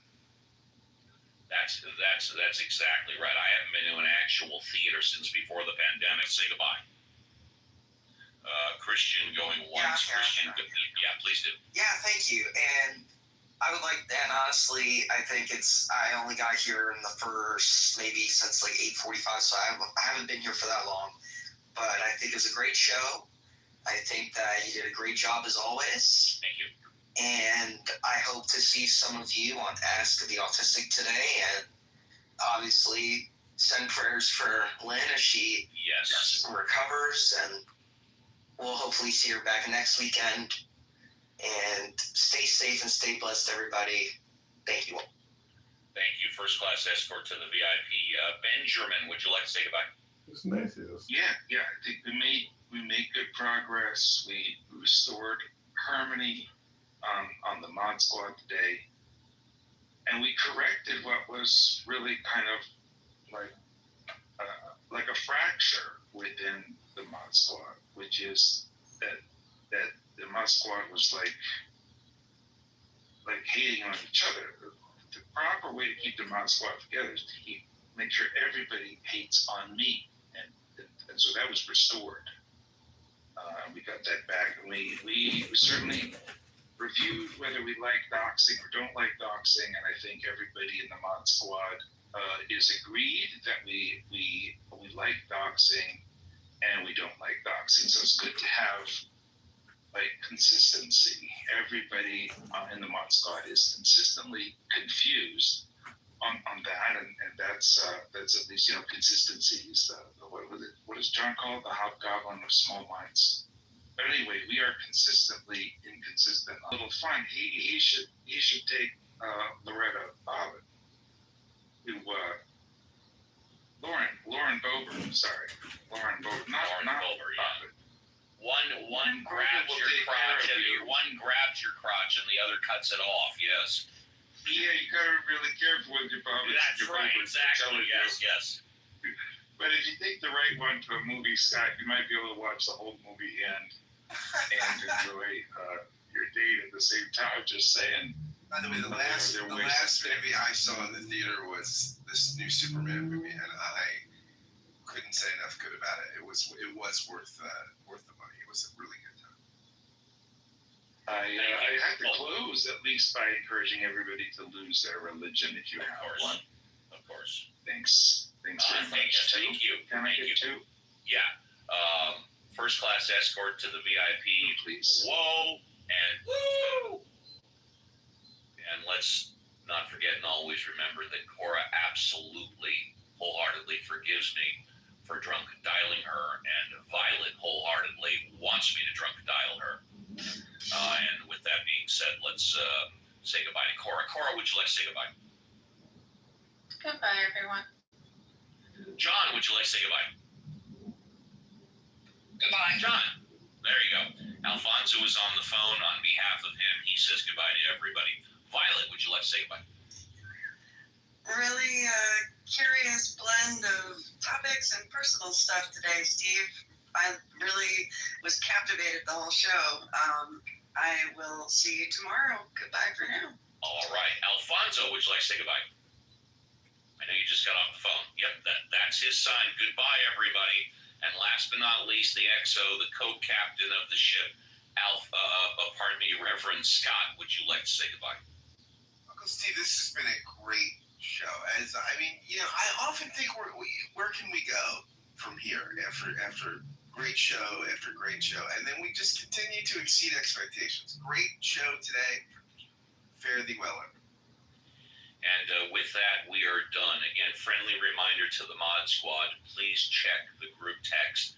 This is only what's referred to in the law as declaratory of existing law. I've advised all of you during the show to unblock people. Currently, there is one exception, that is John Kitover. If you want to block anybody else during the show, you need my express permission. Otherwise, you will be kicked off the Mod Squad. We've had that rule forever, but today it was just really disruptive. So that's the intent. Feel free to comment. If the majority of the Mod Squad does not like that rule, if the majority of the Mod Squad likes the show being interrupted by so-and-so can't get in, and if that's what the majority of the Mod Squad wants, then we'll just let people block who they want, and people won't be able to get in. But hopefully the Mod Squad agrees with me that with the exception of Kitover, you need my permission to block somebody during the show. After the show, reblock them. I don't care. During the show, I want everybody to be able to participate. I want everybody to be able to get on stage. I mean, I'm the first one to say multiple times during the show, I don't care if I like you, don't like you, agree with you, or don't agree with you. You could get your tribe. Just be respectful, have a take, and don't suck. I wish you and all your families a fantastic remainder of your Saturday. I'll be back tomorrow, 7 a.m. Pacific Standard Time, with Ask the Atheist with the Mod Squad. And let's close with this. Have an amazing Labor Day weekend. And don't be surprised if someone questions you. Fuck up, Steve, loser. To pull back the veil and fight all of the information that's being These fucking losers. Oh, I gotta get the hell out of here. I gotta let this shit run. This is an even bigger agenda. John Kitover rule. Necro, I love what you just said in chat. That was actually, I need to put that on a shirt. He put, I think if you consider Mr. Rogers a bad influence, you're probably the bad influence. High five.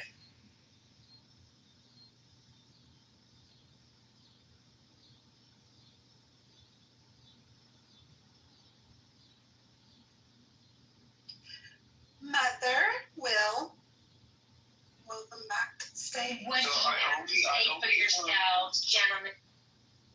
I'm back, but I also did have to say I caught the tail end of this conversation, so I hope I don't miss any context in my reply, but I do think it is fascinating that the way Americans are taught history, because it completely, it's basically like American history is not like the education system. They focus on painting America as the victor and the savior of the planet and, all of these greatness, and it just glosses over the fact that we have overthrown governments that have been politically elected. We have put down dictators in different countries and then manipulated them and then got rid of them when they were no longer convenient. The average American has no idea that we have done this at least 80 times. Right?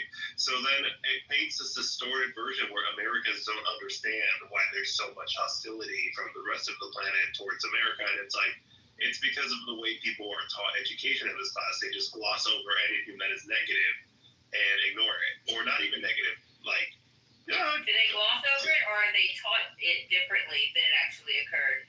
So, well, it was just omitted in my education. I only learned from my parents because they have a Dominican. They went to high school in DR. Like, I didn't realize that we had back the dictator in DR. Like, they put him. The U.S. government put him in place and had the president that the people wanted after overthrown. But like, this is one country. We've done this in all of Latin America. We've done this across the planet. We have been involved in like over 95 wars. Through the, backing different insurgencies and even fighting against what the locals want. But nobody talks about this. Nobody gets that, doesn't get. It doesn't, I mean, except for college, every school, in every country, they're probably only saying the positive things about the country. I mean, what country is teaching the kids in elementary school and junior high school and even high school the bad things about the country? Probably nobody. Yeah. Look at Korea as an example.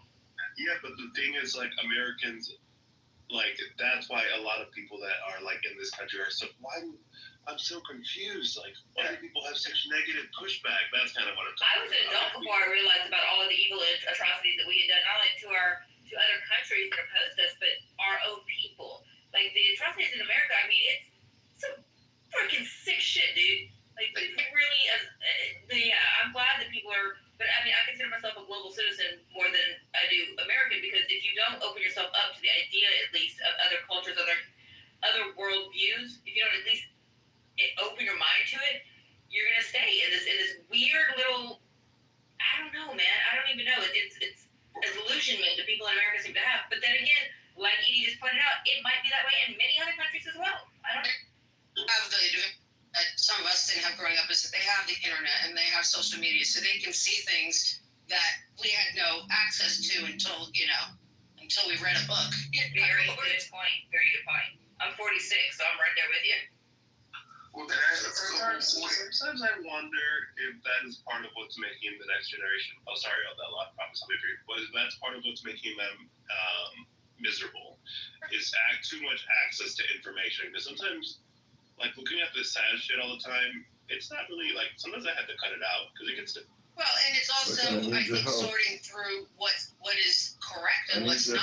If you just look at the internet, you could either think that, the Palestinians have been completely wrong, in supporting Hamas and the whole country, sort of deserves they get, or you can think that Israel is the aggressor. And, it's sorting through what's correct. I think that's a lot for people it's a lot for adults to do. It's certainly for kids, but at least they can see that things aren't what you're meant to believe, as a child. But yeah, I think it is very difficult for anybody. Plus, they live in a state of not knowing what's real now. Like, literally, you don't know if what you're watching on YouTube is an actual person or AI. You do not know what's real anymore.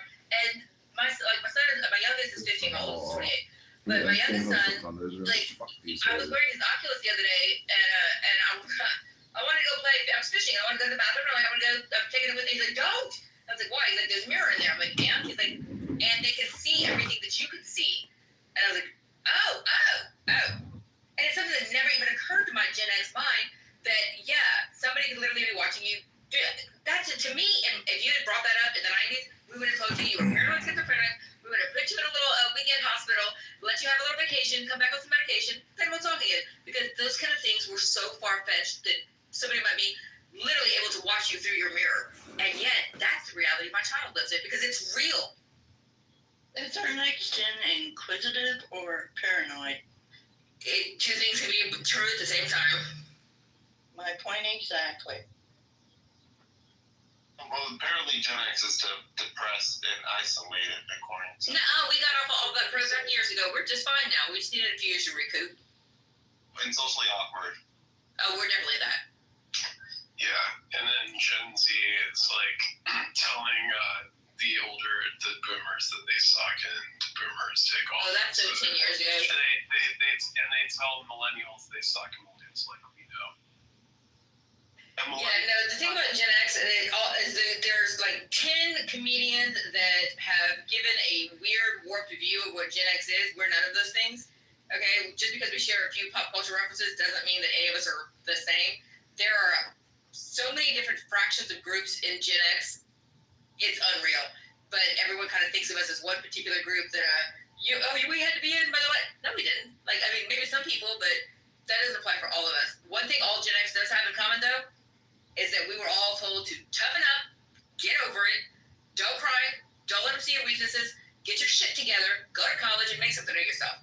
Every last one of us was told something along those lines. So now it's kind of hard for us to, when our kids and other people's kids are coming up and, my feelings are this, and rub dirt on it, shit, what the hell? So it's kind of hard for us dealing with how to talk to the younger generation in a way that doesn't fracture, hurt, or completely dismantle them as people. You know, how, especially as employers, how to talk to people in a younger generation, because we just weren't raised that. We just don't, we get it, but get over yourselves, dude. Go do your fucking job. Seriously, you have a job to do, you're being paid for it, go do your job.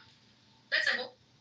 And that's why the pharmaceutical industry is booming. You know, we take 3 pills so that we can feel.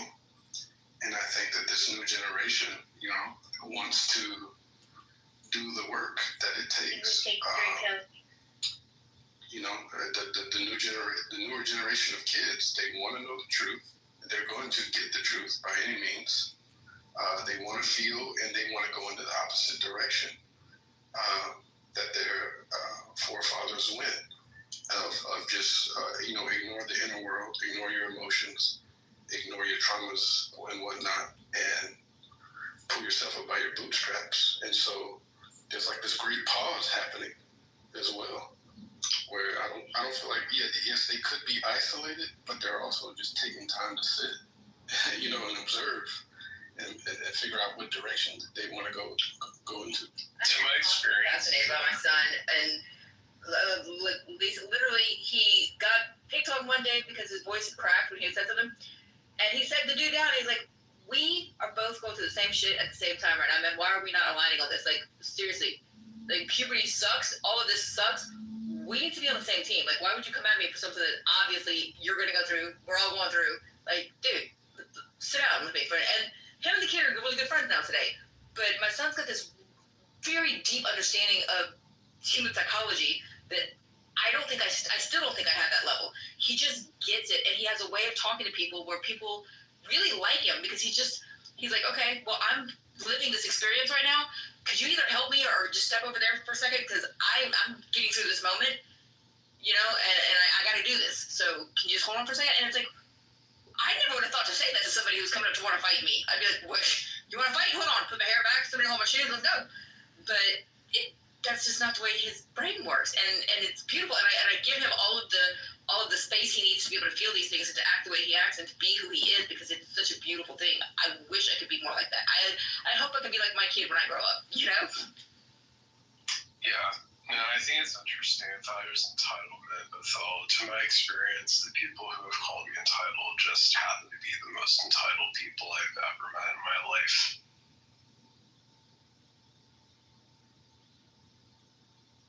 I would be like, hello.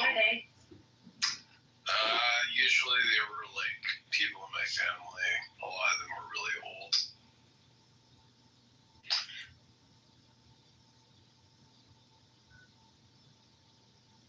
A lot of people think white women are entitled. We're not. We had to work just like the rest of y'all. Yeah, a lot of men are definitely ignorant of the challenges that most women go through. Like men. Something to say. I was about to say something, but I was like, we're just a peaceful room.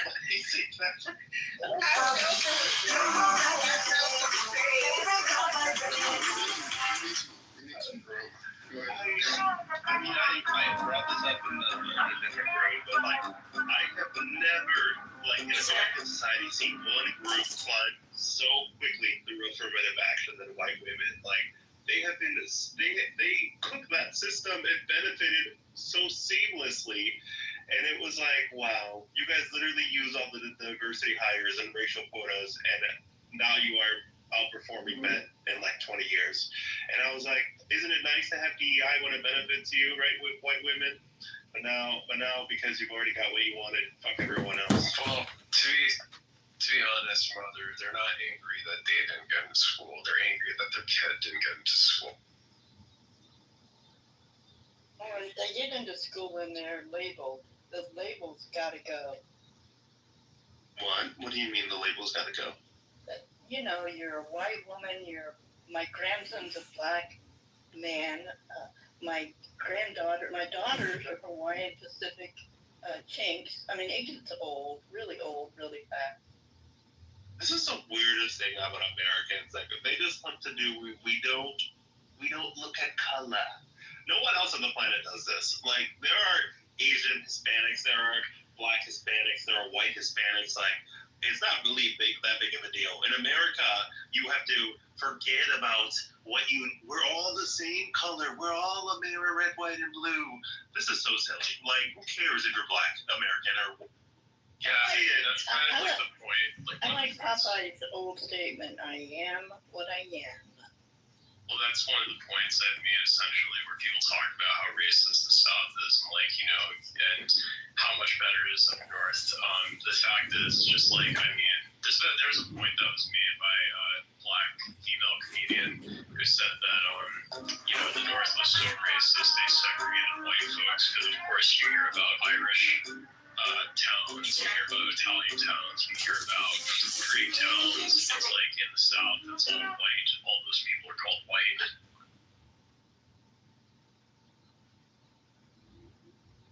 I don't know. So here, please don't scroll. I'm just trying to become a big content creator one day, but I have no supporters. So if you have the chance, please subscribe. That is malicious. That is very different from the way that northern races cultivate compared to southern races. I guess the South, if someone is racist, they'll just tell you, or they'll insult you, or they'll be, very kind of somewhat explicit with it with their Confederate flags or whatever. Everyone can assume, whatever.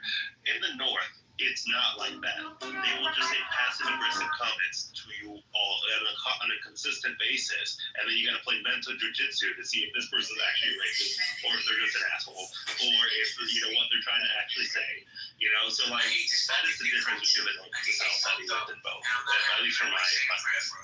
Yeah, no, but don't get me wrong. Definitely there is racism that's a problem in America, but it's like all the people who talk about problems with like America's racism. Well, with all honesty, we've had more exposure to different races than other cultures, and so racist people have been more open to show their true colors in a country where they've,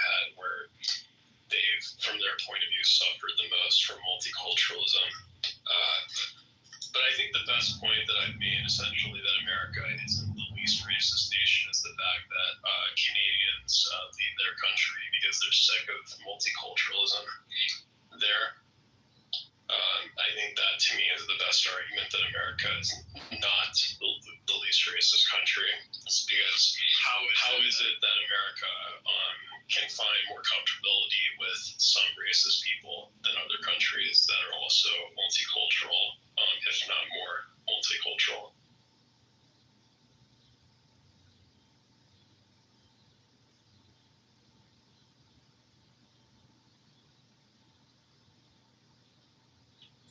What's your argument? Like, Necro, America is not as racist as people say we are because we can. I don't think it's the most racist country, but I also don't agree with Mojo, who says that it's the least racist country. And like I said, the reason I think that is because you have Canada, which has pretty good amount of multiculturalism themselves, if not more multiculturalism. And I know of Canadians who leave their country because they're sick of the multiculturalism and come here to America because of it. Well, we are now. So how is it? So it doesn't seem to me, it seems to me that America is more comfortable with with the racist mind. That seems to be evident that America is more comfortable to the racist mind than Canada. Well, we are a melting pot. It is what it is. Yeah, I would agree that there's definitely been more integration of other countries. That's why I disagree with the idea that America is the most racist country, like Hakima will say. Yeah, I definitely contend with that. Hakima's eyes, don't we? Oh, I didn't even know Hakima was in the audience. But Hakima's like, wait. That's worldwide vibrations. All of like the bangers in the space are in the audience. Hakima, Wallace, Hulky, Matt. What's going on? Everyone's Chickens. yeah, I love Hakima. Alan I disagree, but yeah, there's some things I wish he would not support, but I still love the guy. He gave me a thumbs down.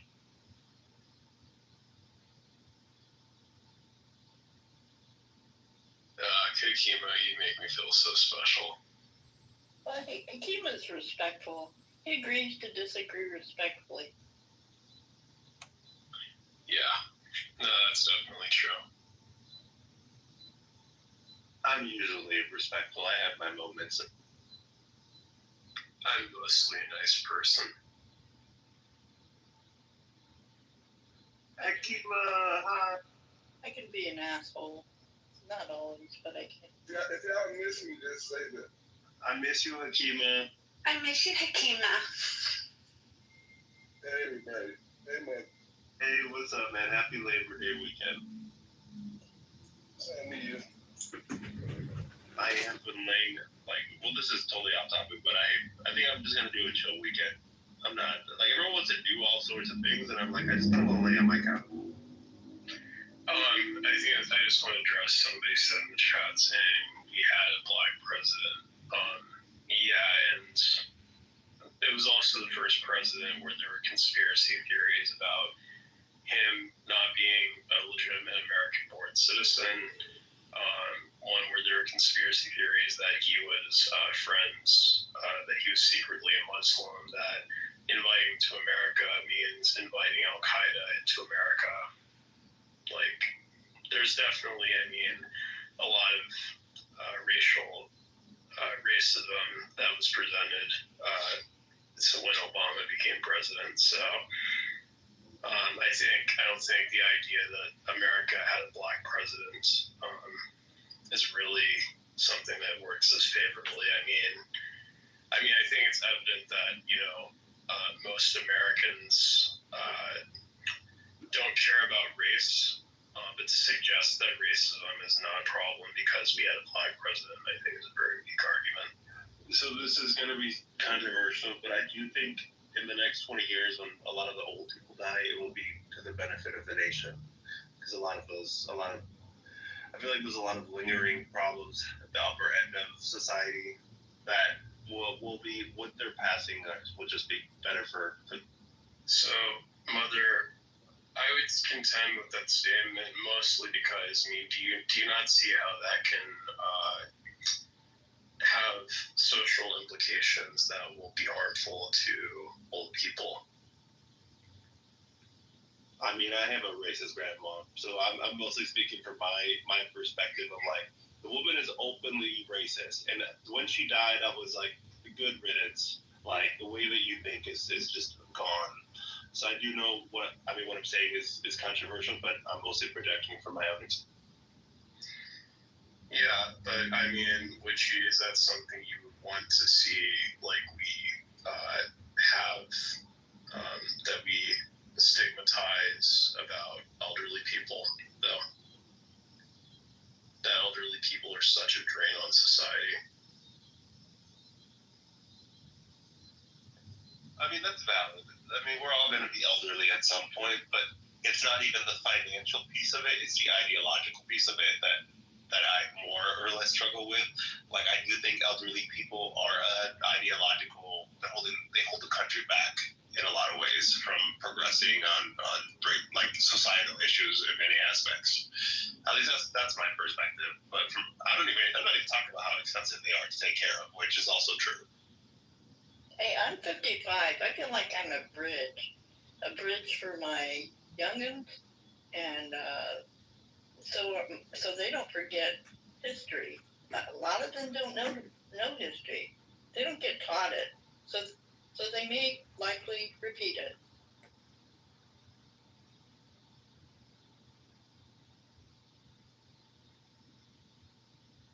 Slippers, I just saw your comment in the chat. Like, this is the thing with also the concept of like racism, right? When you just like, this is a problem with this app. When you call everything racist, the word loses its value. Like, at a certain point, like, I used to come on Clubhouse and I was like, oh my God, this person told me that this other person is racist. Like, I can't associate with them.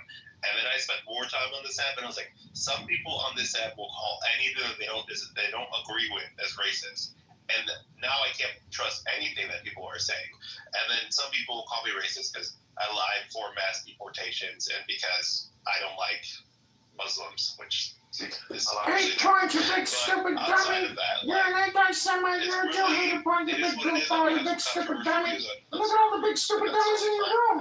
Your Honor is a big super stupid dummy, bigger than that! The point is a white guy pretending to be a black woman! Is it gay? Is it gay? Yes, Islams are legit. I will claim that Islamophobic. I will add that to my LinkedIn because I really don't like the culture and the people that fall into Islam, and I would prefer they weren't in the. Well, I think that falls under xenophobia. I'm afraid of all of you, okay? For whole different reasons, but every single one of you I fear. Because I'm a sensitive kind of person. And humans, have the ability to do things to me mentally that nothing else on this earth possibly can. So humans as a whole, especially organized groups of humans, scare the living shit out of me. Which is why I respond to all of you with such sarcasm and durability all the time, because it's easier than going dark and having to deal with repercussions of people that hurt feelings and when people feel othered or anything like that, and what comes from that. People will attack. I don't like being attacked. So I'm cool with everybody. I don't give a shit because none of you, your outer shell means nothing to me about who you are. Nothing. But who you are inside, oh, that speaks volumes. Hillary, So you're you don't think people are true on here? Is that what you mean? That you think everyone's creating or presenting? No, I'm talking in person. I'm talking about here. I'm talking about in person. When I meet somebody, don't care about what they look like whatsoever. I mean, you can be homeless, and I'm totally freaking cool with you, sitting there, whatever you want to do. But the second you say or do something that I fear you now, the second you show me your true cards, like I don't think I can be alone with you because you're going to do something. And that goes for somebody who is the president of the United States or somebody who is shining the shoes of somebody on Bourbon Street. You know, the differences there are nothing compared to your economic status, who you are, what you perceive to, or what you show the world. All of that pretense is great. That's fine for you. But when you show me who you are, I will fear the fuck out of it, or I will love, cherish, respect, and protect you. But none of it has to do with your religion or your color or your skin. Yeah, Hillary, I mean, I just imagine your real life. I'm like, you know, when I'm crying or something like that, you just like tell somebody, so, like, it's not brothers, like your scumbag Larry's having a moment. It's like, yeah, I just started, and you're like, I said he's having a moment. No, leave him alone. I already heard that. What? That's hilarious. No, I love you, Necker. I do, and I think that one of the things that is hardest on here for you is that you're a lot like me, and you see people at face value, and then you realize later that it was a troll, and you get really, it hurts when you spend time and effort, you know, talking with somebody, getting to know somebody, feeling that you know them, that that's your friend or something, and then it comes out, oh no, that was a troll the whole time. Man, fuck you. It's very annoying. But you put your heart on your sleeve, Necker, and I respect that a lot. I got your back, dude. Yeah, but I mean, as far as being afraid of people, I mean, so aren't you, like, glad you didn't see me in real life? Why? I wouldn't be afraid of you in the least. Oh, really? I know you. I've gotten to know you over the years.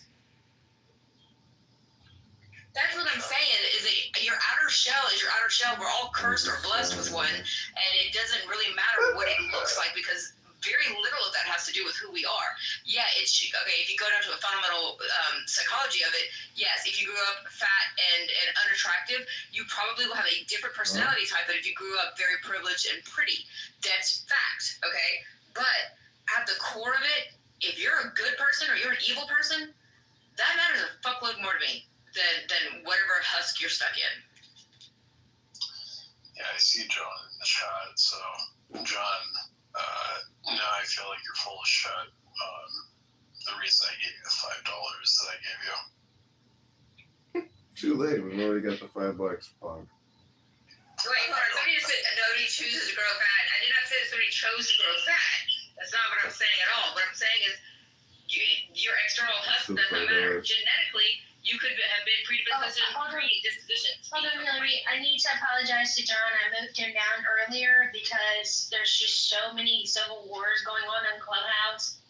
I didn't know. So I needed to since I moved him down publicly, I need to apologize publicly. John, I'm sorry. Apparently, you're not one of the list of people that we are supposed to curate the space from. So I'm sorry. Wait, that's the guy who streams. That's the guy who streams the rooms, right? I'm blacklisted. I think. Yeah. So I mean, yeah, John. Do me a favor. Yeah, I mean, you can up your $5. It makes you happy because I will never get it back. But I'll give you $5 and then John can owe me the $5. How about that? Thanks for the $5, Synchro. Yeah, trust that John's gonna give me back $5. That's okay. I've got his back, so I'll give you the $5 and you can just pay me back someday, whatever. Yeah, I don't need the $5. Then the problem solved. Woohoo! See, look at that. I should be president. You are, but you're moderate. I'm more moderate. annoyed at the fact that I gave him I supported him when he is against releasing the Epstein files. So. I'm moderate. I record everything. I've supported him for many years. Here's why. Have you ever heard, he's actually a very intelligent guy. Have you ever heard him perform, do his improv and that? There's a few hidden talents on this app that I cannot believe are not on main stage Hollywood, and John's one of them. I mean, he's got the voices, the characters. I mean, he's got it down. He's good. I would literally pay money to subscribe to to do a radio show with him. Honestly, I think he's great. And I think that he's from where he lives at, he needs to be over there at Second City or at Groundlings and getting that improv work done because he has the ability to make it big in Hollywood if he ever wanted to take that side step. And I'm a casting director, so I actually know what the fuck I'm talking about in this one particular case.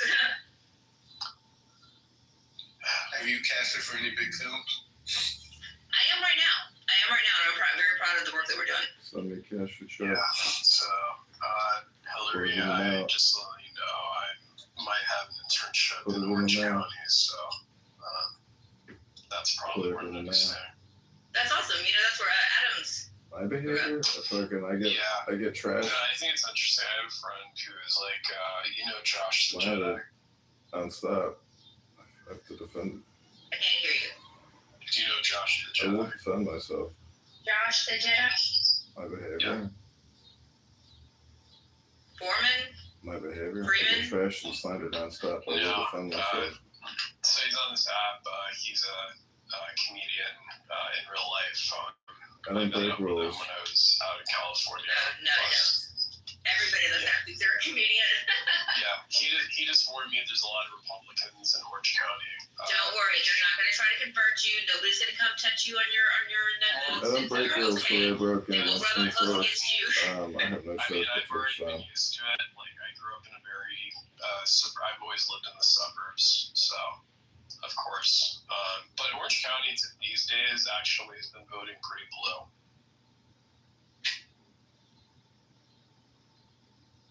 But yeah, historically they've been pretty Republican. Your no-nos is crazy. No, that's cool, man. I don't know if you're good friends with Adams or not, I but care less. I'll just report it. He'd be a really cool person to hook up with over there, He blamed things your where, you space. know, like, you Do meet him or whatever you want to do. perceived as a bully.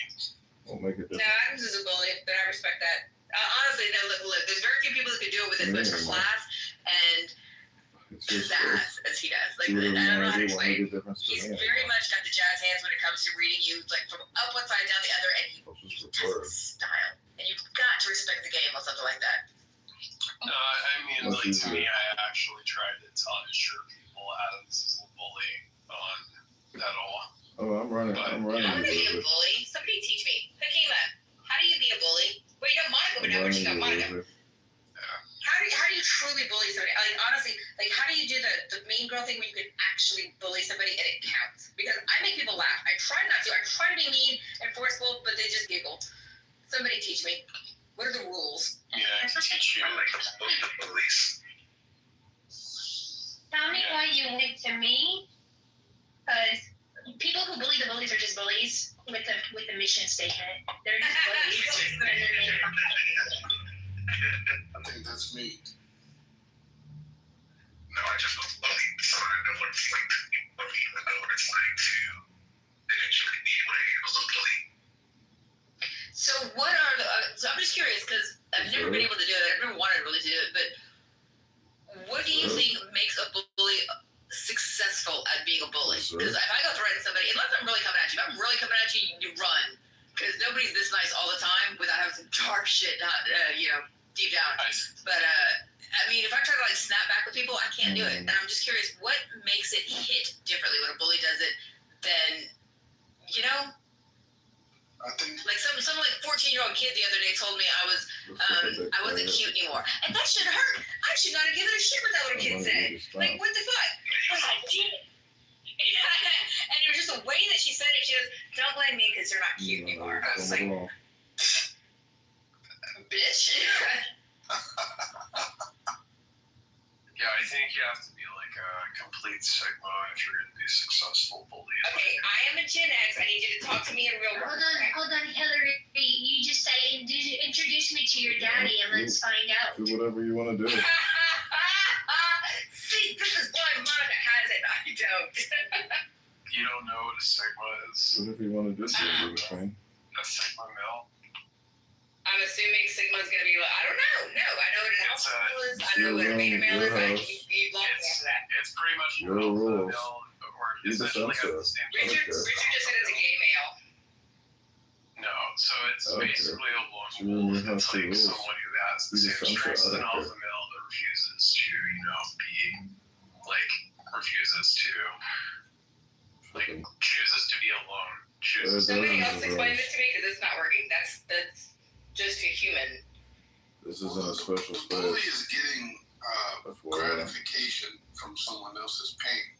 So right off the top, the bully is masking something or a lack within their own selves. Someone like me, I'm analyzing the bully to see what that pain is. Because to even choose to be a bully, that's a chink in your armor as well, because it shows weakness to me. It shows lack. And so I'm analyzing enjoy your space. What the chink in their armor is, or what pain they're hiding, and how they're getting the validation and the gratification from seeing someone else in pain. So I'm analyzing them. I'm not bullying women. And intellectually, I will challenge them and even get down to a psychological point to even make them look at their own selves. I'm not bullying anyone. So, because I really can't stand bullies, but I prefer to come at them in an intellectual way. And you enjoy what you do. Your namesake was literally taken down by a bully and it lost his life and the life of his wife from a bully from Lagos. So that's interesting that you also are very anti-bullying. I'm sorry. That's be a moment there. I've heard maybe two types of bullies though, right? So like for instance, I'm telling you, right, there's some kind of internal pain. So earlier when I said I like to bully the bullies, that's because at one point in time I was bullied before and then they have stolen the tip up from me, so in the future now. So Kennedy, your microphone is okay. Somebody else talk. I'll get another mic. Somebody else talk. I'll get another mic. Okay. Because I want to hear what you have to say, but it's a little muffled. See, I was bullied pretty bad for a minute in high school, but I have a big brother. He's dead now, but he died when he was 19. He's a great guy, and he never let me know that he was standing right behind me when I was getting picked on, but he'd walk up, and then people would immediately shut up. And he never made it known to me that that he's the reason why I wasn't getting messed with anymore. But yeah, it took about 1 or 2 times before people were like, you know what, forget it. It's not worth dealing with Chris to mess with Hillary. So people just kind of stopped. And I don't know, I don't really give people a reason to bully me other than I'm nice, and people tend to want to take advantage of nice people because they see it as a chump or something like that. But you have no idea what's really going on under the surface of somebody. You have no idea what they've been through, what they've survived, what they've had to do in their life. It's just never a good idea to fuck with somebody who's that happy, I guess you could say, or nice, because you just don't fucking know. So can you guys hear me clearly? Yes. Yes, much better. I love Samsung always does better. All right. So what I was saying was you are completely correct, Othello. At some point in time, the bully and really any individual is doing something based on something they've had to experience, right? So when I admitted earlier that I like to bully the bullies, it's because at one point in time, specifically age 13 and below, I had to deal with bullies. And it wasn't until, I gained some skills and knowledge of self that I learned, and some physicality, I learned how to bully the bullies, right? So that brings me to say this, and I'll land. There's 2 types of bullies. There's the bully that's defending someone else and their past self, right? They're doing it for a common positive cause. And then there's the number 2 is the bully who just likes to pick on someone that they know is indefensible, right? They know that person is weaker, or they know that person isn't going to strike them back. And that's the kind of bully that I don't like. See, if I like a challenge, if you really want to be tough, pick on someone that might be tougher than you and step your game up. And I think for me, I love what you said. And I think for me,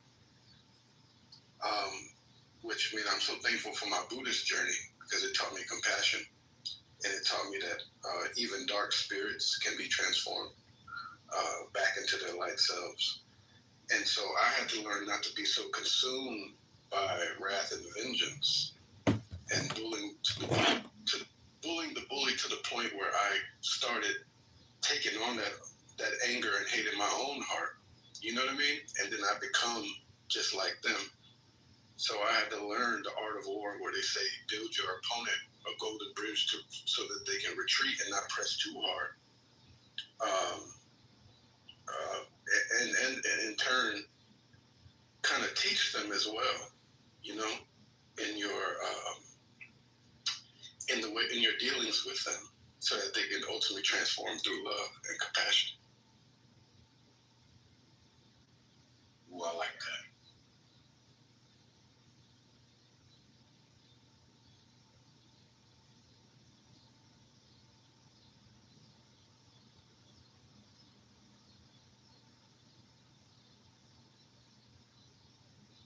Well, I was bullied heavily in middle school. Fuck bullies. Shout out to the bullies of bullies. I have no compassion for the bully. Fuck the bully. The child bully and the adult bully. Fuck these kids. If I had kids and they were being bullied, yeah, they're going to jiu-jitsu, karate class, something. Because we fucking bullies up. There's my baby girl. Finally. Where the hell you been? I've been sitting here this whole time waiting for you to jump in. Girl, I was back here eating lunch. I was eating lunch and listening, and I think to myself, oh, those girls terrorized me in middle school. Terrorized to the point where I did not go to the local high school. You know the high school you're supposed to go to? You just transit. Yeah. Yeah, no. I told my parents I'll never forget. I said, please do not send me to that school. I cannot go through 4 more years of these girls bullying me. I said, if you send me to that school, I'm not going to school. I don't even know how I would have pulled that off. But I had decided I was going to protest. I'm not going to go to that school and be sent me to I had to go to a private school in a adjacent neighborhood. They had to come out of pocket something pretty to pay for me to go to that private school. And it was the best 4 years of my life. All right? And I wouldn't trade my high school years for nothing in the world. Thank God for my parents, the sacrifice they made to send me to that school. Because those girls tormented me. And on this app, I hate bullies on this app. I hate bullies in the workplace. Fuck bullies. I hope there's a special place in hell. I don't care. If they're kids, I get it, because oftentimes, like someone just noted, the bully, especially as a youth, they're projecting something going on at home. So you pray for those kids. You want them to get help. But by the time they become adults, if they don't have it together, special eds. I don't like bullies either. And then also, I'm very mindful of Nietzsche. When fighting monsters, be careful not to become one. See, I hear things like that, and I just gotta say this. Right before COVID, I went through a whole thing. You know, I used to make really, really good money. I used to build call centers. So, I don't mean I physically built it. I mean, I would go in after they were built, and I would go train the new people coming in, and I would build up the business for people. And I did really, really well with it. Very, very good at cold call sales and things like that. And then COVID happened, and something interesting happened during that time while I was in the hospital. I made friends with my demons in a way I can't even explain it. It's metaphysical. Can't even explain the transformation I went through. But yeah, they kept saying, exercise your demons. I went and got us all gym memberships, and we look fantastic. Just saying. I think that when you embrace your dark, you can truly shine with your light.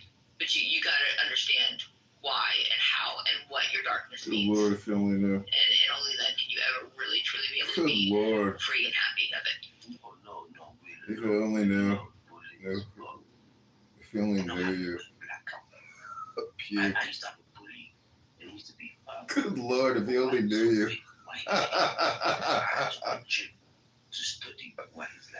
Good Lord, if you only knew you. Puke. I never wanted to study. I don't know about you.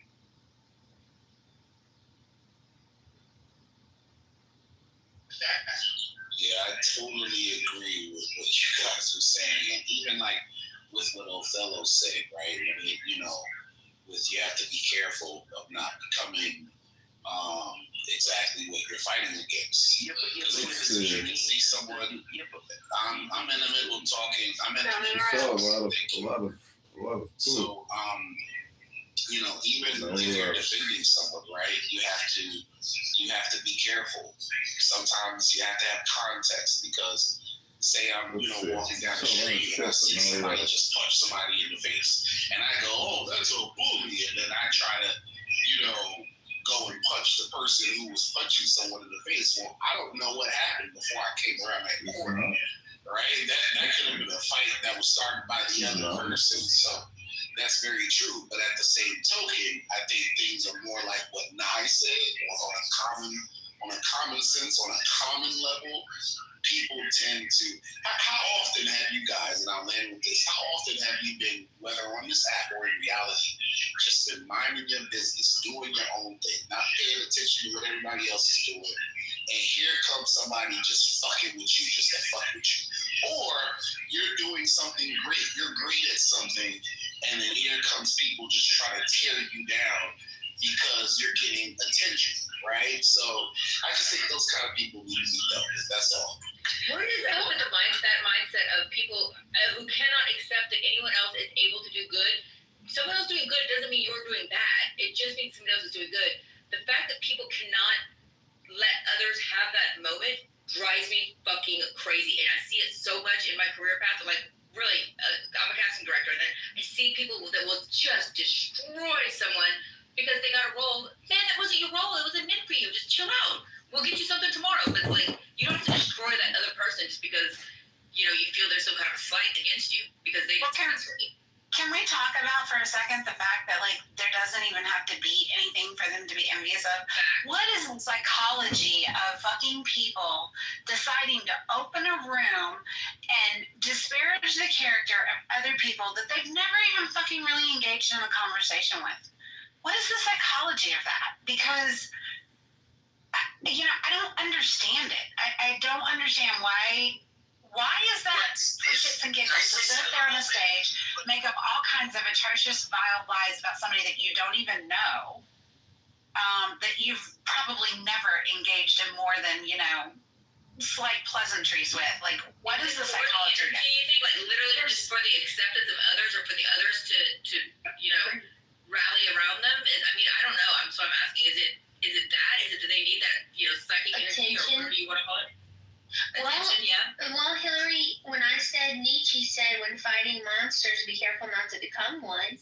What happens when you look, if everything looks like a nail, you're gonna act like a hammer, and that's not always true.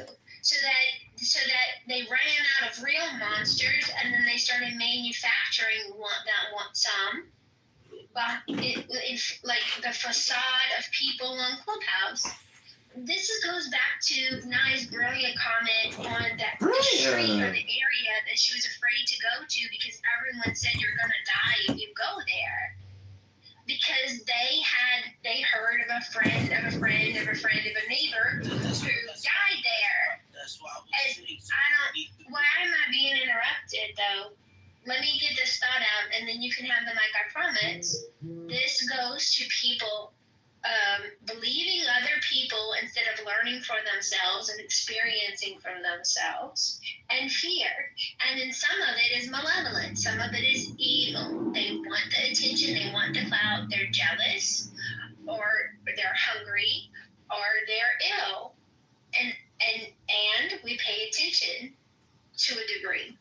And then we ignore them because that's really the best way forward. You don't feed the trolls. Who wanted to opine in the middle of the You don't feed the trolls. We don't need this, but something created to put it. I don't know if it's hunger. I don't know if it's parents. Usually, a stepdad that tend to create bullies. But I'm not here for this. I want to know why we need to feed our enemies. So, just because you're feeding enemies doesn't mean you like it. No. It means... Did you say fear or feed? Feed the enemies. So, these little people, you think they can play around with the bullets? Because a bullet doesn't become a bullet until he sees another bullet. That's why, can we compare it to gang members? Because I know you're not American, right? So I'm sure you got guns and stuff like that. Why do you think the Chinese is making bullets? No, the bullets create the guns. Yeah, that's partially true, but if you understand the history of gangs, there's a reason why it's also red and blue. That was a COINTEL program, and that was actually somewhat created by the government. I'm not even going to go too deep into that. You have to go back into the early days of Chicago. The government tricked black people into Can I finish what I'm saying? Because I didn't say anything was a trick. I said you have to do some research into the early days of Chicago and New York and why the colors are red and blue to understand the beginning of the Crips and Bloods gang. That's what I said.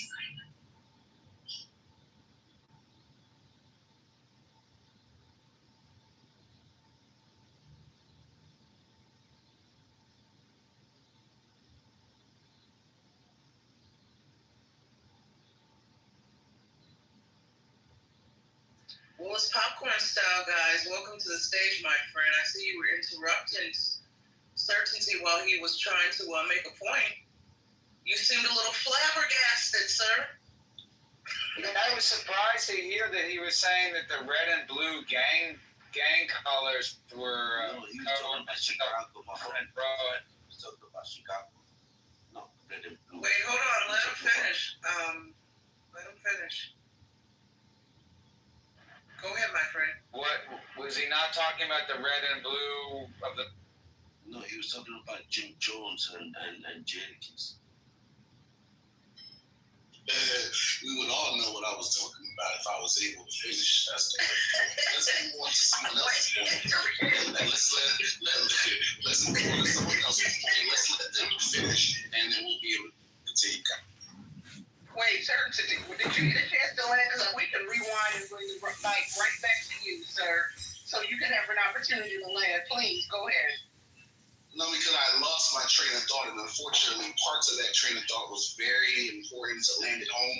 Plus, it was sponsored by or inspired by Am's submission, and I'm forgetting part of his submission now, so it's not going to make the proper sense. Let's let someone else answer. Alrighty. Thank you. So the bully is never the bully. He's been from somewhere. He's been feeding his demons. He's not been studying his demons. He's been feeding it. So that's where the issue starts. But I don't have no kids. If I ever had a kid, I promise you I would make him into Jadakiss or some shit like that. You said Jadakiss twice now. Is he like, was he thug life? What is it about Jadakiss that I'm